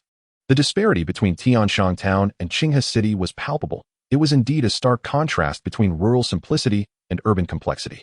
As dusk approached, Lin Chuan realized he needed to secure accommodation promptly. He thought it prudent to postpone the delivery tasks for the morrow. Contemplating his lodging options, he weighed ordinary hotels against upscale establishments or perhaps a rented villa apartment from the Qinghe City Yusho Shi Association. Ultimately, he opted for the latter, recognizing the proximity to the Yusho Shi Association as a significant advantage, providing access to comprehensive training facilities that no ordinary hotel could rival. More importantly, the association offered professional Yusho Shis as part-time coaches and various levels of sparring partners, ensuring that with sufficient investment of either money or points, one could receive expert guidance and unparalleled benefits. Furthermore, procuring nutritional supplements and cultivation tools was exceedingly convenient. The association's internal commercial district housed a myriad of spirit beast supply shops, with services available to procure items via a mere phone call. Yet, such advantages were not without their drawbacks, the sole disadvantage being the exorbitant cost. The rent was approximately 50 times that of a typical hotel, amounting to 300,000 Xingyan coins per month, with a daily point expenditure of 1. Was this figure not excessive? The monthly rent approached the prize money for a small-scale competition. While it may seem extravagant, such a price is not without precedent. For a freshly graduated novice Yusho Shi, 300,000 Xingyan coins represent a significant sum. Yet for those who have embarked on the path to becoming professional Yusho Shis, it is merely a matter of a couple of tasks earnings. Many aspiring Yusho Shis seeking to advance further in their careers tend to rent apartments from the local Yusho Shi Association for extended periods, with leases lasting a year or even a decade, with only 2.5 months remaining until the advancement assessment. And with Guogua and Ing Hua having established a solid foundation, specialized training for enhancement was imperative. This would require specific nutritional supplements, various equipment, and even sparring services. Making the association's apartment a necessity, renting elsewhere would entail the hassle of daily commutes. Currently, Lin Chuan's Yusho Shi account boasted a total of 330,000 Xingyan coins. Points accrued from participating in novice Yusho Shi competitions also yield rewards. The champion receives 50 points, the runner-up 30, and the third place 10. At present, Lin Chuan had accumulated 50 points. Considering the anticipated expenses for specialized training and nutritional needs, he resolved to rent for 1 month, leaving future decisions open. With his decision made, Lin Chuan refrained from lingering like a country bumpkin to further observe Qinghe City. Activating his smartwatch for navigation, he prepared to cycle to the Qinghe City Yusho Shi Association. Suddenly, he was struck by a realization. He had miscalculated. Though he had initially estimated a 6-hour ride from Tianshang Town to Qinghe City, and indeed he had arrived, he had overlooked the fact that Qinghe City's expanse dwarfed that of 10 Tianshang towns, nearly 30 times larger. The distance from the outskirts to the center of Qinghe City, where the Yusho Shi Association resided, was not shorter than the journey from Tianshang Town to Qinghe City itself. Resigned to his circumstances, Lin Chuan stored his bicycle in the Yusho space and summoned Lanyu Airborne Service. This service, a municipal enterprise in Qinghe City, was supported by the Xingyan Federation and established through a collaboration with relevant breeding bases to create an aerial spirit beast company. In Qinghe City, there exists a variety of extraordinary spirit beasts that are not found elsewhere, among which is a creature known as the Lnying, or blue feather eagle. The aerial transportation company, Lnyking, is established on the foundation of the Lnying, providing convenience for local residents and especially for visitors unfamiliar with Qinghe City, akin to a spirit beast version of a ride-hailing service. Name: Lin. Attributes: wind, water species. Animal, bird, species potential. Lesser skills: wind riding, claw rending, wings of water, exclusive. Description: among eagle-type spirit beasts. It is one of the few with a gentle disposition, possessing an average wingspan of 10 meters, making it exceptionally suitable for aerial riding. Lin Chuan logged into the relevant app and summoned Lin for aerial service. After waiting for approximately 5 minutes, he heard the distinct cries of the eagle above. A majestic creature, predominantly blue with black accents and a wingspan of about 10 meters, soared gracefully in the sky, its crystalline azure feathers glistening in the sunlight. Lin Chuan waved to it, and the Lin swiftly descended. It halted about 3 meters in front of Lin Chuan, its massive wings stirring up a gust of wind that caused him to stagger back a couple of steps. The Lin called out twice before pecking at a small badge hanging from its chest, which served as its identification. Name: Lin Chuan. 188 service age. 3 years riding instructions. 1. Passengers must fasten their seatbelts. 2. Passengers must store their contracted spirit beasts in the beast space. Releasing them during flight is not permitted, even if they possess flying abilities. 3. During the flight, it is advisable to hold onto the handrails. If you wish to take aerial photographs or videos, please inform the Lin, which will appropriately slow its speed for your convenience. Special note: do not pluck the feathers of the Lin during the flight. Otherwise, in the event of an accident, you shall bear the consequences. After carefully reviewing the employee badge of the Lin, particularly the safety instructions, Lin Chuan confirmed to the eagle that he understood all the relevant matters and would heed the guidelines. Upon hearing his response, the Lin replied with a couple of chirps and slightly lowered its body to facilitate Lin Chuan's ascent onto its back. The back of the Lin was equipped with a high-tech riding apparatus resembling a saddle or a car seat, along with 2 circular handrails near its neck. With a light leap, Lin Chuan mounted the Lin and secured his seatbelt. The fastening method was intricate. It was not as simple as the typical shoulder harness in a car. It required locking both shoulders and the waist simultaneously, along with securing the calves and knees with smaller safety straps. All set, let us depart for the Beastmaster Association. By the way, could you fly a bit slower and lower? I'd like to take some photos and videos to show my contracted spirit pet the scenery from above, Lin Chuan remarked. The Lin nodded in acknowledgement. It then spread its magnificent wings and began to flap gently, stirring up a whirlwind as it ascended into the sky with Lin Chuan aboard. Chapter 29. His desire for advancement. The services provided by Lin and other spirit beast-related offerings are exclusively available to Beastmasters, individuals aged 16 and above who have undergone the awakening ceremony. Children under the age of 16 who have yet to awaken their spirit beast talents are generally prohibited from utilizing spirit beast services, except for a few that guarantee absolute safety. Only upon becoming a Beastmaster can one's physical capabilities be extraordinarily enhanced through the feedback of contracted spirit beasts. In the unfortunate event of an accident, such as a fall from a Lin flight, even a level 1 Beastmaster possesses greater vitality than an ordinary child who has not awakened their spirit beast talents, making survival and recovery significantly more probable even after injury. Although Lin Chuan has recently emerged from the small pond in Tianshang town, he has only been registered as a Beastmaster for just over 2 weeks. Undoubtedly, this is his very first experience riding a flying spirit beast. Flight has long been humanity's dream. Whether in his previous life on Blue Star or in this life on Songlan Star, the aspiration remains unchanged. In his past life, humanity invented hot air balloons, paragliders, and airplanes to achieve flight. In this life, the process is far more straightforward. Those unable to progress far along the path of beast mastery ultimately rely on services like spirit beast aerial transport to soar into the skies. Conversely, those capable of advancing further along the Beastmaster path usually contract a spirit beast capable of flight at an opportune time. While not universally applicable, it is safe to say that 99 of Beastmasters follow this trend. The remaining 1 are those afflicted with acrophobia, who faint at the mere thought of heights, a condition that is often deemed incurable. Such Beastmasters are colloquially referred to as moles within the community. Lin Chuan, however, is no mole. He experiences no fear of heights and revels in the embrace of the sky. Sitting atop the Lin, he savors the refreshing breeze caressing his face and tousling his hair, feeling an overwhelming urge to unleash a jubilant shout. Yet, he restrained himself. mindful that he was in a bustling city where such exuberance might attract disapproving glances or even lead to impromptu photography by passers-by. Moreover, the Lin is not his contracted spirit beast. While he could request a slower flight, altering its flight path is out of the question.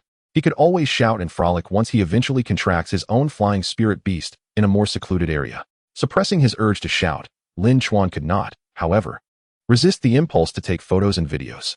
He raised his left hand to gently touch the fingerprint sensor of the beast space device on his wrist, projecting a virtual screen. With a couple of taps, he activated the recording function to capture the breathtaking aerial views. At that moment, the Lin Chuan, the blue feather eagle he was riding, seemed to possess considerable experience. Noticing Lin Chuan beginning to record, the Lin Chuan instinctively slowed its pace and even circled around a couple of times to allow Lin Chuan to capture a 360-degree panorama, prompting Lin Chuan to mentally commend it and consider giving it a 5-star rating later. Half an hour later, they arrived at the Beastmaster Association in Qinghe City. Had it not been for his need to take photos and videos, the journey would have taken no more than 15 minutes. The Beastmaster Association in Qinghe City is significantly larger than that of Tianshang Town, resembling a grand castle. It features a designated airport for flying spirit beasts to take off and land. At that moment, Lin Chuan observed no fewer than 50 flying spirit beasts in the vicinity, either departing or arriving. Most of them were Lin belonging to Lin Ching, while a minority were flying spirit beasts contracted by individual beastmasters. Those capable of contracting flying spirit beasts and passing aerial assessments to obtain flight permits within the airspace of the city are undoubtedly formidable individuals. Even if they are not professional beastmasters, some display their skills, controlling their spirit beasts to dive and land with flair. Others, donning specialized flight goggles, maneuver their spirit beasts without the rigid safety harnesses typical of conventional rides, employing unknown skills to conjure fierce winds, launching into the sky like cannonballs, leaving behind trails akin to meteors. This scene evoked memories in Lin Chuan's south mind of young street racers from his previous life on Blue Star. Qinghe City also hosts numerous unique specialty competitions, among which two are the most renowned. One event is the surf fishing tournament, the Qinghe Cup, while the other is the Flying Spirit Beast Riding Challenge, the Qingkong Cup. These two competitions are key projects in Qinghe City, attracting the attention of numerous visitors. Whenever they are held, they undoubtedly draw countless spectators. Naturally, they also entice countless anglers and flying enthusiasts from the Xingyan Federation to participate. Additionally, clubs formed by related enthusiasts take part in these contests, which offer substantial prize money. Most importantly, the champions receive a special title for 1 year, which is the ultimate aspiration for these competitors. The fishing competition bestows the title of Qinghe Overlord, while the flying competition grants the title of King of Qingkong.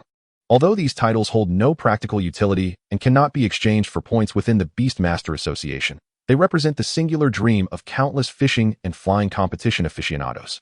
To revert to the main point, the Lan Yu Eagle does not descend in a dramatic swoop like some ostentatious spirit beasts. It gracefully and steadily brings Lin Chuan to the ground. Surrounding the Spirit Beast Airport are numerous staff members from the Beastmaster Association awaiting arrivals. Upon noticing Lin Chuan's unfamiliar face, one staff member immediately approached him. This was a youth roughly Lin Chuan's age, possessing a rather handsome and symmetrical visage, though his hair was dyed a peculiar shade of purple that deviated from the mainstream. He was not clad in the standard uniform of the Beastmaster Association but wore casual attire, with a work badge hanging around his neck and black and white striped sleeves indicating his temporary status. Lin Chuan surmised that this individual was a new Beastmaster taking on tasks for the association. As the youth spoke, Lin Chuan's assumption was confirmed. "Hello, my name is Tan Yan. Are you also a new Beastmaster? Did you just arrive in Qinghe City? Are you visiting from another major city? Or are you from one of the smaller towns under Qinghe City?"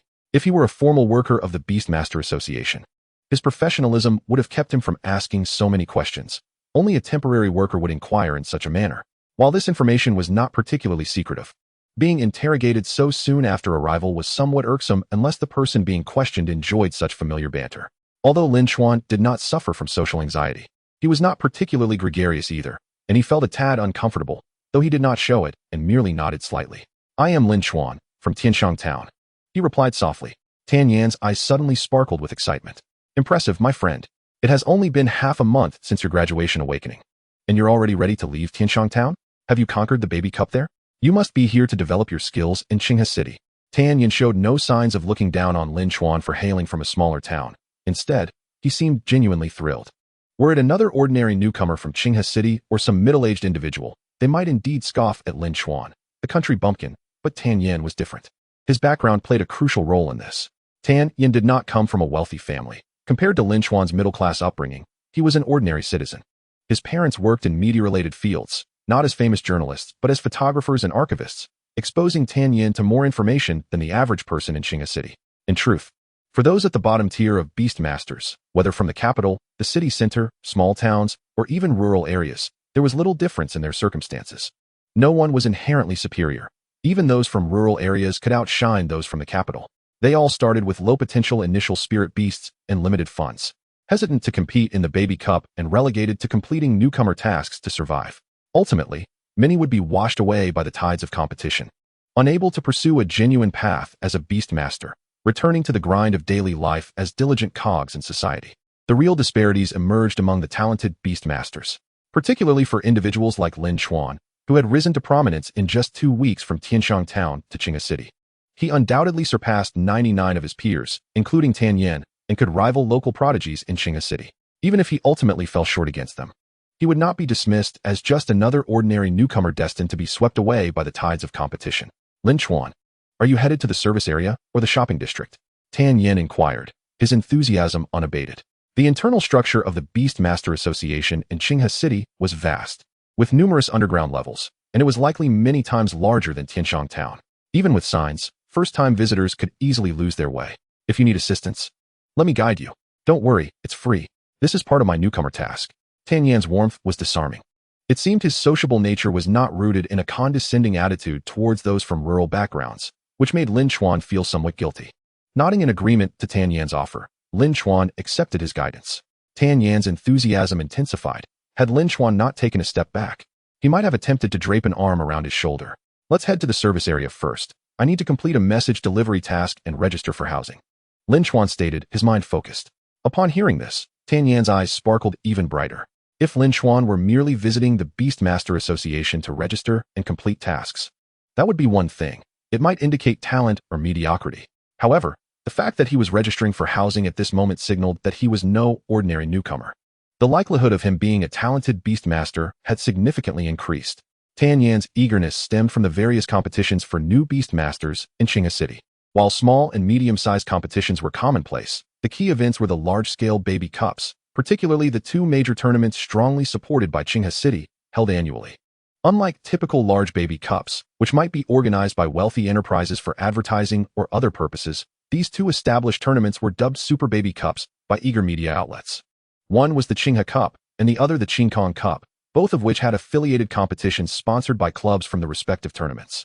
These Super Baby Cups would attract news reporters from across the city and even other cities nationwide, with prominent institutions, including the 8 great academies, sending representatives to observe.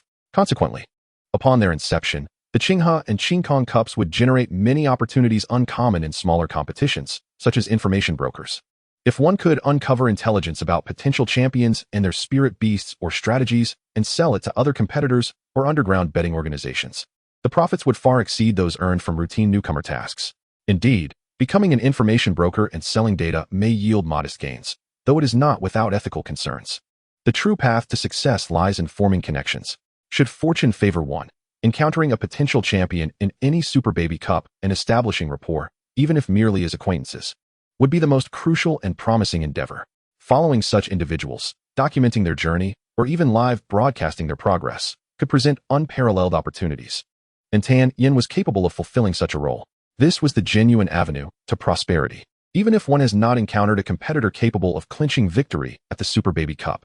Mingling with a few ordinary genius beast tamers would still be a remarkable achievement.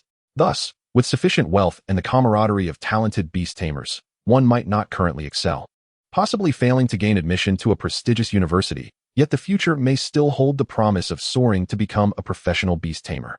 In Qinghe City, local prodigies who can dominate various small to medium-sized, as well as a few large baby cups, have been largely claimed by others on the same path, leaving behind a throng of eager followers seeking to secure connections and cultivate friendships. Consequently, Tan Yin finds himself unable to secure a position among them. Only the incoming genius beast tamers, devoid of peculiar attachments, present an opportunity for Tan Yin to cling to. While Tan Yin harbors doubts about Lin Chuan's potential to triumph at the Super Baby Cup, he suspects it may be unlikely. However, This does not diminish the probability that Lin Chuan is indeed a talented beast tamer. After all, emerging from Tianshang town at this juncture must signify something extraordinary. Such a genius beast tamer could facilitate his ascent, perhaps adding him as a friend on the Blue Penguin app to maintain contact. If not, at least he could become a familiar face, as his parents in the media industry have taught him the importance of networking from an early age. A principle Tan Yen has always embraced.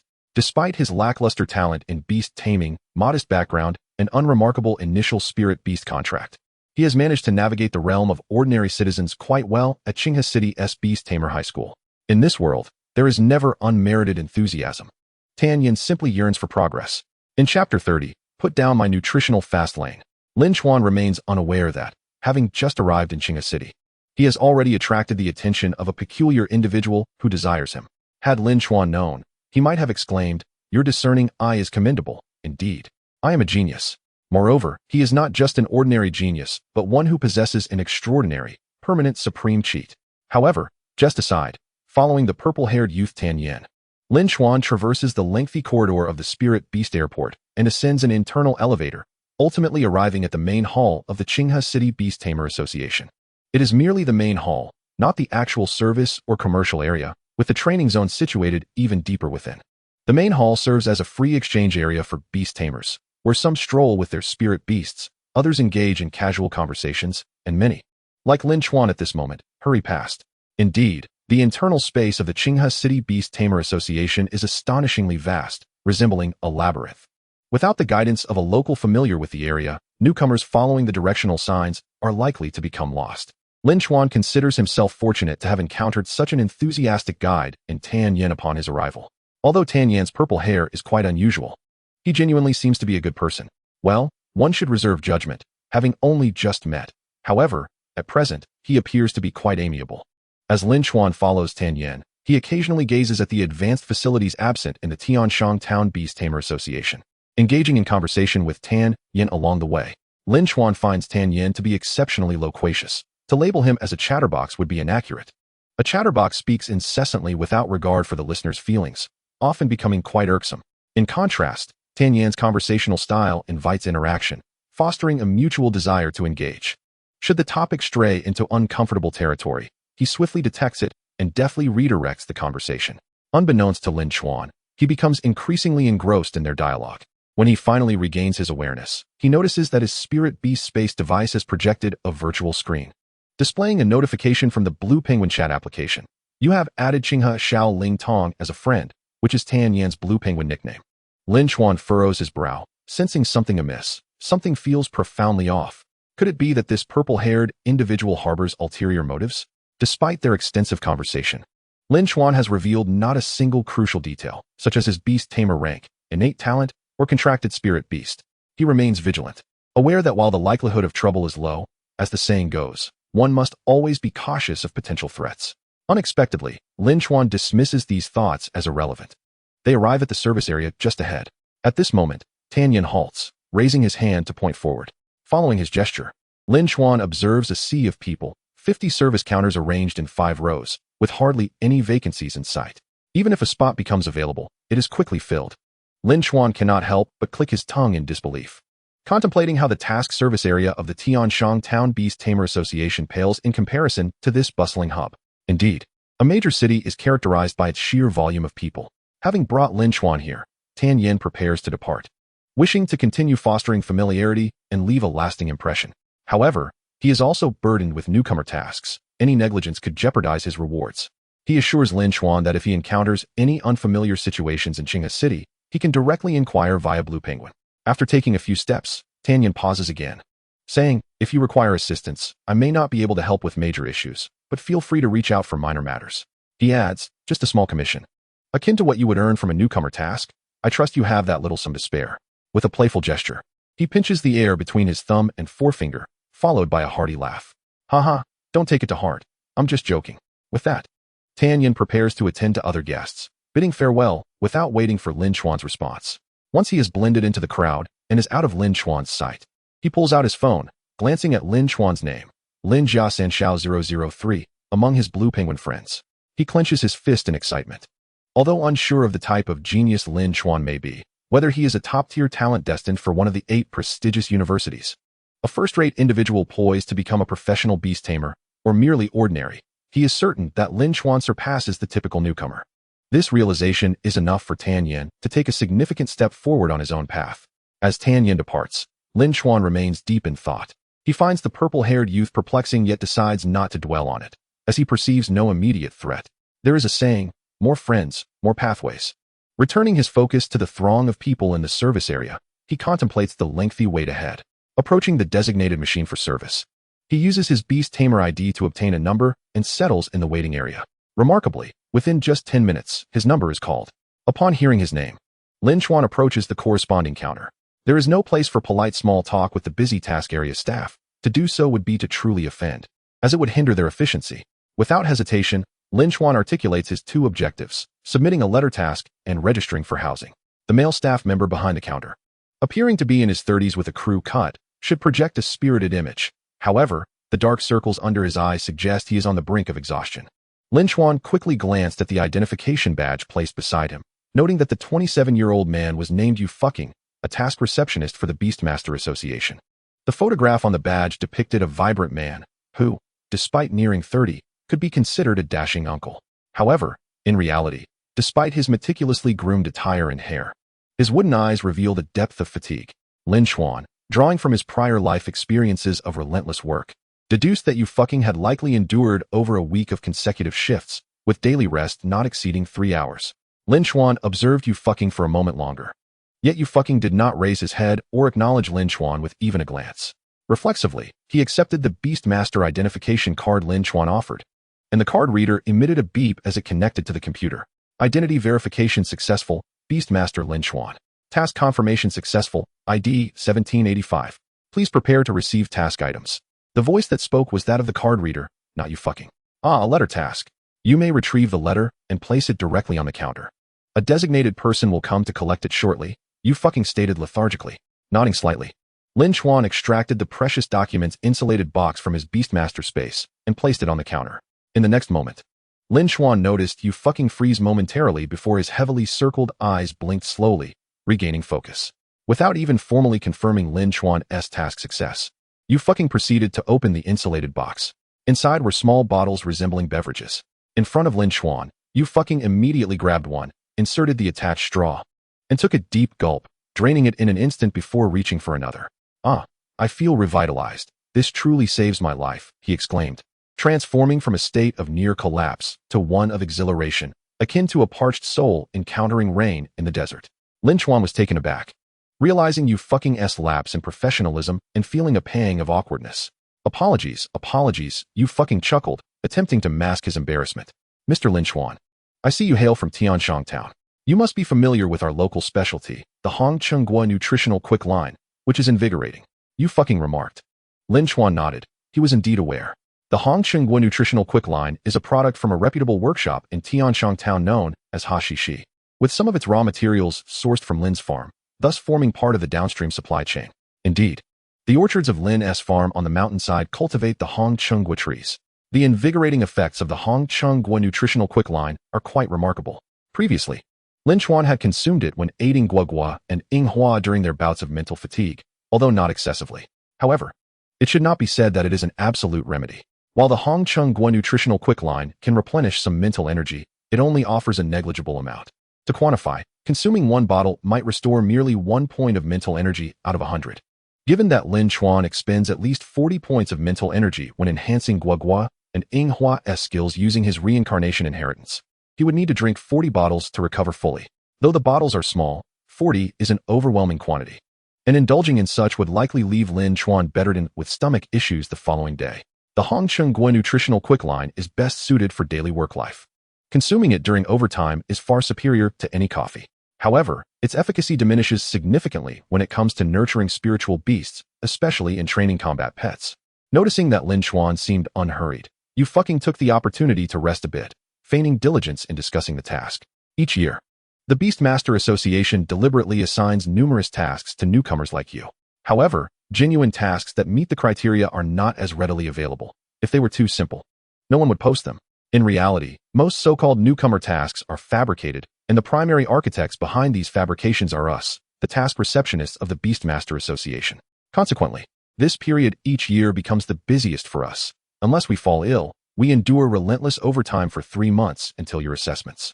During the day, we assist Beastmasters in accepting tasks, and at night, or when fewer staff are present, we concoct various newcomer tasks. As he spoke, Yu fucking drained another bottle of the nutritional quicklime and, without hesitation, reached for another from the insulated box. After a hearty sip, he continued, of course, there are benefits to overtime. If any fabricated tasks incur costs, as long as they are not excessive, the association reimburses them, like this one. Yu fucking chatter was devoid of substantial meaning. Even if one were to comprehend it, it would yield little benefit. However, Lin Chuan was not in a rush and did not mind allowing Yu fucking a moment to breathe. He understood the grueling nature of such relentless work, especially over 3 months. During each graduation season, the registration and statistics of Beastmasters, the archiving of talents, the distribution of newcomer packages, and the fabrication of newcomer tasks are all orchestrated by these individuals working tirelessly behind the scenes. One could say that it is precisely because of them that the path for new Beastmasters becomes significantly smoother. Thus, this is the origin of the precious document. Just then, a short-haired beauty in a similar uniform of a task receptionist for the Beastmaster Association approached briskly. You go. I just received notification that my nutritional quicklime has arrived, right at your counter. Upon seeing that you fucking had already consumed 3 bottles. The short-haired beauty paused, and then exclaimed in disbelief. This commotion drew the attention of others nearby. Some observed the insulated box and the empty nutritional quicklime bottles on Lin Chuan's counter, exchanging knowing smiles. Such occurrences, while uncommon, are not unheard of. Each year during this season, task receptionists often work themselves to exhaustion, occasionally exhibiting peculiar behavior that can evoke laughter. What are you doing? Put that down. Put that down. That's my nutritional quicklime. The short-haired beauty hurried over, prompting Yu fucking to swiftly move the insulated box beneath his counter. What's yours? These tasks are collectively fabricated and reimbursed by the association. According to the rules, if it appears during my duty hours and is on my counter, it is naturally mine. You merely happen to receive a notification. All right, now I must attend to my work. Please do not disturb me. I need to finalize the task settlement for Mr. Lin Chuan. By the way, Mr. Lin Chuan, are you looking to rent a place? Let me check and find you a suitable location. As he spoke, Yu fucking instantly transitioned into a serious work mode, shedding the initial appearance of dullness and dejection. Instead, he radiated the vibrant, spirited demeanor reminiscent of the handsome uncle depicted in his work ID photo. A subtle smile graced his lips, clearly indicative of his good mood. Meanwhile, the short-haired beauty, aware that she could not disturb her colleague during his earnest work, resigned herself to the futility of reclaiming her nutrition drink. She slumped despondently onto a nearby resting chair, her gaze vacant as she stared at the ceiling, resembling a fish on the brink of drowning. Before long, a colleague approached her, delivering another invigorating beverage, akin to the red-orange fruit drink she had lost. After a sip, the short-haired beauty was instantly revitalized, her spirits lifted as she bounced away with exuberance. Observing the spectacle, the surrounding individuals, including Lin Chuan, could not help but chuckle. Initially, Lin Chuan had assumed that the staff of the Beast Tamer Association were all serious and earnest. However, it appeared that there was a delightful charm to them, infused with warmth and humanity. This was indeed the Beast Tamer Association, an organization dedicated to providing logistical support and management for all beast tamers in the Xingyan Federation, which undoubtedly earned them the affection and support of the tamers. Beast Tamer Lin Chuan, ID 1785, task item received, confirmation successful, task completed. Echoed the sound from Yu fucking's workstation. Simultaneously, Lin Chuan's watch, equipped with the Beast Space device, displayed a virtual notification from the Beast Tamer Association. We thank Mr. Lin Chuan, Beast Tamer, for completing task number 1785 issued by the Qingshan City Beast Tamer Association. Task details: safely deliver valuable documents from Tianyang Town Beast Tamer Association to Qingshan City Beast Tamer Association. Completion rating: 5 stars. Task reward: 5,000 Xingyan coins, points, 3. Rewards have been credited to your Beast Tamer account in real time. Please check and confirm. If there are any discrepancies, kindly contact the relevant task receptionist. Chapter 31. How to become strong without spending money. After settling the task involving precious documents, Lin Chuan still had 3 delivery tasks pending, 1 personal letter and 2 packages from stores, with no time constraints. Presumably, these were tasks fabricated by the receptionists.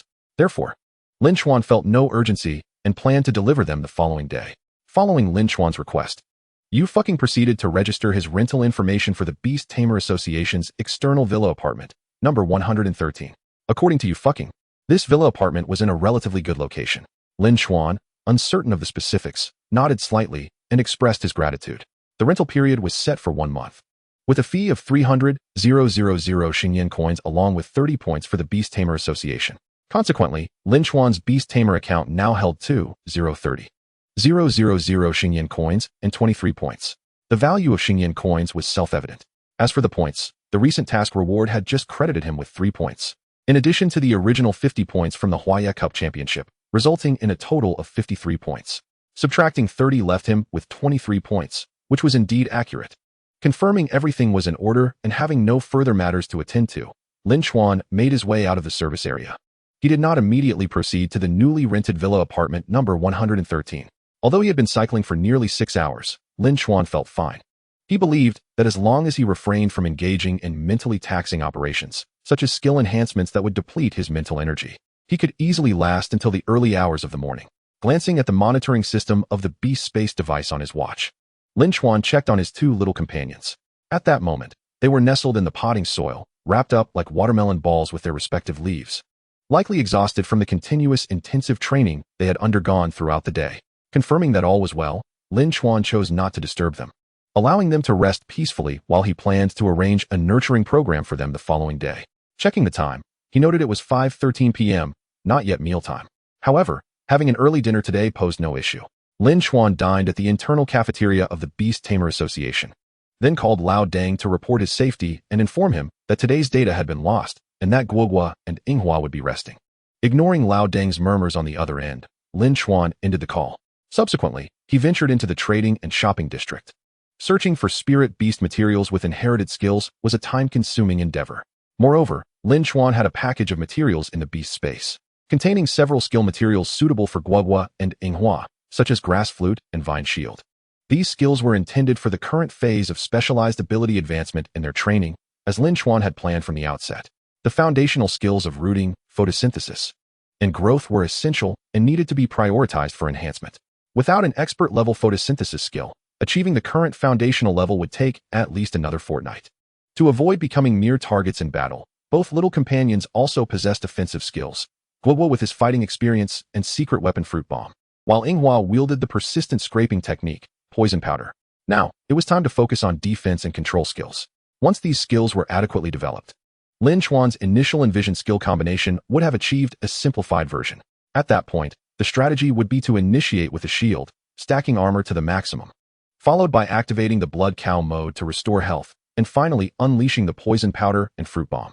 Merely imagining this sequence brought a smile to Lin Chuan's face as he envisioned the delightful expressions of despair and frustration on his opponents' faces. Once the initial construction of the skill set was complete, further refinements could be made, filling in any gaps and allowing Guoguo and Yinghua to develop in their respective strengths. Undoubtedly, Guoguo would advance in energy-based spells, while Yinghua's strengths remained uncertain at this time. Given that Lin Chuan had provided Lao Deng with ample data, he hoped that Lao Deng might uncover some insights into Yinghua's potential direction. For now, however, it was prudent to focus on physical and tangible skills. As for addressing any deficiencies and making adjustments, for instance, the blood cow mode had significant vulnerabilities. Photosynthesis required sunlight on clear days, rooting demanded suitable soil rather than steel, and growth relied on both conditions to yield effective results. Although the baby cup was unlikely to present limitations, as it was always held during the day and without specialized steel arenas, future scenarios, such as entrance examinations, would occur in designated secret realms with uncertain conditions. Therefore, once the initial version of the skill set was constructed, it would still be necessary to seek additional healing skill materials to patch up the blood cow mode. Lin Chuan had already contemplated a skill that nearly all spirit beasts could learn, sleep, which would serve as an appropriate supplement for the blood cow mode. Returning to the matter at hand, Lin Chuan was not inclined to peruse various beast shops in search of spirit beast materials with inherited skills. Instead, he intended to purchase the nurturing materials essential for Guoguo and Yinghua's advancement in their training, which he termed advanced nurturing. This advanced nurturing referred to further cultivation based on their foundational skills. To draw a parallel with human fitness, ordinary training can enhance physical health and overall well-being. However, the pursuit of muscles as solid as rock and an overwhelming strength proves to be exceedingly challenging. Beyond innate talent, the use of specialized protein powders and other substances is often requisite to cultivate muscles akin to stone. While this analogy may not be entirely fitting, it roughly encapsulates the essence of the nutritional supplements used in the advancement of spirit beasts. After wandering through the trading district for a while, Lin Chuan discovered a pertinent shop. The establishment, named Xian Xianrong, specializes in resources for the cultivation of what attribute spirit beasts, offering an array of foundational nurturing products, various nutrient-rich soils and waters, as well as advanced cultivation supplements. Lin Chuan had no intention of purchasing the basic nurturing products, opting instead to contact Lao Deng to procure supplies directly through the farm's channels, which would prove significantly more economical. Naturally, he sought advanced cultivation supplements, items not available through the farm's usual suppliers. True to its reputation, Xian Xianrong's ambience starkly contrasted with the modern, high-tech decor of other shops. It resembled an ancient apothecary, suffused with the delicate and lingering fragrances of rare herbs and flowers. Despite being situated in the bustling trade zone of the Beast Tamer Association, the shop exuded a tranquil, woodland essence that soothed the nerves of its patrons. Upon Lin Chuan's entrance, a female shop assistant clad in a flowing, ancient-style silk dress approached him promptly. "Esteemed Beast Tamer, how may I assist you?" she inquired. "I am in search of advanced cultivation supplements," Lin Chuan replied. At his words, the assistant's eyes sparkled with enthusiasm, and her demeanor grew increasingly cordial. It was evident that all sales personnel exhibited such excitement when presented with substantial orders. The assistant poured Lin Chuan a cup of subtly sweetened water infused with unknown botanical spices, which, while lacking any extraordinary effects, left a pleasant aftertaste. Subsequently, she guided him to the second floor, which was lined with antique wooden cabinets. Each cabinet was divided into 5 tiers, containing small compartments that housed black ceramic jars sealed with mud and entwined with twine, varying in size from that of a watermelon to a fist. These jars contained the advanced cultivation supplements he sought. "May I inquire about the specific type of advanced cultivation supplements you require? Could you also share details regarding your spirit beast? What type is it, and what stage is it in?" The assistant's voice was soft yet earnest, assuring Lin Chuan of her commitment to confidentiality. "Rest assured, I shall not disclose your information to anyone else. Should any breach of privacy occur, you may file a complaint with the Beast Tamer Association." Lin Chuan had no reservations and promptly responded, "Hua Ye Ye, Stage 1. "Ah, Stage 1 Hua Ye Ye. Are you a novice beast tamer?" she exclaimed, quickly apologizing for her presumptive inquiry. After a brief moment of contemplation, she led Lin Chuan to a wooden cabinet where compartments were filled with fist-sized black ceramic jars. These were advanced cultivation supplements suitable for Stage 1 spirit beasts with a wood attribute and relatively fragile constitutions. "This one," the assistant said, picking up a jar labeled Primary Flower Wood Resilience Paste. "This supplement enhances skin toughness, thus improving basic defensive capabilities. However, it does have a slight side effect, as it marginally reduces the spirit beast's agility. Yet, for those employing a strategy of stillness to counter motion, agility is not a critical attribute, so it should not pose a significant issue." It was evident that the assistant possessed a considerable understanding of spirit beast combat. She then presented 2 additional jars. "This supplement focuses on strength and has no side effects. However, it may not be suitable for a supportive spirit beast like Hua Ye Ye. This one, on the other hand, is an advanced cultivation supplement that enhances resistance to metal attributes. If you wish to cultivate your Hua Ye Ye for sustained battlefield healing, you must bolster its resistance to countering attributes. Using this supplement will necessitate increased watering based on circumstances." Lin Chuan felt overwhelmed. He was aware of the existence of advanced cultivation supplements, yet he had not anticipated the sheer variety and the multitude of cultivation directions available. Moreover, the mention of side effects and additional watering conditions was unexpected. At that moment, Lin Chuan realized that his cultivation plans would require significant modification and expansion.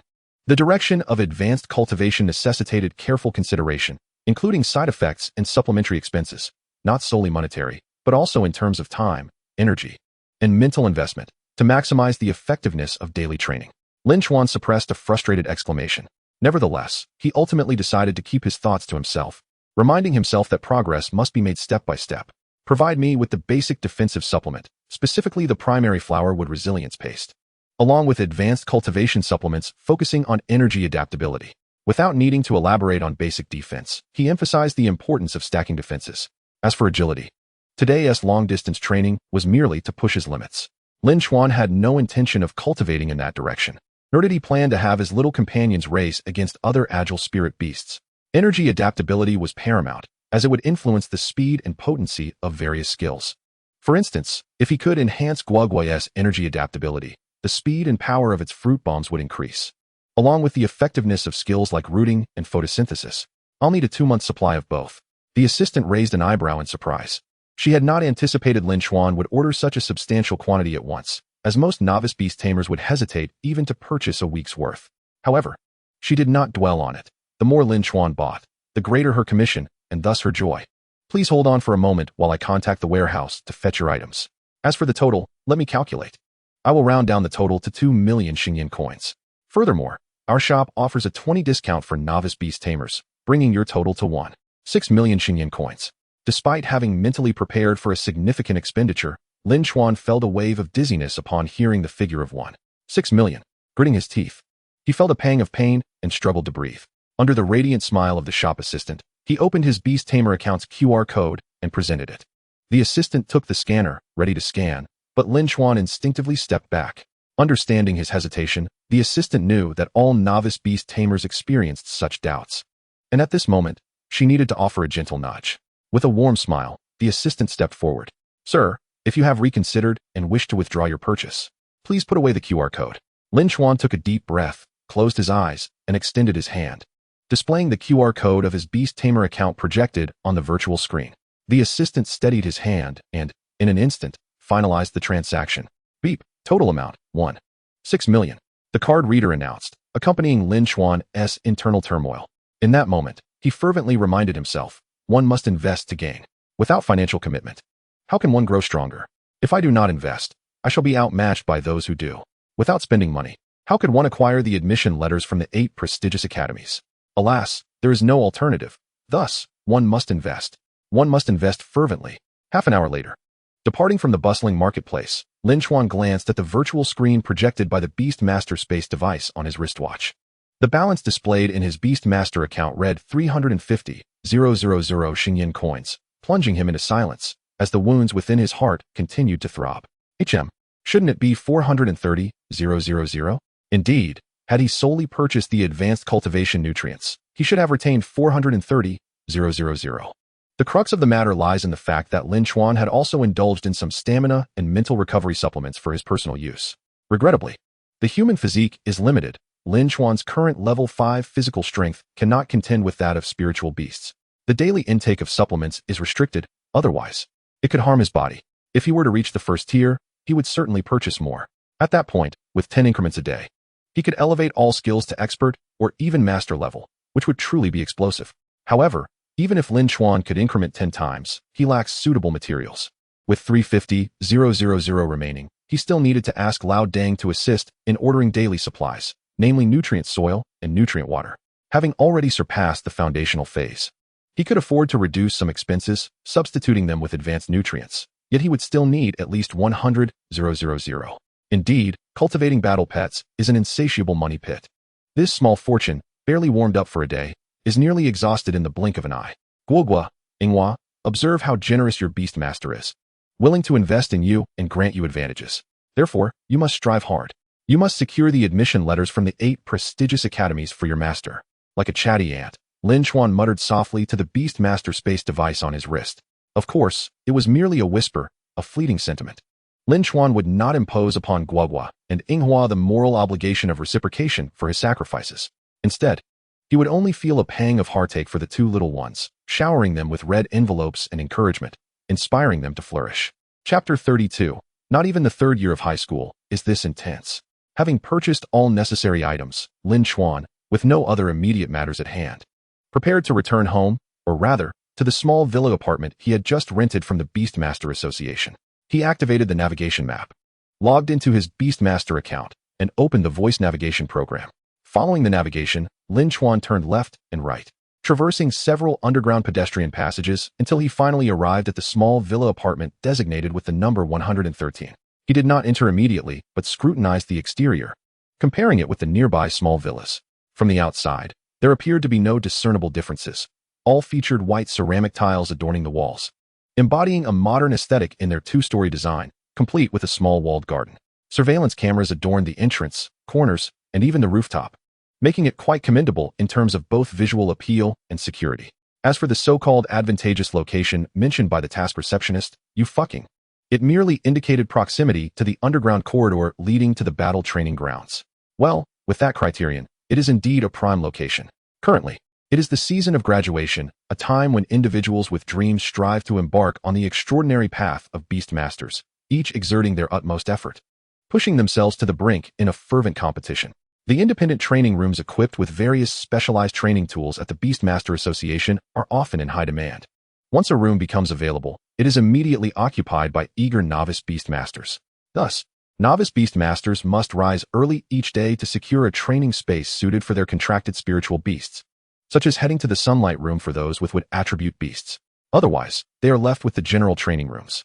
If they happen to wake up late or are delayed for any reason, they may find even the general training rooms fully booked, leaving them with no choice but to train in open public spaces, where unique nurturing methods may be exposed, or resort to training in the wild, which inevitably yields inferior results compared to professional training rooms.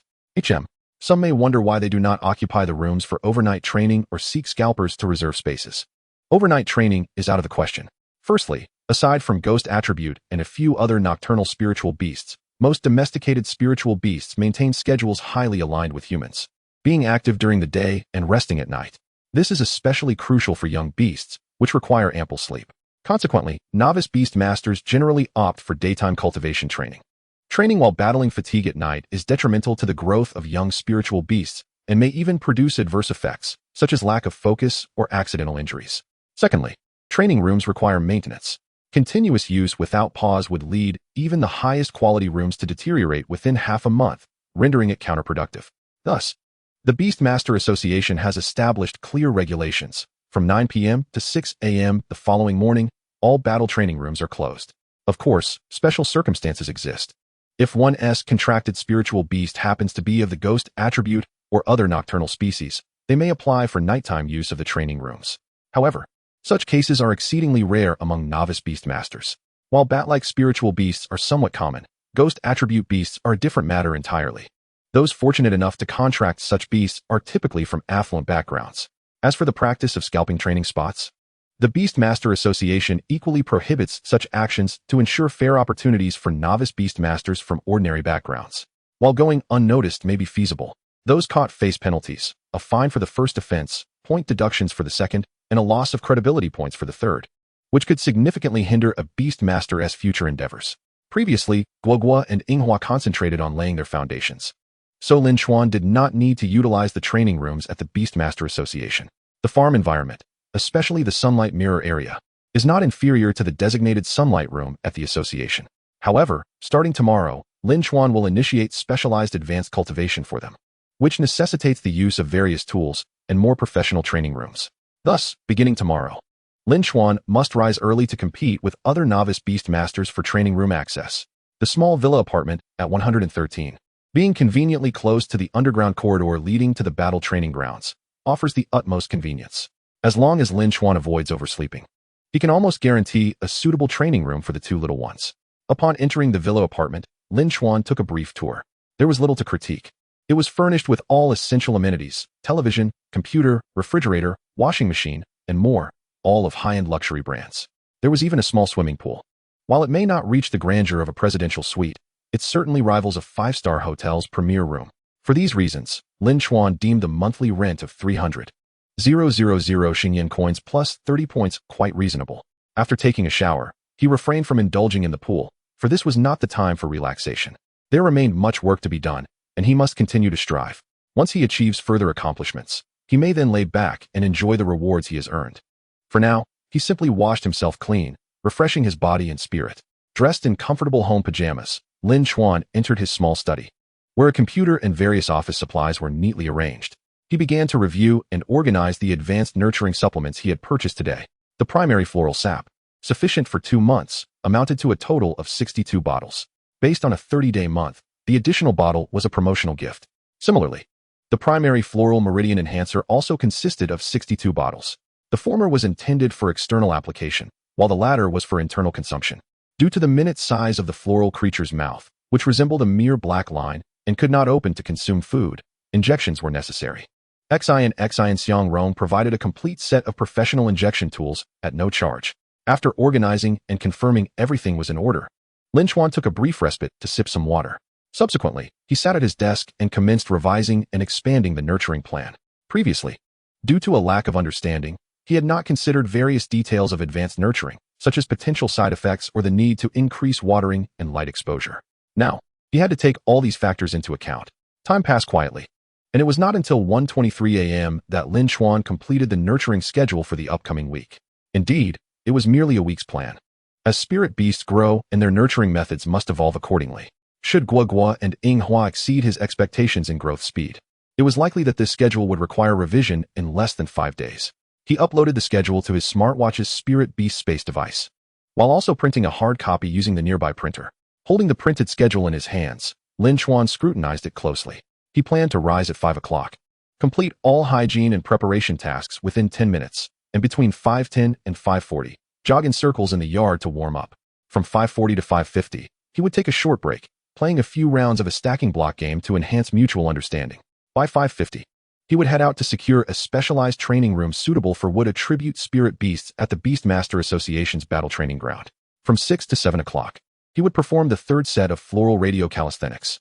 Between 7 o'clock and 7:30, he would rest, have breakfast, and enjoy a card game to further boost teamwork. From 7:30 to 8 o'clock, he would engage in internal sparring. Although skill proficiency could be enhanced through inheritance points, neglecting practice would lead to a lack of familiarity, and combat experience needed to be accumulated. At 8 o'clock, he would commence specialized advanced nurturing, continuing until 9 o'clock p.m. when the training room closed. With scarcely a moment to spare, even as the planner, Lin Chuan could not help but marvel at the intensity of this training schedule, which surpassed the rigors of his previous high school life. It was not solely for Guogua and Hua. He had also devised a plan for himself. Drawing from half a month's experience with the reincarnation inheritance, Lin Chuan quantified his mental energy. The maximum value was set at 100. Skills like photosynthesis, which Hua and Guogua had already mastered with high proficiency, consumed 40 mental points. New skills, such as toxin powder, required 60 points. While special materials like bomb fruit, which carried intense emotional awareness, demanded 80. During the day, without engaging in strenuous activity, mental energy naturally regenerated at a rate of 10 points per hour. Strenuous exercise, such as fitness training, consumed 5 points per hour. During 4 hours of sleep at night, 60 points were restored. Lin Chuan meticulously arranged his schedule, clearly delineating when to rest, when to take supplements for physical and mental replenishment, and when to engage in fitness training, all while pushing himself to the limits of his mental capacity. He planned to allocate points to Guogua and Hua once daily while balancing his fitness regimen. Although participation in most televised competitions, such as the Baby Cup, was generally prohibited for Beastmasters, there were numerous occasions in the wild or in secret realms where Beastmasters had to engage in combat themselves. Without a robust physique, they would struggle to keep up, and if faced with insurmountable challenges, they might not even have the opportunity to flee. After reviewing the schedule twice to ensure nothing was overlooked, Lin Chuan finally went to bed. The next day, following his biological clock, he would typically rise at 5:30 a.m. However, according to his schedule, Lin Chuan set an alarm for 5 o'clock a.m. and got up. After releasing and awakening the 2 little ones from the spirit beast space, he first checked on their condition to see if they had fully recovered from yesterday's intense long-distance run, while also collecting data on their physical status to send to Lao Deng. They were in excellent condition. The attributes of both little ones had noticeably improved after the rigorous training, indicating that the nutrients and energy from their foundational training had been effectively converted. Thus, it was time to commence the day's nurturing agenda. However, before beginning, Lin Chuan decided to provide them with a motivational boost to elevate their spirits. He took out red envelopes and small red flowers. Upon seeing the envelopes and new red flowers, the little one's eyes sparkled with eagerness as they gazed longingly at Lin Chuan. Yet he withheld them, prompting the little ones to remain still and obedient. With a gentle smile, Lin Chuan affectionately patted each of their heads. Guogua's small head felt smooth and cool, while Hua's was softer and warmer, both exceptionally pleasant to the touch. Lin Chuan then spoke slowly. Regrettably, during yesterday's long-distance training, you were unable to catch up with my bicycle. Hearing this, both Guogua and Hua looked momentarily shocked before their expressions fell, resembling withered eggplants. However, Lin Chuan quickly shifted his tone, pulling their attention back. Your ability to persist throughout the training is commendable and worthy of encouragement and praise. Therefore, I can only reward you halfway. Since you did not catch up with my bicycle, the red envelope will remain with me. As he spoke, Lin Chuan tucked the red envelope into his pocket, revealing that it contained no money, merely a show for Guogua and Hua. As a reward for your perseverance, each of you shall receive a new red flower. With that, he affixed the small red flowers to their chests and patted their heads once more. Observing the flowers adorning their chests, Guogua and Hua quickly shook off their earlier disappointment. They squealed with joy, leaping and bounding, showering Lin Chuan with affection, almost ensnaring him in their tender embrace.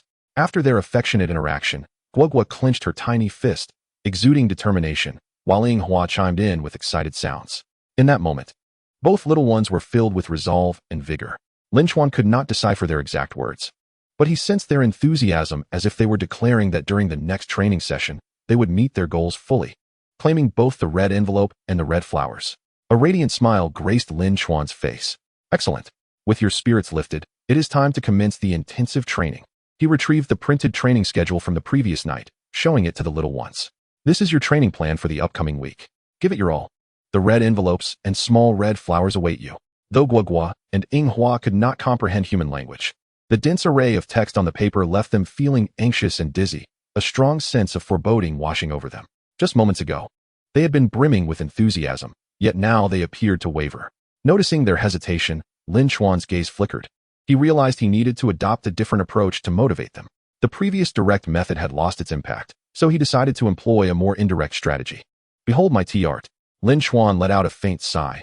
As if searching for something from nowhere, he produced a delicate little box. Upon opening it, he discovered a fragrant pink paper flower, painstakingly crafted. With a sense of regret, he remarked, alas, if this continues, this specially customized little pink flower shall have to be gifted to another spirit beast. Suddenly, a realization struck him. Oh, isn't Sun Yinyin about to contract a Hua Ye Ye at the farm? This little pink flower shall serve as a farewell gift for her Hua Ye Ye. Instantly, Guogua and Hua's small black bean-like eyes widened in disbelief. No way, they exclaimed. Master, you cannot give a flower to another Hua Ye Ye, not even to a friend from the farm. Chapter 33, The Sunlit Room and Hua's Talent. Just moments ago, they had appeared intimidated by the dense training schedule, but now they brimmed with unyielding determination. Observing Guogua and Hua, who seemed ready to ignite with enthusiasm, Lin Chuan chuckled inwardly. Who isn't a little green tea in their own way? A mere slight manipulation of their emotions allowed him to easily manage the two little ones.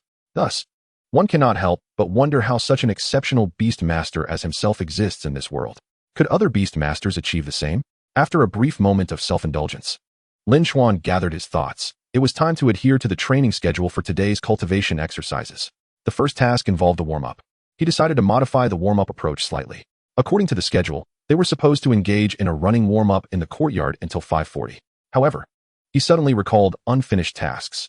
Besides the valuable documents submitted to the Beastmaster Association yesterday, he had 3 letters that remained undelivered, 2 packages for different spirit beast shops, and a personal letter for an individual. Lin Chuan planned to deliver 1 letter each day, completing the task over 3 days. Thus, he adjusted the schedule accordingly, utilizing the warm-up time wisely. After all, running warm-ups were hardly a secret cultivation method. Practically every Beastmaster engaged in similar practices. Even those from affluent families merely ran on high-tech treadmills, while specialized instruments recorded heart rates and energy efficiency with little variation. Therefore, whether within the high-walled courtyard, on the street, or on a high-tech treadmill, running was simply running. Thus, he decided with delight, he would run while delivering letters. To be precise, Guogua and Hua would run alongside him, while Lin Chuan would ride a bicycle. Without hesitation, Lin Chuan set out with Guogua and Hua. At this moment, dawn had not fully arrived, yet the streets were bustling with fellow novice Beastmasters, all around his age. These individuals were likely early arrivals, queuing for the association's battle training grounds. To secure a spot, Lin Chuan promptly obtained a queue number, 023.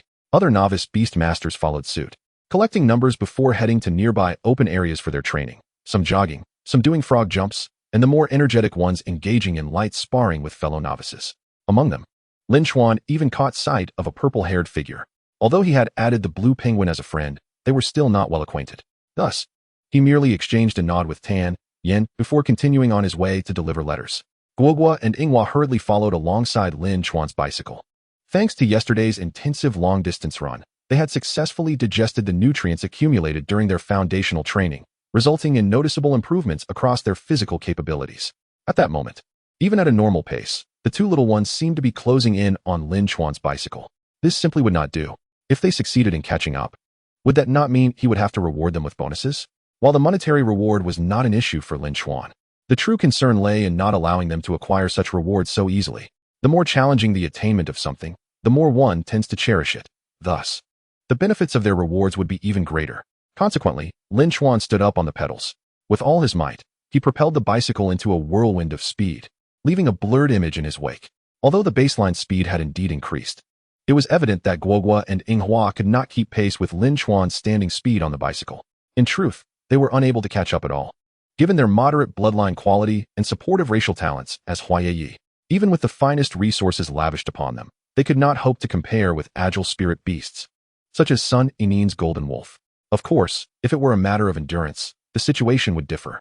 With a bit of rooting and photosynthesis, Guogua and Inghua could outlast nearly all novice Beastmasters and their initial spirit beasts, including those from wealthy backgrounds. However, individuals hailing from ancient Beastmaster families, like the Li Song, Wang, Qian, and Nangong clans, were a different story altogether. Given Lin Chuan's current prowess, he still fell short of their centuries of accumulated heritage. Nonetheless, those from ancient Beastmaster families would not compete with ordinary civilian Beastmasters at this time. They had their own arenas. Ordinary novice Beastmasters must fight their way through countless commoners, proving themselves as rare talents to earn the right to compete alongside Beastmasters from prestigious families. Returning to the main point, thanks to Guogua and Inghua's advancements, Lin Chuan stood tall on his bicycle, racing ahead. Initially, he planned to deliver just one letter. Yet he unexpectedly completed two. He had successfully delivered the two packages to the Spirit Beast shops, leaving only one personal letter remaining. Time was of the essence. It was nearly 6 o'clock, the hour at which the Beastmaster Association's battle training grounds would open. Thus, the remaining letter would have to wait until tomorrow for delivery.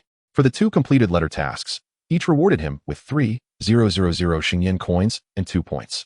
Consequently, Lin Chuan gained a total of 6,000 Xingyan coins and 4 points. Without further delay, he swiftly returned Guogua and Inghua to the Beastmaster space and pedaled even faster toward the entrance of the Beastmaster Association's battle training grounds.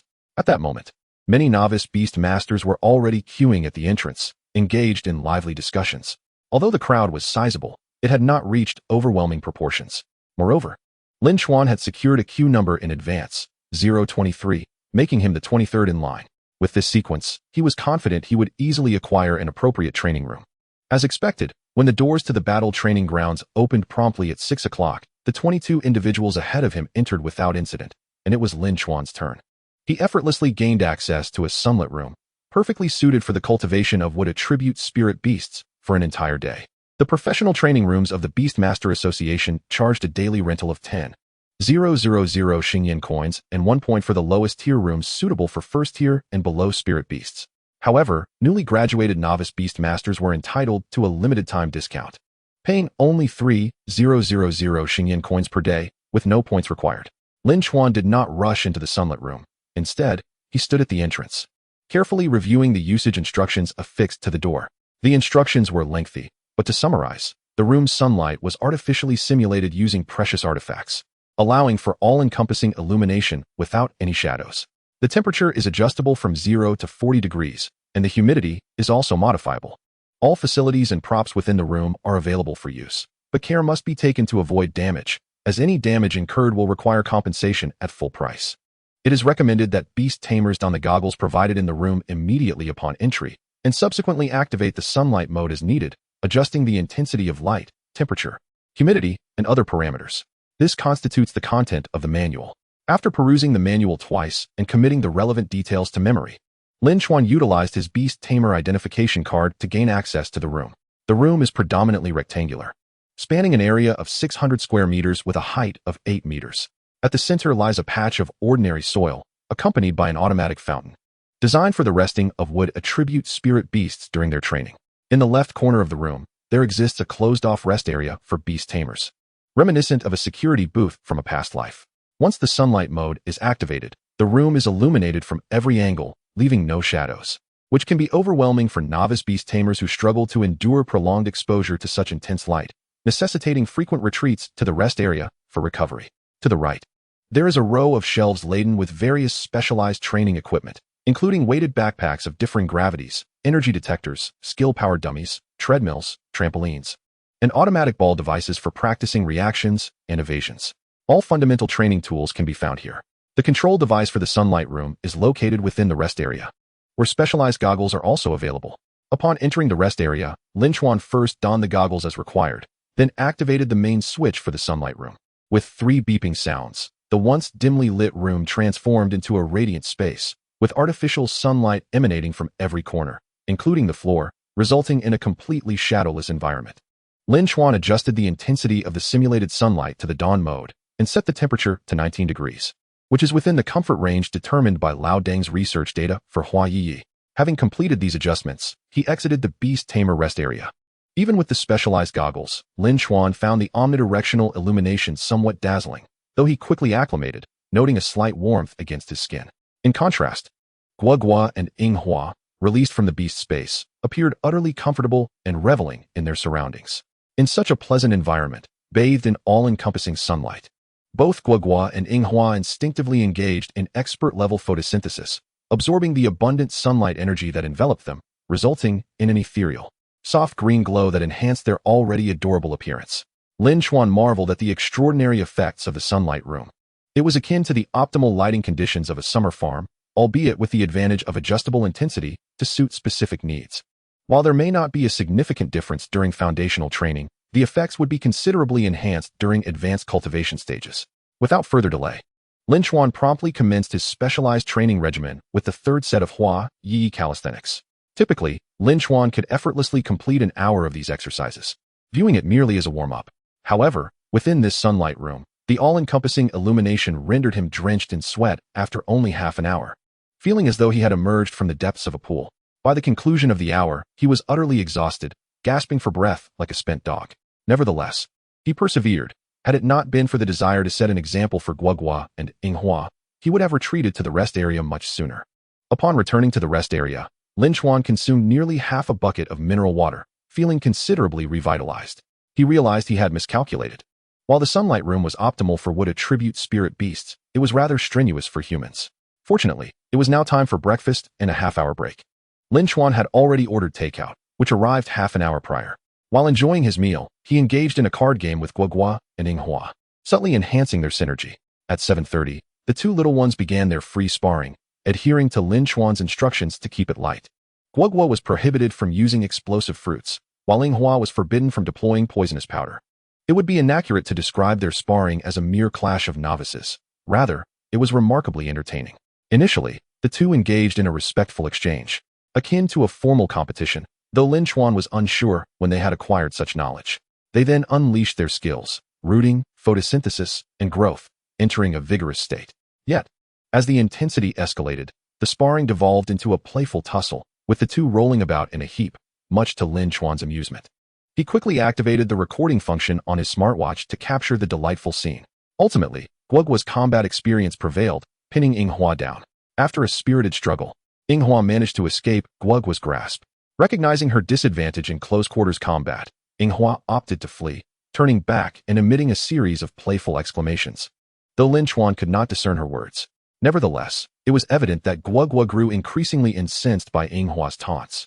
In her frustration, Guogua stumbled, losing her footing and falling to the ground, allowing Yinghua to seize the opportunity and pin her down. However, Yinghua did not intend to maintain dominance over Guogua for long. She merely sought to capitalize on the moment, having noticed Lin Chuan recording. In that instant, Yinghua waved her tiny hand towards Lin Chuan, striking a victorious pose, thus immortalizing the moment of her triumph over Guogua. Swiftly, she darted away before Guogua could rise. This amusing scenario left Lin Chuan both speechless and entertained. He had anticipated Guogua's experience would guarantee her victory over Yinghua, yet it appeared that the latter had outsmarted her. After a half-hour of sparring, the final tally revealed Guogua had subdued Yinghua 3 times, while Yinghua had managed to pin Guogua 5 times, resulting in a victory for Yinghua. Guogua was clearly dissatisfied with this outcome, eager to avenge her defeat. However, Lin Chuan intervened, explaining that advanced cultivation would commence next, and sparring could wait until tomorrow. Though reluctant, Guogua ultimately acquiesced, preparing to devote herself fully to the upcoming advanced training, vowing to reclaim her honor the following day. At that moment, as Lin Chuan retrieved the advanced cultivation nutritional supplements from the beast space, he received a call from Lao Deng. Having just sent the latest physical data for the two little ones the day prior, Lin Chuan was puzzled by the unexpected phone call. However, recognizing that it must pertain to an important matter, he inquired without formalities, "Lao Deng, what is it?" On the other end, Lin Shuodong's voice conveyed a hint of excitement as he replied, "It concerns Yinghua." At this, Lin Chuan straightened, shedding his previously relaxed demeanor. You asked me to investigate whether Ing Hua possesses any special abilities, akin to Guogua's exceptional talent for energy manipulation. Previously, the data was insufficient for me to discern anything. However, this morning, you sent me a set of data, and while you may not grasp the intricate details of the research, I shall directly present my conclusions, albeit they remain speculative and not entirely certain. The cherry blossom, or Ing Hua, perhaps possesses an extraordinary aptitude for floral fragrance. Chapter 34. The Ethereal Elegance. With no further matters at hand, after reminding Lin Chuan not to forget to transmit the physical data of Guogua and Ing Hua daily, Lin Chuan ended the call. Floral fragrance? Scent. Lin Chuan murmured. This direction of aptitude indeed appears rather peculiar. Guogua's remarkable talent and energy is quite comprehensible. Any skills related to energy yield a greater proficiency inherited by Guogua, resulting in a slight enhancement in release speed and power during actual use. But what about the floral fragrance? What type of talent does this belong to? Lin Chuan expressed his inability to perceive it. Since he could not discern it, a physical examination was in order. At that moment, Ing Hua was frolicking under the small fountain at the center of the sunlit room, reveling in her victory over Guogua 5 times, while exuberantly cheering with delight. Ing Hua, come here. Lin Chuan called out. Ing Hua, puzzled, did not overthink it, and trotted over on her chubby little legs. Ing Hua, she inquired affectionately. Nothing much, just a physical check. A physical check? Is this for data collection? Didn't we already check this morning? She questioned, bewildered, but refrained from asking further, as she lacked the ability to articulate human language. Ing Hua obediently stood before Lin Chuan, relaxing her body. In the next moment, amidst Ing Hua's puzzled expression, Lin Chuan lifted her up, remarking on her slight heaviness. By now, both Guogua and Ing Hua weighed around 40 jin, far exceeding the ordinary flora in the farm, which was to be expected given their training as combat companions. Lin Chuan elevated Ing Hua high, observing her from various angles, yet discerned nothing unusual. Subsequently, he pressed his face close and inhaled deeply, but could not detect any distinctive floral fragrance. Ultimately, he buried his face in Ing Hua's little belly and took a vigorous breath. Ing Hua. The first 2 actions seemed normal, but what was this final step? Ing Hua trembled all over, tickled and flustered, emitting bashful yet excited sounds. This commotion caught the attention of Guogua, who was sulking in the dirt after her recent defeat. Upon noticing the situation, Guogua paused for a moment, then leapt about, squealing in agitation. Guogua was consumed by jealousy. She had merely turned to draw circles, while Ing Hua, this little green tea, was being affectionately indulged by their master, an intimacy she had never experienced. Furious, trembling, cold, Guogua nearly hurled an explosive fruit at Ing Hua right then and there. However, she ultimately restrained herself. After all, the prior contest had been fair, she had lost, and Ing Hua had triumphed. Thus it was only natural for Ing Hua to savor the fruits of victory. Clenching her small fist, Guogua resolved to exert 1,000% effort in her subsequent training. She would practice relentlessly, determined not to be defeated again. Lin Chuan remained oblivious to the fact that his actions had inadvertently fueled Guogua's resolve. He was merely verifying old Deng's words. After taking a deep breath from Ing Hua's belly, Lin Chuan smacked his lips, finding no special scent, only a mouthful of earthy flavor. After all, when not training, both Ing Hua and Guogua spent their time planted in nutrient-rich pots. Then, Lin Chuan inhaled deeply from the pink blossom atop Ing Hua's head, detecting a faintly sweet floral aroma, which bore no significant difference from the ordinary flora cultivated on the farm. Thus, where did old Deng glean the notion of Ing Hua's aptitude for floral fragrance? Lin Chuan questioned the validity of old Deng's assertions, especially since he had mentioned during the call that it was merely a conjecture, not necessarily accurate. Nevertheless, Lin Chuan chose to place his faith in old Deng one last time. After all, having dedicated 30 years to the study of flora, old Deng's conjectures must be supported by substantial evidence and data, far more reliable than Lin Chuan's own haphazard explorations. There remained one final possibility, the last option that Lin Chuan could conceive with his current knowledge. Perhaps Ing Hua displayed no signs of aptitude because she had not yet learned any skills related to floral fragrance. As for skills pertaining to floral scents, Lin Chuan possessed a suitable material among his skill resources.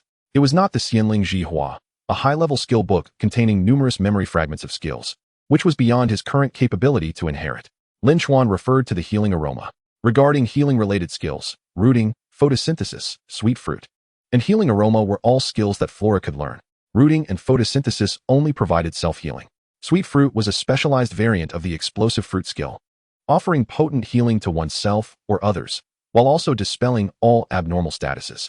While it claimed to dispel all, there were limitations. The ability to truly nullify an abnormal status depended on skill proficiency, the nature of the attribute that caused the abnormal state, and most importantly, the levels of both parties involved. Taking Hua as an example, if she, at level 16, mastered Sweet Fruit with expert-level proficiency, she could dispel effects from skills of a spirit beast up to level 29, provided their proficiency was below expert. Yet, for abnormalities caused by metal attribute skills, she could only nullify effects from level 19 spirit beasts with proficiency below expert. Lastly, Healing Aroma, while lacking in self-healing capacity compared to Sweet Fruit, was a range healing skill. Once its proficiency reached mastery level, it would yield additional effects, capable of dispelling certain abnormal statuses, particularly those of a mental nature, such as confusion or loss of control, but not including tangible abnormalities like poisoning or paralysis, which Sweet Fruit could completely dispel. In any baby cup competition, regardless of size, the rules followed an 11 limit format. Even if a beast tamer contracted multiple spirit companions, they could only deploy one during the competition. In such cases, Healing Aroma would be rather ineffective. Its self-healing was inferior to rooting combined with photosynthesis, and it risked being exploited by opponents due to its range. The mastery-level dispelling of abnormal statuses held some merit, yet very few beast tamers employed an abnormal control strategy, primarily due to the insufficient 3-month training period to construct a sufficiently effective skill set for abnormal control. Lin Chuan could directly counter low-proficiency abnormal status skills with sheer healing volume, while other beast tamers could withstand them using rejuvenation roars. Consequently, Lin Chuan had placed Healing Aroma low on his skill inheritance agenda. He intended to wait until the skill set was constructed, addressing any gaps and deficiencies, before expanding and developing further, anticipating that Healing Aroma would be inherited during the final week of intensive training leading up to the advancement assessments. However, to verify whether Hua truly possessed an aptitude for floral fragrance, Lin Chuan resolved to advance the inheritance of Healing Aroma to the present moment. The relevant material package was stored within the beast space, containing 2 petals essential for the inheritance of Healing Aroma. Lin Chuan selected one, holding it in his hand. The petals have withered, yet faint traces of purple remain. If Lin Chuan is not mistaken, these should belong to the Zuma, a spirit beast of superior bloodline rank, resembling a purple rose in its entirety and serving purely as a healing spirit beast. Such creatures are exceedingly rare, typically found only in specialized breeding facilities dedicated to certain medical spirit beasts rather than in the wild. Unless one is resolutely committed to a healing path from the outset, novice beast tamers generally refrain from selecting Zuma as their initial spirit beast, though Hua Ye Ye also serves as a support-type spirit beast. It possesses numerous offensive and control skills. In contrast, Zuma is a quintessential healing spirit beast, with no abilities beyond healing. Prior to reaching the 3rd rank, Zuma possesses only 2 innate foundational skills, rooting and photosynthesis, alongside one skill that it automatically learns upon maturation, Healing Fragrance, with exceptions for particularly dull-witted individuals. While unsuitable as a starting spirit beast, it remains an excellent choice for a 3rd or 4th contract spirit beast. Why not as the 2nd? The 2nd spirit beast typically serves to complement the weaknesses of the 1st. It is only when acquiring a 3rd spirit beast that most tamers consider auxiliary support beasts. However, such matters are not our current focus. The essence lies in the inheritance. Upon witnessing Lin Chuan produce the skill material, Hua understood the situation and clenched her little chubby hand, brimming with eagerness. Much like Hua before her, Hua viewed the skill inheritance as a grand adventure in transforming into another spirit beast. Taking a deep breath, Lin Chuan activated his beast taming talent, the cycle of inheritance. An invisible energy, undetectable to the naked eye, emanated from Lin Chuan's mental sea, coursing through his meridians and arms, entering the withered purple petal he held. In an instant, the desiccated petal appeared rejuvenated, becoming plump and vibrant, releasing a faint yet delightful floral fragrance that enveloped Lin Chuan, instantly easing his body. Without hesitation, Lin Chuan pressed the purple petal against Hua's forehead. The familiar mental impact arrived, and Lin Chuan, accustomed to it, accepted it silently. A purple light gradually enveloped Hua's entire form, leading her into the state of skill inheritance known as the Daydream of Clarity, where she experienced the fragmented memories within the petal. As Lin Chuan had surmised, Hua transformed into a Zuma in her dream, a petite and charming spirit beast with a height of merely 20 centimeters, topped with a delicate purple rose. Unlike the tumultuous memories of Hua's inheritance, Hua's transformation had occurred within a breeding facility since her inception. She developed in a straightforward manner, growing normally. Regrettably, this Zuma was not exceptional. Her innate talent was mediocre, placing her among the lower echelons of her peers. Consequently, she was not selected by any novice beast tamer and ultimately became an assistant spirit beast at a spirit beast medical center. Lacking specialized training for combat, her ordinary upbringing prevented her from advancing to the second rank. Thus, she could not break through her limits, nor extend her lifespan. After a mundane decade, this average Hua Ye met her demise. The core of her body was buried with care by the hospital staff, while the 2 remaining essence petals were sent to the medical center's herbarium, originally intended to be ground into powder for therapeutic potions. Unfortunately, due to mishandling by a staff member, the petals lost their medicinal properties and were ultimately sold as ordinary spirit beast materials, akin to post-surgical remnants such as nails, hair, and fragments of bone. Hence, Lin Chuan stumbled upon them. 10 minutes later, the purple aura surrounding Hua dissipated, and she opened her eyes, appearing dazed as if just awakening. It was only upon seeing Lin Chuan that she gradually came to her senses. With a joyful cry, Hua expressed her happiness. Although she could not recall the details of her dream adventure, she instinctively felt it had been a warm journey. Sensing her joy, Lin Chuan gently patted her little head. He then inquired about her progress in learning healing fragrance, encouraging her to attempt to cast it on him. Hua nodded, her chubby fist clenched as if exerting effort. In the next moment, the pink flower atop her head glimmered softly, emitting a sweet, natural fragrance that was intoxicating. Lin Chuan inhaled deeply, feeling revitalized as the fatigue from an hour of calisthenics melted away. Simultaneously, he experienced a sense of dreamy disorientation, as if forgetting everything, enveloped in a soft, sweet world. Suddenly, a call broke his reverie. Hua tugged insistently at Lin Chuan's pant leg. This jolted Lin Chuan awake. He felt the healing effects distinctly, but was astonished by the subsequent haze of consciousness. This was, indeed, an illusion. Lin Chuan was taken aback. The illusory attribute. This was a trait usually acquired only after Hua Ye Ye evolved into Hualing.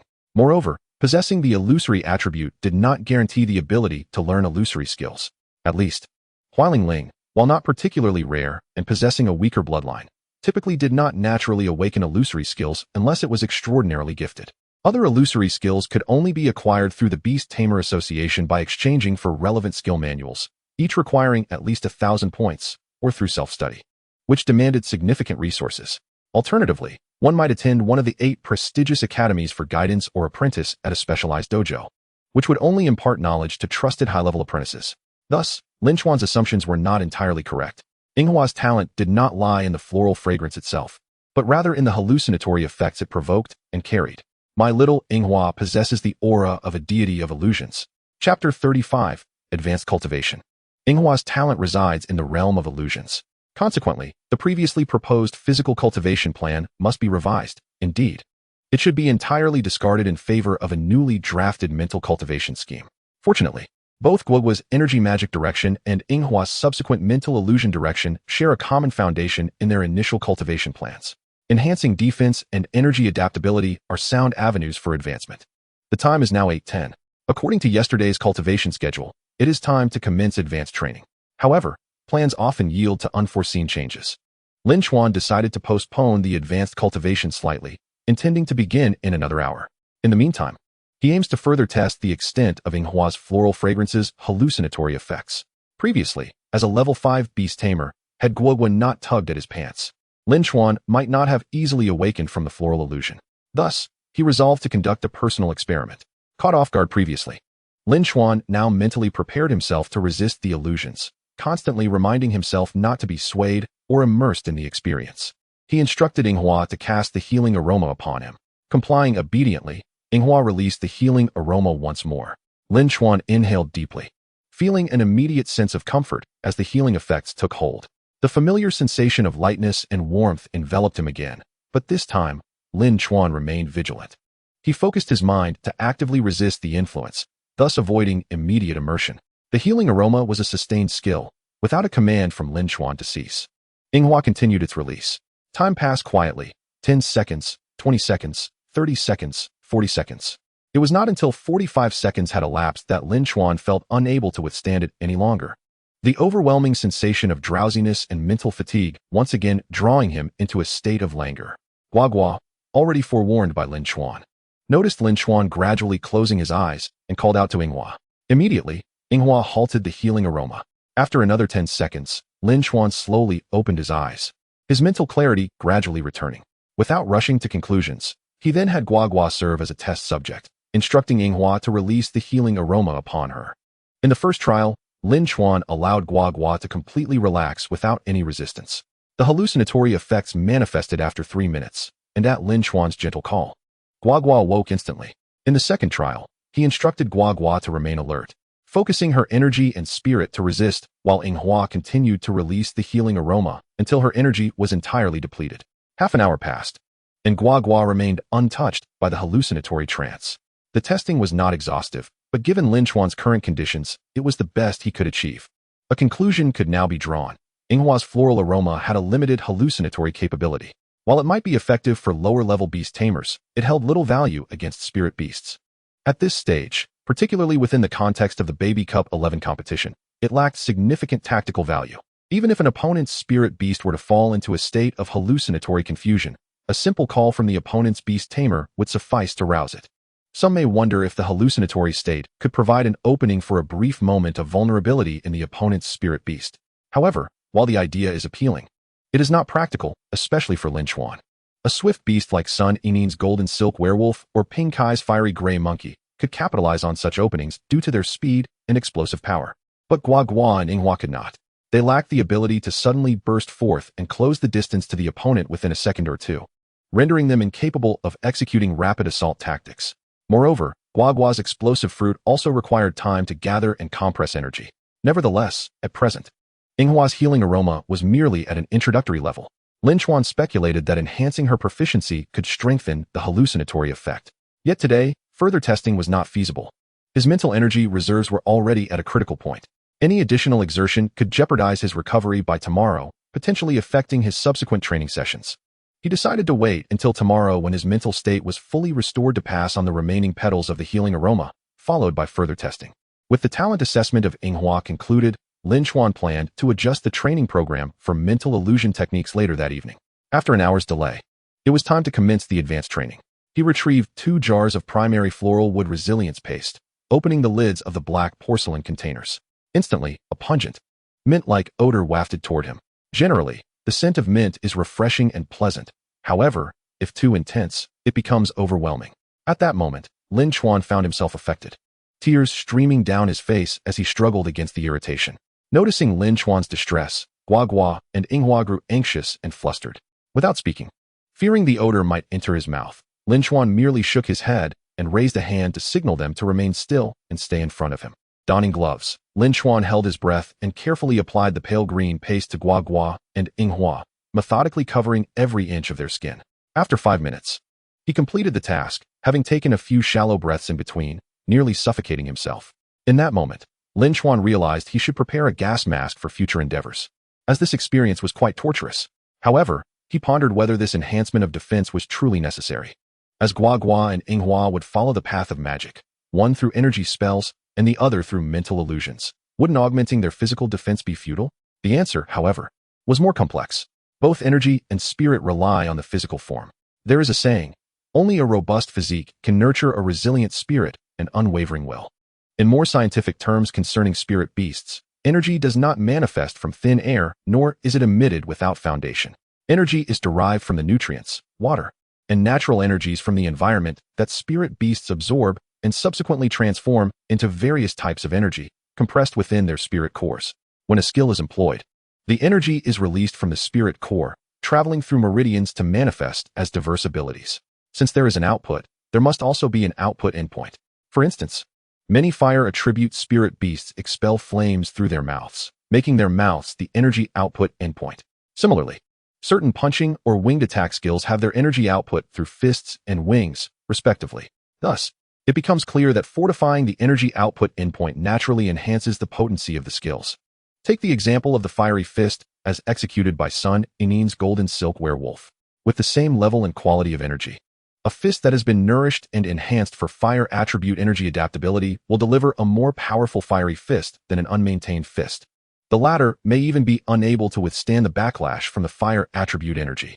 Initially, Sun Yinin's golden silk werewolf appeared frail, ostracized as a weakling by its peers at the nurturing base, due to its unique talent and fortunate circumstances allowing it to learn the fiery fist, an otherwise impossible skill for it.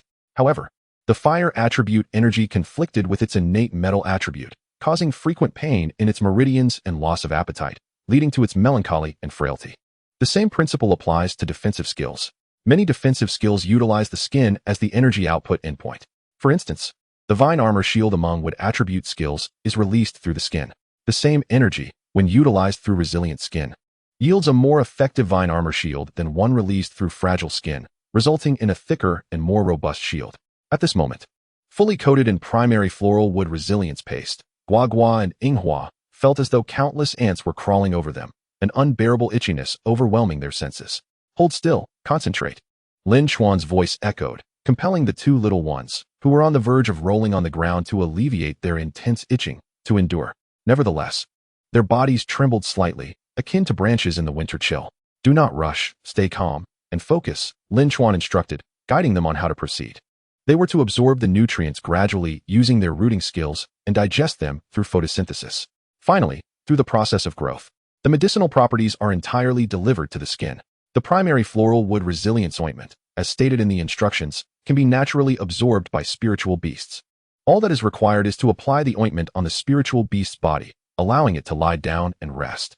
If the spiritual beast cannot endure it, one may resort to methods to render it unconscious. However, this method of absorption is quite inefficient. It may take a full 24 hours to completely absorb a single jar of ointment.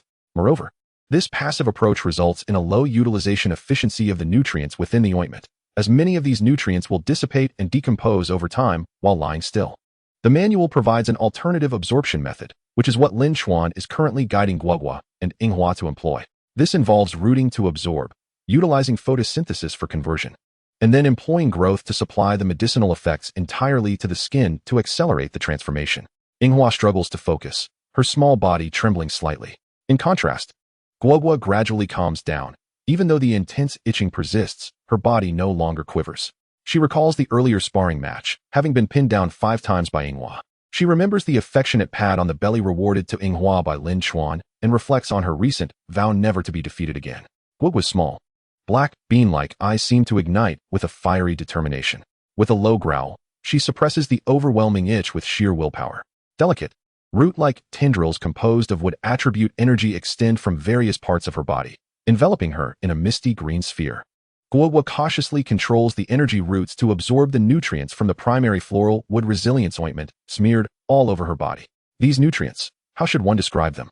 If the previous nutrient soil and water were akin to a royal feast, then the nutrients in this ointment resemble stale and hard black buns, unpalatable and difficult to digest. Fortunately, Guagua's skills in rooting, growth, and photosynthesis have all reached the levels of proficient, and expert. Yinghua is in a similar situation, but unfortunately, she is still unable to concentrate fully to unleash her skills. With proficient rooting, Guagua can consume the ointment effectively. Her expert-level photosynthesis allows her to digest the nutrients in a timely manner. Proficient growth enables Guagua to nearly compress and accumulate all the medicinal effects into her skin, visibly transforming from a light green to a deeper green, then cracking to reveal a fresh layer of pale green skin beneath. Seeing that Guagua has begun to absorb, digest, and accelerate her skin transformation, Lin Chuan hurriedly fetches a water hose from the fountain in the sunlit room to spray water on Guagua, aiding her in shedding her skin. As for Yinghua, there is little Lin Chuan can do at this moment, aside from offering her encouragement from time to time.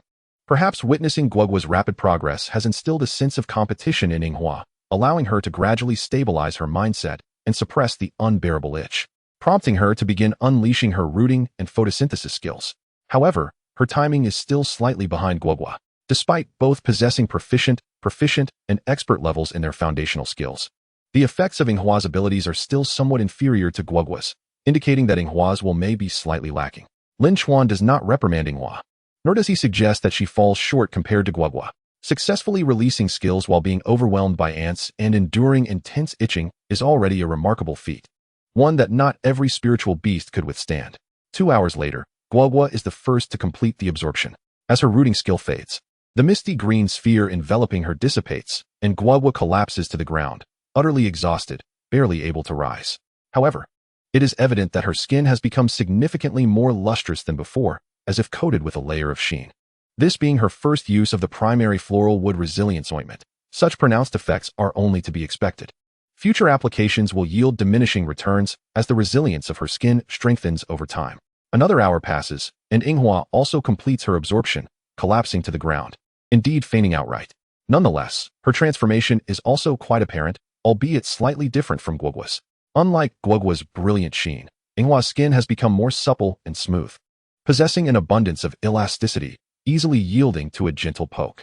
Thus, one might wonder why, despite being the same type of spiritual beast, undergoing the same cultivation methods and enhancements, the results differ.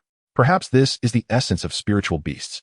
With meticulous dedication and heartfelt cultivation to solidify their foundations and further explore their potential, one discovers that each spiritual beast, even of the same lineage, is utterly unique. Chapter 36. Enrolling in the small Qin Kong Cup. Yinghua has already fainted from exhaustion. In the past, Lin Chuan would surely have placed her into the Beastmaster space to allow her to rest and recuperate naturally. However, this time, it simply cannot be done. Although the nutrients from the jar of primary floral wood resilience ointment have been fully absorbed, and the medicinal components have been accumulated in the skin layer through expert-level photosynthesis and proficient-level growth, prompting a visibly observable transformation of the skin. With old skin cracking and new skin rapidly emerging, the medicinal effects have not yet been completely realized. In fact, after the skin's transformation, it remains unfortified, with the new dermal layer still in a tender state. What is now required is to strike while the iron is hot, to further age the new skin, ensuring the wood fiber layer hardens swiftly. Despite his reluctance, Lin Chuan steels his resolve and utilizes a water gun connected to the small fountain to spray Yinghua awake. Yinghua groggily rouses, her consciousness still hazy. Lin Chuan seizes the moment to speak. Guogua has begun to make progress. Are you going to continue sleeping, Yinghua? If you do not rally your spirits and exert yourself, tomorrow during the sparring session, you will surely be thoroughly dominated by Guogua. Here, Lin Chuan pauses, casting a non-committal glance at Yinghua. Surely you do not wish to be perpetually overshadowed by Guogua from this point forward? The weight of Lin Chuan's words, especially the notion of being consistently subjugated by Guogua, jolts Yinghua awake, her awareness sharpening in an instant. Instinctively, she glances around, her gaze landing on Guogua's figure amidst the training apparatus on the opposite side of the sunlit room. How to hasten the aging of the newly transformed skin. How to expedite the hardening of the wood fiber layer. The method is surprisingly simple. Endure blows, and endure them fiercely. Continuous injury and recovery will further unleash the accumulated medicinal effects within the skin. Between each cycle of injury and recovery, the wood fiber layer will grow increasingly thick and resilient. At this moment, Guogua stands within the automatic ball launching device, designed for practicing reaction and evasion.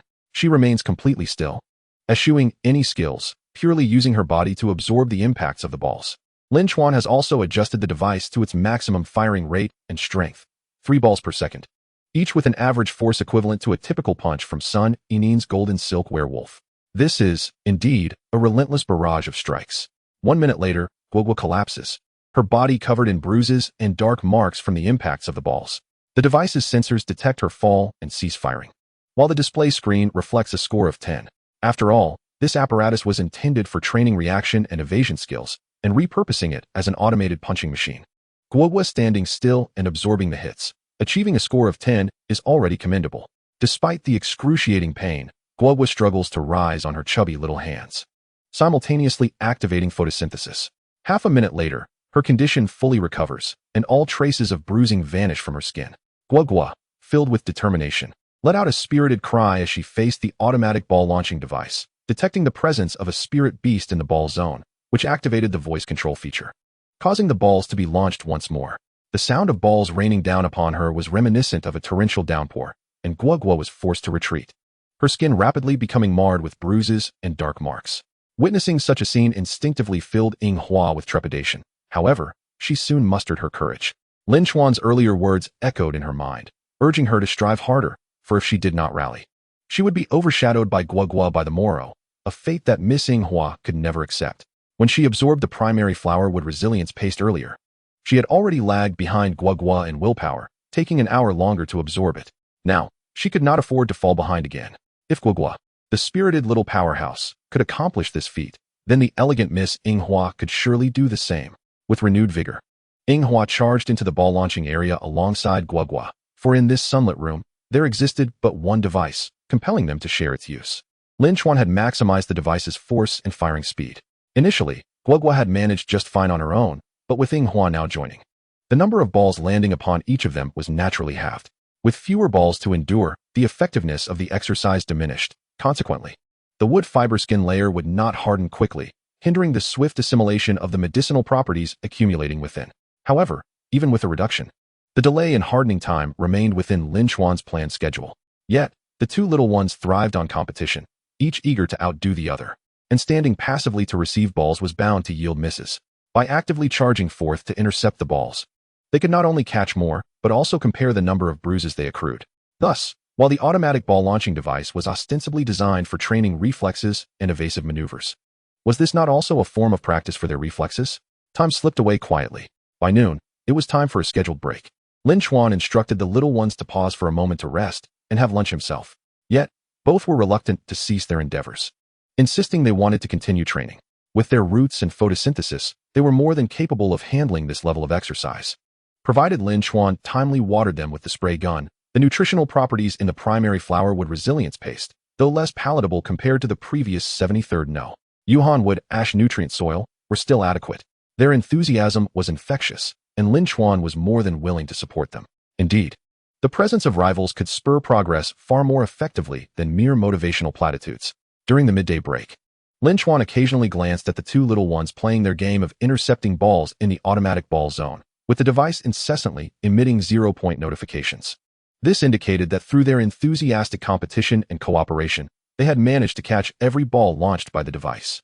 If the developers of this training apparatus were to witness this, they would surely be left speechless. Meanwhile, Lin Chuan enjoyed a light takeout lunch while scrolling through his phone.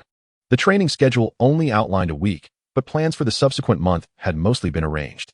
As long as no unexpected events arose, the remaining funds would suffice. Initially, he had considered purchasing the previous 73rd no. Yuan wood ash nutrient soil and the 399th no. Hei Yuan long snake fluid nutrient water from Lao Deng.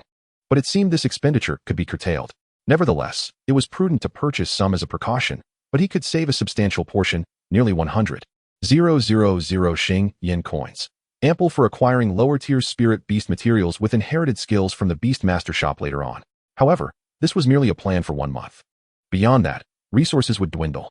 While there was no immediate urgency to earn money, it was essential to prepare in advance for future opportunities to generate income, ideally timing it to coincide with the depletion of his funds, seamlessly transitioning his resources into the growth of Guagua and Inghua. And what method would he pursue for earning? Undoubtedly, it would be through the baby cup competition. Other novice tasks were cumbersome, time-consuming, and yielded meager rewards, often insufficient to cover even a jar of primary flower wood resilience paste. Excluding the smaller baby cups, which were uninteresting, Lin Chuan searched for information regarding medium and large baby cups, specifically those occurring 1 month from now. Thus, details about the Shaoqing Kong Cup emerged on Lin Chuan's virtual screen. The Shaoqing Kong Cup and Shaoqing He Cup, both annual events in Qinghe City, were known to him, as Tianshang Town was a subordinate district of Qinghe City.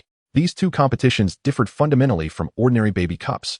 Regular baby cups were typically organized by private enterprises, factories, or individual businesses like the Lin family farm, with the federal government and Beastmaster Association merely providing minimal support and guidance, leaving all logistics to the organizers, who could also advertise and sell local specialties. In contrast, the Shaoqing Kong Cup and Shaoqing He Cup were sponsored by the Qinghe City federal government and the Beastmaster Association, with funding provided by fishing and racing clubs. All venues, personnel, and regulations adhered to the strictest standards set for professional Beastmaster competitions. Given such stringent standards, it would be unacceptable for subpar contestants to participate, as it would tarnish the reputation of Qinghe City's Beastmasters if captured by reporters and broadcast to other cities. Therefore, to ensure the quality of the events, there were registration restrictions for participants. Not just any novice Beastmaster could enroll with a mere Beastmaster ID. To qualify for the Shaoqing Kong Cup or Shaoqing He Cup, one must have achieved results in any baby cup held in Qinghe City or its 10 subordinate towns and 100 rural districts. Only those who had secured championships in small baby cups, or first or second place in medium baby cups, or placed among the top 3 in large baby cups were eligible to register for the Shaoqing Kong Cup and Shaoqing He Cup. Hence, the quality of these competitions was assured, and the prize money was substantial, while other large baby cups offered rewards for reaching the top 16. The Shaoqing Kong Cup and Shaoqing He Cup granted prizes and points for reaching the top 32. Other participants, even without monetary rewards, received consolation prizes of considerable value. The prize structure was as follows: 200,000 for the top 32, 400,000 for the top 16, 1,000,000 for the top 8, 3 0, 0, 0, 0, 0, 0 for the top 4, 5, 0, 0, 0, 0, 0, 0 for the third place, 7, 0, 0, 0, 0, 0, 0 for second place, and 10, 0, 0, 0, 0, 0, 0 for the champion. Achieving a top finish would alleviate concerns regarding funding for cultivation prior to academic assessments, unless one contracted a spirit beast from the dragon, phoenix, or Qilin clans, which would inherently be of royal-level bloodline. Investing 10, 0, 0, 0, 0, 0, 0 Xing yen coins in such beasts would yield little more than a fleeting sound. However, novice Beastmasters capable of contracting such formidable creatures would not traverse the same path as ordinary Beastmasters. They had their own unique trajectories. Lin Chuan perused information regarding the two events, noting an additional point to mention. The events of Shaoqing Kong Bay and Shaoqing He Bay are fixed to occur within a 2-week period in the second month following the graduation season each year, with the specific order of the competitions being variable. The rationale behind this timing is that if the competitions are held too early, the novice beast tamers lack sufficient time to cultivate their spirit beasts. Even the most talented beast tamers would struggle to exhibit their true potential, much like the Hua Ye Ye Bay hosted by Lin's farm, which saw participants who were still inexperienced. Given an additional month for development, many competitors would undoubtedly enhance their abilities, preventing embarrassing defeats by comical means. Conversely, if the events were postponed to the third month, it would negate the purpose of the Baby Cup, which is to facilitate the growth of novice beast tamers, even if they achieve a commendable rank and earn a monetary reward. The proximity to upcoming academic assessments would hinder their ability to convert those funds into resources for nurturing their spirit beasts, rendering any success moot. This year, Shaoqing Kong Bay will be held first, precisely 1 month from now, with a duration of 1 week. Shaoqing He Bay will follow immediately after, with a similar time frame. Why not combine the two events for efficiency? The reasons are manifold, primarily due to the influx of novice beast tamers each year. Holding a single event could result in talented beast tamers being eliminated due to bad luck, thus depriving them of further opportunities. The consecutive competitions provide a platform for more advertisers, elevate the visibility of Qing He City nationwide, and grant participants a second chance. Should they falter again and fail to secure funds for nurturing their spirit beasts, the responsibility would lie with them. Without further contemplation, Lin Chuan decided to participate in Shaoqing Kong Bay. At that moment, he promptly pressed the registration button. The button was activated, but it took a full 2 minutes for the success notification to appear. Mr. Lin Chuan, upon verification, you have been awarded the championship of the Tianshang Town Lin's Farm Novice Beast Tamer Competition, Hua Ye Ye Bay, and your eligibility certification has been approved. Congratulations on successfully registering for the large-scale Novice Beast Tamer Competition in Qinghe City, Shaoqing Kong Bay. There are 27 days, 9 hours, and 32 minutes remaining until the commencement of Shaoqing He Bay. Please prepare thoroughly for the competition and diligently cultivate your spirit beast. We look forward to your performance and wish you success in Shaoqing Kong Bay. Chapter 37, Weekly Report. With the registration for Shaoqing Kong Bay completed, Lin Chuan finished his lunch. Observing the two little ones still engaged in their ball-catching game, he saw no cause for concern and decided to take a nap. A nap? Was this part of Lin Chuan's established training regimen? Wasn't he supposed to be working tirelessly? Yet, there was nothing amiss. Initially, there was no provision for a nap in Lin Chuan's training schedule. However, plans often falter in the face of reality. When Lin Chuan utilized his external aid to enhance new skills, it consumed more mental energy than merely honing proficiency. The healing aroma he imparted to Ying Hua was an entirely new skill for her, requiring substantial mental energy and pushing Lin Chuan's reserves to their limits. If he did not amend his schedule to include a brief nap for recovery, the effectiveness of his afternoon fitness training would suffer significantly. Should he sacrifice half an hour for a nap or compromise the quality of his afternoon training? Lin Chuan was well aware of the stakes. Returning to the Beast Tamer's rest area, he found himself alone with the two little ones, devoid of any monitoring devices, creating a wholly private space. Thus, he removed his upper garments to reveal a well-defined torso and donned only a pair of shorts, reclining on a lounge chair with his eyes closed. Half an hour passed quietly until Lin Chuan's alarm prompted him awake. Splashing water on his face at the small fountain in the center of the room, he refreshed himself and prepared to embark on his afternoon agenda. First, he checked on Guogua and Ying Hua's status. The two were still engaged in their automated ball-catching game. After nearly 2 hours of intensive training, their newly formed fibrous dermal layer had begun to solidify. Initially, the balls could incapacitate them within a minute, forcing them to rely on skills like root and photosynthesis for self-recovery. However, now, under the same conditions, Guogua could withstand nearly 5 minutes without being knocked down, while Ying Hua reached her limit at 4 minutes. This disparity arose because Guogua had absorbed the primary floral resilience bomb more effectively, completing the process an hour ahead of Hua. While there was a difference, it was acceptable. There was no need to equalize their progress forcibly. Moreover, this was merely the first day of their advanced cultivation with the initial floral resilience bomb. There would be further opportunities for growth in the days to come, and if Hua was determined, she could gradually catch up. As for whether she would succeed, that depended on her persistence and effort. Lin Chuan would provide moral support, but would not coddle her by offering extra resources to expedite her progress. Having completed the defensive attribute cultivation for the day, it was time to shift to the energy adaptability training. This training utilized a nutritional supplement known as the primary floral meridian enhancer, which was administered internally. However, as the Hua Ye Ye species possessed only a small black line for a mouth, they could not ingest food in the conventional sense. Therefore, the supplement had to be injected into their bodies using a syringe. Upon seeing Lin Chuan produce a syringe slightly narrower than his arm, both Gua and Hua trembled. Even spirit beasts fear needles, and the sight of the sharp, glimmering tip could instill dread. Fortunately, as plant-type spirit beasts, Gua and Hua had a significantly reduced pain sensitivity compared to other animal-type spirit beasts. If they were of a more sensitive nature, the experience of being injected could be life-threatening, and they would react aggressively if administered by anyone other than a trusted individual. Under Lin Chuan's unwavering gaze, Gua and Hua approached hesitantly, both wanting to let the other go first. Lin Chuan, however, had no time for such considerations and opted for the one closest to him, Hua. Before she could react, the syringe was swiftly inserted. Hua emitted a pitiful cry, and Gua took a step back, her expression shifting. Yet Lin Chuan was quick to prevent her escape, swiftly closing the distance to capture her. And soon the second injection was completed. The primary floral meridian enhancer was successfully administered into both little ones. Gradually, as if inflating a balloon, their already plump figures swelled, appearing even rounder. For a moment, Gua and Hua found it difficult to rise. Ultimately, Lin Chuan assisted them in regaining their balance while he reviewed the instructions for the supplement, having already read them numerous times. He also encouraged the two little ones to share their feelings about the experience. However, Lin Chuan was unable to comprehend their spirit beast language. Nevertheless, through the contract, as well as the bodily movements and vocal expressions of the two little ones, Lin Chuan was able to ascertain the situation with relative accuracy. Firstly, the initial grade of Huamu Jingluo reinforcement agent did not possess the stimulating experience akin to that of the initial grade Huamu Rincher paste. Lin Chuan was unaware of the specific flavor, as he had neither tasted it nor dared to. For such nurturing substances for spirit beasts should not be recklessly consumed by humans. Otherwise, the consequences would not merely be a simple case of diarrhea. Judging by the vocalizations and satisfied expressions of the two little creatures, the taste should indeed be quite pleasant. Subsequently, Lin Chuan inquired if they felt any discomfort.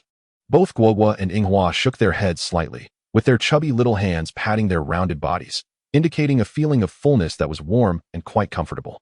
Satisfied with their feedback, Lin Chuan nodded, confirming that it aligned perfectly with the efficacy outlined in the usage instructions. Absorption posed no issues. Thus, the remaining task was digestion. The digestion method for the initial grade Huamu Jingluo reinforcement agent differed from the earlier process of using the initial grade Huamu Rincher paste, which relied on rooting, photosynthesis, and growth for enhanced absorption, accumulating the medicinal nutrients within the cortex through continuous injury recovery. Instead, this agent required the continuous application of various energy skills, allowing the potion to thoroughly nourish every meridian within the body as the energy flowed. In essence, it involved the relentless use of energy skills until the body resumed its original form, devoid of excessive roundness. On Guogui's side, the energy-related skills included the foundational trio, rooting, photosynthesis, and growth, along with the skill of explosive fruit. The first three skills were stable but relatively low in efficiency. Thus, Lin Chuan ultimately instructed Guogua to utilize the explosive fruit skill. This particular skill necessitated a complete concentration of spirit, gathering and compressing all energy instantaneously, exhibiting a far superior efficiency and intensity in energy usage compared to other skills, making it ideal for digesting the initial grade Huamu Jingluo reinforcement agent. More importantly, it could also enhance skill proficiency. Lin Chuan was uncertain when he would next acquire a legacy material for the explosive fruit to boost proficiency. Otherwise, he would have to seek it among the advanced spirit beast materials, which would be a costly endeavor. As for Hua, had it been earlier, Lin Chuan would have certainly instructed her to activate the trio of rooting, photosynthesis, and growth in a three-stage blood ox mode. However, now a better option was available, healing aroma. This skill was also energy-based and did not fall short in efficiency and intensity compared to the combination of the three foundational skills. The crucial point was that healing aroma was only at the entry level, and frequent use could also enhance proficiency.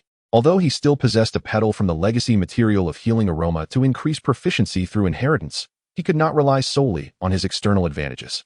What if in the future there existed a supremely powerful skill without any legacy materials, only a tome of learning? Would he allow the spirit beast to learn or not? In such a case, would he not be left to learn methodically like other beast tamers? Hence, while external aids were beneficial, over-reliance should be avoided. It was unwise to forego skill training simply due to a lack of legacy materials. Thus, Guogua and Inghua commenced their respective training. Given the significant energy consumption of the explosive fruit, even Guogua could only manage 10 uses a day at most. Consequently, Lin Chuan encouraged her to leverage her initiative and extraordinary talent in energy management, succinctly, her insight, to employ the explosive fruit with minimal energy expenditure, striving to condense without releasing, holding the energy until it became uncontrollable before finally releasing it. Guogua's remarkable talent and energy did not disappoint Lin Chuan, demonstrating astonishing insight. After merely 3 attempts, Guogua managed to condense a mini explosive fruit the size of a thumb. Lin Chuan had previously learned about advanced techniques for the explosive fruit skill, one of which involved the concept of mother and child bombs, wherein one explosive fruit could explode into countless mini explosive fruits for a carpet bombing effect. The prerequisite for the mother and child explosive fruit was the ability to condense these mini explosive fruits. Meanwhile, Inghua continuously utilized healing aroma, transforming the air within a 2-meter radius into a delicate shade of light pink. Lin Chuan was certain that if he were to step into that pinkish area, he would immediately succumb to its hallucinatory allure. With the 2 little ones settled, and after enhancing their training with the 2nd-grade Lingmu heart, Lin Chuan began his fitness regimen according to the established plan. What is the most crucial aspect for a beast tamer, especially a novice? Is it strength, reaction speed, observation skills, or the control and technique of the meager energy within their bodies? None of these.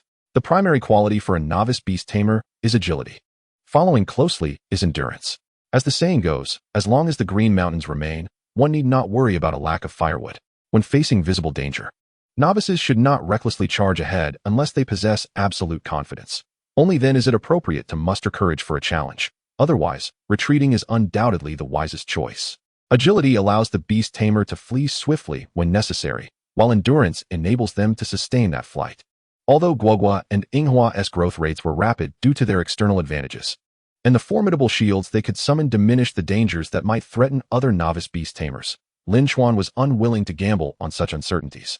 Should he encounter an insurmountable danger, he hoped to possess the option to flee. Thus, Lin Chuan's current fitness regimen primarily involved running, followed by skipping rope and frog jumps, focusing on strengthening his leg muscles to ensure he could run swiftly and for extended periods. He engaged in accelerated running on the treadmill, burdened with maximum weight, performing weighted skips and frog jumps. When fatigue set in, he would consume the stamina drinks he had previously purchased, resting briefly before continuing his training. Time passed quietly. A week elapsed, and aside from the first day when plans were disrupted, Lin Chuan adhered strictly to his training schedule in the subsequent days. Firstly, he delivered the remaining letter the next day, earning 3,000 Xingyan coins and 2 points of experience. Secondly, regarding Inghua's illusionary talent, Lin Chuan applied another petal of healing aroma to her the following day, elevating the proficiency of healing aroma from entry level to ordinary. After testing, the hallucinatory effects exhibited no substantial change, or rather, the changes were so minuscule that they were imperceptible. Was this method of enhancement incorrect? Upon reflection, Lin Chuan acknowledged that it made sense. After all, healing aroma was a healing skill, not a true illusion-type skill. It appeared that to enhance energy in the realm of illusions, one must learn genuine illusion-type skills or evolving Hua into a Wallingling, transforming her from a purely wood attribute into a dual wood illusion attribute, potentially leading to significant changes. Returning to the main topic. Regarding the various situations over the following 6 days, Lin Chuan allocated skill points to Guogua and Inghua once each day. Currently, their skill progress was as follows: Guogua, rooting, expert; photosynthesis, expert; growth, mastery; grass flute, proficient; vine shield, ordinary; wood spirit shield, entry; explosive fruit, proficient. Inghua, rooting, expert; photosynthesis, expert; growth, mastery; grass flute, proficient; vine shield, proficient; healing aroma, ordinary; poison powder, ordinary; bewitching whispers, entry. It is worth mentioning the shield skills: vine shield and wood spirit shield. The latter was acquired by Lin Chuan during his visits to the Beast Tamer shop throughout the week, while the former had been part of their repertoire, with 2 additional materials recently acquired. Muling Ji Dun is a shield of pure energy, characterized by its swift release speed compared to Teng Jia Ji Dun, albeit possessing relatively lower defensive capabilities. It is easily shattered when confronted with opposing elemental energies. In contrast, Teng Jia Ji Dun is a physically oriented shield, manifesting as a tangible barrier that temporarily transforms the beast's skin into a vine-like armor, resembling the effect of wearing a suit of armor. While its release speed is slower, its defensive strength is significantly higher. The name Teng Jia Ji Dun rather than Teng Jia Ji Kai stems from the fact that once the proficiency of Teng Jia Ji Dun reaches an adept level, the beast can actively shed its vine-like wooden skin, reshaping it into various forms such as shields, walls, or barriers, providing both personal defense and enhancements to others, even in a wide area. In terms of skills, Lin Chuan is quite pleased with the progress of Guogua and Yinghua, though he feels a tinge of dissatisfaction regarding their levels. Despite his daily efforts to enhance their training with Ling Muji Xian, the progress remains sluggish. However, he cannot entirely fault Guogua and Yinghua, as they have been exerting considerable effort. The crux of the issue lies in their beast bloodline, which is of intermediate rank, now evidently restricting their growth rate. Guogua has advanced to level 17, and so has Yinghua. The upgrade feedback from the two beasts has also elevated Lin Chuan's Beastmaster level from 5 to 6. Chapter 38, The Art of Chicken Soup. A week has passed from level 16 to level 17, and Lin Chuan finds the pace unsatisfactory. If it took a week to ascend from 16 to 17, how long would it take to progress from 17 to 18? Perhaps 2 weeks, or even half a month. What about 18 to 19? Might it not exceed a month, or even more? And 19 to 20? Employing a scientifically rigorous description, one might consider a tier of 10 levels, or even 11. Lin Chuan had originally hoped to evolve Guogua and Yinghua into Hua Ling Ling before the entrance examination. With the average bloodline quality of Hua Ling Ling being of intermediate rank, combined with his skill enhancements, he could have easily excelled in the entrance assessment, securing acceptance letters from the 8 prestigious academies. However, this now seems somewhat unrealistic. Nonetheless, Lin Chuan's situation remains remarkably favorable in comparison to the 999 novice Beastmasters. His upgrade speed is nothing short of rapid. Currently, the average initial beast level among novice Beastmasters is merely 9, often not even reaching tier 1, typically with only one initial beast. Yet Lin Chuan boasts 2, both at level 17. Undoubtedly, he stands at the forefront among novice Beastmasters, even at a top-tier level. This achievement is largely thanks to Lin Chuan's willingness to invest financially. The key factor remains the presence of enhancements. From the outset, he elevated the proficiency of foundational skills that aid the growth of wood-type beasts, Jiajin, Guanghizhua, and Shengzhong, to heights unattainable by novice Beastmasters. Additionally, Lin Chuan's second-tier talent, Ling Muji Xian, has contributed significantly, enhancing growth training efficiency by approximately 50. As time flows by, 3 days have slipped away. In the training area of the Qinghe City Beastmaster Association, Room 303, a first-tier sunlight room, Lin Chuan has positioned Guogua and Yinghua at opposite corners of the room, allowing them to practice without interference. At this moment, they are engaged in the absorption and digestion of a junior flowerwood meridian enhancer, tantamount to skill practice. Yinghua primarily employs the healing fragrance skill, occasionally utilizing Jiajin and Guanghizhua to replenish her stamina and energy. Conversely, Guogua has temporarily set aside the practice of explosive fruit, as the difficulty and energy consumption are substantial. Even the consumption of many explosive fruit surpasses that of other skills, with expert-level Jiajin and Guanghizhua unable to compensate for the expenditure. Progress appears to be stagnant, potentially leading to minimal improvements over the next month or two, rendering the effort towards the entrance examination somewhat futile. Lin Chuan resolves to await the opportunity to discover new explosive fruit heritage materials for enhancement. Moreover, there exists a more pressing skill awaiting Guogua's training, Teng Jia Ji Dun. The materials for this skill are not overly difficult to procure. Lin Chuan has amassed 7 beast materials from prior scavenging in Tianshang Town, supplemented by a week of training and browsing the beast shops in Qinghe City. Both Guogua and Yinghua require this skill, as its defensive properties are exceedingly valuable. After a week of continuous use of the junior flowerwood toughening ointment, their basic defense has increased at least threefold. Although the outer appearance of their wood fiber skin remains similar, the internal toughness, hardness, and density have transformed significantly. Utilizing this wood fiber skin as an energy output for the Teng Jia Ji Dun skill, once successfully activated, it can effectively nullify attacks from other novice Beastmasters. For instance, should Sun Yin's golden silk werewolf engage again, Guogua could simply activate the Teng Jia Ji Dun and remain stationary, rendering any attacks ineffectual, regardless of their duration. Of course, Sun Yin and her golden silk werewolf will also progress and grow stronger, potentially breaching defenses in the future. Lin Chuan remains unperturbed, as should any breach occur, activating Jiajin would suffice. Returning to the matter at hand, Lin Chuan alternates between weighted sprints and frog jumps, both for fitness and encouragement. To Guogua, he expresses urgency. Keep it up, Guogua. Hua is about to catch up to you. Don't let her surpass you. Guogua responds with an enthusiastic ya, as she bursts forth with energy. To Hua, Lin Chuan shifts his demeanor, expressing satisfaction, yet tinged with disappointment. Well done. Hua, I see your effort. However, alas, let Guogua protect you and me going forward. At these words, Hua falls silent. Yet the fire of determination ignites within her small, dark eyes, her tiny fists clenched. Turning away, she resumes her practice of healing fragrance, her efforts visibly intensified. In this manner, under Lin Chuan's motivating presence, both Guogua and Hua immerse themselves more deeply in their training, diligently consuming the enhancer. Observing this, Lin Chuan feels an immense pride swell within him. Truly, how remarkable it is to be such an exceptional Beastmaster in this world. 2 more days pass.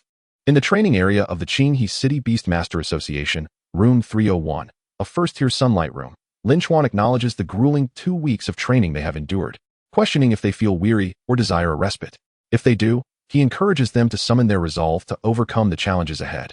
As a reward, he promises a day of rest to play and enjoy together. Continuous encouragement cannot be sustained, and bursts of energy cannot occur every day. Occasional rest is essential for a balanced approach to improvement. Lin Chuan, however, is not merely seeking respite for himself after such an intense 2-week training regimen. He is doing it for the benefit of his 2 companions. He prepares to grant them a day's reprieve, but not directly. Rather, he intends to offer it as a reward. In order to instill in Guogua and Hua the belief that their arduous training has yielded the well-deserved reward of a holiday, Lin Chuan has devised a modest goal for both of them. Upon achieving this objective, they shall be granted a day of leisure. Recently, perhaps due to unfortunate circumstances, Lin Chuan has been unable to find any suitable skill materials for Hua Ye Ye, encountering instead only water and fire attribute materials. He purchased the less expensive ones, but declined the pricier options. In total, he acquired 2 sets of water gun materials and 1 set of small fireball materials. Yet there was a conspicuous absence of wood attribute skill materials. Consequently, due to this lack of appropriate resources, Guogua and Hua have been unable to enhance their skills through external boosts, relying solely on their own practice to improve their proficiency. At present, Guogua's skill, Vineskin Shield, is on the verge of reaching the proficient level. Meanwhile, Hua's healing aroma has attained the limit of the ordinary level, and with a bit more effort, she can achieve proficiency. Lin Chuan informs them that should they surpass their current limits today, they will be granted a holiday starting from that very moment. The minds of the 2 young ones remain quite juvenile and immature. After 2 weeks of intense, exhausting training, during which Lin Chuan has tirelessly motivated them, their subconscious instincts are nearing a breaking point, and their patience is nearly depleted. Upon hearing Lin Chuan's promise of a day of play, their spirits are instantly rekindled, and their enthusiasm for training surges anew. Guogua pushes the Vineskin Shield skill to its limits, allowing the wood attribute energy to flow throughout her skin.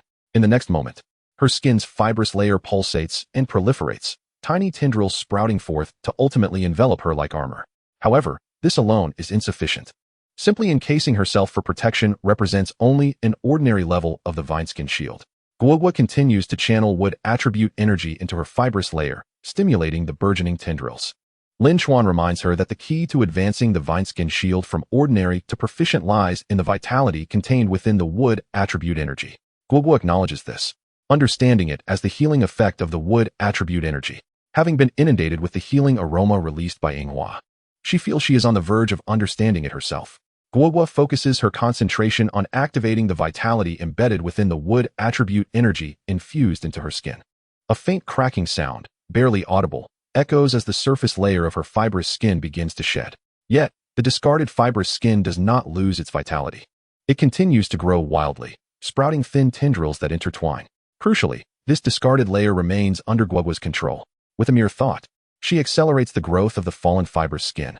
Within 3 seconds, it expands into a rather unsightly, crooked wooden shield measuring 30 centimeters, which she grasps with her pudgy little hands. Lin Chuan smiles at the sight. Although the execution took longer than expected, there is no doubt that she has achieved the proficient level of the Vineskin Shield. With further practice, the activation time should be reduced to under 1 second. Meanwhile, Hua diligently employs the healing aroma, The transition from ordinary to proficient with this skill hinges on achieving balance. Activating the vitality within the wood attribute energy does not mean pushing it to its limits. Excessive activation leads to greater energy consumption. Thus, one must find that delicate equilibrium, maximizing the activation effect while minimizing wood attribute expenditure to enhance both the range and efficacy of healing. While Hua's innate talent in energy manipulation may not rival Guoguo's, her diligence is commendable. The healing aroma is not an exceedingly complex skill. The gap between energy talent and comprehension is minimal, and with effort, success is attainable. Surrounding Hua, a 1-meter radius fills with a delicate pinkish hue. In the next moment, this ethereal atmosphere expands to a 3-meter radius, the color becoming more vibrant and crystalline. Akin to countless minute stars, Hua achieves the proficient level of healing aroma. Excellent work, both of you. Your dedication is commendable. Thus, tomorrow shall be your day of leisure. Or rather, let us commence your holiday from this very moment. Lin Chuan declares. Guoguo exclaims with glee, while Hua emits joyful sounds. The two little ones rush towards Lin Chuan and joyfully cling to his legs. Given that they are to be granted a reprieve, it is only fitting that they begin with some affectionate play. Clinging to his legs, they nuzzle against him, their little hands reaching up in eager anticipation for him to lift them high, delighting him utterly. At present, Guoguo and Hua have both grown to a height of 60 centimeters, with Guoguo being slightly taller by 2 centimeters and weighing about 50 jin. No longer an easy feat to lift casually. However, for Lin Chuan, this presents no significant challenge. As they grow, he too has been developing, reaching level 6 as a beast tamer. Although his combat prowess pales in comparison to that of spirit beasts, his strength and constitution have markedly improved, especially considering his recent dedication to fitness. Thus, lifting both little ones is a simple task for him, executed effortlessly. With a hearty heave, Lin Chuan lifts them high. Leisure and play, of course, encompass more than mere cuddles and lifts. Having arrived in the bustling metropolis of Qinghe City and after 2 weeks of focused training, it is time for a proper outing. Lin Chuan sends a message via Blue Penguin to a certain violet-haired youth nicknamed Qinghe Xiaoling Tong, inquiring about nearby attractions, such as amusement parks, food streets, or circus performances. In reality, Tan Yin is quite the conversationalist, and in the realm of online chat, he is even 10 times more loquacious. Less than 3 seconds after Lin Chuan sends his inquiry, a barrage of responses floods in. Qinghe Xiaoling Tong, Tan Yin wow. Big shot, you've emerged from your seclusion? You are the most fervent practitioner I know. I am in awe. During this time, while Lin Chuan has been engrossed in intense training, he has also taken moments to enjoy some phone time, chatting with old classmates, his mother, and newly acquainted friends like Tan Yin. Since learning of Lin Chuan's dedication to his training, Tan Yin's enthusiasm for him has only intensified. After all, such a rigorous and prolonged retreat not only demonstrates unwavering perseverance, but also signifies substantial financial backing. Tan Yin has elevated his perception of Lin Chuan from a mere ordinary talent in beast taming to a premier genius, one capable of becoming a professional beast tamer. Naturally, Tan Yin is eager to remain close. Chapter 39, Unsavory Transactions. Qinghe Xiaoling Tong. Tan Yin, is there a fun place to explore? You have come to the right person. There is nothing in Qinghe City that I do not know about in terms of delightful locales. Qinghe Xiaoling Tong. Tan Yin, there are no circuses, but there will be an aerial performance competition. Would you care to attend? Qinghe Xiaoling Tong. Tan Yin, speaking of which, the young master of Lanyu Airlines, Li Ziyu, will participate in this aerial performance competition. Qinghe Xiaoling Tong. Tan Yin, you are unaware of Li Ziyu? He is also a newly graduated Beastmaster this year. Among the numerous talented Beastmasters in Qinghe City, Li Ziyu stands firmly in the top 3, and he is quite likely to claim the first position. His initial spirit beast is a mutated Lanyu Eagle, with a bloodline grade of upper tier and already cultivated to level 15. The information regarding Beastmasters is confidential. Yet if one frequently appears in public events, competing in various baby cups and battling others, it is inevitable that others will deduce specific details. Thus, Li Ziyu, the young master of Lanyu Airlines, is a subject of attention. The mere mention of his status is sufficient to attract interest, especially after he effortlessly triumphed in a major baby cup competition, leading to the revelation of his spirit beast's information. Qinghe Xiaoling Tong. Tan Yin, level 15. Even with the backing of Lanyu Airlines, such a rapid advancement is astonishing. How can we commoners ever hope to compete? Level 15? A mutated Lanyu Eagle of upper-tier bloodline. The bloodline grade of a spirit beast determines its potential for growth and ultimate ceiling. However, it does not directly correlate to actual combat capability. Actual combat strength typically hinges on the spirit beast's level, attributes, skills, and proficiency, among other factors. While the influence of bloodline grade is indeed present, it is relatively minor compared to other elements. Of course, if the discrepancy in bloodline grades is too vast, such as between royal and soldier grades, even at the same level, a soldier-grade spirit beast would be at a significant disadvantage. Nevertheless, with regard to upper-tier bloodlines, they are not overwhelmingly powerful to the point of being insurmountable. They may possess advantages, but cannot easily dominate spirit beasts of the same level with soldier-grade bloodlines. Lin Chuan narrowed his eyes slightly. Hua and Hua should be able to hold their own, right? After all, both little ones have honed their skills, and their simplified skill structure is nearing completion. Shielding combined with the 3-stage blood ox mode. Based on the various spirit beast competition videos he has watched, Lin Chuan deduced that the opponent would likely struggle to penetrate the defenses of Hua and Hua in their shield and blood ox mode. As long as they can withstand the damage, regardless of the opponent, Lin Chuan is confident in outlasting them. Qinghe Xialing Tong, Tan Yin I heard that he recently contracted a second spirit beast, though the specifics remain unknown. However, rumors suggest its bloodline grade is of the handsome tier. A handsome tier bloodline? Lin Chuan became serious, acutely sensing the pressure. If it is indeed a handsome tier bloodline, it should be capable of breaching the current shield and healing system of Hua and Hua, provided they are at the same level. It seems the shield is not thick enough, it must be reinforced, and the healing must be intensified. The rigorous training cannot cease. After a good rest tomorrow, he will resume high-intensity training the day after. Well, the matter of intense training can be addressed later. Since he promised the two little ones a break upon achieving their goal, Lin Chuan would naturally not go back on his word. The time was now 2 p.m. Lin Chuan vacated the sunlit room, taking the two little ones back to the rented villa apartment. After a brief rest and a change into fresh clothing, he took the two little ones out. The aerial performance competition mentioned by Tan Yin in the Lawn Penguin app is scheduled for tomorrow morning at the Qinghe City Commercial Park. Approximately 2 hours bicycle ride from the Beastmaster Association. However, a call to Lanyu Airlines would expedite the journey. That is the plan for tomorrow morning. For now, Lin Chuan primarily intends to indulge in pure enjoyment with the two little ones. He will also stroll around to see if he can find any valuable skill materials. First, Lin Chuan took the two little ones to a children's amusement park. They experienced nearly all the attractions, the carousel, bumper cars, and Ferris wheel. Unfortunately, Hua and Hua could only purse their lips, unable to open their mouths to eat.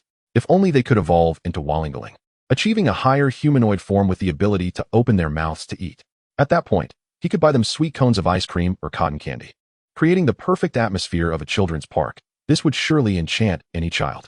After their time at the amusement park, Lin Chuan took the two little ones to a nearby cinema to watch a film titled The Gem Cat Burglar.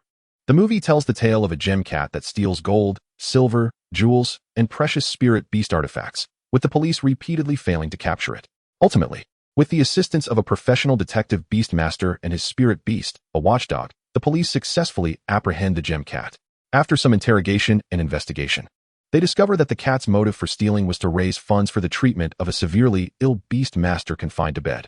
The plot is quite cliché, and Lin Chuan found himself drowsy, eventually dozing off. In contrast, Hua and Hua were deeply engrossed, their eyes brimming with tears, their spirits stirred. When the movie concluded, Lin Chuan awoke from his nap to find Hua and Hua clinging to his legs, anxiously expressing their fervent anticipation, their little black bean eyes sparkling. What is happening? Lin Chuan carefully interpreted their body language and sensed their emotions through their bond, attempting to deduce what they wished to convey. After a moment, Lin Chuan's brow twitched. He hoped he had misjudged their intentions, but upon further observation and inquiry, Hua and Hua nodded in affirmation. Lin Chuan's mouth twitched. What they had just expressed was that, should their master brother fall ill, they would also steal to earn money for his treatment. So, when will master brother fall ill? Lin Chuan, my goodness.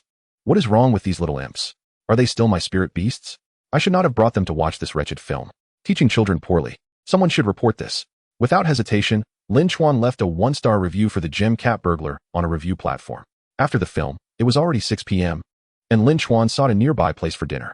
Then came Lin Chuan's favorite part.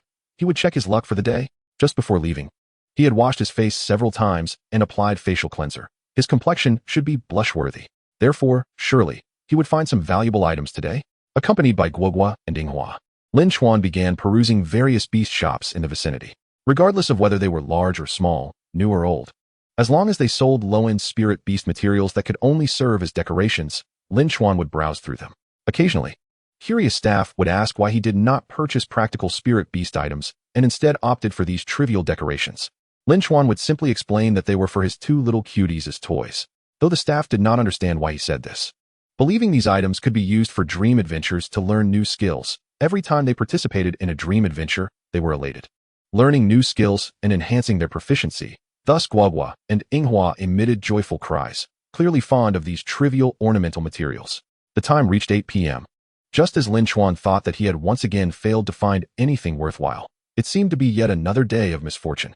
In an antiquated private beast taming shop, reminiscent of a roadside convenience store, Lin Chuan stumbled upon a skill material that nearly made him leap with joy. It was a small, gray-black bow tie. This belongs to my grandfather's bear Xiao Huan, he exclaimed. The shopkeeper was a petite girl in pigtails, adorned in a floral dress, clearly under 16, and likely still in elementary school. It seemed she was merely helping her parents at the shop. Upon seeing the gray-black bow tie in Lin Chuan's hand, the girl froze momentarily before recognizing it. At her words, Lin Chuan's heart raced. Is this truly a relic from my grandfather's bear Xiao Huan? If it isn't sold, losing the opportunity to inherit its skills would keep him awake at night in distress. Sensing Lin Chuan's anxiety, the girl shook her head. It's not a relic. This item is of little value. Perhaps you, big brother, are unaware that bear Xiao Huan, as a spirit beast, adores various little bow ties, especially those crafted from its naturally shed fur. Lin Chuan was well acquainted with bear Xiao Huan, a common spirit beast, albeit one not easily maintained by an ordinary family. Bear Xiao Huan, an earth attribute creature, is of medium bloodline rank. Its endearing appearance resembles a blend of a panda and a raccoon, leaning more towards the latter. It is a favored spirit beast among tamers due to its balanced abilities and extensive skill learning potential, praised as one of the best initial spirit beasts for common folk. However, Lin Chuan was unaware of bear Xiao Huan's fondness for small bow ties, particularly those woven from its own shed fur. Perhaps the girl's grandfather's bear Xiao Huan was unique in this regard. Lin Chuan had never heard of others sharing such a quirk. Just like my mother who collects various high-heeled shoes, my grandfather's bear Xiao Huan gathered its shed fur each year to create hundreds of bow ties. And this one must be among them. I wonder how it ended up here, the girl added, glancing at the gray-black bow tie in Lin Chuan's hand. If your flower, Hua Ye Ye, likes it, you can take it. It's of little worth, she said. But could I please hold your Hua Ye Ye for a moment? She added, shyly poking her fingers together. In terms of cuteness, Hua Ye Ye was not inferior to bear Xiao Huan. Lin Chuan smiled and nodded. Such a small request was hard to refuse. He gestured for Guagua and Inghua. The two little ones, quick to understand, dashed over to snuggle with the girl, making her giggle incessantly. Thus, Lin Chuan successfully acquired the bow tie imbued with inherited skills. 2 minutes later, the girl, having enjoyed her fill of cuddling, reluctantly released Guagua and Inghua. Although she insisted it was free, merely asking for a hug from the two, Lin Chuan still offered payment. The price was a mere 10-star rock coins, a trivial amount for him. The girl, however, adamantly refused, stating that one must honor their word. For if other children learned of her accepting money, they would look down upon her as the older sister. Older sister? Lin Chuan mused, puzzled. The girl's eyes twinkled, and she seemed to have an idea. How about this, big brother? You could help me with a small favor in exchange for the bow tie. It's a simple task. Something you could accomplish in seconds, she proposed, her expression radiating a fear of rejection. Lin Chuan glanced at the bow tie in his hand, hesitating to agree immediately. Even simple tasks could conflict with moral principles, making it inappropriate to acquiesce outright. Seeing Lin Chuan's silence, the girl pouted. Tell me what the task is. If it is reasonable, I will help, Lin Chuan replied. The girl's face brightened, and she quickly glanced around, especially towards the back of the shop, ensuring her parents were busy organizing the storeroom. She then retrieved a test paper from her cartoon backpack. Big brother, could you please sign this? I beg you, she whispered, presenting the test paper with a charming pout. Sign. I'm not a celebrity. What use is my signature? Lin Chuan questioned, bewildered. Did news of his Hua Ye Ye Cup victory and the nickname Nai Ba really reach Qinghe City? Nai Ba was a moniker given by Sun In and a few others, known to only a handful. After examining the test paper, Lin Chuan quickly grasped the situation. Name, Su Xiaoqing. Score, 30 points, failing. To his surprise, this seemingly adorable girl was a poor student. Well, signing for someone else as parent is unethical. Yet, he pondered, perhaps this small act could save her from a scolding or worse. What name should I sign? Lin Chuan contemplated before ultimately deciding to assist. Just sign as big brother. The teacher only requires a parent's signature, not specifically a mother or father. I can say you are my distant cousin visiting, she explained. With your cleverness, how did you end up with a score of 30? Aren't elementary questions supposed to be easy? Nevertheless, he reasoned that as long as he signed his name rather than someone else's, it posed no issue. If the truth eventually surfaced, it would be Su Xiaoqing facing her parents' ire, not him. Lin Chuan unreservedly signed his name in elegant calligraphy, beautifully inscribing Lin Chuan. Upon seeing his signature, Su Shaoqing beamed with satisfaction, relieved that it was legible enough for her teacher to believe she had written it. Thus, Lin Chuan and Su Shaoqing engaged in a dubious transaction. Lin Chuan obtained the bow tie with inherited skills, while Su Shaoqing received a signed test paper, which might spare her from a scolding. Upon returning to his small villa apartment, Lin Chuan promptly unveiled the bow tie. If the fragments of memory he witnessed through the cycle of inheritance were accurate, the skill would be Assist. Skill name, Assist. Skill attribute, None, a universal skill. Effect, Basic. Allows the user to transfer their attribute energy to spirit beasts of the same attribute. If the recipient is of the same species, energy loss is negligible.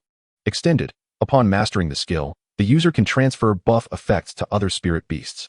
Final. Upon achieving mastery, the user can synchronize and diffuse their buff effects to a certain number of surrounding spirit beasts. Chapter 40. The Life of the Beast, Bear Xiaohuan.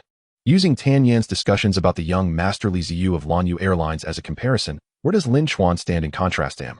Undoubtedly, the disparity lies in financial resources. Although the Lao Lin family belongs to the petite bourgeoisie, they ultimately find themselves in a position that is insufficient compared to the upper echelons, yet advantageous over the lower strata. Li Ziyu, the young master of Lanyu Airlines, evidently represents that upper echelon.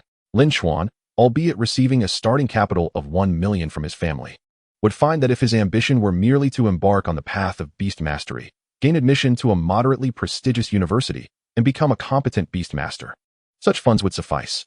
However, should Lin Chuan aspire to enter one of the 8 prestigious academies, to become a celestial king, or even a titled king, such resources would fall woefully short. He would need to generate more income, participate in the baby cup, and acquire advanced nurturing products to ensure his beasts could undergo rigorous training in the combat training zone of the Beastmaster Association, thereby increasing his chances of admission to the 8 great academies.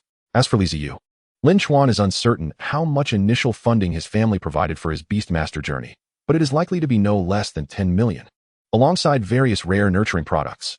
With such resources, Li Ziyu need not engage in competitions like the baby cup, as would an ordinary Beastmaster. Lin Chuan mused that had he access to such capital and assets, he would undoubtedly seclude himself for 3 months, emerging only for the entrance examination, ready to astonish everyone. This strategy would allow him to avoid exposing his weaknesses and prevent being targeted during the entrance assessments. The notion of an invincible heart is but a fantasy found in novels. Prudence and careful steps are what a novice beast master should embody. Lin Chuan finds it perplexing why Li Ziyu would choose to compete in the baby cup, especially when he is dominating in a major competition, as this seems to reveal his vulnerabilities. Perhaps it is merely a show of bravado. Nonetheless, Lin Chuan speculates that a significant motivation may be the need for publicity, as the enduring reputation of Lanyu Airlines must be maintained. Returning to the main topic at hand. While Lin Chuan and Li Ziyu differ significantly in terms of wealth and resources, Lin Chuan has largely leveled the playing field through his perseverance, effort, and a touch of external assistance. This is evident in the current state of Guohua and Yinghua. Even if they were provided with the finest resources, their efficiency in leveling up and growing stronger would not see substantial improvement. Thus, the true disparity between Lin Chuan and Li Ziyu lies in the bloodline tier of their contracted spirit beasts. Admittedly, it is uncomfortable to articulate, yet the truth remains. Guohua and Yinghua possess intermediate bloodline tiers, while Li Ziyu's mutated Lanyu eagle is of superior quality. Furthermore, rumors suggest that he has recently contracted a second beast with a prestigious bloodline. At this juncture, Lin Chuan believes that in terms of sheer combat power, he and Li Ziyu may not be vastly different. In fact, he is confident that he could defeat Li Ziyu even now, potentially claiming victory in the Shaoqing Kong Cup. The odds of this are above 50%. Lin Chuan possesses such confidence. The shield healing toxic system he has preliminarily constructed grants him assurance that, at this moment, there are few novice beast masters whose spirit beasts could breach his defenses. They would simply be worn down. However, what does winning the Shaoqing Kong Cup matter? Lin Chuan's ultimate goal is the entrance examination, the acceptance letter from one of the 8 great academies. One must not lose sight of the bigger picture. Presently, Guohua and Yinghua have reached level 17, while Li Ziyu's initial spirit beast, the mutated Lanyu eagle, is merely at level 15.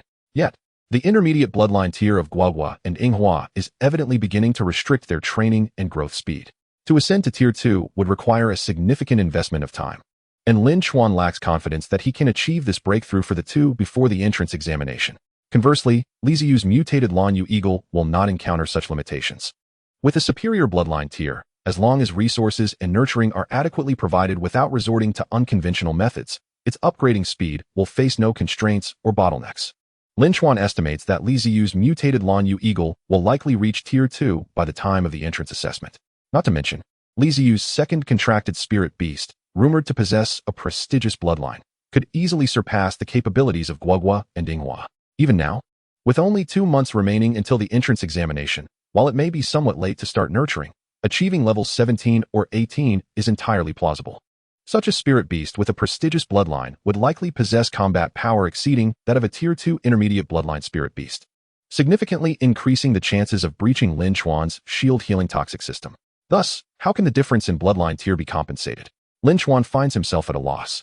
Relying solely on the initially devised dual shield healing strategy might suffice, as there are no level 11 restrictions in the entrance examination. Guoguo and Yinghua could stack shields and support one another, potentially frustrating Li Ziyu and all other competitors, leading them to reconsider the feasibility of targeting Lin Chuan's formidable dual shield healing defense. However, the situation has transformed. The recently acquired bowtie, which possesses a legacy skill, assistance, has provided Lin Chuan with the possibility of bridging or even surpassing the bloodline tier disparity. Ultimately, the essence of bloodline tiers, potential ceilings, and growth levels lies in the quality of energy contained within the spirit beasts. Quality denotes the strength of the energy, while quantity refers to its volume. If either Guoguo or Yinghua were considered individually, their energy levels would evidently be inferior. Yet, when their energies are combined, although the quality may not surpass that of a superior bloodline spirit beast, the quantity will effectively double. Thus, they may indeed rival Li Ziyu's mutated Lan Yu Eagle, or even the rumored prestigious bloodline spirit beast. Therefore, to whom should the assistance skill be bestowed? Guoguo or Yinghua? Without hesitation, it must be Yinghua. This is not favoritism. It is simply that utilizing the skill on Yinghua will yield the greatest effect. With the explosive fruit skill in Guoguo's arsenal, if assistance is passed on to Yinghua, she will be able to channel her wood element energy to Guoguo. In this scenario, the energy reserves will double, and when Guoguo unleashes the explosive fruit, its power will be significantly enhanced. This ace in the hole, if executed well, could lead to an instant victory overall, including Li Ziyu's mutated Lan Yu Eagle. Conversely, should the skill be given to Guoguo, while she could sustain Yinghua longer, it would not be as beneficial, especially before Yinghua acquires genuine illusion-type skills. As for illusion-type skills, Lin Chuan has yet to stumble upon any, which is to be expected, as low-tier materials are unlikely to contain such advanced skill legacies. Under ordinary circumstances, Lin Chuan would postpone the skill transfer until tomorrow, opting to rest today and approach it with a fresh mind. However, today's situation is exceptional. The assistance skill must be transferred now. Firstly, to avoid prolonged uncertainty, if he does not proceed with the transfer, he is certain he will not sleep soundly tonight. Secondly, and crucially, tomorrow morning falls within the designated rest period for Guoguo and Yinghua. He intends to attend the aerial performance in Commercial Park District 3, allowing him to sleep in and restore more mental energy. Unlike the previous weeks when he was bound to a strict training regimen that required him to rise before dawn for intensive practice, Lin Chuan washed his face, consumed a bottle of the invigorating potion he had purchased earlier, and spent 10 minutes preparing himself to reach his mental peak. After adorning Yinghua with the bowtie, he activated the cycle of rebirth transfer. The intertwining black and white void energy flowed from Lin Chuan's arm into the bowtie resting around Yinghua's neck. In an instant, the bowtie radiated a warm white light, enveloping Yinghua. The dream adventure begins. As the cherry blossoms closed their eyes in anticipation, they found themselves transformed into a peculiar spirit beast, resembling a plump teddy bear approximately 50 centimeters in height, with a coat of mottled brown and gray fur, and a long, thick, round tail. They became the bear known as Xiong Xiaowan. From Xiong Xiaowan's perspective, a lush and verdant forest unfolded before them, shrouded in mist and alive with the flutter of insects and birds, a world entirely distinct from human society. Indeed, it was not a human breeding ground or any fragment of human civilization. This bear, Xiong Xiaowan, was born deep within the mountains, far removed from mankind. It was a wild beast, untouched and untamed by human hands. Time passed quietly, and as the years rolled by, Xiong Xiaowan grew each day amidst its kin, engaging in playful sumo wrestling with the other young bears and rolling about in a tranquil and leisurely existence. Notably, Xiong Xiaowan exhibited greater intelligence than its peers. While it appreciated this simple life, it felt a tinge of ennui, uncertain of when it might reach its conclusion. At this juncture, a migratory avian beast informed it of a far-off, wondrous world beyond the forest, a realm filled with towering edifices delectable desserts sweeter than honey, and games more exhilarating than wrestling. On that day, Xiong Shaoan felt a spark of purpose ignite within. Several years later, now grown, it departed from its family in pursuit of this extraordinary world. It traversed steep mountains, crossed rivers, and braved dense forests, engaging in fierce battles with formidable beasts, facing numerous life-threatening situations. Eventually, Xiong Shaoan arrived at the enchanting world described by the avian beast. On a moonlit night, standing atop a hill and gazing down at the vibrant spectacle below, Xiong Shaoan was entranced, knowing that this world would surely be more thrilling and enjoyable than the forest. However, as it ventured forth, it was captured by a group that appeared to belong to some sort of beast-tamer association and confined within a place known as the Beast Domestication Base. Confused by its capture, Xiong Shaoan soon learned from other beasts in the base that, unlike the spirit beasts that had been domesticated for centuries and seamlessly integrated into human society, it was a wild beast that had emerged from the forest. What was the difference between a magical beast and a spirit beast? Xiong Shaoan pondered, though it cared little for such distinctions. It merely wished to relish this fascinating world, inhabit towering buildings, savor desserts sweeter than honey, and engage in games more enjoyable than wrestling. After 2 years of training, Xiong Shaoan, having exhibited exemplary behavior without any history of aggression, was granted permission to enter human society. However, it first needed to find a beast tamer willing to contract and adopt it. Fortunately, Xiong Shaoan successfully formed a bond with one of the trainers who had cared for and fed it during its training, moving into the trainer's home. At last, Xiong Shaoan began living the life of its dreams, residing in a high-rise building, indulging in desserts sweeter than honey, and enjoying delicious hamburgers, fried chicken, and honey-glazed roasted chicken, as well as an array of captivating toys. The human world was truly marvelous. Gradually, Xiong Shaoan became enraptured by the culinary delights and entertainment culture of humanity, losing itself in the experience. It began to realize that the moon here was rounder than the one in the forest, and the air was sweeter. It even contemplated the possibility of becoming human. Ultimately, however, Xiong Shaoan discovered that such a transformation was impossible, since it could not change physically. It resolved to become more human in spirit. Thus, during its leisure time, it immersed itself in human culture, watching spirit beast animations and detective stories, eagerly consuming each episode. Among its favorites was an animated series titled The Butler and the Young Lady, where the butler was a bear remarkably akin to Xiong Shaoan, and the young lady was a highly anthropomorphic spirit beast. Inspired by the animated bear, Xiong Shaoan began donning a small tie.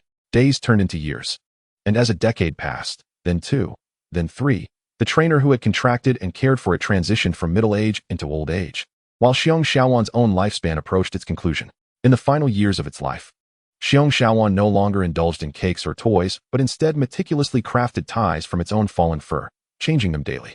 In its last moments, Xiong Shaoan reflected upon its life, devoid of any regrets. The singular thought that lingered was a wish for rebirth within human society, to be a spirit beast, to embark on the extraordinary journey of a beast tamer alongside the trainer who had nurtured it throughout its life, aiding the trainer in battles, securing victories, and helping him triumph in entrance examinations for prestigious academies, ultimately leading him to the podium of a national championship. It was prepared to sacrifice everything for this. In that moment, it comprehended the essence of cooperation, a skill that nearly all spirit beasts could grasp but few truly understood, as its realization stemmed from selfless devotion. The transmission of this knowledge took a significant amount of time, lasting a full half-hour. Lin Chuan grew increasingly anxious, fearing something might have gone awry. Fortunately, everything proceeded smoothly, and the warm white light gradually dissipated, awakening the cherry blossoms. Lin Chuan was momentarily taken aback. In the depths of the cherry blossom's small, dark eyes, he perceived a glimmer of confusion and boundless affection.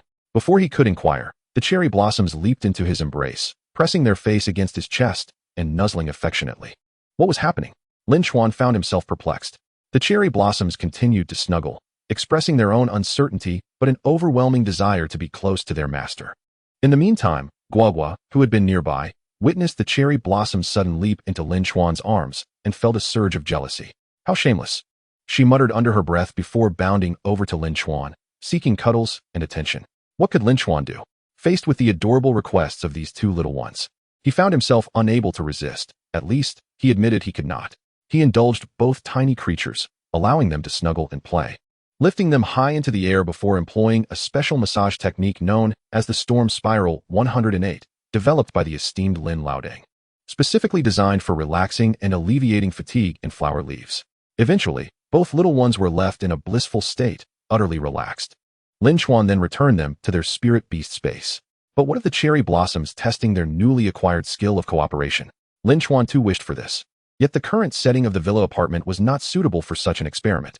The next step would involve having Guogui utilize a skill to assess the results of Xiong Xiaowan's assistance. Undoubtedly, the most effective skill for this purpose would be the exploding fruit ability. However, using such a skill within the confines of the villa apartment was not feasible. Lin Chuan knew he could not bear the cost of damages. More critically, it would expose their activities, attracting scrutiny from the Beast Tamer Association and curious onlookers. At that time, Guogui would unleash the explosive fruit, and Yinghua would assist. Thus, his secret trump cards would no longer remain concealed. These were the strategies he had meticulously prepared for the entrance examinations and the admission letters from the esteemed 8 universities. While the Beastmaster Association might maintain discretion, the curious onlookers, particularly certain informants, would not exercise the same restraint. Especially the professional Beastmasters, whose perspective and knowledge far surpassed those of novice Beastmasters. A mere glance at the traces left behind at the scene could enable a seasoned Beastmaster to deduce the truth with remarkable accuracy. They could then sell the information for a tidy profit, making Lin Chuan's situation rather uncomfortable. The dual strategies of the milk shield poison system, or even the double skin milk, which primarily focus on attrition tactics, would evoke feelings of nausea and headaches, even if someone could potentially counter them. The cost-effectiveness would likely deter any attempts. Conversely, the explosive fruit and the assistance provided by the 2 flower leaves would raise the alarm for everyone involved. To return to the matter at hand, Lin Chuan placed the 2 small creatures into the Beastmaster space and utilized the surveillance system to ensure they rested adequately. Meanwhile, he began to devise a subsequent nurturing plan. Although it was a holiday, the high-intensity training and cultivation sessions would only be paused for one day, serving the purpose of balancing work and rest. Nevertheless, the planning and formulation of nurturing strategies must continue. After 2 weeks of rigorous seclusion, during which he inundated them with various motivational teachings, the 2 advanced nurturing nutrients, intermediate flower wood resilience ointment and intermediate flower wood meridian enhancer, had been absorbed by Guogui and Yinghua to a degree where they exhibited slight drug resistance. Their basic defensive capabilities had improved by a factor of 5, and their energy adaptability had nearly quadrupled, reaching a minor peak. In terms of skills, the milk shield poison system had taken initial shape.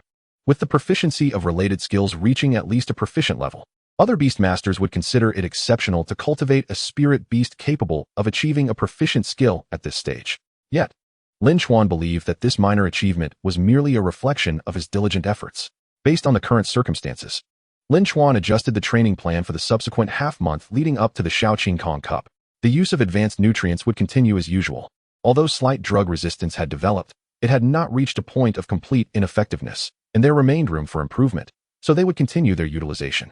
The key focus would be on the subsequent training content, especially the skills of the Thorn Armor Shield, Explosive Fruit, Healing Aroma, and Assistance, which all needed to be incorporated. Skill proficiency could be augmented through enhancements, yet practical application heavily relied on experience. For instance, the Thorn Armor Shield required discernment regarding when to deploy the shield, in which direction to direct it to absorb maximum damage. Whether to use a small shield to block a fraction of damage or a massive shield to protect the entire body, or even to establish a shield wall. Different scenarios demanded varying energy expenditures, all of which necessitated judgment from the Beastmaster and Spirit Beast, and were not merely the result of skill proficiency. As for Yinghua, given her innate talent for illusions, she ought to be nurtured in that direction. The Healing Aroma skill must be developed in tandem. The reason being that the wood fiber skin serves as the output port for the Thorn Armor Shield, while the floral fragrance is indeed the output port for Yinghua's illusions. Furthermore, daily mental training must be arranged for Yinghua, as mental acuity is the determinant of spiritual strength, which forms the foundation for illusions. Lacking any relevant meditation methods, Lin Chuan resorted to a rudimentary approach, ordering a total of 10 sets of mathematics papers online. Yinghua, come forth and experience the world's tribulations. Within the confines of the Beastmaster space, Yinghua, enveloped in 2 enormous leaf-like appendages resembling hair and nestled within a flower pot, suddenly shivered, sensing a surge of malevolence approaching. Who dares to threaten Miss Yinghua? It must be you, the mischievous little Guogui. Miss Yinghua shall never yield. During this period, she had consistently suffered defeat in their daily sparring, with Guogui pinning her down countless times, and her grudge list was filled with Guogui's name. The next day, Lin Chuan arose at 7 in the morning. After completing his morning routine, he engaged the 2 small creatures in half an hour of calisthenics in the backyard.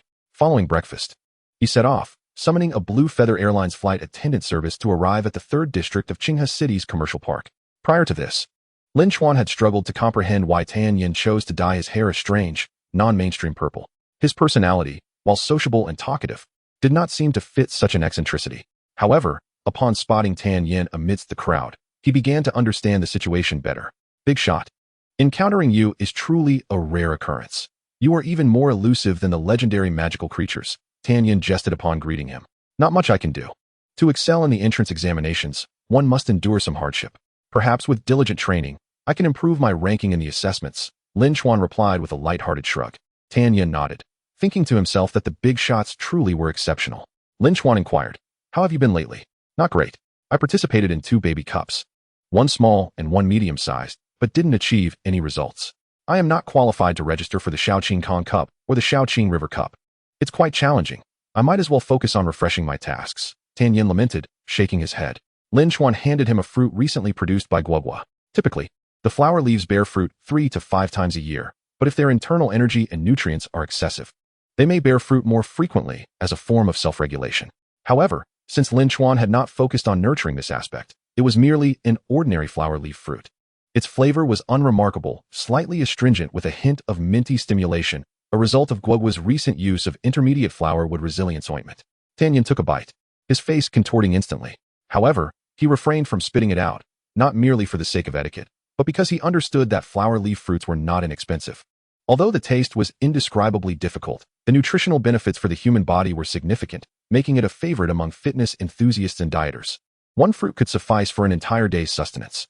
If purchased, it would cost at least 2,000 Xingyan coins. Indeed, this exemplified the benefits of having influential connections. The treasures bestowed by the big shot were of such quality. Lin Chuan, however, was not simply giving them away recklessly. During this time, he frequently conversed with Tan Yin on the Blue Penguin platform, acquiring much intelligence regarding Qinghe City and the various talented Beastmasters of this cohort. For instance, regarding the upcoming aerial performance competition, unless one were a local of Qinghe City with access to well-connected information, they would hardly know of such an event, as it had received minimal advertising, especially when compared to the Shaoqing Kong Cup and Shaoqing River Cup. Moreover, the key factor was that Li Ziyu, the young master of Blue Feather Airlines, would be participating in this performance, presenting an excellent opportunity to observe the competition. In just 2 months, the pivotal entrance examinations would commence, divided into 2 segments. The first segment would see novice Beastmasters return to their respective alma maters for participation. For Lin Chuan, this meant returning to Tianshang Town's first Beastmaster Academy. The examination would primarily assess the nurturing results from the past 3 months, including the foundational strength of their spirit beasts and the proficiency and power of their skills. The Beastmaster Association would evaluate based on the information gathered on novice Beastmasters, including their innate talents, family backgrounds, and the variety and bloodlines of their contracted spirit beasts to establish a preliminary standard. For example, an ordinary novice Beastmaster with average talent and family background might receive a standard score of 60, while one from a well-off family with exceptional talent could be estimated at 80. During the first segment of the test, if a novice Beastmaster successfully cultivates a spirit beast that meets the established standard, they are deemed qualified to participate in the second half of the examination. Conversely, failure to meet this benchmark signifies their unfitness for the extraordinary path of beast mastery, compelling them to return to an ordinary life within society. Additionally, those who do not qualify for the second half of the assessment are left with no alternative but to apply to various vocational and technical spirit beast universities, such as those specializing in spirit beast agriculture, industry, beast training, and research, ultimately becoming mere cogs in the machinery of this Beastmaster civilization. The primary challenge faced by novice Beastmasters lies in their inability to recognize their own capabilities and those of their contracted spirit beasts. They often neglect to lay a solid foundation and are prone to whimsically pursuing skills that appear powerful, attempting to cultivate defensive spirit beasts in the guise of assassins. In essence, as long as they can gain clarity about themselves, adopt a proper attitude, determine the right direction, and commit to diligent effort, they are generally capable of passing the first half of the assessment. However, in reality, only about 10% manage to accomplish this each year. Subsequently, those who pass the first half of the examination will gather for the second half, which is conducted at the municipal level within a secret realm. For instance, in Qinghe City, the evaluation will encompass the city itself along with its numerous towns and hundreds of villages, where all successful novice Beastmasters from the first half will undergo assessment in a unified secret realm. This is also the reason Lin Chuan pays attention to Li Ziyu. It is expected that they will encounter each other during the secret realm assessment of the second half of the entrance examination. Li Ziyu is unaware of Lin Chuan, while Lin Chuan has been secretly devising strategies to counter him, which provides him an advantage. At 9 o'clock in the morning, the flying performance competition officially commenced. This event, organized by Lanyu Airlines and the Lanyu Flying Club, is a commercial exhibition of aerial prowess. The competition's rules dictate that various colored balloon wreaths will randomly ascend between the high-rise buildings and rooftops within the designated area. The aerial knights, as flying enthusiasts elegantly refer to themselves, will ride their respective flying spirit beasts and navigate through these balloon wreaths within a 2-minute time limit, scoring points based on the colors of the wreaths they pass through. This tests the aerial knights' riding skills and their ability to strategize flight paths. The one who accumulates the most points within the time frame will be crowned champion, receiving a lifetime service card from Lanyu Airlines, while the unsuccessful participants will be awarded small gifts. Tan Yin escorted Lin Chuan to the backstage of the competition venue, where he conversed briefly with a staff member before returning with an uninflated golden wreath balloon. Lin Chuan expressed his confusion, and Tan Yin explained with a light laugh that most of the random balloons would be released by the staff, but a small portion would be allocated to the audience. As long as they release them within the specified time from eligible locations, such as rooftops or spacious areas between buildings, it would enhance the random effect. Lin Chuan nodded in understanding and followed Tan Yin to the rooftop of a commercial building, where the audience was relatively sparse, or rather, the spectators for the aerial performance were generally few. Lin Chuan released Guagua and Inghua to enjoy the aerial display, while Tan Yin unleashed his spirit beast, a small electric lizard. This creature, possessing a moderate bloodline quality, exhibited a yellow and black coloration, with bulbous eyes and a tail resembling an antenna, measuring 30 centimeters in length. Admittedly, its appearance was somewhat unappealing, yet Tan Yin found it charming, referring to it as ugly cute. Everyone has different tastes, and Lin Chuan respected that. The small electric lizard perched comfortably on Tan Yan's shoulder. The competition soon commenced.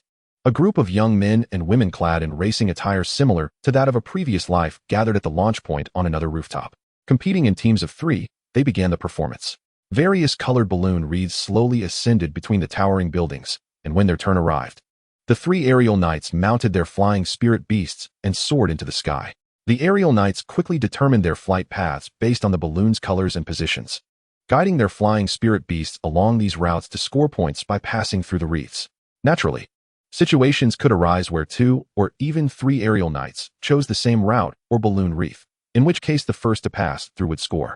During this period, they could employ minor skills and techniques to disrupt their opponents, but direct attacks were prohibited due to the inherent dangers. Lin Chuan and Tan Yin refrained from releasing the golden wreath balloon at that moment, as they shared a common purpose, to observe Li Ziyu. However, while Lin Chuan sought to assess the competitor, Tan Yin aimed to gather intelligence, hoping to uncover information that others might overlook, with the intention of profiting from it. After all, he could not aspire to rely on Li Ziyu for support, so he intended to capitalize on this opportunity for resources. 20 minutes later, a mutated blue-feathered eagle, resplendent in shades of purple and blue, launched into the sky from the starting point. Lin Chuan and Tan Yin exchanged glances, swiftly using the inflation device provided by the event staff to fill the golden wreath balloon. This particular balloon was the highest scoring among all, undoubtedly drawing the attention of the 3 aerial knights in this round. The 3 knights immediately rushed toward it. The mutated blue-feathered eagle possessed remarkable speed. Its wings enveloped in a mist that obscured the vision of the other 2 aerial knights, causing them to slow their ascent. In contrast, the mutated blue-feathered eagle surged forward like an arrow, piercing through the golden wreath balloon released just above Lin Chuan and Tan Yin. In that fleeting moment, Lin Chuan caught sight of the aerial knight riding the mutated blue-feathered eagle, clad in a form-fitting flight suit akin to the other knights and wearing goggles. The youthful figure exuded a rebellious charm with a ponytail. Seemingly aware of Lin Chuan's gaze, the young man briefly glanced in his direction. Their eyes met before quickly parting, as Li Ziyu dismissed Lin Chuan, merely perceiving him as an ordinary passerby. Meanwhile, Lin Chuan pondered, stroking his chin. "What are your thoughts, esteemed one?" Tan Yin nudged Lin Chuan with his elbow. Lin Chuan continued to stroke his chin and replied, "Impressive." The mutated blue-feathered eagle's physical attributes and skill proficiency are undoubtedly the result of meticulous cultivation. The key lies in his flying prowess. With such skills during the entrance examination's secret realm trials, he will emerge as a formidable hunter. At this juncture, Lin Chuan chuckled softly. However, even the most skilled hunters have prey they cannot conquer. Hearing this, Tan Yan's eyes gleamed with excitement. Do you possess the confidence to compete? Can you win? If Lin Chuan could triumph over Li Ziyu, it would signify an extraordinary stroke of luck for him. Lin Chuan pressed his lips together, a subtle smile gracing his face as he replied, I cannot win. Tan Yen, bewildered, exclaimed. Chapter 42, The Showdown Cup competition begins. I cannot win, Lin Chuan reiterated, for he had no intention of prevailing at this moment. There is a saying, only those who laugh last are the true victors. 2 months hence, in the second half of the entrance examination, the Secret Realm trials will represent the culminating challenge. True victory lies in succeeding within the entrance examination and receiving an acceptance letter from one of the 8 prestigious academies. Everything before that is but an illusion of success. Even if one were to secure championships in the Baby Cup or the Showdown Cup, what significance would it hold? If subjected to scrutiny by all and specifically targeted during the entrance examination, one might find themselves eliminated from the onset. In such a scenario, the victory, the championship, would merely become a subject of ridicule, a phenomenon witnessed countless times in previous years. Indeed, Lin Chuan will strive to win. However, when faced with an opponent as formidable as Li Ziyu, whose prowess is glaringly evident, unless he opts to reveal his trump cards, the chances of overcoming such a rival are virtually non-existent. Consequently, he would choose to concede defeat. Lin Chuan intends to reserve Guoguo's explosive fruit and Yinghua's assistance for the entrance examination, unveiling these 2 hidden advantages at the opportune moment. Naturally, even in the event of a deliberate loss, he must avoid overtly conceding, as such behavior would betray his intentions. Instead, Lin Chuan plans to employ a strategy that involves a milk shield and poison system to thoroughly vex his adversaries. A match could last several hours, extending from daylight until sunset, culminating in a surrender when photosynthesis is nearly ineffective. This rather irksome combat style aims to reinforce the impression among opponents and onlookers that he is solely adept in the milk shield and poison techniques, devoid of any other formidable offensive capabilities. The objective is to instill a sense of nausea in his opponents, rendering them disinterested in combat at the mere sight of him, prompting them to turn away.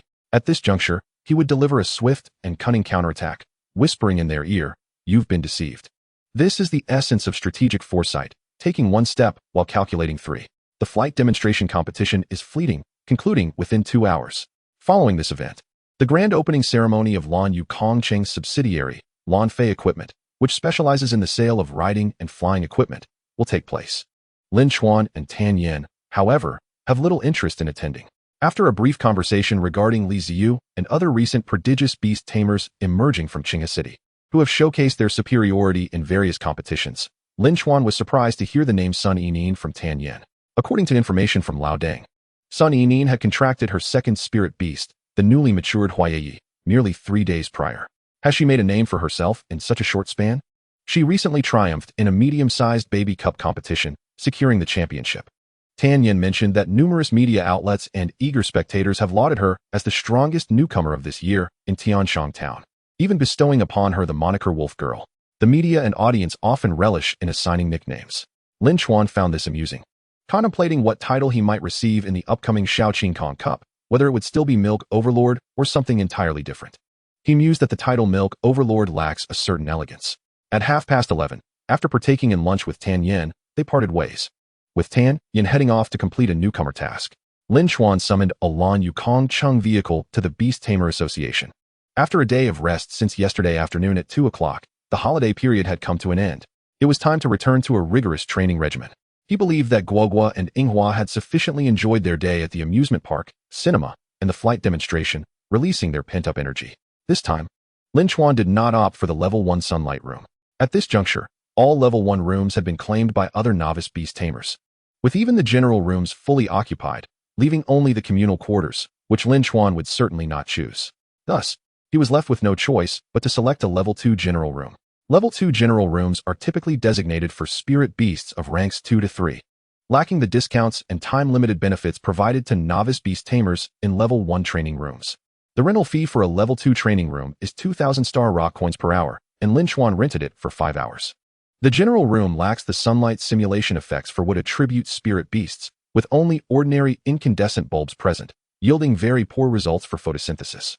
The effects are akin to those of a standard level.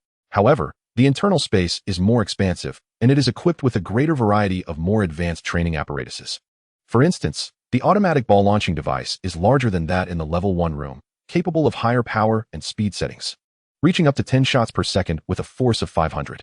After surveying the room, Lin Chuan released his two little companions from their spirit beast space, preparing to warm up and commence training. The first task, of course, was to test the skill assistance. After 2 minutes, upon observing the power test instrument display a figure of 2138, Lin Chuan nodded in satisfaction, his face illuminated with joy. The skill power testing apparatus consists of a row of puppets made from unknown alloy materials, into which damage skills can be directly channeled to assess their power range. A skill power below 100 typically corresponds to the damage output of spirit beasts below level 9 that have yet to solidify their spirit cores. A range of 100 to 1500 represents the normal damage output of first-tier spirit beasts. Damage exceeding 1500 to 2000 indicates a first-tier spirit beast specializing in high burst damage, necessitating that the attack skill itself be sufficiently potent and proficient, at least at the mastery level, to achieve such damage. Damage exceeding 2000 signifies the normal damage range for second-tier spirit beasts. Guoguo and Yinghua are both currently at level 17. Yinghua employs the assistant skill to channel her energy to Guoguo, who then compresses and outputs all the energy through her mastery-level explosive fruit, resulting in a staggering total damage of 2,138. This indicates that their combined strike is equivalent to a typical blow from a second-tier spirit beast, a truly formidable force. After testing assistance, Lin Chuan proceeded with standard training, starting with the production of primary floral wood resilience paste, which he then tossed into the automatic ball launching device to practice receiving the balls. He also prepared primary floral wood meridian enhancers to begin training various energy skills. Concurrently, Lin Chuan engaged in a variety of fitness exercises. Thus, he returned to a state of intense solitary training. Time slipped by unnoticed, and before long, half a month had passed. Only a month and a half remained until the entrance examination, and merely 2 hours remained until the opening ceremony of the Shaoqing Kong Cup. During this half-month, Guoguo reached level 18, while Yinghua was just shy of the same milestone. With the aid of enhancements and the relentless training of both little companions, their skill status is as follows: Guoguo, Root, Expert; Photosynthesis, Expert; Growth, Expert; Grass Flute, Mastery; Vine Shield, Mastery; Wood Spirit Shield, Proficient; Healing Aroma, Ordinary; Explosive Fruit, Proficient; Sleep, Proficient. Yinghua, Root, Expert; Photosynthesis, Expert; Growth, Expert; Grass Flute, Mastery; Vine Shield, Expert; Healing Aroma, Mastery; Poison Powder, Mastery; Bewitching Whispers, Ordinary; Sleep, Proficient; Assistance, Ordinary. Notably, Lin Chuan was thrilled to discover that after smelling Yinghua's healing aroma for a period, Guoguo had independently comprehended the healing aroma skill. Truly, Guoguo possesses the demeanor of an emperor. Her innate energy talent is remarkable. Lin Chuan generously rewarded Guoguo with a hefty sum of 500 star rock coins, a small blue flower, and the coveted belly rub reward that Guoguo had eagerly requested, leaving Lin Chuan somewhat perplexed, but ultimately complying with her wishes. Furthermore, regarding the universal skill sleep, Lin Chuan had an extraordinary stroke of luck a week ago when he stumbled upon a substantial collection of 30 yarn balls, all materials possessing the sleep inheritance skill. It appeared to be a batch of materials sold by a breeding base for sloth cats. SHL-NMO. A spirit beast of moderate bloodline, is an intriguing fusion reminiscent of the sloth and ragdoll cat from a previous life. This creature possesses notable defensive capabilities, while its other attributes remain relatively inferior. Its inherent laziness makes it exceedingly challenging to motivate them for vigorous training. Persuading them to rise early for rigorous practice is more torturous than outright eliminating them. Even if one seeks a defensive spirit beast, there are far superior alternatives available. Consequently, few beast tamers choose to contract a SHL-NMO unless they have abandoned the path of beast taming altogether, opting instead to keep it as a domestic pet. The SHL-NMO spends its days in a cycle of eating and sleeping. Its sole redeeming quality lies in its abundant, plush fur, which is exquisitely soft and serves as one of the finest materials for crafting various plush toys. Additionally, its fur plays a crucial role in the creation of specialized advanced nurturing items, which can be utilized to enhance the defensive attributes of spirit beasts like BRNRN, formed from the essence of toys. Lin Chuan, having seized an opportunity, acquired the least desirable SHL-NMO yarn balls. Such low-quality yarn is typically suitable only for crafting toys for children and juvenile spirit beasts. For a mere 6,000 Xingyan coins, he procured a bag containing 30 balls, a transaction that both the shopkeeper and Lin Chuan considered remarkably profitable. Had it not been for Lin Chuan's insufficient mental fortitude, he would have eagerly allocated points to elevate Guoguo and Yinghua's sleeping skills directly to mastery level. This skill is unbound by the bloodline tier of spirit beasts, allowing them to recuperate swiftly effectively neutralizing the nighttime restrictions imposed by their inability to utilize photosynthesis. Reflecting on these events, Lin Chuan donned a relatively formal outfit before departing. The ensemble consisted of a casual shirt paired with jeans, embodying the essence of a sunny young man. The upcoming Rebirth Cup and its subsequent event, the Rebirth Cup, are to be held at the largest combat arena in Qinghe City, the esteemed Blue Sky and Clear Water Pavilion, home to the city's premier dojo, Tianshui Lu. The competition grounds are divided into 4 sections, arranged in a grid, each spanning the size of a football field. During the initial rounds with numerous competitors, up to 4 matches can occur simultaneously. However, as the competition progresses and the number of participants dwindles, these areas can be merged to provide a larger stage for the more formidable contestants. The arena structure is not composed of steel, but is instead suspended over a vast artificial lake, formed by numerous rocks of varying sizes, adorned with puddles, moss, and low shrubs. This expansive and intricate battleground necessitates that beast tamers wear specialized headsets and microphones to relay commands to their spirit beasts. Unless they possess a telepathic affinity or have reached a level of mental synchronization with their beasts, in which case, the use of such devices is optional. Ultimately, the choice to wear them remains voluntary, as long as the beast tamer can effectively direct their spirit beast. The Rebirth Cup boasts 232 participants, a testament to the abundance of talent in this realm. The registration criteria are quite stringent, yet the number of attendees is remarkable. It is noteworthy that not all qualified individuals have registered for the Rebirth Cup. Many are instead eyeing the subsequent Rebirth Cup. These contestants include champions of the Small Baby Cup, runners-up and third-place winners from the Medium Baby Cup, each considerably stronger than the average novice beast tamer. In the competitors' preparation area, Lin Chuan encountered familiar faces, Sun Yining and Ping Kai. To his surprise, Li Ziyu was also present. What brings him here? Does he truly need the modest prize from the Rebirth Cup, or is he merely seeking to showcase his prowess? Even if he wins, does he not fear being thoroughly analyzed, leading to potential repercussions in future evaluations? The Rebirth Cup commenced, living up to its reputation as one of the premier newcomer events in Qinghe City. The audience was a sea of faces, with scarcely any empty seats. Journalists, media representatives, and streamers were poised, their cameras arranged to capture every angle. However, the perspective from below was notably absent, leaving certain enthusiasts disappointed. Lin Chuan drew contestant number 20. With 4 arenas operating concurrently, his turn would come swiftly. In the competitor's resting area, Lin Chuan engaged in light conversation with Ping Kai, Sun Yining, and 2 other participants from Tianshang Town. Most others were similarly occupied, with only a few introverted individuals isolating themselves. How have you been? I haven't seen any news about you on the forums, Ping Kai inquired, intrigued, as he expected Lin Chuan's skills would have earned him some recognition. You should have made a name for yourself by now. Lin Chuan replied honestly, explaining that he had earned enough from the Hua Ye Ye Cup to afford a month of secluded training, which had kept him from participating in any baby cups until now. This revelation elicited expressions of envy from both Ping Kai and Sun Yining. How fortunate to have a family that can host baby cups. Winning a small baby cup and the accompanying revenue is equivalent to that of a large baby cup championship, allowing for continued training in seclusion. I look forward to facing you in this competition. Maida-in has been preparing for quite some time and is determined to avenge the insult of being called a thin dog, Sun Yining declared.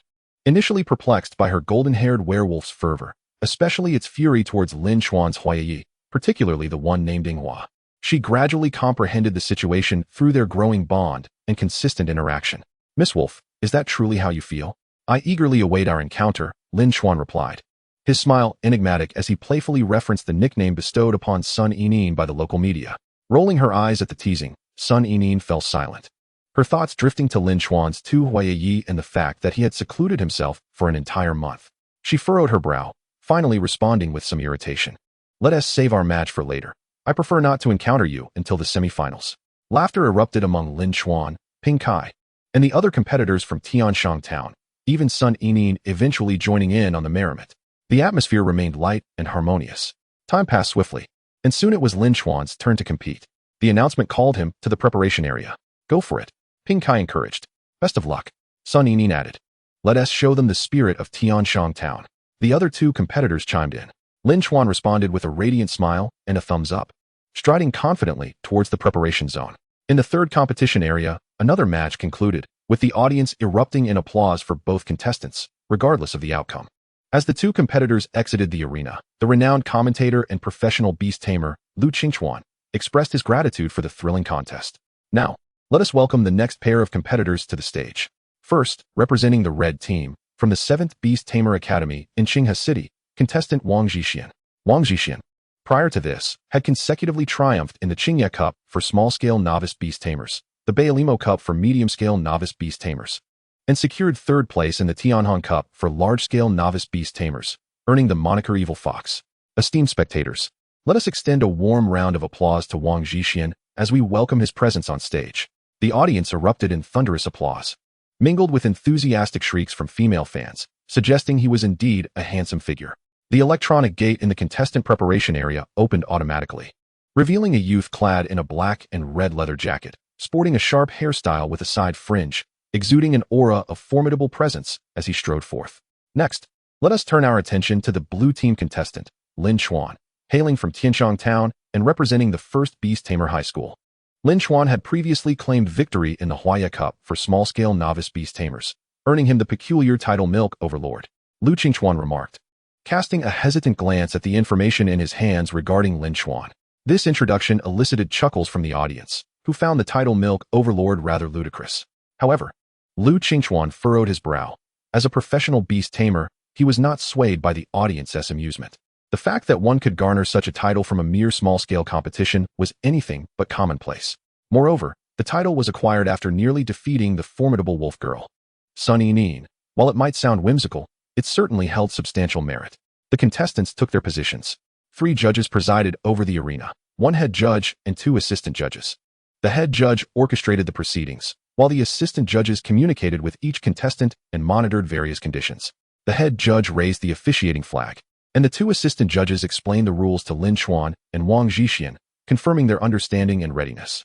Upon receiving their acknowledgement, the head judge crossed his arms, and the red and blue flags followed suit. This signaled the command for both sides to unleash their spirit beasts.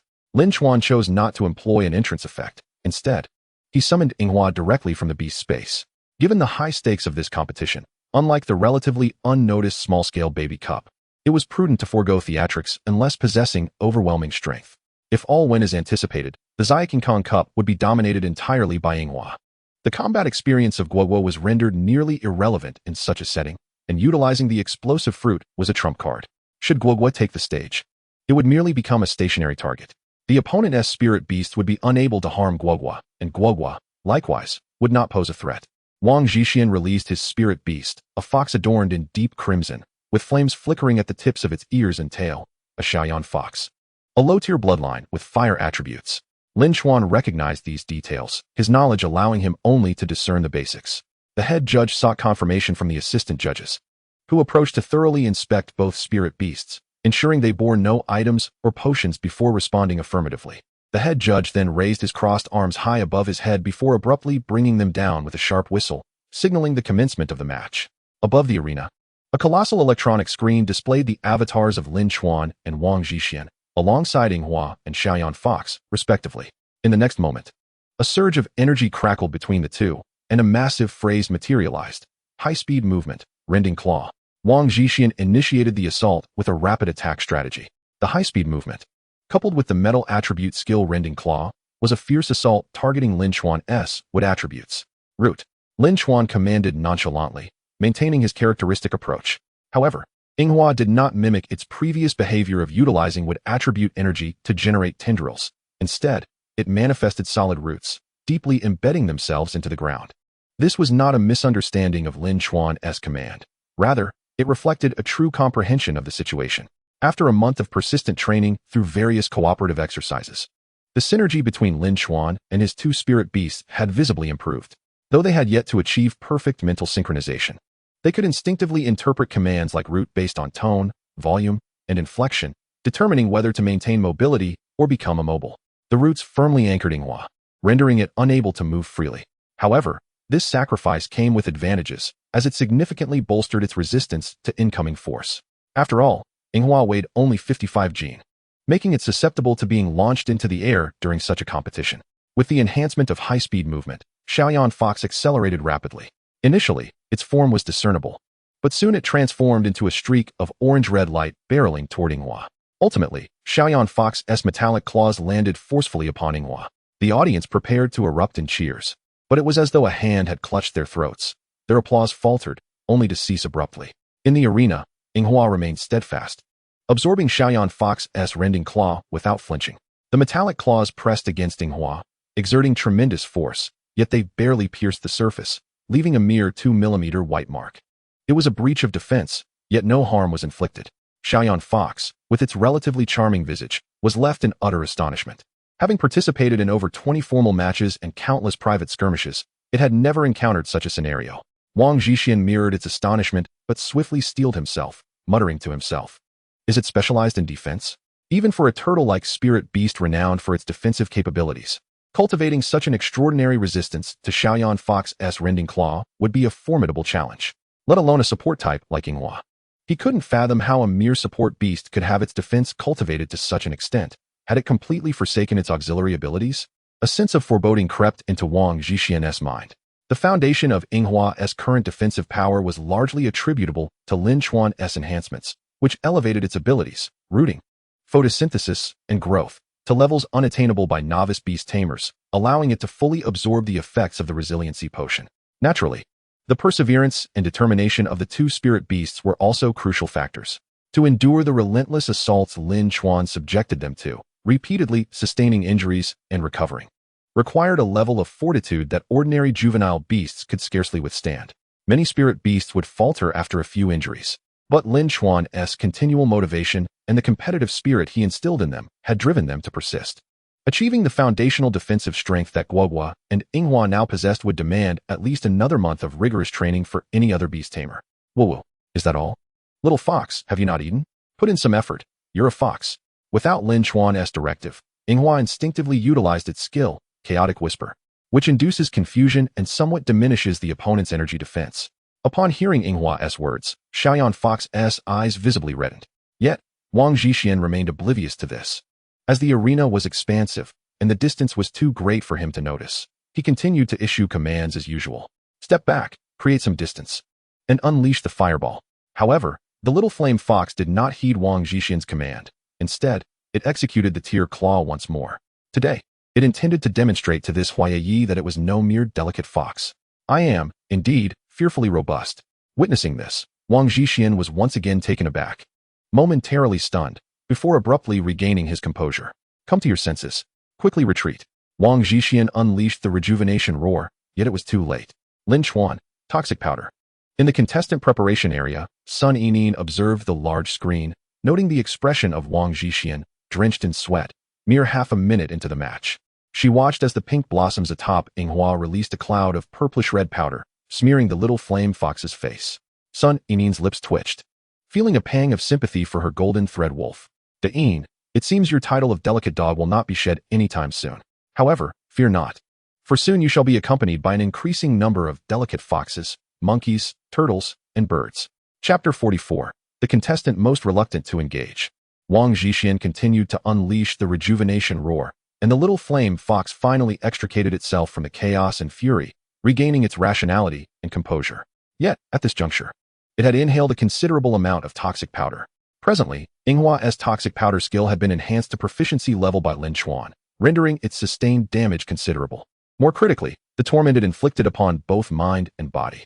With each step, excruciating pain coursed through its body. With every breath, weakness and agony surged within. Without a resolute and steadfast will, one could not hope to fight effectively in such circumstances. And willpower, often, is the most fragile aspect of a young spirit beast. At this moment, the little flame fox was indeed in such a state. Although it had regained its senses and obeyed the commands of its beast master Wang Zhixian to distance itself from Hua, each step it took, every breath it drew, especially when it attempted to channel the energy within, was accompanied by intense agony. This rendered its attacks feeble and its movements erratic, rife with openings. Lin Chuan made no move to pursue.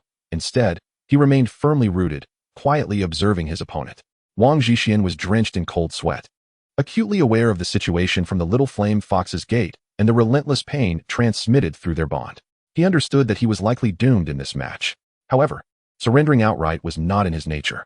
His fists instinctively clenched as he exhaled deeply. He resolved to mount one final counterattack. According to the rules of the Baby Cup, each match allowed a single use of the Beastmaster's innate ability to enhance their spirit beast.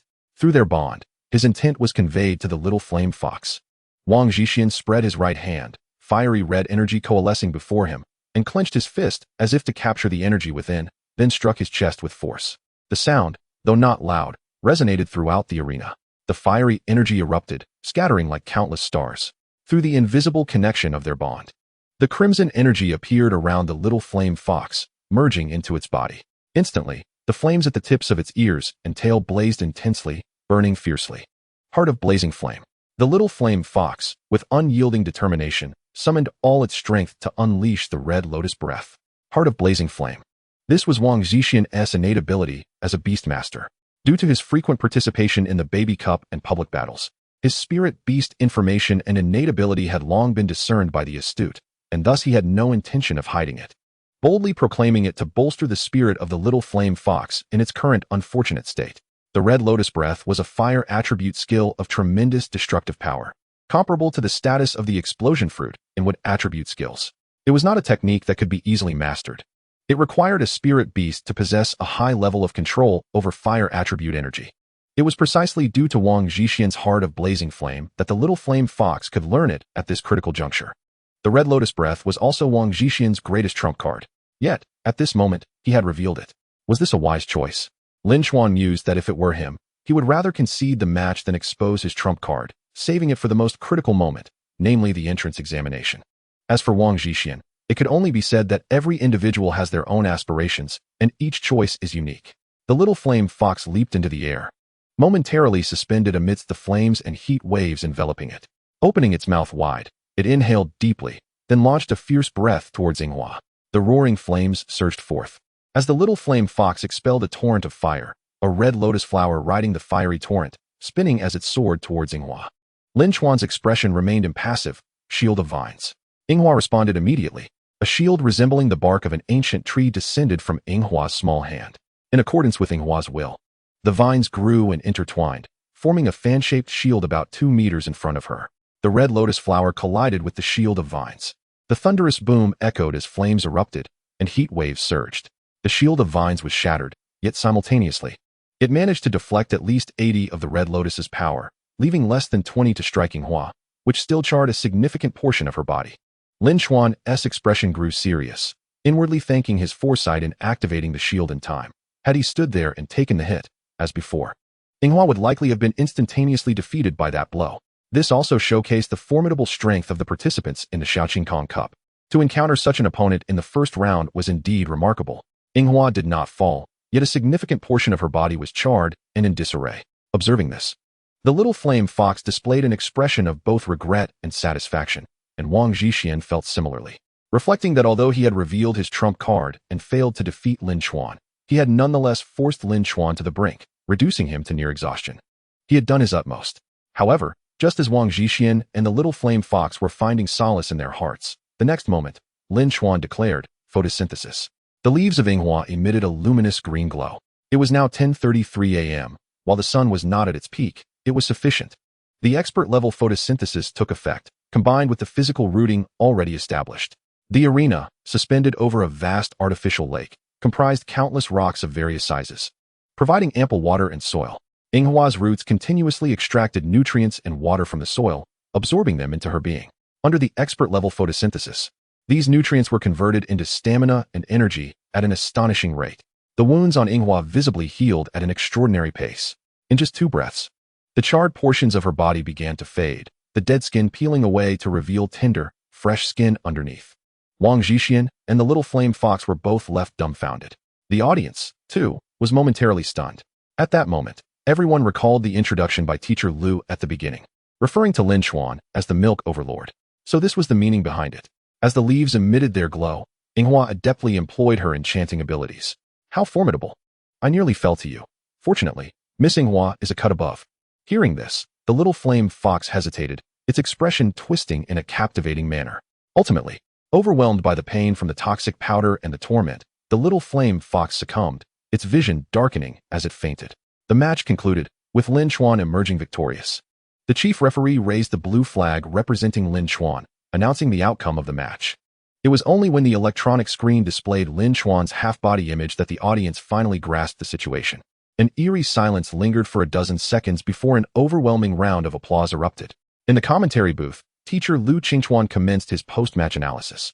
The hidden cards of player Wang Zhixian were undeniably formidable.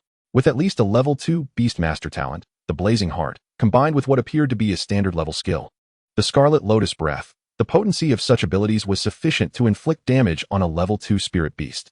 Under normal circumstances, it would be no issue for player Wang Zhixian to advance to the top 8 of the Shaoqing Kong Cup. Alas, he encountered player Lin Chuan.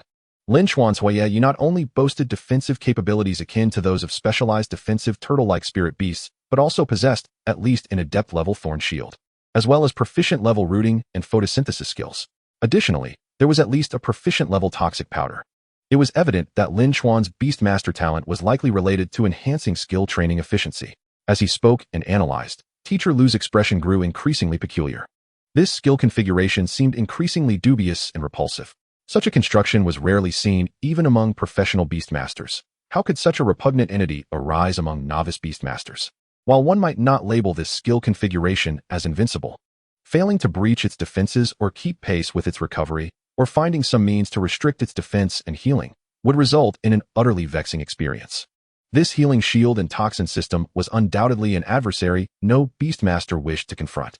It wasn't that they couldn't win, rather, it was an exhausting and nauseating endeavor. In professional Beastmaster competitions, the average duration of a match was merely half an hour, with an hour being the maximum. However, encountering such a healing shield system could extend a match to an entire day. This was not only despised by the contestants, but also by the commentators and audience alike. Such competitions were typically nightmarish bladder matches. The discourse was not limited to the live commentary and audience discussions. Even the forums for Beastmasters in Qinghe City became a frenzy in the newcomer section as soon as the match concluded. The moniker Healing Tyrant spread rapidly, only to be swiftly updated to Toxic Healing Tyrant. Some contestants of the Shaoqing Kong Cup even posted, expressing their preference to face the young Master Li Ziyu of Blue Feather Airlines rather than Lin Chuan. Competing against Li Ziyu might result in a loss, perhaps even a swift defeat, but battling Lin Chuan was assuredly a torment. As the day drew to a close at 6 in the evening, after the final group of contestants completed their matches, a media reporter interviewed one of the victors, a spirited young woman with short hair and a headband. "Congratulations, Miss Hua Ye, on winning this round of the Shaoqing Kong Cup. May I inquire about your thoughts on the upcoming matches? Is there an opponent you are particularly eager to face, or one you wish to avoid?" Hua Ye, hailing from another township under Qinghe City, Watanabe Town, expressed her hopes of advancing into the top 8, ideally reaching the top 4. When asked about her desired opponent, she mentioned Sun Yining from Tianshang Town, against whom she suffered defeat in the Full Moon Cup, stating, "This time, I seek revenge." As for the opponent she least wished to confront, she replied, "It would be player Lin Chuan from Tianshang Town. I hope he meets Li Ziyu soon. Let the monsters battle amongst themselves and spare us ordinary folks the torment." The reporter, adept at provoking further dialogue, interjected, "What if, hypothetically, you do draw player Lin Chuan in the next round?" Upon hearing this, Hua Ye tilted her head towards the sky and remarked, "Then I hope for a day of overcast skies, dark and devoid of sunlight. Or perhaps I could suggest to the organizers that my match against him be scheduled for after sunset." The reporter fell silent, mourning for Hua Ye and any contenders who might face Lin Chuan. According to the weather forecast, Qinghe City would bask in clear skies for the next fortnight, making evening matches improbable. Chapter 45, Li Ziyu Dam. Almost all participants in the Shaoqing Kong Cup were fervently praying not to encounter Lin Chuan before the top 8. It was one thing to lose, but the torment was unbearable, especially with the derisive taunts labeling them as weak. This notion of weakness stemmed from player Wang Zhixian's experience in the first round against Lin Chuan. Following the match, Wang Zhixian's little flame fox fell into a deep depression, refusing to eat for an entire day. It was only after consulting a spirit beast psychologist with telepathic abilities that he understood the situation and found healing. The root cause of his distress was Lin Chuan's Hua Ye Ye, which had mocked him with insinuations of being weak.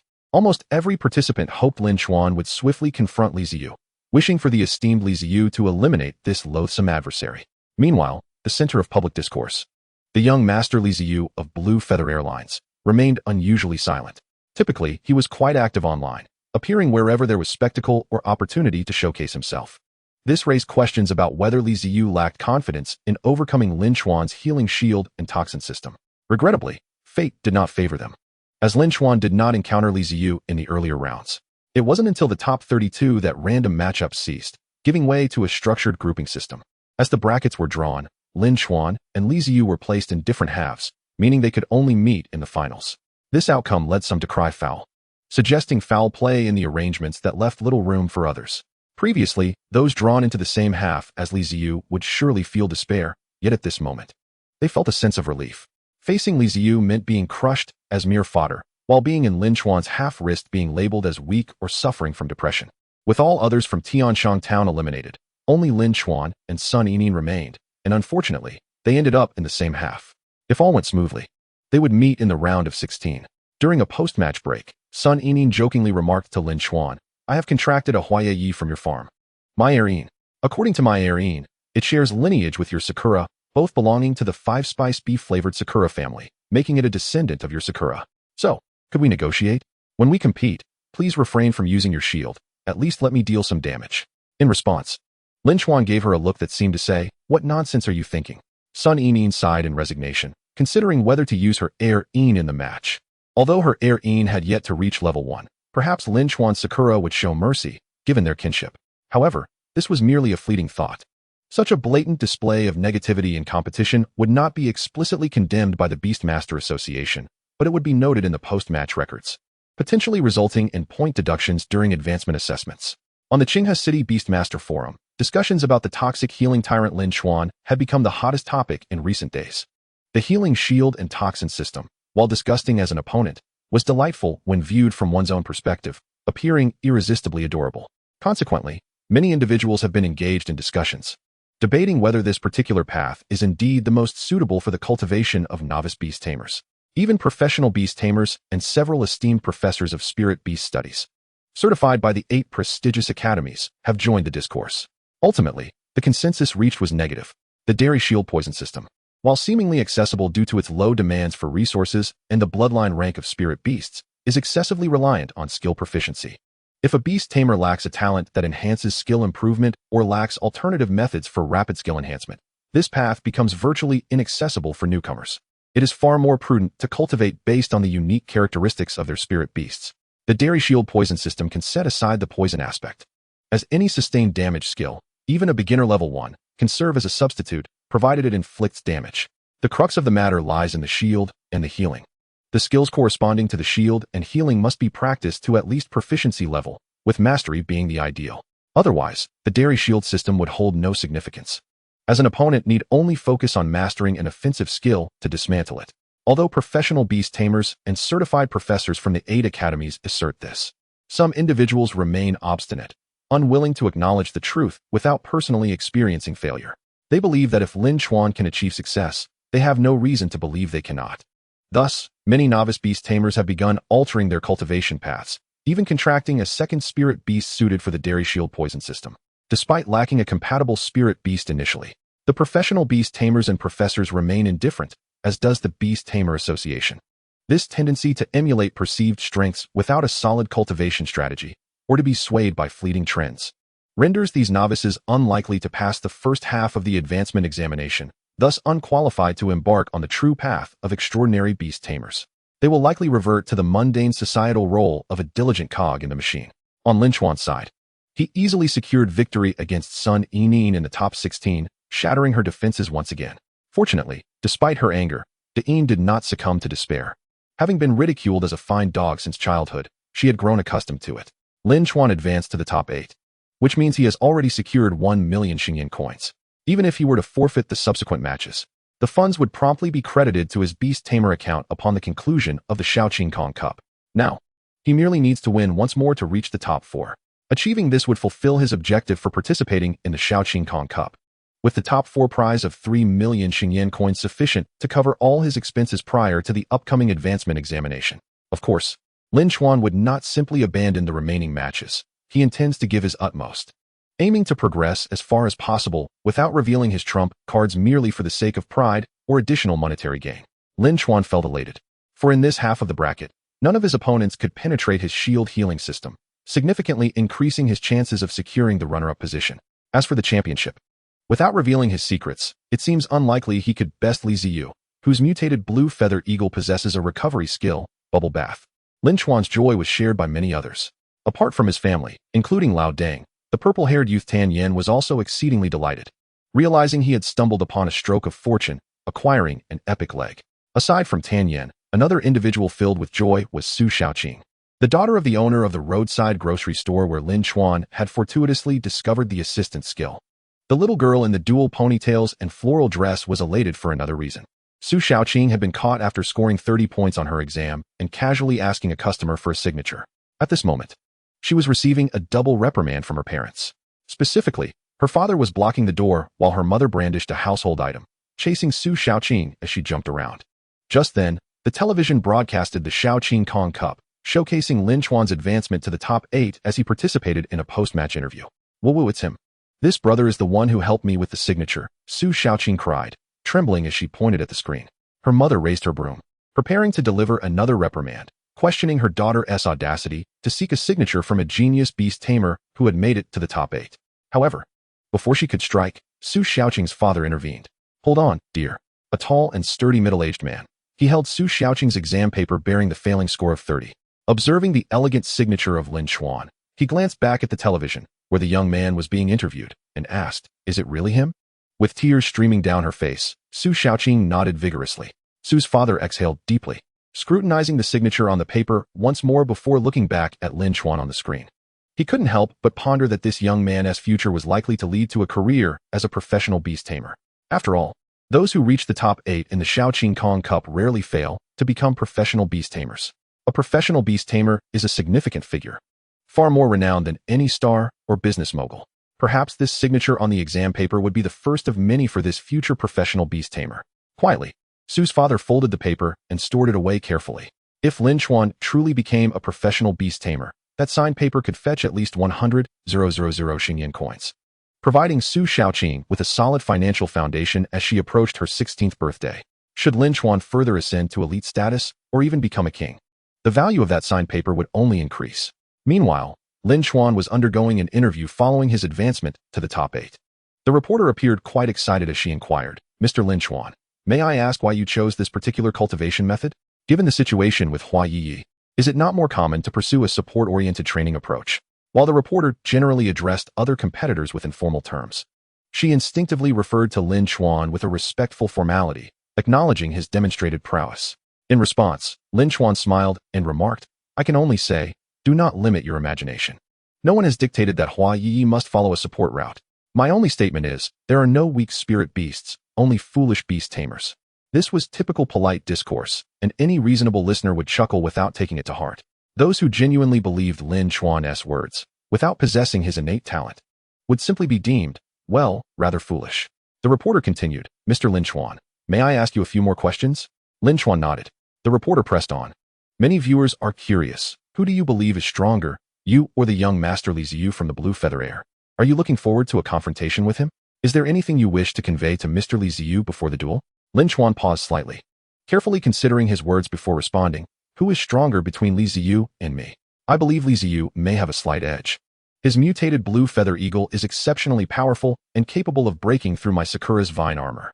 However, defeating me will not be easy. It will require considerable effort and time, and the match may extend significantly. As for anything I wish to say, let me think," he said, turning to face the camera with a broad smile. "Li Ziyu, I assume you are watching this interview? I hope you prepare well for our match. Bring plenty of food and water. It promises to be a contest unlike any you have experienced before."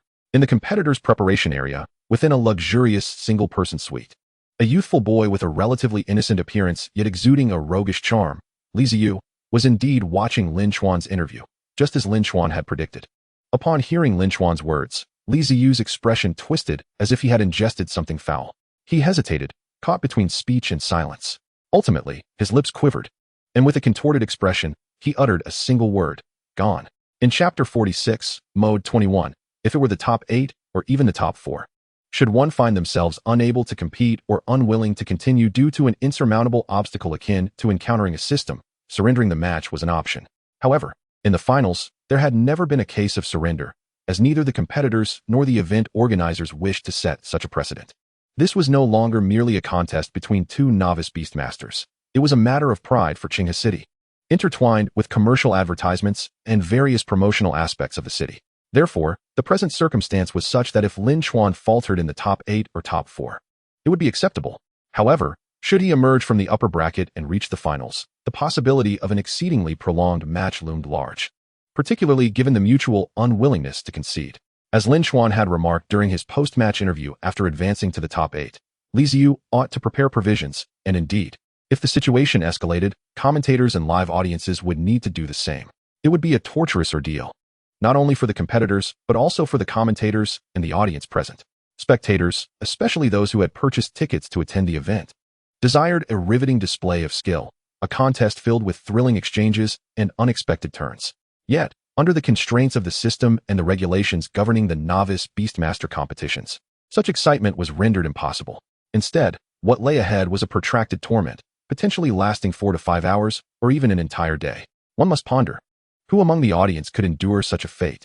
Thus, on the evening following the interview, upon returning to the small villa apartment that had been rented for 3 additional days in preparation for the competition, Lin Chuan received an official phone call from the organizing body of the Xiaoqing Cup, namely the Qinghe City Beastmaster Association. The specifics of the call were not disclosed. He was merely instructed to remain at home, as a representative would soon visit him to discuss important matters. A representative? A visit? Important matters? Just 3 minutes after hanging up, as Lin Chuan pondered these queries, the doorbell rang.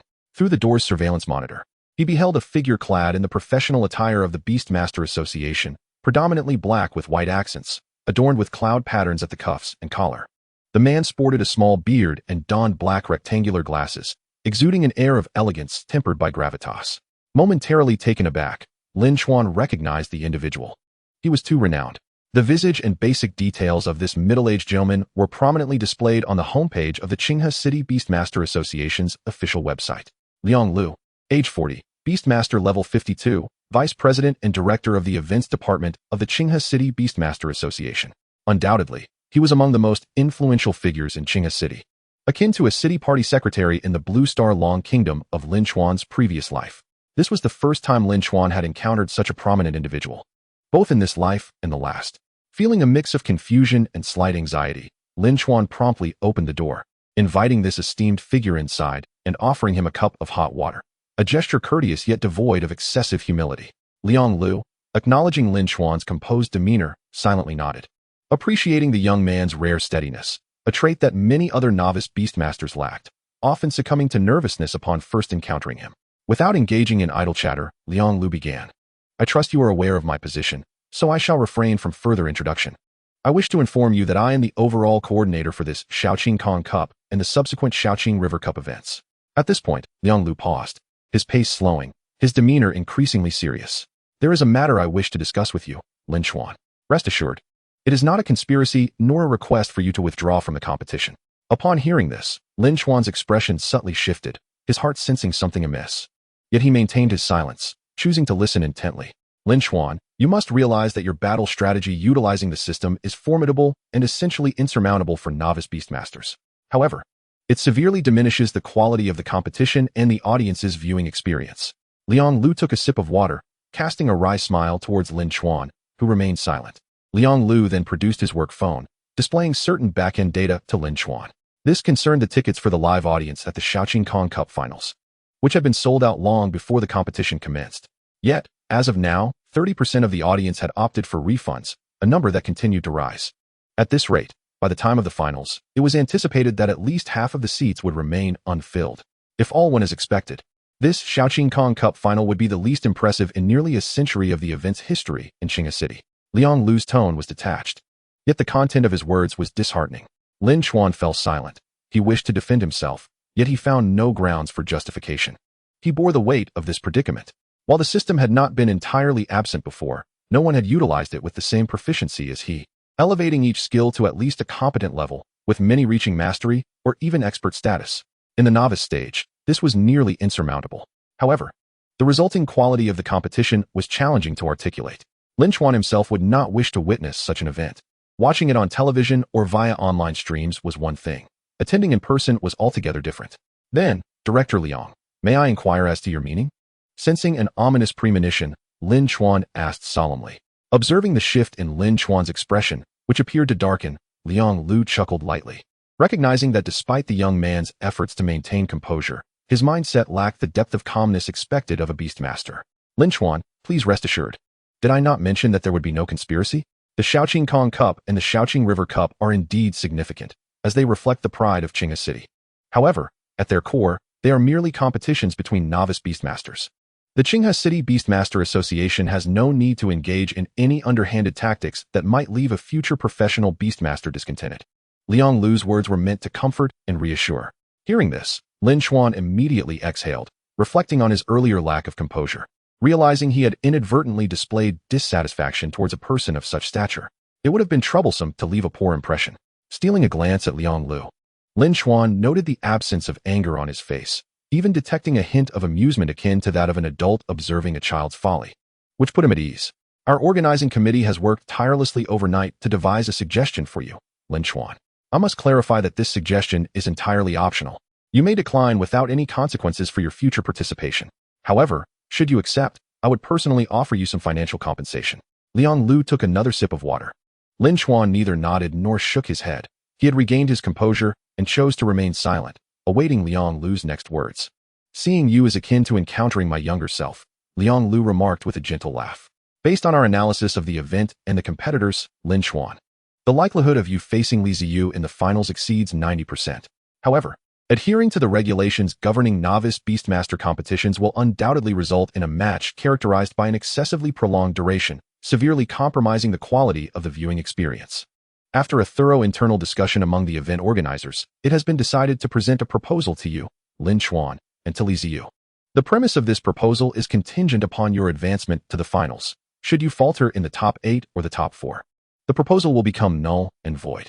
Conversely, if you successfully reach the finals, the proposal will take effect. Lin Chuan and Li Ziyu, with both your consent, the finals will transition from the newcomer Beastmaster 11 restrictions to the official Beastmaster 21 format. This alteration will ensure that even with your healing shield poison system, the lengthy match duration can still yield a spectacular and high-quality battle experience. Our analysis suggests that the 21 format may be more disadvantageous for you, Lin Chuan, while favoring Li Ziyu. Therefore, as long as you reach the finals and agree to the proposal for a 21 format match, I shall personally provide you with a compensation of 3 million Xingyan coins and 300 Beastmaster Association points. Of course, you are at liberty to decline. Should either you or Li Ziyu refuse, the finals will proceed under the original newcomer Beastmaster rules. At this point, Liang Lu concluded his remarks and leisurely sipped water, occasionally snacking on oranges and cookies from the table, quietly awaiting Lin Chuan's response.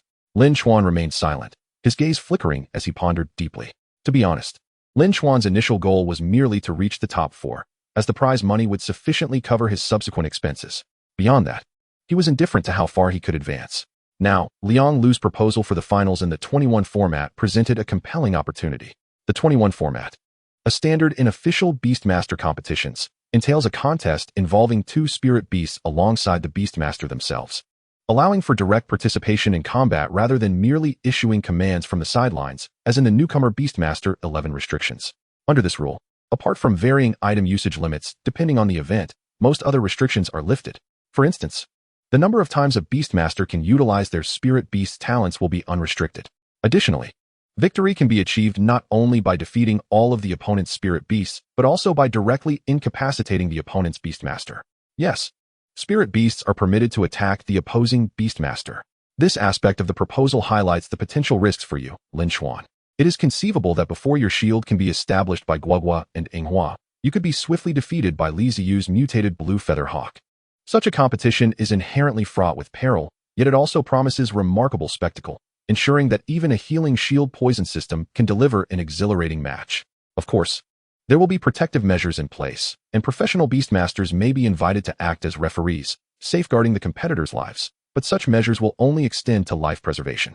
Incidents are common in these contests, with minor injuries being trivial. Fractures and similar injuries are not uncommon.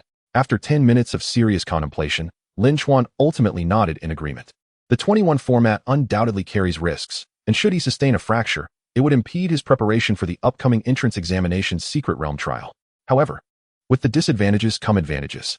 The potential drawbacks concerning the Secret Realm trial are counterbalanced by the invaluable experience he would gain. The Secret Realm trial demands survival skills in wilderness exploration, and Lin Chuan is yet to engage in any real wild battles. He desperately needs that experience. Liang Lu's proposal for the Zhaikingtong Cup finals in the 21 format represents an exceptional opportunity for practical wild combat. Other venues would not provide the same level of supervision and support from professional Beastmasters. Moreover, Another factor weighed heavily in Lin Chuan's decision-making. Liang Lu's generous compensation of 3 million Xingyan coins and 300 Beastmaster Association points. It was not a matter of stubbornness, but rather the sheer magnitude of what was being offered. Upon seeing Lin Chuan's nod of approval, Liang Lu beamed with a warm smile. Thus, the Xiaoqingkong Cup finals should proceed without issue. While it was previously mentioned that the Xiaoqingkong Cup is merely a novice competition of little significance, this statement holds some truth. Nonetheless, it will still bear some impact on Liang Lu personally, as he would prefer to avoid any embarrassment associated with hosting a competition that results in an unprecedented debacle. Having no further business, Liang Lu took his leave, and Lin Chuan politely escorted him out. It is worth noting that Liang Lu chose to personally address this matter with Lin Chuan rather than delegating it to subordinates, primarily because he had the time to do so. Additionally, Liang Lu was eager to witness the talents of Lin Chuan, a prodigy emerging from humble beginnings. Cultivating control over a healing shield poison system within such a short span since becoming a Beastmaster is no ordinary feat and warranted a modest investment on his part. News regarding Lin Chuan and Li Ziyu competing in the 21 format during the Xiaoqingkong Cup finals circulated informally on the newcomer section of the Beastmaster Association forum. It was shared as a rumor rather than an official announcement, as Lin Chuan had yet to secure a place in the finals. With the top 8 and top 4 still to be contested, it was uncertain how other competitors from Lin Chuan's half of the bracket would react to an official announcement. But the focus among them was limited. At this moment, discussions on the Beastmaster Association forum's newcomer section became lively, with the consensus being that Lin Chuan's healing shield poison system would undoubtedly lead him to the finals, barring any unforeseen circumstances. Meanwhile, in the lower bracket, it was nearly impossible for anyone to thwart Li Ziyu. Thus, the likelihood of Lin Chuan and Li Ziyu facing each other in the finals was no longer a matter of chance, but rather an almost certainty in the eyes of the spectators. The 21 format promises to be far more captivating than the newcomer Beastmaster's 11 restrictions. If the healing shield poison system proves insurmountable, one could simply devise a strategy to bypass the spirit beasts and directly assault the Beastmaster. The calculations, strategies, and confrontations involved cannot be compared to the limitations of a novice competition. In a flash, those who had previously withdrawn from purchasing tickets for the finals were filled with regret, hastily seeking to acquire tickets at exorbitant prices from others, realizing it was too late to act. As anticipated by the spectators, no unexpected events transpired. Lin Chuan smoothly advanced through the top 8 and top 4 stages, each opponent proving to be a formidable challenge. With deft maneuvers, Lin Chuan left his adversaries utterly vexed. His opponent in the top 4, known for a fiery temperament, refused to concede and fought vigorously for an hour. Exhausting every effort, he ultimately resorted to revealing his trump card intended for the entrance examination, managing to dismantle Sakura's shield and sending it soaring into the air, leaving him battered and bruised. With this trump card, even Li Ziyu's mutated blue feather hawk would likely face defeat if it were to engage recklessly. However, he ultimately made a fatal misstep and failed to eliminate Yinghua in an instant. Consequently, with her roots firmly planted and aided by photosynthesis, along with a healing fragrance, Yinghua rejuvenated in less than 10 seconds, radiating vitality. Meanwhile, his spirit beast collapsed from exhaustion, having even been tagged with a fine character label by Yinghua before fainting. Thus, Lin Chuan successfully advanced to the finals. Emerging from the lower bracket was none other than the young master of Lan Yukong Cheng, Li Ziyu, as anticipated by all. During the post-match victory interview after advancing to the finals, seemingly to respond to Lin Chuan's previous comments during the top 8 interview, Li Ziyu boldly declared that in tomorrow's finals, he would not bring any water or food, stating that he would rather perish from thirst, exhaustion, or hunger than consume even a morsel or sip of water. He proclaimed that he would defeat Lin Chuan with the utmost speed in the 21-mode finals. In response, Lin Chuan, watching the video interview in the player's rest area, clicked his tongue. Young people just do not heed advice. Do they think they can bypass spirit beasts and attack him directly in a 21-mode match? What a joke. It is not only Yinghua who can deploy shields. Guowu can as well.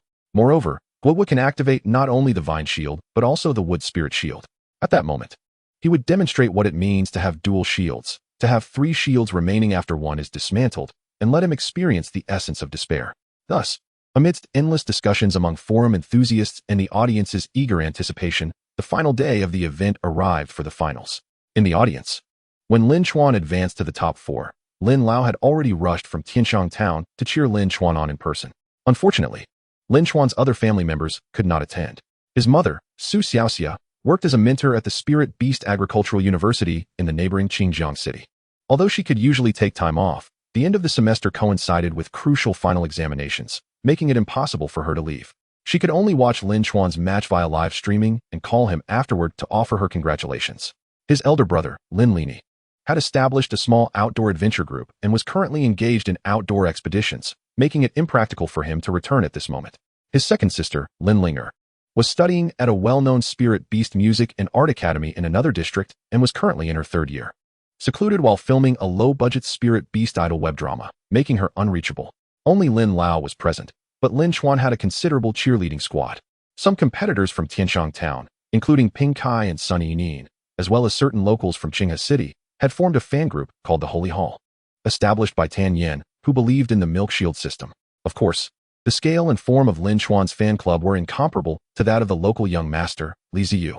Lan Yukong Chung had arranged for 100 blue feather eagles to soar over the competition venue, unfurling a massive banner declaring Ziyu's certain victory, accompanied by various colorful ribbons and fireworks cascading down. The commentary booth was equally lively. At this moment, 3 commentators were present, 2 men and 1 woman, all professional spirit beast tamers. The male commentators were teacher Lu Qingchuan and teacher Fong Yuan, while the female commentator was teacher Qian Baohua. Teacher Lu and teacher Fong delivered serious commentary, while teacher Qian, well, she could not be deemed unserious. Her commentary skills and professionalism were undoubtedly commendable, making her a qualified commentator. However, when encountering certain improbable situations, reality often unfolded contrary to teacher Qian's predictions. For instance, in a previous match, one contestant had a significant advantage, having defeated all of their opponent's spirit beasts. Yet, as soon as teacher Qian exclaimed, "It's a sure win. There's no way to lose. If it does, I will eat the table right here," the contestant with the advantage was suddenly ambushed and successfully backstabbed by the last remaining spirit beast of their opponent. The match result was thus sealed.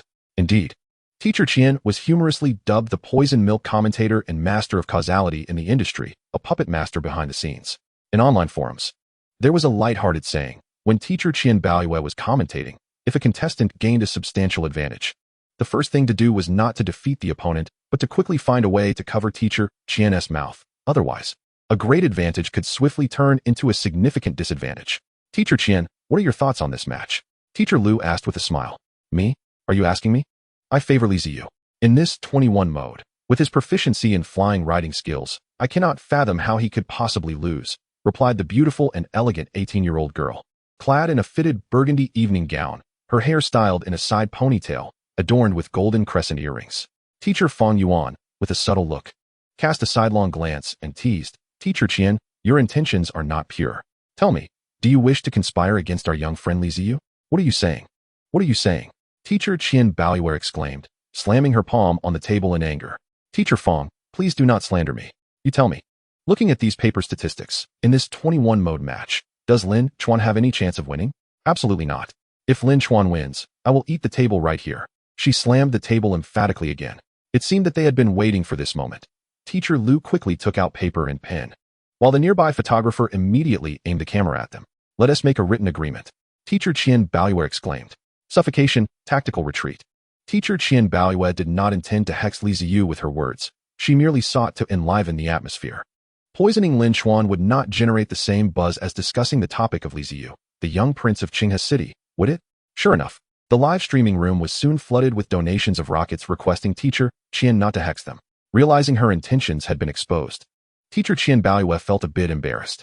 Nevertheless, she maintained her thick skin. In the next moment, her dark golden eyes sparkled, and she dramatically covered her face with her hands, wailing, "Woe is me.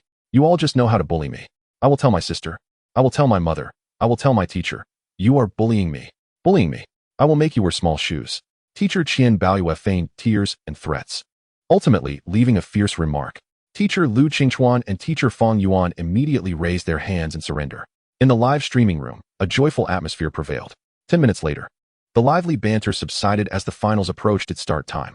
The 3 commentators tidied their attire, returning to a dignified demeanor for formal commentary. Teacher Lu Qingchuan began. First to take the stage is Lin Chuan, representing Tianshang Town and the First Spirit Beast High School. Lin Chuan and his Hua Ye Ye have surely left a profound impression on everyone. Teacher Qian Baohua continued, milk, shield, poison. To this day, no one has been able to crack it. Now, does anyone know what Lin Chuan's other spirit beast might be?